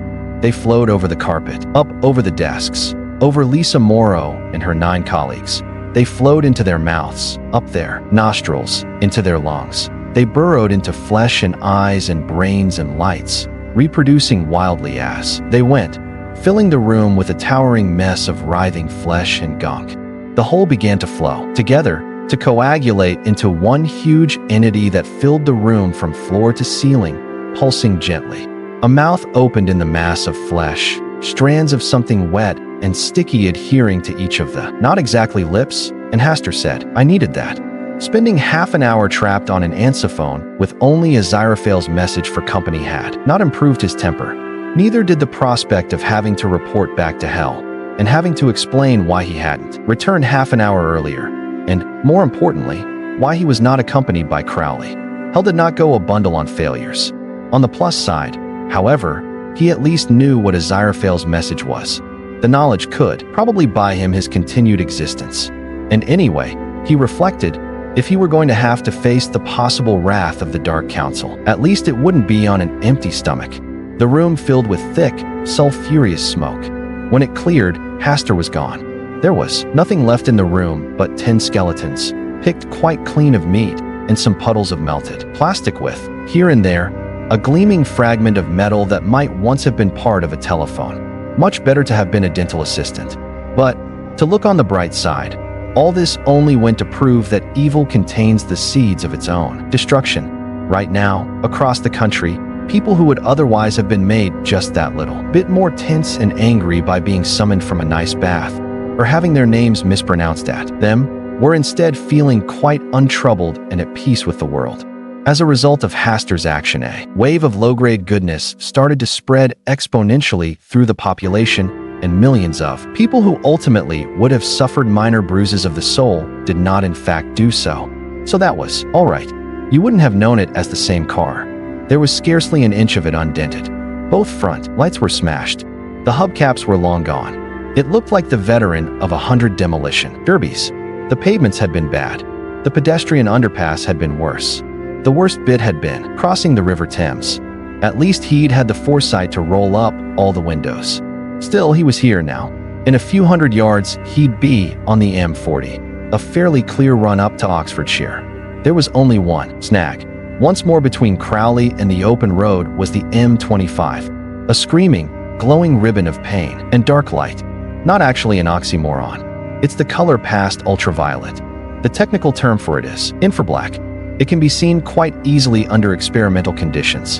To perform the experiment, simply select a healthy brick wall with a good run-up and, lowering your head, charge. The color that flashes in, bursts behind your eyes, behind the pain, just before you die, is infrablack. Odegra. Nothing could cross it and survive. Nothing mortal, anyway. And he wasn't sure what it would do to a demon. It couldn't kill him, but it wouldn't be pleasant.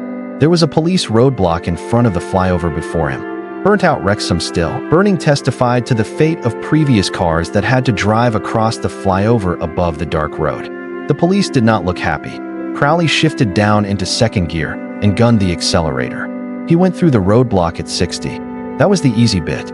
Cases of spontaneous human combustion are on record all over the world. 1 minute someone's quite happily chugging along with their life.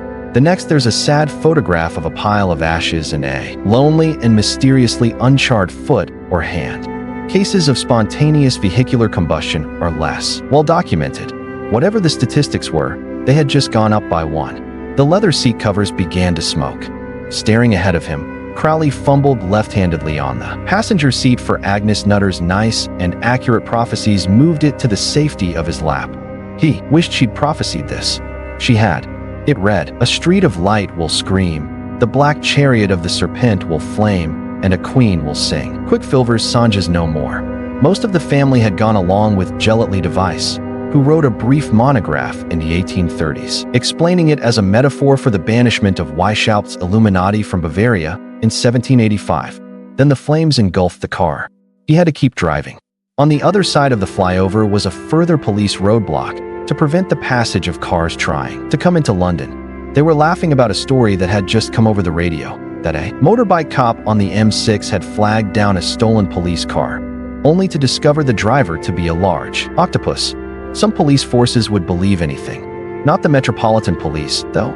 The Met was the hardest, most cynically pragmatic, most stubbornly down-to-earth police force in Britain. It would take a lot to phase a copper from the Met.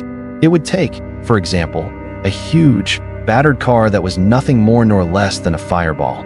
A blazing, roaring, twisted metal lemon from hell, driven by a grinning lunatic in sunglasses, sitting amid the flames, trailing thick black smoke, coming straight at them through the lashing rain and the wind at 80 miles per hour. That would do it every time. The quarry was the calm center of a stormy world. Thunder didn't just rumble overhead, it tore the air in half. "I've got some more friends coming," Adam repeated. "They'll be here soon, and then we can really get started." Dogs started to howl. It was no longer the siren howl of a lone wolf, but the weird oscillations of a small dog in deep trouble. Pepper had been sitting staring at her knees. There seemed to be something on her mind. Finally, she looked up and stared Adam in the blank gray eyes. "What bit were you going to have, Adam?" she said. The storm was replaced by a sudden, ringing silence. "What?" said Adam. "Well, you divided up the world, right? And we've all of us got to have a bit. What bit were you going to have?" The silence sang like a harp, high and thin. "Yeah," said Brian. "You never told us what bit you're having." "Pepper's right," said Wensleydale. "Don't seem to me there's much left, if we've got to have all these countries." Adam's mouth opened and shut. "What?" he said. "What bit's yours, Adam?" said Pepper. Adam stared at her. Dog had stopped howling and had fixed his master with an intent, thoughtful, mongrel stare. "And me?" he said. The silence went on and on, one note that could drown out the noises of the world. "But I'll have Tadfield," said Adam. They stared at him. And lower Tadfield, and Norton Wood's dash. They still stared. Adam's gaze dragged itself across their faces. "They're all I've ever wanted," he said. They shook their heads. "I can have him if I want," said Adam, his voice tinged with sullen defiance and his defiance edged with sudden doubt. "I can make them better, too. Better trees to climb, better ponds, better." His voice trailed off. "You can't," said Wensleydale flatly. "They're not like America and those places. They're really real. Anyway, they belong to all of us. They're ours. And you couldn't make him better," said Brian. "Anyway, even if you did, we'd all know," said Pepper. "Oh, if that's all that's worrying you, don't you worry," said Adam airily. "'Cause I could make you all just do whatever I wanted dash." He stopped, his ears listening in horror to the words his mouth was speaking. The them were backing away. Dog put his paws over his head. Adam's face looked like an impersonation of the collapse of empire. "No," he said hoarsely. "No. Come back. I command you." They froze in mid-dash. Adam stared. "No, I didn't mean it dash," he began. "You're my friends dash." His body jerked. His head was thrown back. He raised his arms and pounded the sky with his fists. His face twisted. The chalk floor cracked under his sneakers. Adam opened his mouth and screamed. It was a sound that a merely mortal throat should not have been able to utter. It wound out of the quarry, mingled with the storm, caused the clouds to curdle into new and unpleasant shapes. It went on and on. It resounded around the universe, which is a good deal smaller than physicists would believe. It rattled the celestial spheres. It spoke of loss, and it did not stop for a very long time. And then it did. Something drained away. Adam's head tilted down again. His eyes opened. Whatever had been standing in the old quarry before, Adam Young was standing there now. A more knowledgeable Adam Young, but Adam Young nevertheless. Possibly more of Adam Young than there had ever been before. The ghastly silence in the quarry was replaced by a more familiar, comfortable silence, the mere and simple absence of noise. The freedom cowered against the chalk cliff, their eyes fixed on him. "It's all right," said Adam quietly. "Pepper, Wensley, Brian, come back here. It's all right. It's all right. I know everything now, and you've got to help me. Otherwise, it's all going to happen. It's really all going to happen. It's all going to happen if we don't do something." The plumbing in Jasmine Cottage heaved and rattled and showered Newt with water that was slightly khaki in color, but it was cold. It was probably the coldest cold shower Newt had ever had in his life.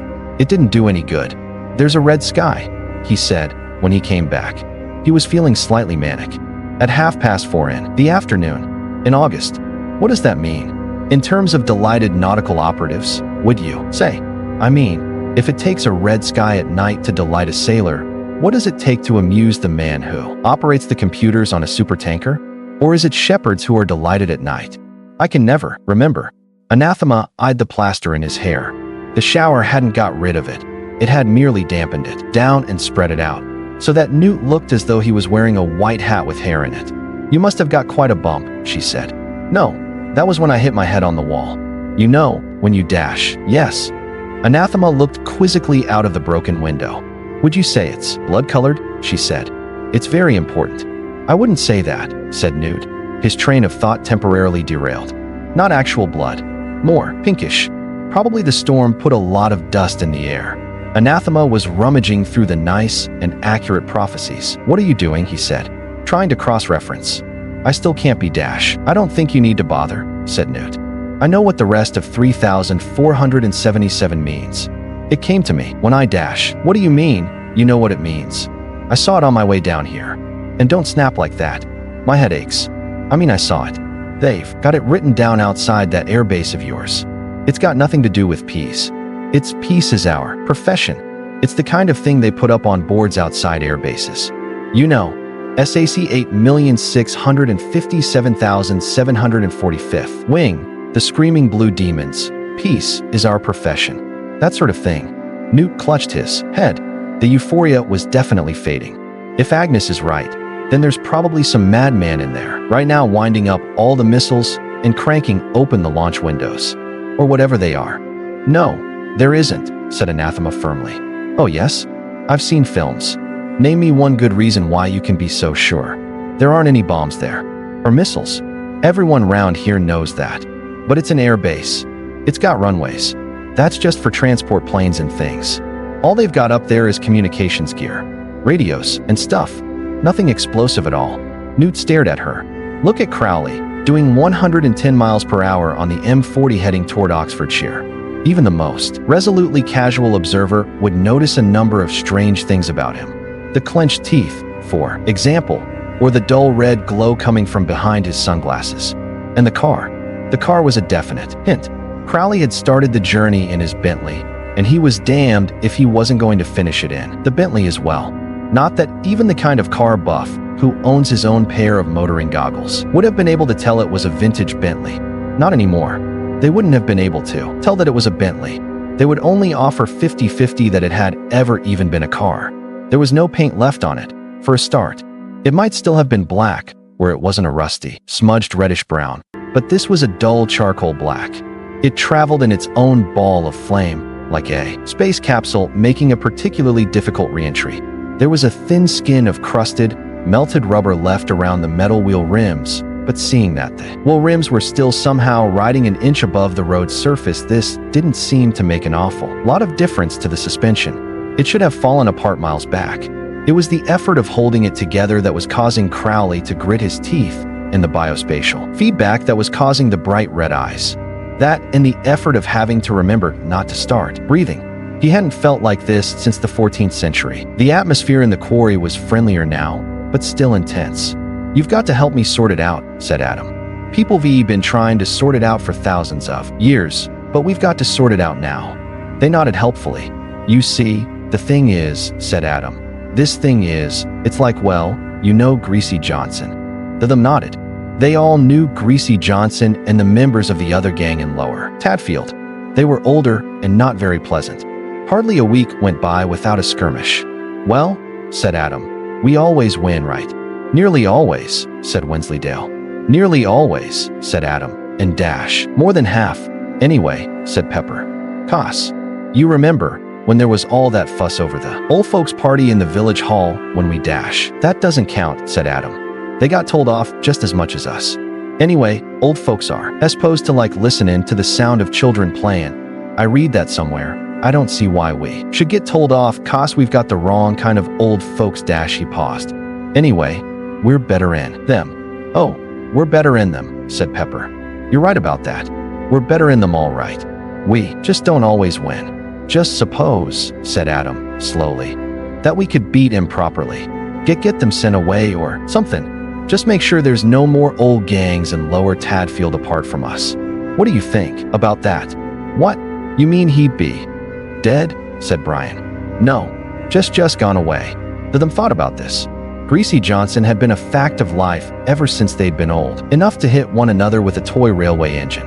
They tried to get their minds around the concept of a world with a Johnson-shaped hole in it. Brian scratched his nose. "I reckon it'd be brilliant without Greasy Johnson," he said. "Remember what he did at my birthday party? And I got into trouble about it." "I dunno," said Pepper. "I mean, it wouldn't be so interesting without old Greasy Johnson and his gang. When you think about it, we've had a lot of fun with old Greasy Johnson and the Johnsonites. We'd probably have to find some other gang or something." "Seems to me," said Wensleydale, "that if you asked people in Lower Tadfield, they'd say they'd be better off without the Johnsonites, or them." Even Adam looked shocked at this. Wensleydale went on stoically. "The old folks club would unpicky and Dash, but we're the good ones." Brian began. He hesitated. "Well, all right," he said, "but I bet they'd think it'd be a jolly sight less interesting if we all weren't here." "Yes," said Wensleydale. "That's what I mean. People round here don't want us or the Johnsonites," he went on morosely, "the way they're always going on about us just riding our bikes or skateboarding on their pavements and making too much noise and stuff. It's like the man said in the history books. A plaque on both your houses." This met with silence. "One of those blue ones," said Brian, eventually, saying Adam Young lived here, or something. Normally an opening like this could lead to 5 minutes rambling discussion when the them were in the mood, but Adam felt that this was not the time. "What you're all saying," he summed up in his best chairman tones, is that it wouldn't be any good at all if the greasy Johnsonites beat them or the other way round. That's right, said Pepper. Because, she added, if we beat them, we'd have to be our own deadly enemies. It'd be me and Adam against Brian and Winsley. She sat back. Everyone needs a greasy John. Son, she said. Yeah, said Adam. That's what I thought. It's no good anyone winning. That's what I thought. He stared at dog, or through dog. Seems simple enough to me, said Wensleydale, sitting back. I don't see why it's taken thousands of years to sort out. That's because the people trying to sort it out were men, said Pepper, meaningfully. Don't see why you have to take sides, said Wensleydale. Of course I have to take sides, said Pepper. Everyone has to take sides in something. Adam appeared to reach a decision. Yes, but I reckon you can make your own side. I think you'd better go and get your bikes, he said, quietly. I think we'd better sort of go and talk to some people. Put poot poot put put, went Madame Tracy's motor scooter down Crouch and High Street. It was the only vehicle moving on a suburban London street jammed with immobile cars and taxis and red London buses. I've never seen a traffic jam like it, said Madame Tracy. I wonder if there's been an accident. Quite possibly, said Aziraphale. And then, Mr. Shadwell, unless you put your arms round me, you're going to fall off. This thing wasn't built for two people, you know. 3, muttered Shadwell, gripping the seat with one white-knuckled hand and his thunder gun with the other. Mr. Shadwell, I won't tell you again. You'll have to stop, then, so as I can adjust me weapon, sighed Shadwell. Madame Tracy giggled dutifully, but she pulled over to the curb and stopped the motor scooter. Shadwell sorted himself out and put 2 grudging arms around Madame Tracy, while the thunder gun stuck up between them like a chaperone. They rode through the rain without talking for another 10 minutes. Poot poot poot poot, as Madame Tracy carefully negotiated her way around the cars and the buses. Madame Tracy found her eyes being moved down to the speedometer rather foolishly, she thought, since it hadn't worked since 1974, and it hadn't worked very well before that. Dear lady, how fast would you say we were going? Asked Aziraphale. Why? Because it seems to me that we would go slightly faster walking. Well, with just me on, the top speed is about 15 miles an hour, but with Mr. Shadwell as well, it must be, about 4 or 5 miles per hour, she interrupted. I suppose so, she agreed. There was a cough from behind her. Can you no slow down this hellish machine, woman? Asked an ashen voice.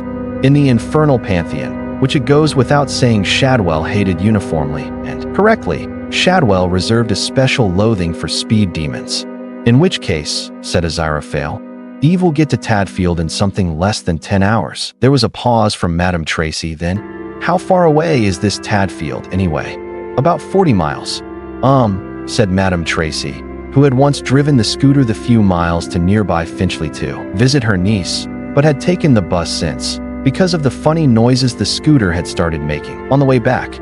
We should really be going at about 70, if we're going to get there in time, said Aziraphale. Sergeant Shadwell? Hold on very tightly now. Poot poot poot poot, and a blue nimbus began to outline the scooter and its occupants with a gentle sort of a glow, like an afterimage, all around them. Put poot poot put put, and the scooter lifted awkwardly off the ground with no visible means of support, jerking slightly, until it reached a height of 5 feet, more or less. Don't look down, Sergeant Shadwell, advised Aziraphale. Said Shadwell, eyes screwed tightly shut, gray forehead beaded with sweat, not looking down, not looking anywhere. And off we go then. In every big-budget science fiction movie, there's the moment when a spaceship as large as New York suddenly goes to light speed. A twanging noise like a wooden ruler being plucked over the edge of a desk, a dazzling refraction of light. And suddenly the stars have all been stretched out thin and it's gone. This was exactly like that, except that instead of a gleaming 12-mile-long spaceship, it was an off-white 20-year-old motor scooter. And you didn't have the special rainbow effects. And it probably wasn't going at more than 200 miles an hour. And instead of a pulsing whine sliding up the octaves, it just went poot poot poot poot. Vroosh. But it was exactly like that anyway, where the M25, now a screaming frozen circle, intersects with the M40 to Oxfordshire. Police were clustered around in ever-increasing quantities. Since Crowley crossed the divide, half an hour earlier, their number had doubled. On the M40 side, anyway, no one in London was getting out. In addition to the police, there were also approximately 200 others standing around and inspecting the M25 through binoculars. They included representatives from Her Majesty's Army, the Bomb Disposal Squad, M15, M16, the Special Branch, and the CIA. There was also a man selling hot dogs. Everybody was cold and wet and puzzled and irritable, with the exception of one police officer who was cold, wet, puzzled, irritable, and exasperated. "Look, I don't care if you believe me or not," he sighed. "All I'm telling you is what I saw. It was an old car, a Rolls, or a Bentley, one of those flash vintage jobs, and it made it over the bridge." One of the senior army technicians interrupted. "It can't have done. According to our instruments, the temperature above the M25 is somewhere in excess of 700 degrees centigrade, or 140 degrees below," added his assistant. "Or 140 degrees below zero," agreed the senior technician. "There does appear to be some confusion on that score, although I think we can safely attribute it to mechanical error of some kind." This was true. There wasn't a thermometer on Earth that could have been persuaded to register both 700 degrees Celsius and minus 140 degrees Celsius at the same time, which was the correct temperature. But the fact remains that we can't even get a helicopter directly over the M25 without winding up with helicopter McNuggets. How on earth can you tell me that a vintage car drove over it unharmed? "I didn't say it drove over it unharmed," corrected the policeman, who was thinking seriously about leaving the Metropolitan Police and going into business with his brother, who was resigning his job with the electricity board and was going to start breeding chickens. It burst into flames. It just kept on going. "Do you seriously expect any of us to believe?" began somebody. A high-pitched keening noise, haunting and strange, like 1,000 glass harmonicas being played in unison, all slightly off-key, like the sound of the molecules of the air itself wailing in pain. And vroosh, over their heads it sailed, 40 feet in the air, engulfed in a deep blue nimbus which faded to red at the edges, a little white motor scooter, and riding it, a middle-aged woman in a pink helmet and holding tightly to her a short man in a Macintosh and a day-glow green crash helmet. The motor scooter was too far up for anyone to see that his eyes were tightly shut, but they were. The woman was screaming. What she was screaming was this: Garanam Nemo. One of the advantages of the Wasabi, as Newt was always keen to point out, was that when it was badly damaged it was very hard to tell. Newt had to keep driving Dick Turpin onto the shoulder to avoid fallen branches. "You've made me drop all the cards on the floor." The car thumped back onto the road. A small voice from somewhere under the glove compartment said, "Oil pressure alert." "I'll never be able to sort them out now," she moaned. "You don't have to," said Newt manically. "Just pick one. Any one. It won't matter." "What do you mean?" "Well, if Agnes is right, and we're doing all this because she's predicted it, then any card picked right now has got to be relevant. That's logic. It's nonsense." "Yeah? Look, you're even here because she predicted it. And have you thought what we're going to say to the Colonel? If we get to see him, which of course we won't. If we're reasonable dash. Listen, I know these kinds of places. They have huge guards made out of teak guarding the gates. Anathema. And they have white helmets and real guns, you understand, which fire real bullets made of real lead which can go right into you and bounce around and come out of the same hole before you can even say, 'Excuse me, we have reason to believe that World War III is due any moment and they're going to do the show right here.' And then they have serious men in suits with bulging jackets who take you into a little room without windows and ask you questions like, 'Are you now? Or have you ever been a member of a pinko subversive organization such as any British political party?' And equals, we're nearly there. Look, it's got gates and wire fences and everything. And probably the kind of dogs that eat people." "I think you're getting rather overexcited," said Anathema quietly, picking the last of the file cards up from the floor of the car. "Overexcited? No. I'm getting very calmly worried that someone might shoot me. I'm sure Agnes would have mentioned it if we were going to be shot. She's very good at that sort of thing." She began absent-mindedly to shuffle the file cards. "You know," she said, carefully cutting the cards and riffling the two piles together, "I read somewhere that there's a sect that believes that computers are the tools of the devil. They say that Armageddon will come about because of the Antichrist being good with computers.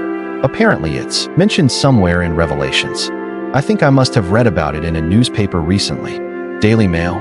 Letter from America. August the 3rd, said Newt. Just after the story about the woman in Worms, Nebraska, who taught her duck to play the accordion. Said Anathema, spreading the cards face down on her lap. So computers are tools of the devil? Thought Newt. He had no problem believing it. Computers had to be the tools of somebody, and all he knew for certain was that it definitely wasn't him. The car jerked to a halt. The air base looked battered. Several large trees had fallen down near the entrance, and some men with a digger were trying to shift them. The guard on duty was watching them disinterestedly, but he half-turned and looked coldly at the car. "All right," said Newt. "Pick a card." 3001. Behind the eagles, nest a great ash hath fallen. "Is that all?" "Yes. We always thought it was something to do with the Russian Revolution." "Keep going along this road and turn left." The turning led to a narrow lane, with the base's perimeter fence on the left-hand side. "And now pull in here. There's often cars here, and no one takes any notice," said Anathema. "What is this place?" "It's the local lover's lane." "Is that why it appears to be paved with rubber?" They walked along the hedge-shaded lane for 100 yards until they reached the ash tree. Agnes had been right. It was quite great. It had fallen right across the fence. A guard was sitting on it, smoking a cigarette. He was black. Newt always felt guilty in the presence of black Americans, in case they blamed him for 200 years of slave trading. The man stood up when they approached, and then sagged into an easier stance. "Oh, hi, Anathema," he said. "Hi, George. Terrible storm, wasn't it?" "Sure was." They walked on. He watched them out of sight. "You know him?" said Newt, with forced nonchalance. "Oh, sure. Sometimes a few of them come down to the pub. Pleasant enough in a well-scrubbed way." "Would he shoot us if we just walked in?" said Newt. "He might well point a gun at us in a menacing way." "Anathema, that's good enough for me. What do you suggest we do, then?" "Well, Agnes must have known something, so I suppose we just wait. It's not too bad now the wind's gone down." "Oh." Newt looked at the clouds piling up on the horizon. "Good old Agnes," he said. Adam pedaled steadily along the road, dog running along behind and occasionally trying to bite his back tire out of sheer excitement. There was a clacking noise and Pepper swung out of her drive. You could always tell Pepper's bike. She thought it was improved by a piece of cardboard cunningly held against the wheel by a clothes peg. Cats had learned to take evasive action when she was 2 streets away. "I reckon we can cut along Drover's Lane and then up through Roundhead Woods," said Pepper. "It's all muddy," said Adam. "That's right," said Pepper nervously. "It gets all muddy up there. We ought to go along by the chalk pit. It's always dry because of the chalk. And then up by the sewage farm." Brian and Wensleydale pulled in behind them. Wensleydale's bicycle was black and shiny and sensible. Brian's might have been white once, but its color was lost beneath a thick layer of mud. "It's stupid calling it a military base," said Pepper. "I went up there when they had that open day, and they had no guns or missiles or anything. Just knobs and dials and brass bands playing." "Yes," said Adam. "Not much military about knobs and dials," said Pepper. "I dunno, really," said Adam. "It's amazing what you can do with knobs and dials." "I got a kit for Christmas," Wensleydale volunteered. "All electric bits. There were a few knobs and dials in it. You could make a radio or a thing that goes beep." "I dunno," said Adam thoughtfully. "I'm thinking more of certain people patching into the worldwide military communications network and telling all the computers and stuff to start fighting." "COR," said Brian. "That's be wicked, sort of," said Adam. "It is a high and lonely destiny to be chairman of the Lower Tadfield Residents Association." R.P. Tyler, short, well-fed, satisfied, stomped down a country lane, accompanied by his wife's miniature poodle, Shootsy. R.P. Tyler knew the difference between right and wrong. There were no moral grays of any kind in his life. He was not, however, satisfied simply with being vouchsafed the difference between right and wrong. He felt it his bounden duty to tell the world. Not for R.P. Tyler the soapbox, the polemic verse, the broadsheet.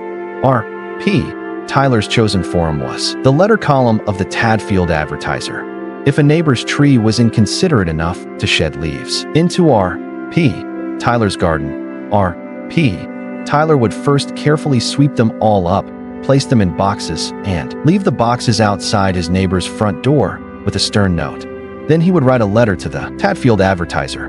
If he sighted teenagers sitting on the village green, their portable cassette players playing, and they were enjoying themselves, He would take it upon himself to point out to them the error of their ways. And after he had fled their jeering, he would write to the Tadfield Advertiser on the decline of morality and the youth of today. Since his retirement last year, the letters had increased to the point where not even the Tadfield Advertiser was able to print all of them. Indeed, the letter R.P.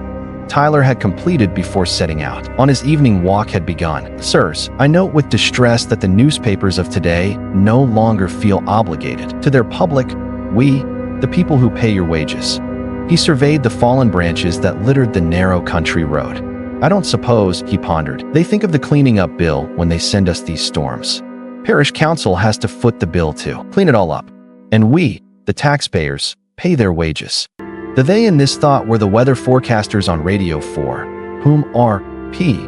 Tyler blamed for the weather. He did not have a television. Or as his wife put it, Ronald wouldn't have one of those things in the house. Would you, Ronald? And he always agreed, although secretly he would have liked to have seen some of the smut and filth and violence that the National Viewers and Listeners Association complained of. Not because he wanted to see it, of course, just because he wanted to know what other people should be protected from. Shootsy stopped by a roadside beech tree to cock its leg. R.P. Tyler looked away, embarrassed. It might be that the sole purpose of his evening constitutional was to allow the dog to relieve itself, but he was dashed if he'd admit that to himself. He stared up at the storm clouds. They were banked up high, in towering piles of smudged gray and black. It wasn't just the flickering tongues of lightning that forked through them like the opening sequence of a Frankenstein movie. It was the way they stopped when they reached the borders of Lower Tadfield. And in their center was a circular patch of daylight, but the light had a stretched, yellow quality to it, like a forced smile. It was so quiet. There was a low roaring. Down the narrow lane came 4 motorbikes. They shot past him and turned the corner, disturbing a cock pheasant who whirred across the lane in a nervous arc of russet and green. Vandals, called R.P. Tyler after them. The countryside wasn't made for people like them. It was made for people like him. He jerked Shootsy's lead, and they marched along the road.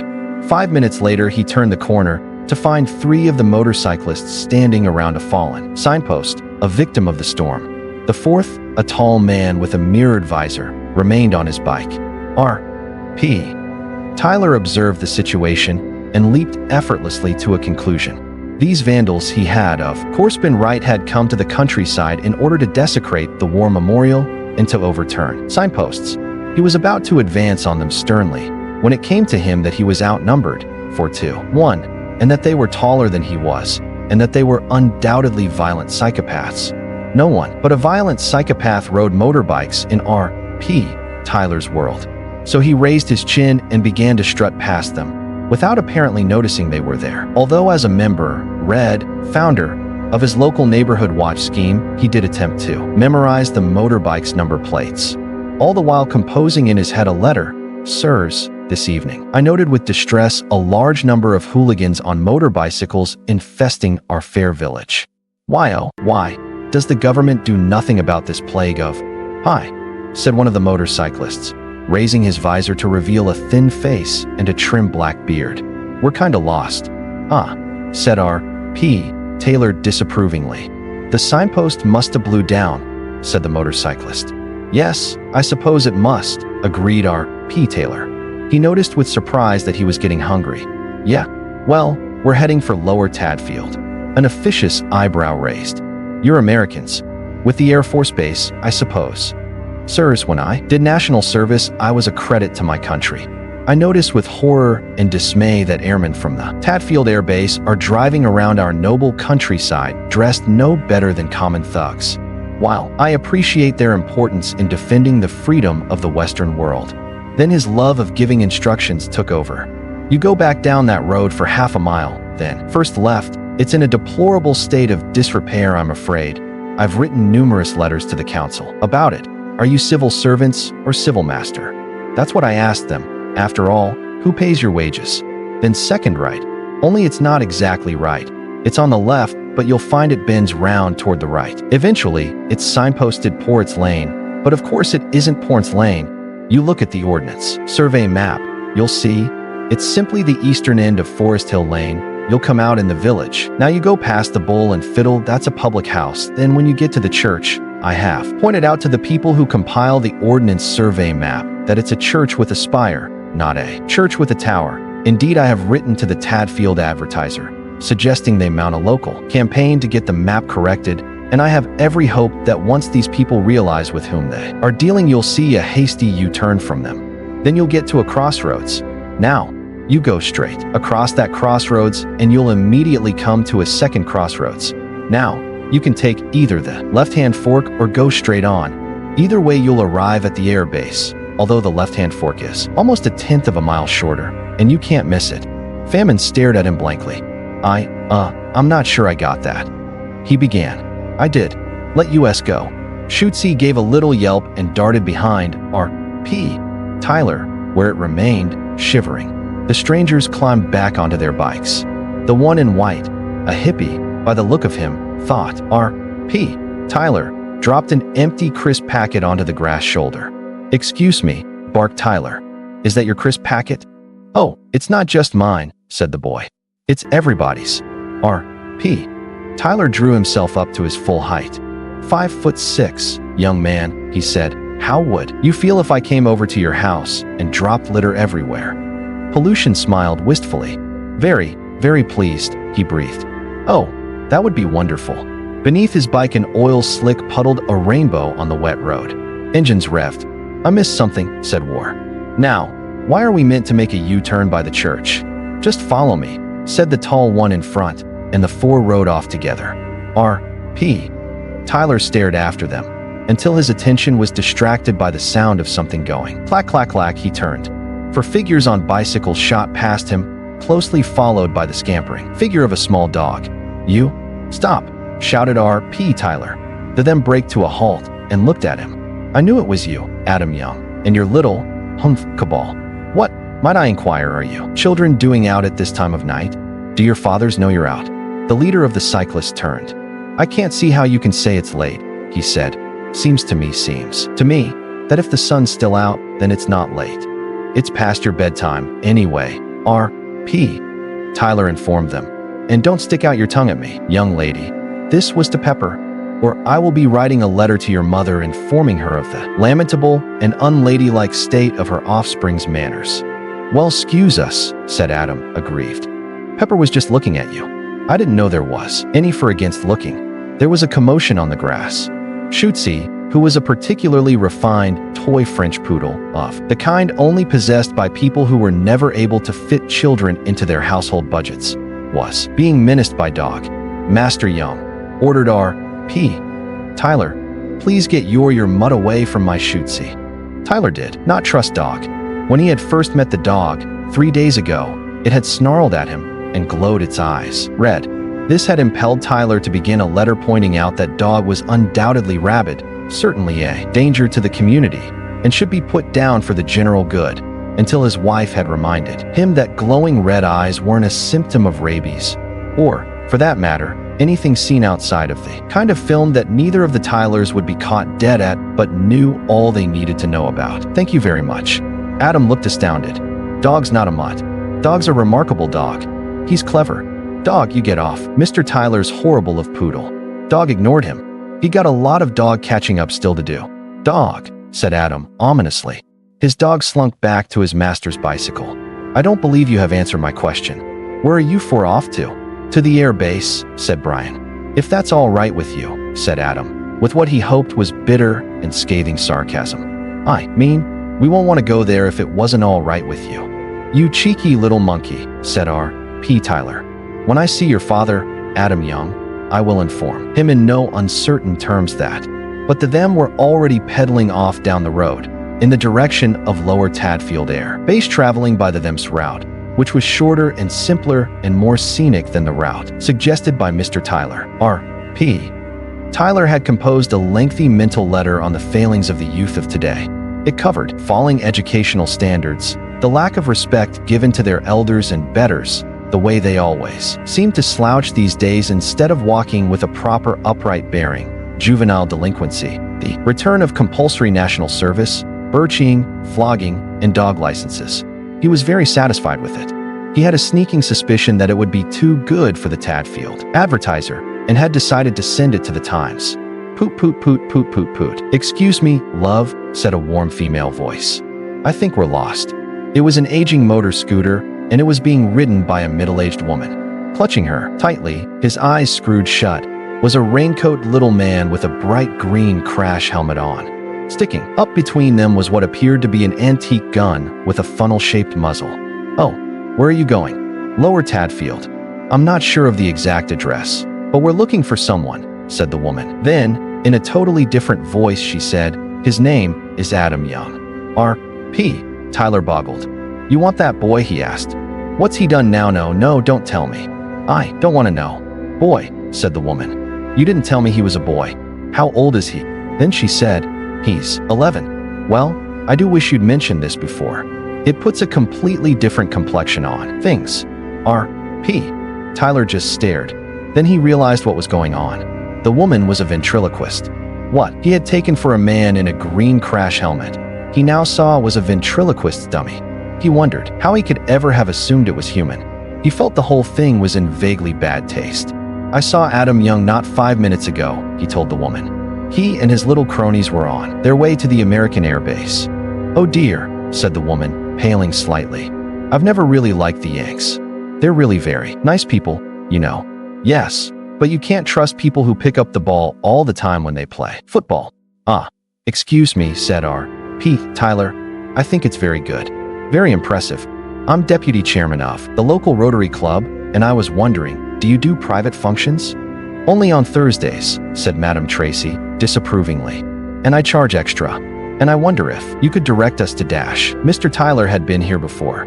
He wordlessly extended a finger, and the little scooter went putt-poot-poot-putt-putt down the narrow country lane. As it did so, the gray dummy in the green helmet turned around and opened one eye. "Ye great southern pillock," it croaked. R.P. Tyler was offended, but also disappointed. He'd hoped it would be more lifelike. R.P. Tyler, only 10 minutes away from the village, paused, while Shootsy attempted another of its wide range of eliminatory functions. He gazed over the fence.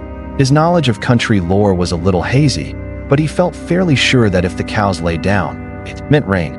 If they were standing, it would probably be fine. These cows were taking it in turns to execute slow and solemn somersaults, and Tyler wondered what it presaged for the weather. He sniffed. Something was burning. There was an unpleasant smell of scorched metal and rubber and leather. "Excuse me," said a voice from behind him. R.P. Tyler turned around. There was a large, once black car on fire in the lane, and a man in sunglasses was leaning out of one window, saying through the smoke, "I'm sorry, I've managed to get a little lost. Can you direct me to Lower Tadfield Air Base? I know it's around here somewhere. Your car is on fire." "No." Tyler just couldn't bring himself to say it. "I mean, the man had to know that, didn't he? He was sitting in the middle of it." Possibly it was some kind of practical joke. So instead he said, "I think you must have taken a wrong turn about a mile back. A signpost has blown down." The stranger smiled. "That must be it," he said. The orange flames flickering below him gave him an almost infernal appearance. The wind blew towards Tyler, across the car, and he felt his eyebrows frizzle. "Excuse me, young man, but your car is on fire and you're sitting in it without burning, and incidentally it's red hot in place." "No." Should he ask the man if he wanted him to phone the A? Instead, he explained the route carefully, trying not to stare. "That's terrific. Much obliged," said Crowley, as he began to wind up the window. R.P. Tyler had to say something. "Excuse me, young man," he said. "Yes. I mean, it's not the kind of thing you don't notice, your car being on fire." A tongue of flame licked across the charred dashboard.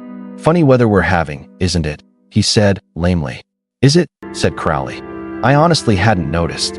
And he reversed back down the country lane in his burning car. "That's probably because your car is on fire," said R.P. Tyler sharply. He jerked Shootsy's lead, dragged the little dog to heel. To the editor, "Sir, I would like to draw your attention to a recent tendency I have noticed for today's young people to ignore perfectly sensible safety precautions while driving. This evening I was asked for directions by a gentleman whose car was, driving a car that, it was on fire. His temper getting worse. R.P. Tyler stomped the final stretch back into the village. "Hoy!" shouted R.P. Tyler. Young. Mr. Young was in his front garden, sitting on his deck chair, smoking his pipe. This had more to do with Deirdre's recent discovery of the menace of passive smoking and banning of smoking in the house than he would care to admit to his neighbors. It did not improve his temper. Neither did being addressed as Young by Mr. Tyler. "Yes, your son, Adam." Mr. Young sighed. "What's he done now?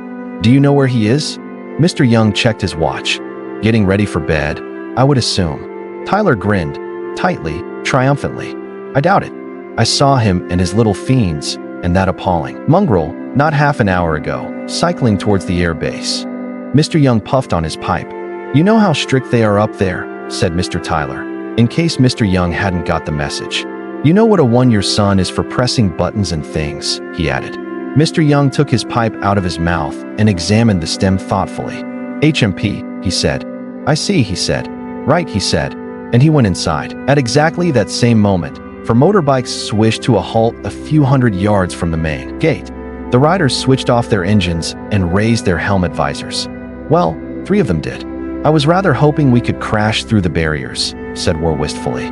"That'd only cause trouble," said Famine. "Good. Trouble for us, I mean. The power and phone lines must be down, but they're bound to have generators, and they'll certainly have radio. If someone starts reporting that terrorists have invaded the base, then people start acting logically and the whole plan collapses. Huh. We go in. We do the job. We go out. We let human nature take its course," said Death. "This isn't how I imagined it, chaps," said War. "I haven't been waiting for thousands of years just to fiddle around with bits of wire. It's not what you'd call dramatic. Albrecht Dürer didn't waste his time doing woodcuts of the 4 button pressers of the apocalypse. I do know that." "I thought there'd be trumpets," said Pollution. "Look at it like this," said Famine. "It's just groundwork. We get to do the riding forth afterwards. The proper riding forth. Wings of the storm, and so on. You've got to be flexible. Weren't we supposed to meet someone?" said War. There was no sound but the metallic noises of cooling motorbike engines. Then Pollution said, slowly, "You know, I can't say I imagined it'd be somewhere like this, either. I thought it'd be, well, a big city. Or a big country. New York, perhaps. Or Moscow. Or Armageddon itself." There was another pause. Then War said, "Where is Armageddon, anyway?" "Funny you should ask," said Famine. "I've always meant to look it up." "There's an Armageddon, Pennsylvania," said Pollution. "Or maybe it's Massachusetts, or one of them places. Lots of guys in heavy beards and seriously black hats." "Nah," said Famine. "It's somewhere in Israel, I think. Mount Carmel. I thought that was where they grow avocados. And the end of the world. Is that right?" "That's one big avocado. I think I went there once," said Pollution. "The old city of Megiddo. Just before it fell down. Nice place. Interesting royal gateway." War looked at the greenness around them. "Boy," she said, "did we take a wrong turning? The geography is immaterial. Sorry, Lord. If Armageddon is anywhere, IT is everywhere." "That's right," said Famine. "We're not talking about a few square miles of scrub and goats anymore." There was another pause. "Let US go." War coughed. "It's just that I thought that he'd be coming with us." Death adjusted his gauntlets. "This," he said firmly, "is a job for the professionals." Afterwards, Sergeant Thomas A. Deisenberger recalled events at the gate as having happened like this. A large staff car drew up by the gate. It was sleek and official-looking, although, afterwards, he wasn't entirely sure why he had thought this, or why it sounded momentarily as though it were powered by motorbike engines. 4 generals got out. Again, the sergeant was a little uncertain of why he had thought this. They had proper identification. What kind of identification? Admittedly, he couldn't quite recall, but it was proper. He saluted, and one of them said, "Surprise inspection, soldier." To which Sergeant Thomas A. Deisenberger replied, "Sir, I have not been informated as to the incidents of a surprise inspection at this time, sir." "Of course not," said one of the generals. "That's because it's a surprise."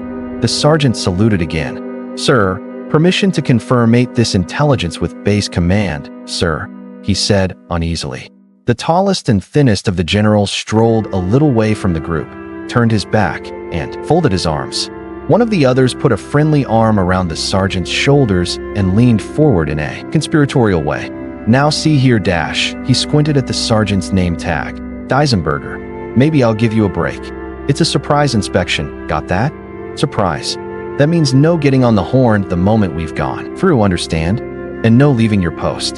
Career soldier like you'll understand. Am I right? He added. He winked.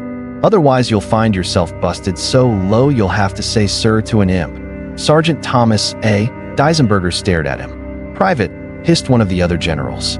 According to her tag, her name was Wa.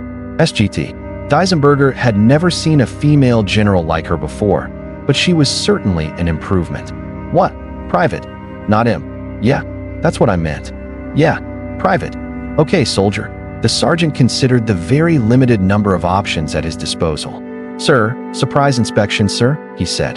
Provisionatedly classificationed at this time, said Famine, who had spent years learning how to sell to the federal government and could feel the language coming back to him. Sir, affirmative, sir, said the sergeant. Good man, said Famine, as the barrier was raised. You'll go a long way. He glanced at his watch. Very shortly. Sometimes human beings are very much like bees. Bees are fiercely protective of their hive, provided you are outside it. Once you're in, the workers sort of assume that it must have been cleared by management and take no notice. Various freeloading insects have evolved a mellifluous existence. Because of this very fact, humans act the same way. No one stopped the four as they purposefully made their way into one of the long, low buildings, under the forest of radio masts. No one paid any attention to them. Perhaps they saw nothing at all. Perhaps they saw what their minds were instructed to see, because the human brain is not equipped to see war, famine, pollution, and death when they don't want to be seen, and has got so good at not seeing that it often manages not to see them even when they abound on every side. The alarms were totally brainless and thought they saw four people where people shouldn't be, and went off like anything. Newt did not smoke, because he did not allow nicotine to gain entry to the temple of his body, or, more accurately, the small Welsh Methodist tin tabernacle of his body. If he had been a smoker, he would have choked on the cigarette that he would have been smoking at this time in order to steady his nerves. Anathema stood up purposefully and smoothed the creases in her skirt. Don't worry, she said. They don't apply to us. Something's probably happening inside. She smiled at his pale face. Come on, she said. It's not the OK Corral. No, they've got better guns, for one thing, said Newt. She helped him up. Never mind, she said. I'm sure you'll think of a way. It was inevitable that all four of them couldn't contribute equally, or thought. She'd been surprised at her natural affinity for modern weapons systems, which were so much more efficient than bits of sharp metal, and of course pollution laughed at absolutely foolproof, fail-safe devices. Even Famine at least knew what computers were. Whereas, well, he didn't do anything much except hang around, although he did it with a certain style. It had occurred to War that there might one day be an end to war, an end to famine, possibly even an end to pollution, and perhaps this was why the fourth and greatest horseman was never exactly what you might call one of the lads. It was like having a tax inspector in your football team. Great to have him on your side, of course, but not the kind of person you wanted to have a drink and a chat with in the bar afterwards. You couldn't be 100% at your ease. A couple of soldiers ran through him as he looked over Pollution's skinny shoulder. What are those glittery things? He said, in the tones of one who knows he won't be able to understand the answer but wants to be seen to be taking an interest. 7-segment LED displays, said the boy. He laid loving hands on a bank of relays, which fused under his touch, and then introduced a swathe of self-replicating viruses that whirred away on the electronic ether. I could really do without those bloody alarms, muttered Famine. Death absent-mindedly snapped his fingers. A dozen klaxons gurgled and died. I don't know. I rather like them, said Pollution. War reached inside another metal cabinet. This wasn't the way she'd expected things to be, she had to admit, but when she ran her fingers over and sometimes through the electronics, there was a familiar feel. It was an echo of what you got when you held a sword, and she felt a thrill of anticipation at the thought that this sword enclosed the whole world and a certain amount of the sky above it, as well. It loved her. A flaming sword. Mankind had not been very good at learning that swords are dangerous if left lying around, although it had done its limited best to make sure that the chances of one this size being wielded accidentally were high. A cheering thought that, It was nice to think that mankind made a distinction between blowing their planet to bits by accident and doing it by design. Pollution plunged his hands into another rack of expensive electronics. The guard on the hole in the fence looked puzzled. He was aware of excitement back in the base, and his radio seemed to be picking up nothing but static, and his eyes were being drawn again and again to the card in front of him. He'd seen many identity cards in his time: military, CIA, FBI, KGB, even Anne, being a young soldier, had yet to grasp that the more insignificant an organization is, the more impressive are its identity cards. This one was hellishly impressive. His lips moved as he read it again. All the way from the Lord, Protector of the Commonwealth of Britain, charges and demands, through the bit about commandeering all kindling, rope, and igniferous oils, right down to the signature of the WA's First Lord. Adjutant, praise him all you works of the Lord and fly fornication smith. Newt kept his thumb over the bit about 9 pence per witch and tried to look like James Bond. Finally, the guard's probing intellect found a word he thought he recognized. "What's this here?" he said suspiciously. "About us got to give you faggots?" "Oh, we have to have them," said Newt. "We burn them." "Say what?" "We burn them." The guard's face broadened into a grin. "And they told him England was soft." "Right on," he said. Something pressed into the small of his back. "Drop your gun," said Anathema, behind him, "or I shall regret what I shall have to do next." "Well, it's true," she thought as she saw the man stiffen in terror. "If he doesn't drop the gun, he'll find out this is a stick, and I shall really regret having to be shot." At the main gate, Sergeant Thomas A. Deisenberger was also having problems. A little man in a dirty Mac kept pointing a finger at him and muttering, while a lady who looked slightly like his mother talked to him in urgent tones and kept interrupting herself in a different voice. "It really is vitally important that we are allowed to speak to whoever is in charge," said Aziraphale. "I really must ask that he's right. You know, I'd be able to tell if he was lying. Yes. Thank you. I think we'd really achieve something if you kindly allowed me to carry on. All right, thank you. I was only trying to put in a good word. Yes. Air. You were asking him to yes, all right. Now dash. Do you see my finger?" shouted Shadwell, whose sanity was still attached to him, but only on the end of a long and rather frayed string. "Do you see it? This finger, laddie, could send you to meet your maker." Sergeant Deisenberger stared at the black and purple nail a few inches from his face. As an offensive weapon, it rated quite highly, especially if it was ever used in the preparation of food. The telephone gave him nothing but static. He'd been told not to leave his post. His wound from numb was starting to play up. He'd slipped and fallen in a hotel shower when he took a holiday there in 1983. Now the mere sight of a bar of yellow soap could send him into near-fatal flashbacks. He wondered how much trouble he could get into for shooting non-American civilians. The 4 bicycles pulled up a little way from the base. Tire marks in the dust and a patch of oil indicated that other travelers had briefly rested there. "What are we stopping for?" said Pepper. "I'm thinking," said Adam. It was hard. The bit of his mind that he knew as himself was still there, but it was trying to stay afloat on a fountain of tumultuous darkness. What he was aware of, though, was that his 3 companions were 100% human. He'd got them into trouble before, in the way of torn clothes, dock pocket money, and so on, but this one was almost certainly going to involve a lot more than being confined to the house and made to tidy up your room. On the other hand, there wasn't anyone else. "All right," he said. "We need some stuff, I think. We need a sword, a crown, and some scales." They stared at him. "What, just here?" said Brian. "There's nothing like that here." "I dunno," said Adam. "When you think about the games and that, you know, we've played." Just to make Sergeant Deisenberger's day, a car pulled up and it was floating several inches off the ground because it had no tires or paintwork. What it did have was a trail of blue smoke, and when it stopped, it made the pinging noises made by metal cooling down from a very high temperature. It looked as if it had smoked glass windows, although this was just an effect caused by it having ordinary glass windows but a smoke-filled interior. The driver's door opened, and a cloud of choking fumes got out. Then Crowley followed it. He waved the smoke away from his face, blinked, and then turned the gesture into a friendly wave. "Hi," he said. "How's it going? Has the world ended yet?"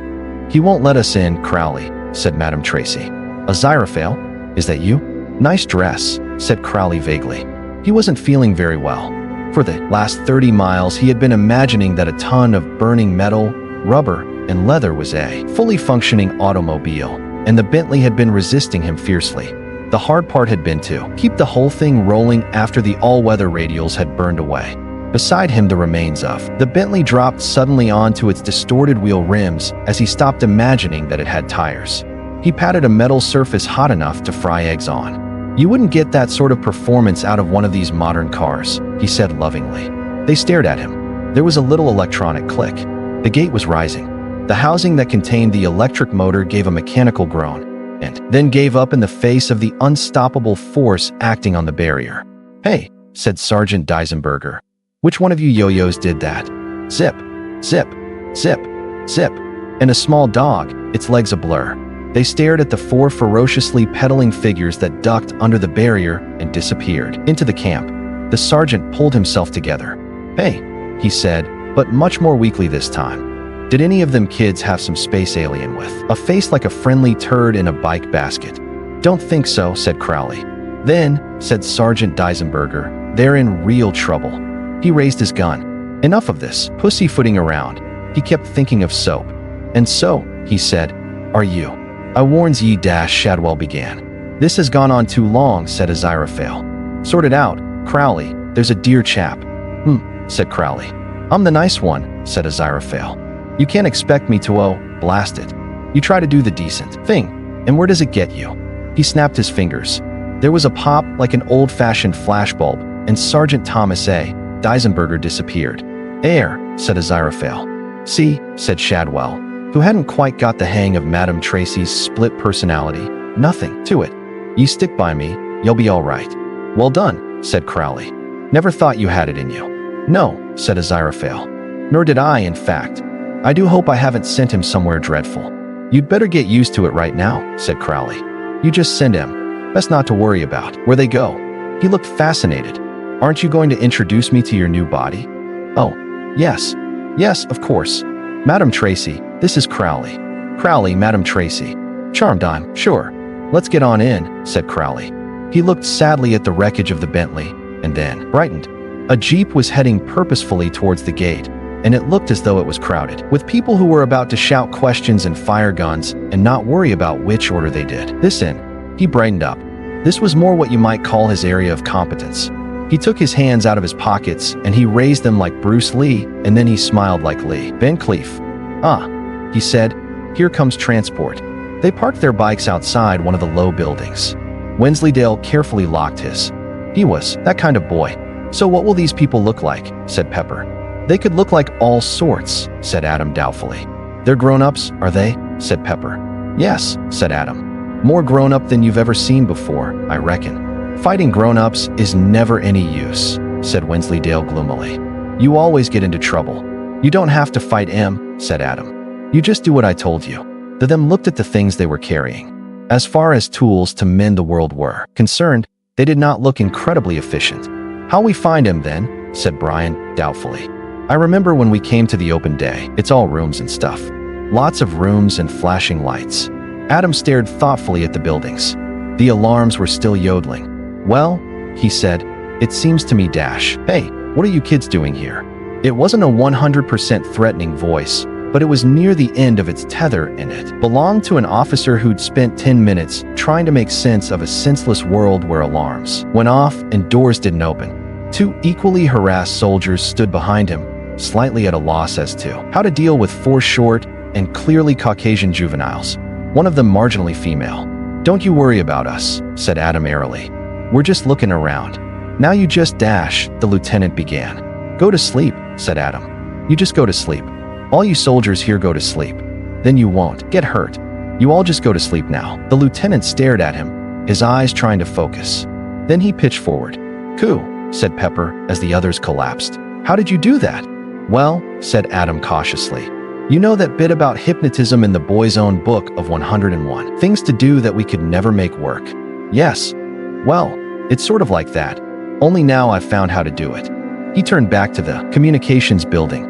He pulled himself together, his body unfolding from its habitual comfortable slouch into an upright, bearing Mr. Tyler would have been proud of. "Right," he said. He thought for a while. Then he said, "Come and see. If you took the world away and just left the electricity, It would look like the most exquisite filigree ever made, a ball of twinkling silver lines with the occasional coruscating spike of a satellite beam. Even the dark areas would glow with radar and commercial radio waves. It could be the nervous system of a great beast.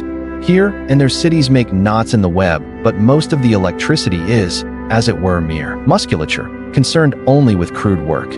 But for 50 years or so people had been giving electricity brains, and now it was alive, in the same way that fire is alive.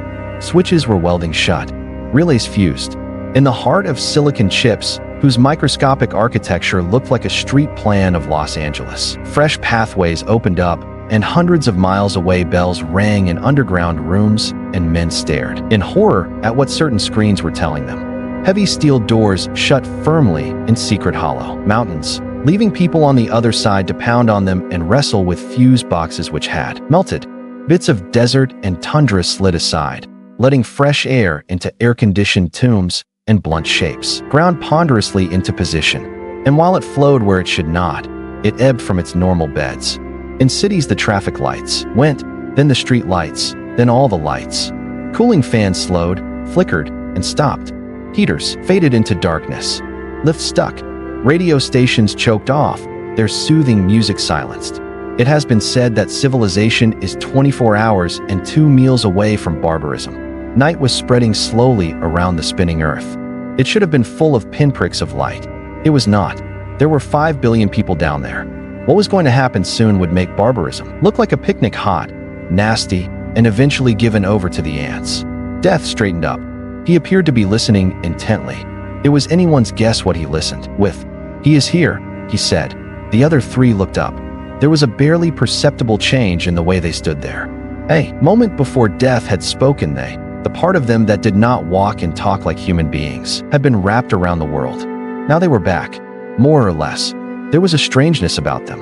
It was as if, instead of ill-fitting suits, they now had ill-fitting bodies. Famine looked as though he had been tuned slightly off station, so that the hitherto dominant signal of a pleasant, thrusting, successful businessman was beginning to be drowned out by the ancient, horrible static of his basic personality. War's skin glistened with sweat. Pollution's skin just glistened. "It's all taken care of," said War, speaking with some effort. "It'll take its course. It's not just the nuclear," Pollution said. "It's the chemical. Thousands of gallons of stuff in little tanks all over the world. Beautiful liquids, with 18 syllables in their names. And the old standbys. Say what you like. Plutonium may give you grief for thousands of years, but arsenic is forever. And then, winter," said Famine. "I like winter. There's something clean about winter. Chickens coming home to roost," said War. "No more chickens," said Famine, flatly. Only Death hadn't changed. Some things don't. The 4 left the building. It was noticeable that Pollution, while still walking, nevertheless gave the impression of oozing. And this was noticed by Anathema and Newton Pulsifer. It had been the first building they'd come to. It had seemed much safer inside than out, where there seemed to be a lot of excitement.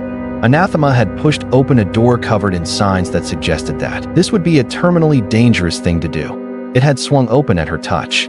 When they'd gone inside, it had shut and locked itself. There hadn't been a lot of time to discuss this after the 4 had walked in. "What were they?" said Newt. "Some kind of terrorists?" "In a very nice and accurate sense," said Anathema. "I think you're right." "What was all that weird talk about?" "I think possibly the end of the world," said Anathema. "Did you see their auras?" "I don't think so," said Newt. "Not nice at all." "Oh, negative auras, in fact." "Oh, like black holes. That's bad, is it?" "Yes." Anathema glared at the rows of metal cabinets. For once, just now, because it wasn't just for play, but was for real, the machinery that was going to bring about the end of the world, or at least that part of it that occupied the layers between about 2 meters down and all the way to the ozone layer, wasn't operating according to the usual script. There were no big red canisters with flashing lights. There were no coiled wires with a cut-me look about them. No suspiciously large numeric displays were counting down toward a 0 that could be averted with seconds to spare. Instead, the metal cabinets looked solid and heavy and very resistant to last-minute heroism. "What takes its course?" said Anathema. "They've done something, haven't they?" "Perhaps there's an off switch," said Newt helplessly. I'm sure if we looked around dash, these sort of things are wired in. Don't be silly. I thought you knew about this sort of thing. Newt nodded desperately. This was a long way from the pages of easy electronics. For the look of the thing, he peered into the back of one of the cabinets. Worldwide communications, he said indistinctly. You could do practically anything. Modulate the main's power, tap into satellites. Absolutely anything. You could zip-arg, you could zap-ouch, make things do just about zap-you. How are you getting on in there? Newt sucked his fingers. So far he hadn't found anything that resembled a transistor. He wrapped his hand in his handkerchief and pulled a couple of boards out of their sockets. Once, one of the electronics magazines to which he subscribed had published a joke circuit which was guaranteed not to work. At last, they'd said in an amusing way, here's something all you ham-fisted hams out there can build in the certain knowledge that if it does nothing, it's working. It had diodes the wrong way round, transistors upside down, and a flat battery. Newt had built it, and it picked up radio. Moscow. He'd written them a letter of complaint, but they never replied. I really don't know if I'm doing any good, he said. James Bond just unscrews things, said Anathema. Not just unscrews, said Newt, his temper fraying. And I'm not James Bond. If I was the bad guys would have shown me all the Megadeth levers and told me how they bloody well worked, wouldn't they? Only it doesn't happen like that in real life. I don't know what's happening and I can't stop it. Clouds churned around the horizon. Overhead the sky was still clear, the air torn by nothing more than a light breeze. But it wasn't normal air. It had a crystallized look to it, so that you might feel that if you turned your head you might see new facets. It sparkled. If you had to find a word to describe it, the word thronged might slip insidiously into your mind. Thronged with insubstantial beings awaiting only the right moment to become very substantial. Adam glanced up.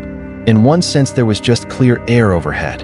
In another, stretching off to infinity, were the hosts of heaven and hell, wingtip to wingtip. If you looked really closely and had been specially trained, you could tell the difference. Silence held the bubble of the world in its grip. The door of the building swung open, and the four stepped out. There was no more than a hint of human about three of them now. They seemed to be humanoid shapes made up of all the things they were, or represented. They made Death seem positively homely. His leather greatcoat and dark-visored helmet had become a cowled robe, but these were mere details. A skeleton, even a walking one, is at least human. Death of a sort lurks inside every living creature. The thing is, said Adam urgently, they're not really real. They're just like nightmares, really. But we're not asleep, said Pepper. Dog whined and tried to hide behind Adam. That one looks as if he's melt in, said Brian, pointing at the advancing figure. If such it could still be called of pollution. There you are, then, said Adam, encouragingly. It can't be real, can it? It's common sense. Something like that can't be really real. The four halted a few meters away. It has been done, said Death. He leaned forward a little and stared eyelessly at Adam. It was hard to tell if he was surprised. Yes, well, said Adam. The thing is, I don't want it done. I never asked for it to be done. Death looked at the other three, and then back to Adam. Behind them a jeep skewed to a halt. They ignored it. I do not understand, he said. Surely your very existence requires the ending of the world. It is written. I don't see why anyone has to go and write things like that, said Adam calmly. The world is full of all sorts of brilliant stuff, and I haven't found out all about it yet. So I don't want anyone messing it about or ending it before I've had a chance to find out about it. So you can all just go away. That's the one, Mr. Shadwell, said Aziraphale, his words trailing into uncertainty even as he uttered them. The one with T-shirt. Death stared at Adam. You are part of us, said War, between teeth like beautiful bullets. It is done. We make the world anew, said Pollution, his voice as insidious as something leaking out of a corroded drum into a water table. You lead us, said Famine, and Adam hesitated. Voices inside him still cried out that this was true, and that the world was his as well, and all he had to do was turn and lead them out across a bewildered planet. They were his kind of people. In tiers above, the hosts of the sky waited for the word. Ye canna want me to shoot him. He's but a bairn. Heir, said Aziraphale. Heir. Yes. Perhaps we'd just better wait a bit. What do you think? Until he grows up, do you mean? Said Crowley. Dog began to growl. Adam looked at them. They were his kind of people, too. You just had to decide who your friends really were. He turned back to the four. Get them, said Adam quietly. The slouch and slur was gone from his voice. It had strange harmonics. No one human could disobey a voice like that. War laughed and looked expectantly at them. Little boys, she said, playing with your toys. Think of all the toys I can offer you. Think of all the games. I can make you fall in love with me, little boys. Little boys with your little guns. She laughed again, but the machine gun stutter died away as Pepper stepped forward and raised a trembling arm. It wasn't much of a sword, but it was about the best you could do with 2 bits of wood and a piece of string. War stared at it. I see, she said. Mano a mano, eh? She drew her own blade and brought it up so that it made a noise like a finger being dragged around a wine glass. There was a flash as they connected. Death stared into Adam's eyes. There was a pathetic jingling noise. Don't touch it, snapped Adam, without moving his head. The them stared at the sword rocking to a standstill on the concrete path. Little boys, muttered Pepper disgustedly. Sooner or later, everyone has to decide which gang they belong to. But, said Brian. She sort of got sucked up the sword dash. The air between Adam and Death began to vibrate, as in a heat wave. Wensleydale raised his head and looked famine in the sunken eye. He held up something that, with a bit of imagination, could be considered to be a pair of scales made of more string and twigs. Then he whirled it around his head. Famine stuck out a protective arm. There was another flash, and then the jingle of a pair of silver scales bouncing on the ground. Don't touch them, said Adam. Pollution had already started to run, or at least to flow quickly, but Brian snatched the circle of grass stalks from his own head and flung it. It shouldn't have handled like one, but a force took it out of his hands and it whirred like a discus. This time the explosion was a red flame inside a billow of black smoke, and it smelled of oil. With a rolling, tinny little sound, a blackened silver crown bowled out of the smoke and then spun round with a noise like a settling penny. At least they needed no warning about touching it. It glistened in a way that metal should not. Where'd they go? Said Wensley. Where they belong, said Death, still holding Adam's gaze.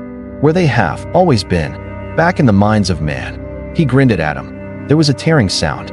Death's robe split and his wings unfolded. Angels' wings, but not of feathers. They were wings of night. Wings that were shapes cut through the matter of creation into the darkness underneath, in which a few distant lights glimmered, lights that may have been stars or may have been something entirely else. But I, he said, am not like them. I am Azrael, created to be creation's shadow. You cannot destroy me. That would destroy the world. The heat of their stare faded. Adam scratched his nose. Oh, I don't know, he said. There might be a way. He grinned back. Anyway, it's going to stop now, he said. All this stuff with the machines. You've got to do what I say just for now, and I say it's got to stop. Death shrugged. It is stopping already, he said. Without them, he indicated the pathetic remnants of the other 3 horse persons. IT cannot proceed. Normal entropy triumphs. Death raised a bony hand in what might have been a salute. They'll be back, he said. They're never far away. The wings flapped, just once, like a thunderclap, and the angel of death vanished. Right, then, said Adam, to the empty air. All right, it's not going to happen. All the stuff they started it must stop now. Newt stared desperately at the equipment racks. You'd think there'd be a manual or something, he said. We could see if Agnes has anything to say, volunteered Anathema. Oh yes, said Newt bitterly. That makes sense, does it? Sabotaging 20th century electronics with the aid of a 17th century workshop manual? What did Agnes Nutter know of the transistor? Well, my grandfather interpreted prediction 3328 rather neatly in 1948 and made some very shrewd investments, said Anathema. She didn't know what it was going to be called, of course, and she wasn't very sound about electricity in general, but dash, I was speaking rhetorically. You don't have to make it work anyway. You have to stop it working. You don't need knowledge. For that, you need ignorance. Newt groaned. All right, he said wearily. Let's try it. Give me a prediction. Anathema pulled out a card at random. He is not that which he says he is, she read. It's number 1002. Very simple. Any ideas? Well, look, said Newt, wretchedly. This isn't really the time to say it, but, he swallowed dash actually. I'm not very good with electronics. Not very good at all. You said you were a computer engineer. I seem to remember. That was an exaggeration. I mean, just about as much of an exaggeration as you can possibly get. In fact, really, I suppose it was more what you might call an overstatement. I might go so far as to say that what it really was, Newt closed his eyes, was a prevarication. A lie, you mean? Said Anathema sweetly. Oh, I wouldn't go that far, said Newt. Although, he added, I'm not actually a computer engineer at all. Quite the opposite. What's the opposite? If you must know, every time I try and make anything electronic work, it stops. Anathema gave him a bright little smile and posed theatrically, like that moment in every conjurer's stage act when the lady in the sequence steps back to reveal the trick. Tra-la, she said. Repair it, she said. What? Make it work better, she said. I don't know, said Newt. I'm not sure I can. He laid a hand on top of the nearest cabinet. There was the noise of something he hadn't realized he'd been hearing suddenly stopping, and the descending whine of a distant generator. The lights on the panels flickered, and most of them went out. All over the world, people who had been wrestling with switches found that they switched. Circuit breakers opened. Computers stopped planning World War III and went back to idly scanning the stratosphere. In bunkers under Novaya Zemlya, men found that the fuses they were frantically trying to pull out came away in their hands at last. In bunkers under Wyoming and Nebraska, men in fatigue stopped, screaming and waving guns at one another, and would have had a beer if alcohol had been allowed in. Missile bases. It wasn't, but they had one anyway. The lights came on. Civilization stopped its slide into chaos and started writing letters to the newspapers about how people got overexcited about the least little thing these days. In Tadfield, the machines ceased radiating menace. Something that had been in them was gone, quite apart from the electricity. Gosh, said Newt. There you are, said Anathema. You fixed it good. You can trust old Agnes. Take it from me. Now, let's get out of here. He didn't want to do it, said Aziraphale. Haven't I always told you, Crowley? If you take the trouble to look deep down inside anyone, you'll find that at bottom they're really quite dash. It's not over, said Crowley flatly. Adam turned and appeared to notice them for the first time. Crowley was not used to people identifying him so readily, but Adam stared at him as though Crowley's entire life history was pasted inside the back of his skull, and he, Adam, was reading it. For an instant he knew real terror. He'd always thought the sort he'd felt before was the genuine article, but that was mere abject fear beside this new sensation. Those below could make you cease to exist by, well, hurting you in unbearable amounts. But this boy could not only make you cease to exist merely by thinking about it, but probably could arrange matters so that you never had existed at all. Adam's gaze swept to Aziraphale. Excuse me, why are you two people? Said Adam. Well, said Aziraphale, it's a long dash. It's not right. Being two people, said Adam. I reckon you'd better go back to being two separate people. There were no showy special effects. There was just Aziraphale sitting next to Madame Tracy. Ooh, that felt tingly, she said. She looked Aziraphale up and down. Oh, she said in a slightly disappointed voice. Somehow, I thought you'd be younger. Shadwell glowered jealously at the angel and thumbed the Thundergun's hammer in a pointed sort of way. Aziraphale looked down at his new body, which was, unfortunately, very much like his old body, although the overcoat was cleaner. Well, that's over, he said. No, said Crowley. No, it isn't, you see. Not at all. Now there were clouds overhead, curling like a pot of tagliatelle on full boil. You see, said Crowley, his voice leaden with fatalistic gloom. It doesn't really work that simply. You think wars get started because some old duke gets shot, or someone cuts off someone's ear, or someone sighted their missiles in the wrong place. It's not like that. That's just, well, just reasons, which haven't got anything to do with it. What really causes wars is two sides that can't stand the sight of one another, and the pressure builds up, and then anything will cause it. Anything at all. What's your name? Boy. That's Adam Young, said Anathema, as she strode up with Newt trailing after her. That's right. Adam Young, said Adam. Good effort. You've saved the world. Have a half holiday, said Crowley. But it won't really make any difference. I think you're right, said Aziraphale. I'm sure my people want Armageddon. It's very sad. Would anyone mind telling us what's going on? Said Anathema sternly, folding her arms. Aziraphale shrugged. It's a very long story, he began. Anathema stuck out her chin. Go on, then, she said. Well, in the beginning dash, the lightning flashed, struck the ground a few meters from Adam, and stayed there, a sizzling column that broadened at the base, as though the wild electricity was filling an invisible mold. The humans pressed back against the jeep.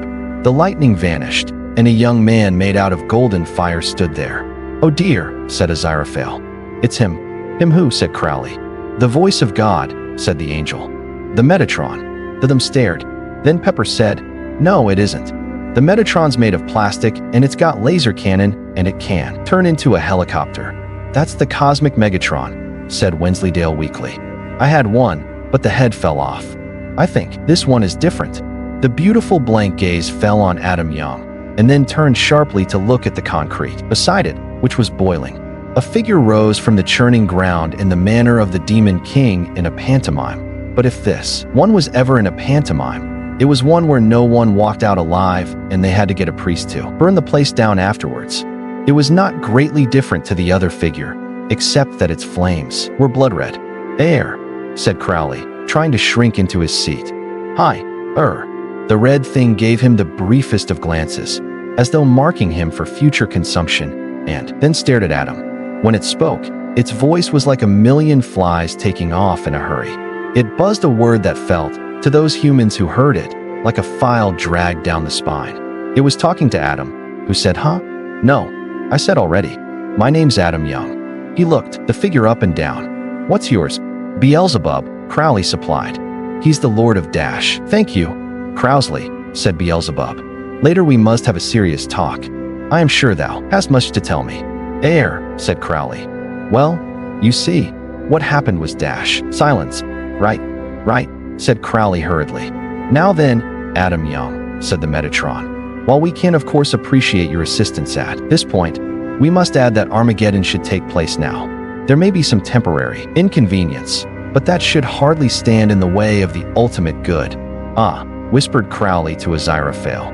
"What he means is, we have to destroy the world in order to save it. As to what it stands in the way of, that has yet to be decided," buzzed Beelzebub. "But it must be decided now, boy. That is thy destiny.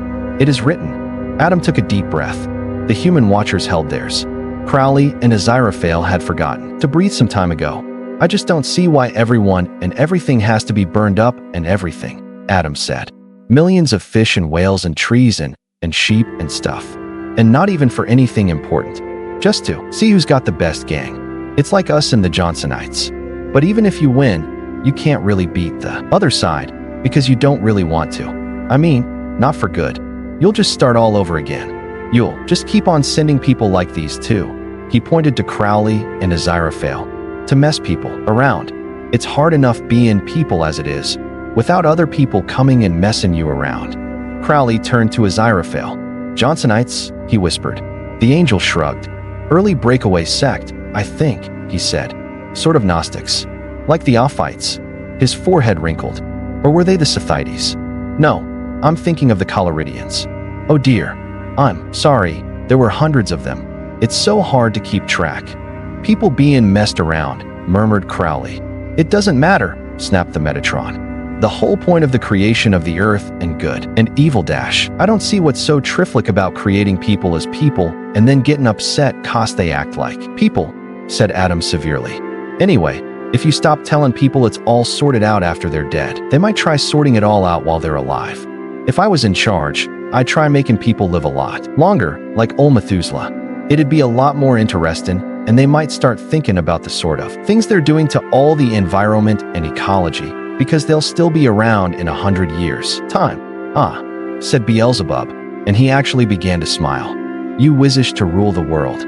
That's more like thy faith, Dash." "I thought about all that and I don't want to," said Adam, half turning and nodding encouragingly at them. "I mean, there's some stuff could do with Alt-Ren, but then I expect people to keep coming up to me and getting me to sort out everything the whole time and get rid of all the rubbish and make more trees for M. And where's the good in all that? It's like having to tidy up people's bedrooms for them." "You never tidy up even your bedroom," said Pepper behind him. "I never said anything about my bedroom," said Adam, referring to a room whose carpet had been lost to view for several years. "It's general bedrooms, I mean. I didn't mean my personal bedroom. It's an analogy. That's just what I'm saying." Beelzebub and the Metatron looked at one another. "Anyway," said Adam, It's bad enough having to think of things for Pepper and Wensley and Brian to do all the time so they don't get bored, so I don't want any more world than I've got.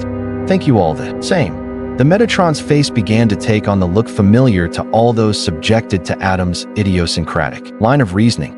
You can't refuse to be who you are, it said eventually. Listen, your birth and destiny are part of the great plan. Things have to happen like this. All the choices have been made. Rebellion is a fine thing, said Beelzebub, but some things are beyond rebellion. You must understand, I'm not rebelling against anything, said Adam in a reasonable tone of voice. I'm pointing out things. Seems to me you can't blame people for pointing out things. Seems to me it'd be a lot better not to. Start fighting and just see what people do. If you stop messing them about, they might start thinking properly and they might stop messing the world around. I'm not saying they would, he added conscientiously, but they might. This makes no sense, said the Metatron. You can't run counter to the great plan. You must think. It's in your genes. Think. Adam hesitated. The dark undercurrent was always ready to flow back, its reedy whisper saying yes. That was it. That was what it was all about. You have to follow the plan because you were part of it. It had been a long day. He was tired. Saving the world took it out of an 11-year-old body. Crowley stuck his head in his hands. For a moment there, just for a moment, I thought we had a chance, he said. He had them worried. Oh, well, it was nice while Dash. He was aware that Aziraphale had stood up. Excuse me, said the angel. The trio looked at him. This great plan, he said. This would be the ineffable plan, would it? There was a moment's silence. It's the great plan, said the Metatron flatly. You are well aware. There shall be a world lasting 6,000 years, and it will conclude with Dash. Yes, that's the great plan all right, said Aziraphale. He spoke politely and respectfully, but with the air of one who has just asked an unwelcome question at a political meeting and won't go away until he gets an answer. I was just asking if it's ineffable as well. I just want to be clear on this point. It doesn't matter, snapped the Metatron. It's the same thing, surely. Surely? Thought Crowley. They don't actually know. He started to grin like an idiot. So you're not 100% clear on this, said Aziraphale. It's not given to us to understand the ineffable plan, said the Metatron. But of course the great plan Dash. But the great plan can only be a tiny part of the overall ineffability, said Crowley. You can't be certain that what's happening right now isn't exactly right, from an ineffable point of view. It is written, bellowed Beelzebub. But it might be written differently somewhere else, said Crowley, where you can't read it. In bigger letters, said Aziraphale. Underlined, Crowley added. Twice, suggested Aziraphale. Perhaps this isn't just a test of the world, said Crowley. It might be a test of you people too. God does not play games with his loyal servants, said the Metatron, but in a worried tone of voice. Whoopee, said Crowley. Where have you been? Everyone found their eyes turning toward Adam. He seemed to be thinking very carefully. Then he said, I don't see why it matters what is written. Not when it's about people. It can always be crossed out. A breeze swept across the airfield. Overhead, the assembled hosts rippled like a mirage. There was the kind of silence there might have been on the day before creation. Adam stood smiling at the two of them, a small figure perfectly poised exactly between heaven and hell. Crowley grabbed Aziraphale's arm. You know what happened? He hissed excitedly. He was left alone. He grew up human. He's not evil incarnate or good incarnate. He's just a human incarnate Dash. Then, I think, said the Metatron, that I shall need to seek further instructions. I also, said Beelzebub. His raging face turned to Crowley. And I shall report of your part in this. Thou hast better believe it.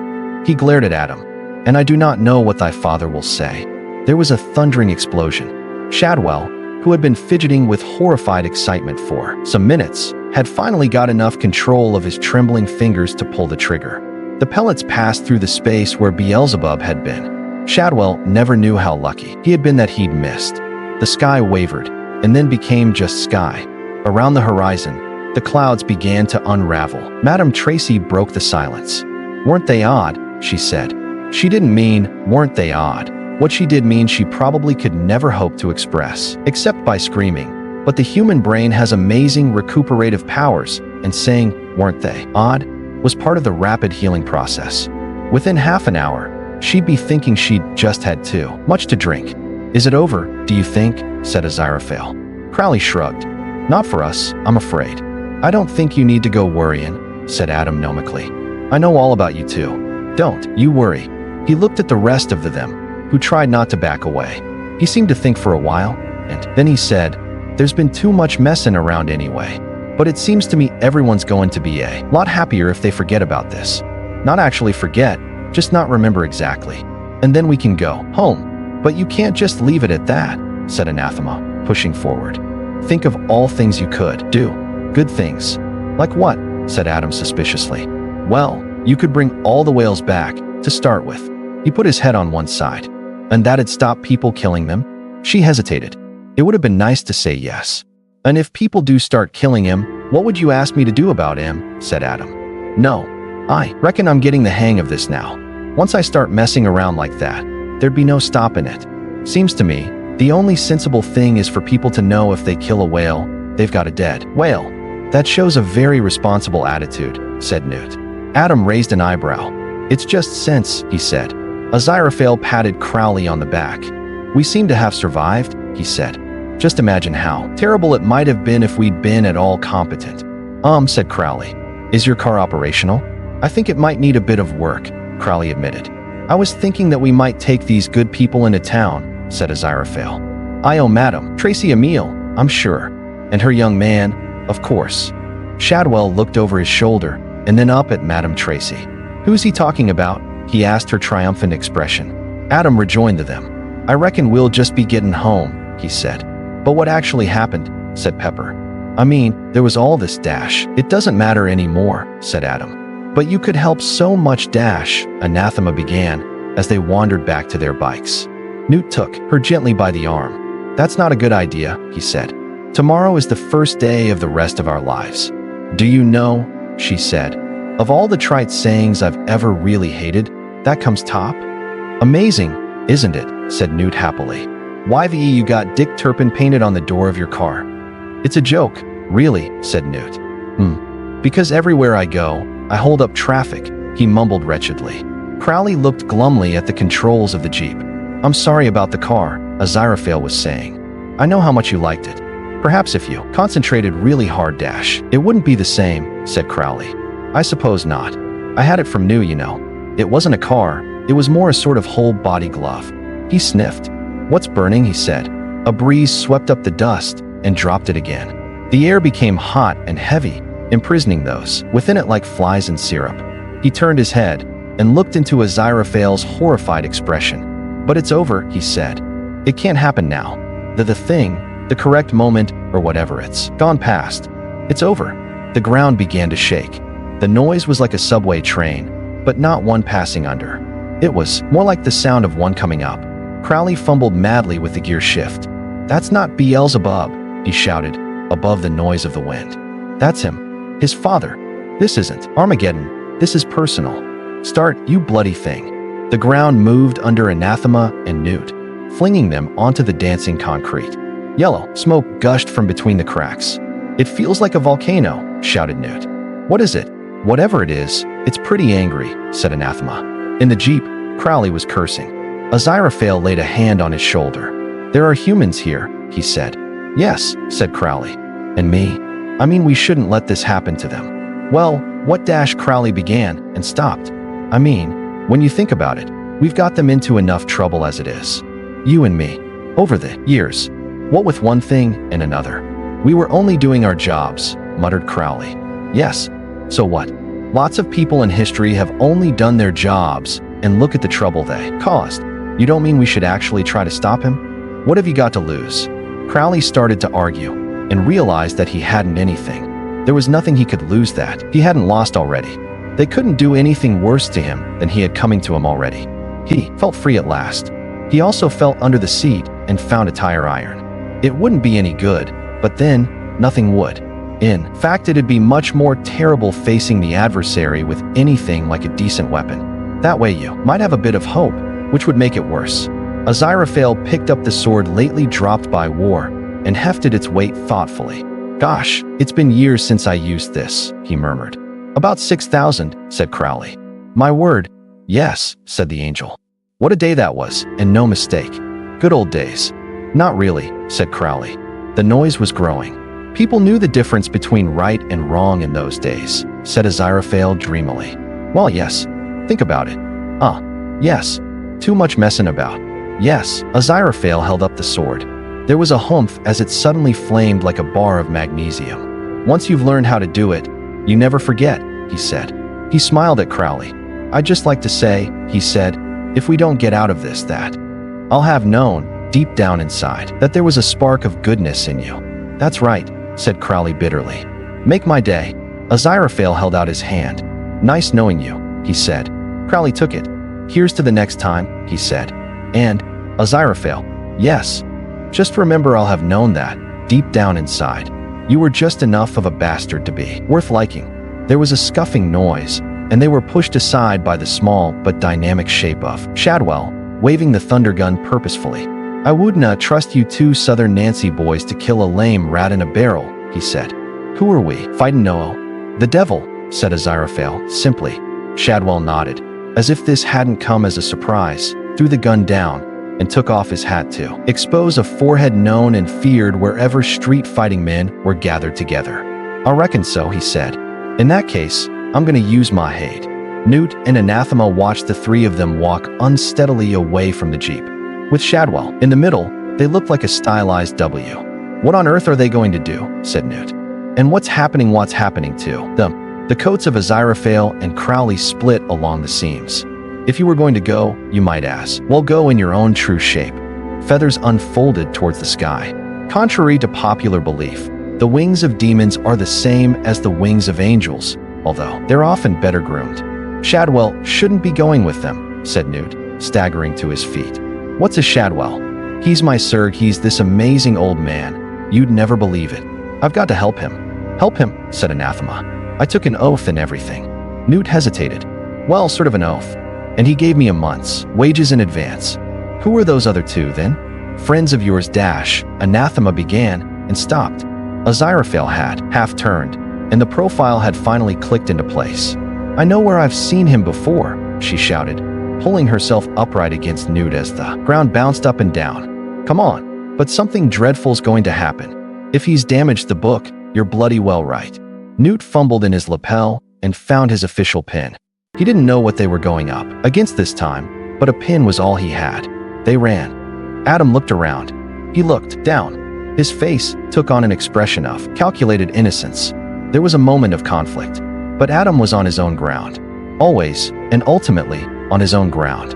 He moved one hand around in a blurred half circle.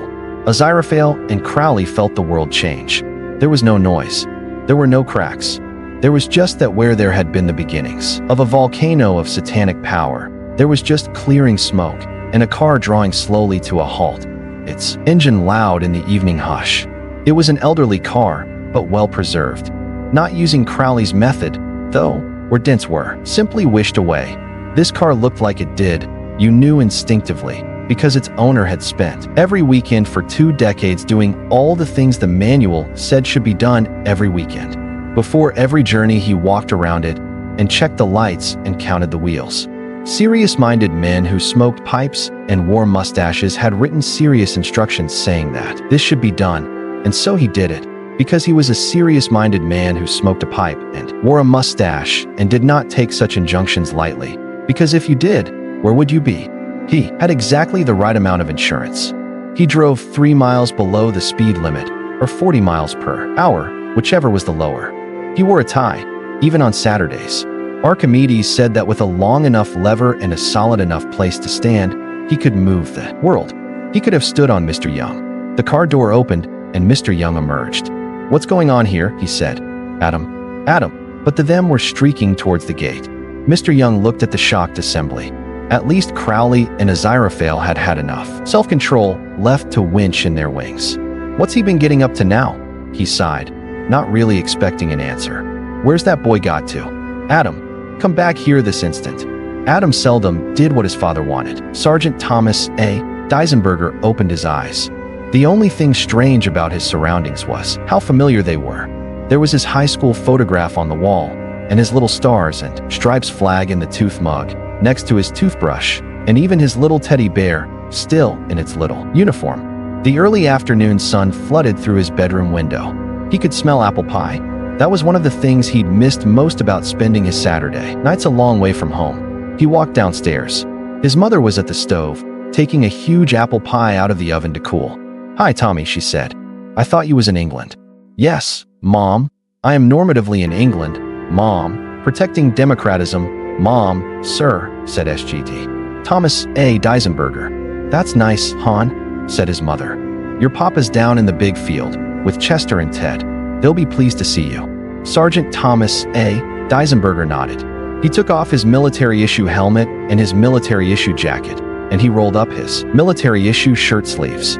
For a moment, he looked more thoughtful than he had ever done in his life. Part of his thoughts were occupied with apple pie. "Mom, if any throughput eventuates premising to interface with Sergeant Thomas A. Deisenberger telephonically, Mom, sir, this individual will dash." "Sorry, Tommy." Tom Deisenberger hung his gun on the wall, above his father's battered old rifle. "I said, if anyone calls, Mom, I'll be down in the big field, with Pop and Chester and Ted." The van drove slowly up to the gates of the airbase. It pulled over. The guard on the midnight shift looked in the window, checked the credentials of the driver, and waved him in.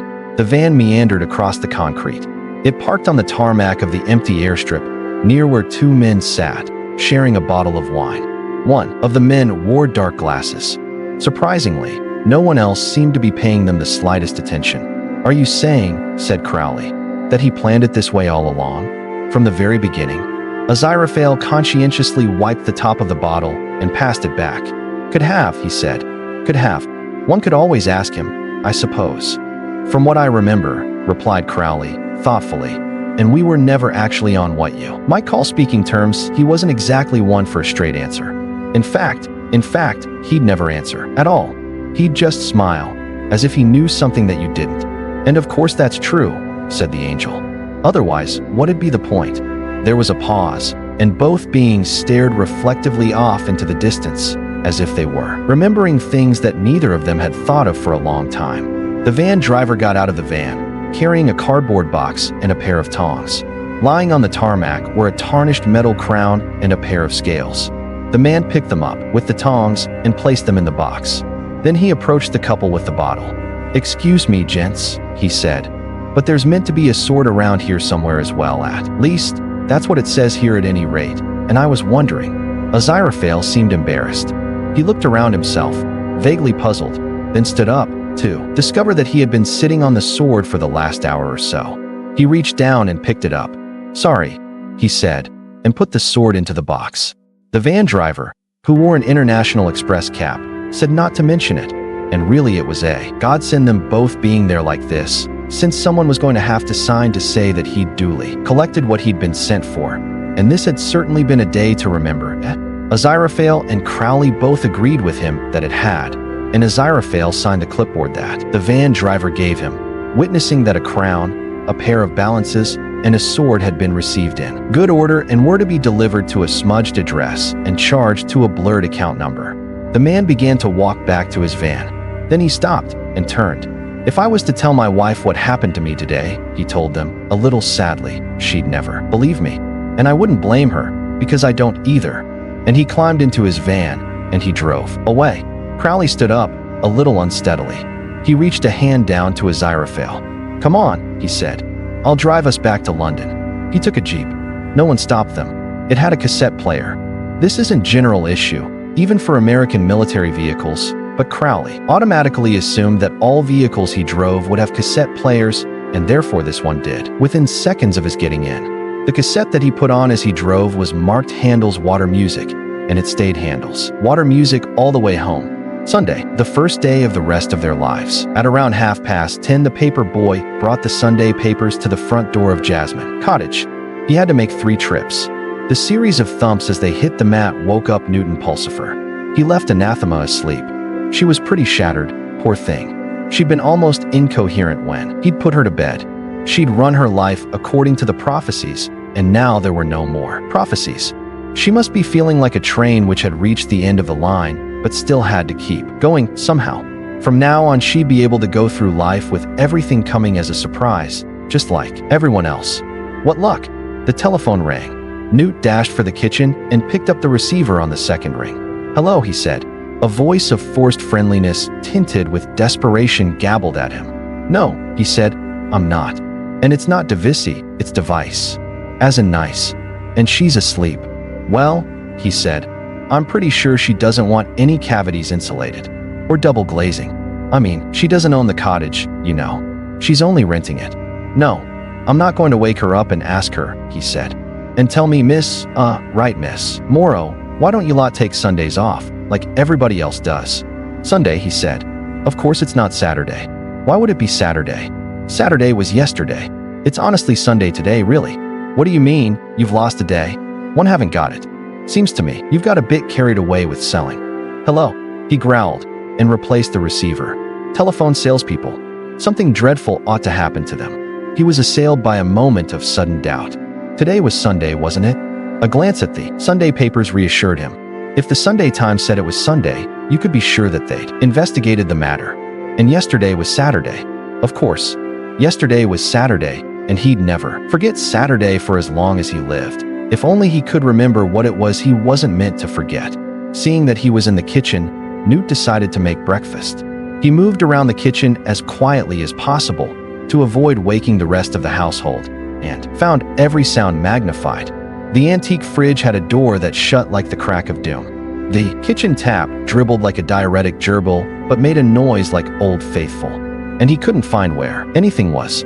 In the end, as every human being who has ever breakfasted on their own in someone else's kitchen has done since nearly the dawn of time, he made do with unsweetened instant black coffee.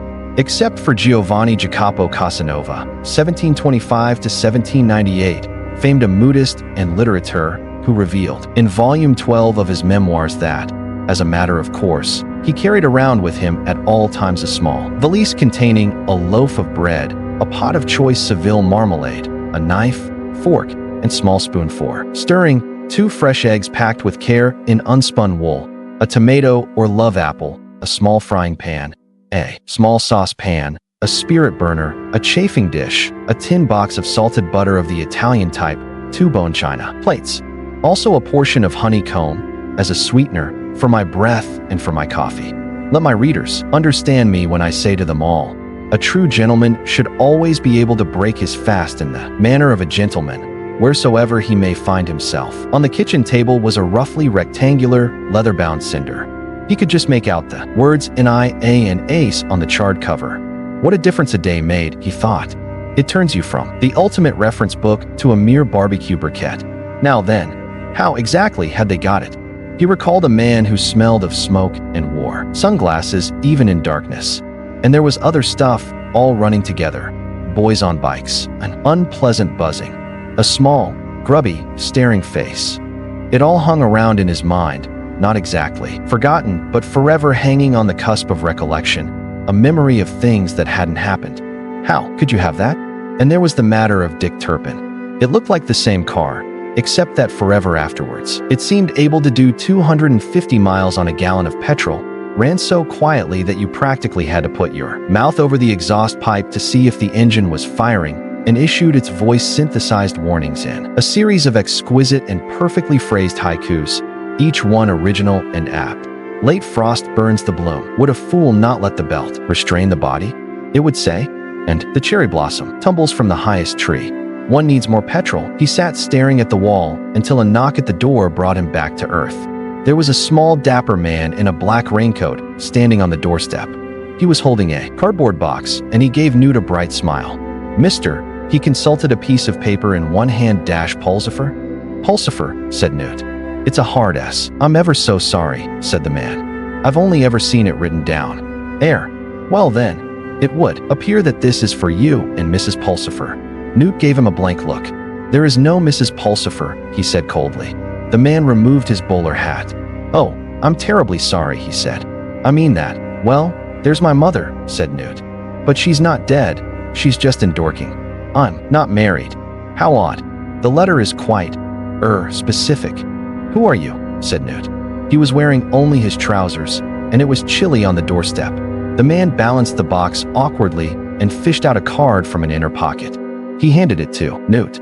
It read, "Giles Baddicombe, Roby, Redfern and Bykins, Solicitors, 13 Demdike Chambers, Preston." "Yes," he said politely.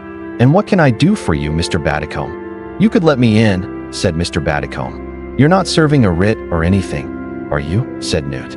The events of last night hung in his memory like a cloud, constantly changing whenever he thought he could make out a picture, but he was vaguely aware of damaging things and had been expecting retribution in some form. "No," said Mr. Batacombe, looking slightly hurt. "We have people for that sort of thing." He wandered past Newt and put the box down on the table. "To be honest," he said, "we're all very interested in this." Mr. Bykins nearly came down himself, but he doesn't travel well these days. "Look," said Newt, "I really haven't the faintest idea what you're talking about." "This," said Mr. Batacombe, proffering the box and beaming like a Xyrophale about to attempt a conjuring trick, "is yours. Someone wanted you to have it. They were very specific." "A present," said Newt. He eyed the taped cardboard cautiously and then rummaged in the kitchen drawer for a sharp knife. "I think more a bequest," said Mr. Batacombe. "You see, we've had it for 300 years. Sorry, was it something I said? Hold it under the tap, I should." "What the hell is this all about?" said Newt. But a certain icy suspicion was creeping over him. He sucked at the cut. "It's a funny story, do you mind if I sit down? And of course I don't know the full details because I joined the firm only 15 years ago, but it had been a very small legal firm when the box had been cautiously delivered. Redfern, Bykins, and both the Robies, let alone Mr. Batacombe, were a long way in the future. The struggling legal clerk who had accepted delivery had been surprised to find, tied to the top of the box with twine, a letter addressed to himself. It had contained certain instructions and 5 interesting facts about the history of the next 10 years, which, if put to good use by a keen young man, would ensure enough finance to pursue a very successful legal career. All he had to do was see that the box was carefully looked after for rather more than 300 years, and then delivered to a certain address. Although of course the firm had changed hands many times over the centuries, said Mr. Batacombe, but the box has always been part of the chattels, as it were. "I didn't even know they made Heinz baby foods in the 17th century, said Newt. "That was just to keep it undamaged in the car," said Mr. Batacombe. "And no one's opened it all these years," said Newt. "Twice, I believe," said Mr. Batacombe. "In 1757, by Mr. George Cranby, and in 1928 by Mr. Arthur Bykins, father of the present Mr. Bykins." He coughed. "Apparently Mr. Cranby found a letter dash addressed to himself," said Newt. Mr. Batacombe sat back hurriedly. "My word, how did you guess that?" "I think I recognize the style," said Newt grimly. "What happened to them?" "Have you heard this before?" said Mr. Batacombe suspiciously. "Not in so many words. They weren't blown up, were they?" "Well, Mr. Cranby had a heart attack, it is believed." And Mr. Bykins went very pale and put his letter back in its envelope, "I understand," and gave very strict instructions that the box wasn't to be opened again in his lifetime. He said anyone who opened the box would be sacked without references. "A dire threat," said Newt, sarcastically. "It was, in 1928. Anyway, their letters are in the box." Newt pulled the cardboard aside. There was a small iron-bound chest inside. It had no lock. "Go on, lift it out," said Mr. Batacombe excitedly. "I must say I'd very much like to know what's in there. We've had bets on it, in the office." "I'll tell you what," said Newt, generously. "I'll make us some coffee, and you can open the box." "Me? Would that be proper?" "I don't see why not." Newt eyed the saucepans hanging over the stove. One of them was big, enough for what he had in mind. "Go on," he said. "Be a devil. I don't mind. You could have power of attorney, or something." Mr. Batacombe took off his overcoat. "Well," he said, rubbing his hands together, "since you put it like that, it'd be something to tell my grandchildren." Newt picked up the saucepan and laid his hand gently on the door handle. "I hope so," he said. "Here goes." Newt heard a faint creak. "What can you see?" he said. "There's the 2 opened letters. Oh, and a third one. Addressed to." Newt heard the snap of a wax seal and the clink of something on the table. Then there was a gasp, the clatter of a chair, the sound of running feet in the hallway, the slam of a door, and the sound of a car engine being jerked into life and then redlined down the lane. Newt took the saucepan off his head and came out from behind the door. He picked up the letter and was not 100% surprised to see that it was addressed to Mr. G. Batacombe. He unfolded it. It read, "Here is a florin, lawyer. Now, run fast." lest the world know the truth about yo. And mistrefs spit in the type Ratinga machine slavey. Newt looked at the other letters. The crackling paper of the one addressed to George Cranby said, "Remove thy thieving hand, Master Cranby. I mind well how yo swindled the widow Plashkin. This me Shelmas past, yo skinny owl the snatch pastry." Newt wondered what a snatch pastry was. He would be prepared to bet that it didn't involve cookery. The one that had awaited the inquisitive Mr. Bykins said, "Yo left them, yo coward. Return this letter to the Hawks, lest the world know the true events of June 7th, 1916. Under the letters was a manuscript. Newt stared at it. "What's that?" said Anathema. He spun around. She was leaning against the doorframe, like an attractive yawn on legs. Newt backed against the table. "Oh, nothing. Wrong address. Nothing. Just some old box. Junk. Mail. You know how dash. On a Sunday," she said, pushing him aside. He shrugged as she put her hands around the yellowed manuscript and lifted it out. "Further knife and accurate prophecies of Agnes Nutter," she read slowly. "Concerning the world that is to come. Ye saga continue FL. Oh my." She laid it reverentially on the table and prepared to turn the first page. Newt's hand landed gently on hers. "Think of it like this," he said quietly. "Do you want to be a descendant for the rest of your life?" She looked up. Their eyes met. It was Sunday, the first day of the rest of the world, around 11:30. St. James Park was comparatively quiet. The Ducks, who were experts in realpolitik as seen from the bread end, put it down to a decrease in world tension. There really had been a decrease in world tension, in fact, but a lot of people were in offices trying to find out why, trying to find where Atlantis had disappeared to with 3 international fact-finding delegations on it, and trying to work out what had happened to all their computers yesterday. The park was deserted except for a member of MI9 trying to recruit someone who, to their later mutual embarrassment, would turn out to be also a member of MI9 and a tall man feeding the ducks. And there were also Crowley and Aziraphale. They strolled side by side across the grass. "Same here," said Aziraphale. "The shop's all there. Not so much as a soot mark." "I mean, you can't just make an old Bentley," said Crowley. "You can't get the patina." But there it was, large as life, right there in the street. "You can't tell the difference." "Well, one can tell the difference," said Aziraphale. "I'm sure I didn't stock books with titles like Biggles Goes to Mars and Jack Cade, Frontier Hero, and 101 Things a Boy Can Do and Blood Dogs of the Skull Sea." "Gosh, I'm sorry," said Crowley, who knew how much the angel had treasured his book collection. "Don't be," said Aziraphale happily. "They're all mint first editions, and I looked them up in Skindle's Price Guide. I think the phrase you use is whoppee. I thought he was putting the world back just as it was," said Crowley. "Yes," said Aziraphale. "More or less. As best he can. But he's got a sense of humor, too." Crowley gave him a sideways look. "Your people been in touch?" he said. "No. Yours?" "No. I think they're pretending it didn't happen." "Mine too, I suppose. That's bureaucracy for you." "And I think mine are waiting to see what happens next," said Aziraphale. Crowley nodded. "A breathing space," he said. "A chance to morally rearm. Get the defenses up. Ready for the big one." They stood by the pond, watching the ducks scrabble for the bread. "Sorry," said Aziraphale. "I thought that was the big one." "I'm not sure," said Crowley. "Think about it. For my money, the really big one will be all of us, against all of them." "What? You mean heaven and hell against humanity?" Crowley shrugged.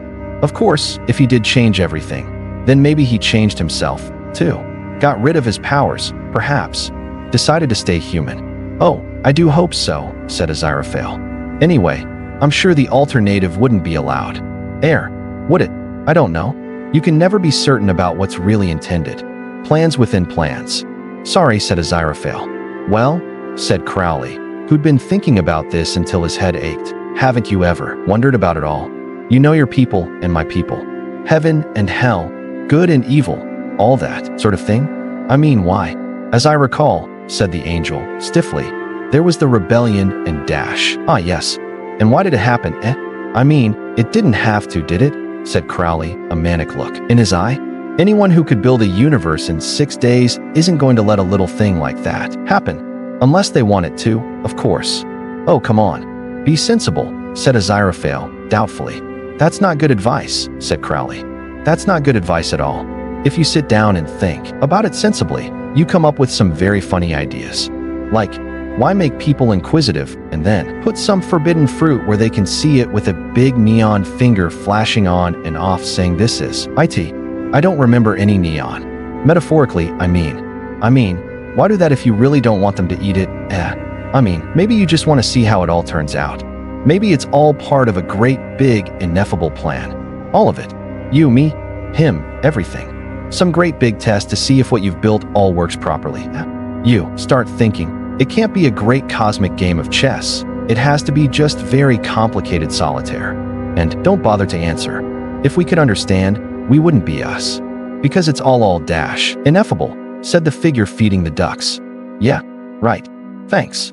They watched the tall stranger carefully dispose of the empty bag in a litter bin and stalk away across the grass.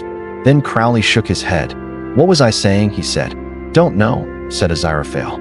Nothing very important, I think. Crowley nodded gloomily. Let me tempt you to some lunch, he hissed. They went to the Ritz again, where a table was mysteriously vacant. And perhaps the recent exertions had had some fallout in the nature of reality because, while they were eating, for the first time ever, a nightingale sang in Berkeley Square. No one heard it over the noise of the traffic, but it was there, right enough. It was 1 o'clock on Sunday. For the last decade, Sunday lunch, in which Finder Sergeant Shadwell's world had followed an invariable routine. He would sit at the rickety, cigarette-burned table in his room, thumbing through an elderly copy of one of the Witchfinder Army libraries. Witchfinder Corporal Carpet, Librarian, I 1 pence per annum bonus. Books on magic and demonology, the Necrotelecomnicon or the Liber Fulverum Paginarum, or his old favorite, the Malleus Maleficarum.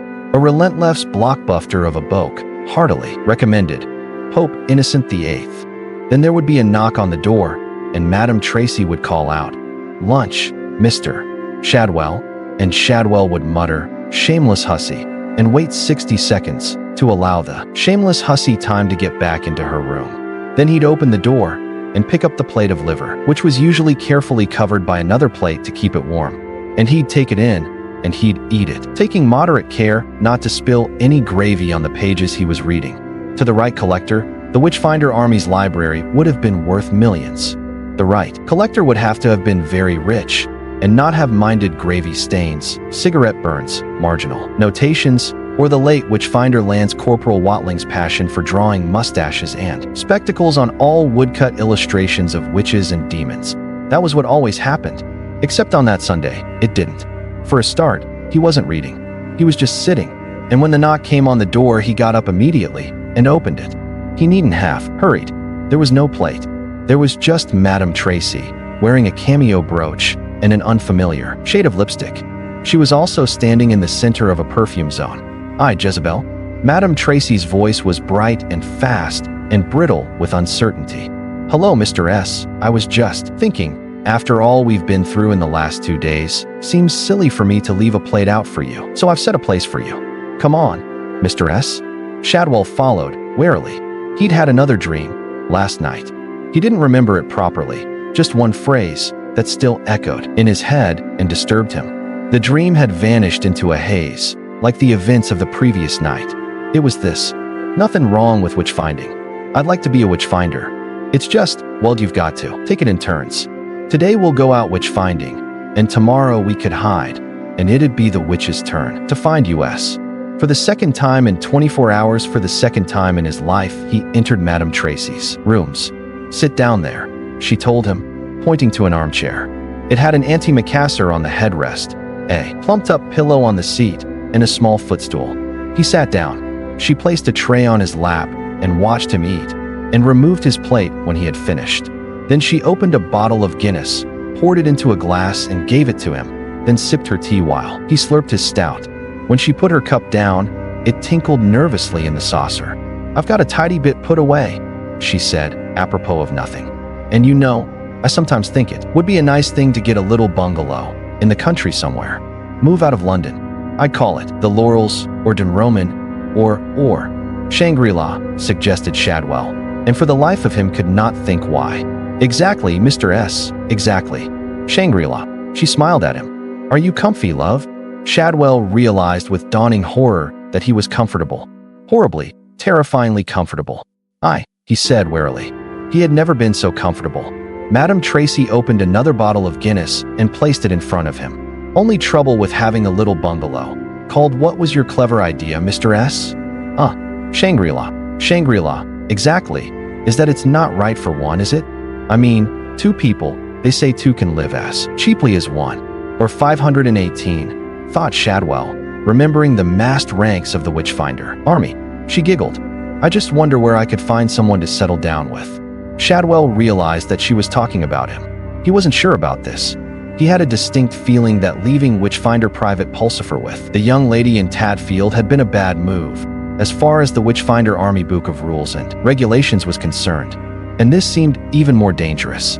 Still, at his age, when you're getting too old to go crawling about in the long grass, when the chill morning dew gets into your bones. And tomorrow we could hide, and it'd be the witch's turn to find us. Madame Tracy opened another bottle of Guinness and giggled. Oh, Mr. S, she said, you'll be thinking I'm trying to get you tiddly. He grunted. There was a formality that had to be observed in all this. Witchfinder Sergeant Shadwell took a long, deep drink of Guinness, and he popped the question. Madame Tracy giggled. Honestly, you old silly, she said, and she blushed a deep red. How many, do you think? He popped it again. 2, said Madame Tracy. Ah, well, that's all right then, said Witchfinder Sergeant Shadwell, retired. It was Sunday afternoon. High over England, a 747 droned westwards. In the first-class cabin, a boy called Warlock put down his comic and stared out of the window. It had been a very strange couple of days. He still wasn't certain why his father had been called to the Middle East. He was pretty sure that his father didn't know, either.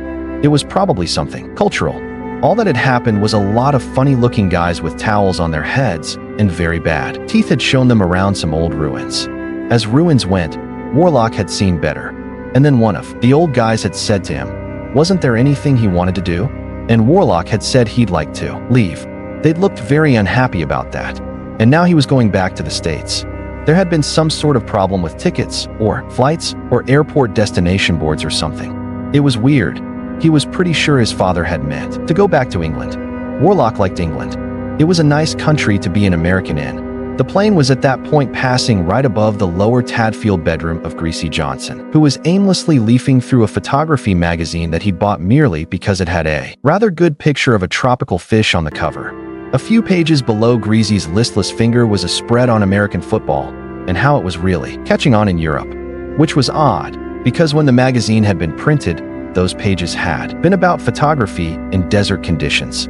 It was about to change his life, and Warlock flew on to America. He deserved something. After all, you never forget the first friends you ever had, even if you were all a few hours old at the time, and the power that was controlling the fate of all mankind at that precise time was thinking, well, he's going to America, isn't he? Don't see how you could have anything better than going to America. They've got 39 flavors of ice cream there. Maybe even more. There were a million exciting things a boy and his dog could be doing on a Sunday afternoon. Adam could think of 400 or 500 of them without even trying. Thrilling things, stirring things, planets to be conquered, lions to be tamed, lost South American worlds teeming with dinosaurs to be discovered and befriended. He sat in the garden and scratched in the dirt with a pebble, looking despondent. His father had found Adam asleep on his return from the air base, sleeping, to all intents and purposes, as if he had been in bed all evening, even snoring once in a while for verisimilitude. At breakfast the next morning, however, it was made clear that this had not been enough. Mr. Young disliked gallivanting about of a Saturday evening on a wild goose chase. And if by some unimaginable fluke, Adam was not responsible for the night's disturbances, whatever they had been, since nobody had seemed very clear on the details, only that there had been disturbances of some sort, then he was undoubtedly guilty of something. This was Mr. Young's attitude, and it had served him well for the last 11 years. Adam sat dispiritedly in the garden. The August sun hung high in an August blue and cloudless sky, and behind the hedge a thrush sang. But it seemed to Adam that this was simply making it all much worse. Dog sat at Adam's feet. He had tried to help, chiefly by exhuming a bone he had buried 4 days earlier and dragging it to Adam's feet, but all Adam had done was stare at it gloomily, and eventually, Dog had taken it away and inhumed it once more. He had done all he could. Adam turned. 3 faces stared over the garden fence. Hi, said Adam, disconsolately. "There's a circus come to Norton," said Pepper. "Wensley was down there, and he saw them. They're just setting up. They've got tents, and elephants and jugglers and practical wild animals, and stuff and everything," said Wensleydale. "We thought maybe we'd all go down there and watch them setting up," said Brian. For an instant, Adam's mind swam with visions of circuses. Circuses were boring once they were set up. You could see better stuff on television any day. But the setting up, of course they'd all go down there, and they'd help them put up the tents and wash the elephants, and the circus people would be so impressed with Adam's natural rapport with animals such that night, Adam and Dog, the world's most famous performing mongrel, would lead the elephants into the circus ring, and it was no good. He shook his head sadly. "Can't go anywhere," he said. "They said so." There was a pause. "Adam," said Pepper, a trifle uneasily, "what did happen last night?" Adam shrugged. "Just stuff. Doesn't matter," he said. "It's always the same. All you do is try to help, and people would think you'd murdered someone or something." There was another pause, while the them stared at their fallen leader. "When do you think they'll let you out then?" asked Pepper. "Not for years and years. Years and years and years. I'll be an old man by the time they let me out," said Adam. "How about tomorrow?" asked Wensleydale. Adam brightened. "Oh, tomorrow'll be all right," he pronounced. "They'll have forgotten about it by then. You'll see. They always do." He looked up at them, a scruffy Napoleon with his laces trailing, exiled to a rose-trellised Elba. "You all go," he told them, with a brief, hollow laugh. "Don't you worry about me. I'll be all right. I'll see you all tomorrow." The them hesitated. Loyalty was a great thing, but no lieutenants should be forced to choose between their leader and a circus with elephants. They left. The sun continued to shine. The thrush continued to sing. Dog gave up on his master and began to stalk a butterfly in the grass by the garden hedge. This was a serious, solid, impassable hedge of thick and well-trimmed privet, and Adam knew it of old. Beyond it stretched open fields and wonderful, muddy ditches and unripe fruit, and irate but slow-of-foot owners of fruit trees and circuses and streams to dam, and walls and trees just made for climbing. But there was no way through the hedge. Adam looked thoughtful. "Dog," said Adam sternly, "get away from that hedge, because if you went through it, then I'd have to chase you to catch you, and I'd have to go out of the garden, and I'm not allowed to do that. But I'd have to if you went and ran away." Dog jumped up and down excitedly and stayed where he was. Adam looked around carefully. Then, even more carefully, he looked up and down, and then inside. And now there was a large hole in the hedge, large enough for a dog to run through, and for a boy to squeeze through after him. And it was a hole that had always been there. Adam winked at Dog. Dog ran through the hole in the hedge, and, shouting clearly, loudly and distinctly, "Dog, you bad dog, stop, come back here." Adam squeezed through after him. Something told him that something was coming to an end. Not the world exactly, just the summer. There would be other summers, but there would never be one like this. Ever again. Better make the most of it, then. He stopped halfway across the field. Someone was burning something. He looked at the plume of white smoke above the chimney of Jasmine Cottage, and he paused. And he listened. Adam could hear things that other people might miss. He could hear laughter. It wasn't a witch's cackle. It was the low and earthy guffaw of someone who knew a great deal more than could possibly be good for them. The white smoke writhed and curled above the cottage chimney. For a fraction of an instant, Adam saw, outlined in the smoke, a handsome, female face. A face that hadn't been seen on Earth for over 300 years. Agnes Nutter winked at him. The light summer breeze dispersed the smoke, and the face and the laughter were gone. Adam grinned and began to run once more. In a meadow a short distance away, across a stream, the boy caught up with the wet and muddy Dog. "Bad dog," said Adam, scratching Dog behind the ears. Dog yapped ecstatically. Adam looked up. Above him hung an old apple tree, gnarled and heavy. It might have been there since the dawn of time. Its boughs were bent with the weight of apples, small and green and unripe. With the speed of a striking cobra, the boy was up the tree. He returned to the ground seconds later, with his pockets bulging, munching noisily on a tart and perfect apple. "Hey, you, boy," came a gruff voice from behind him. "You're that Adam Young. I can see you. I'll tell your father about you. You see if I don't." Parental retribution was now a certainty, thought Adam, as he bolted, his dog by his side, his pockets stuffed with stolen fruit. It always was. But it wouldn't be till this evening. And this evening was a long way off. He threw the apple core back in the general direction of his pursuer, and he reached into a pocket for another. He couldn't see why people made such a fuss about people eating their silly old fruit anyway. But life would be a lot less fun if they didn't. And there never was an apple, in Adam's opinion, that wasn't worth the trouble you got into for eating it. If you want to imagine the future, imagine a boy and his dog and his friends. And a summer that never ends. And if you want to imagine the future, imagine a boot.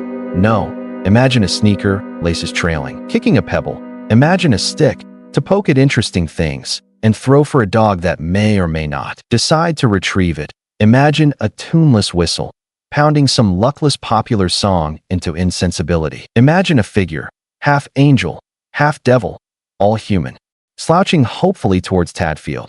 Forever.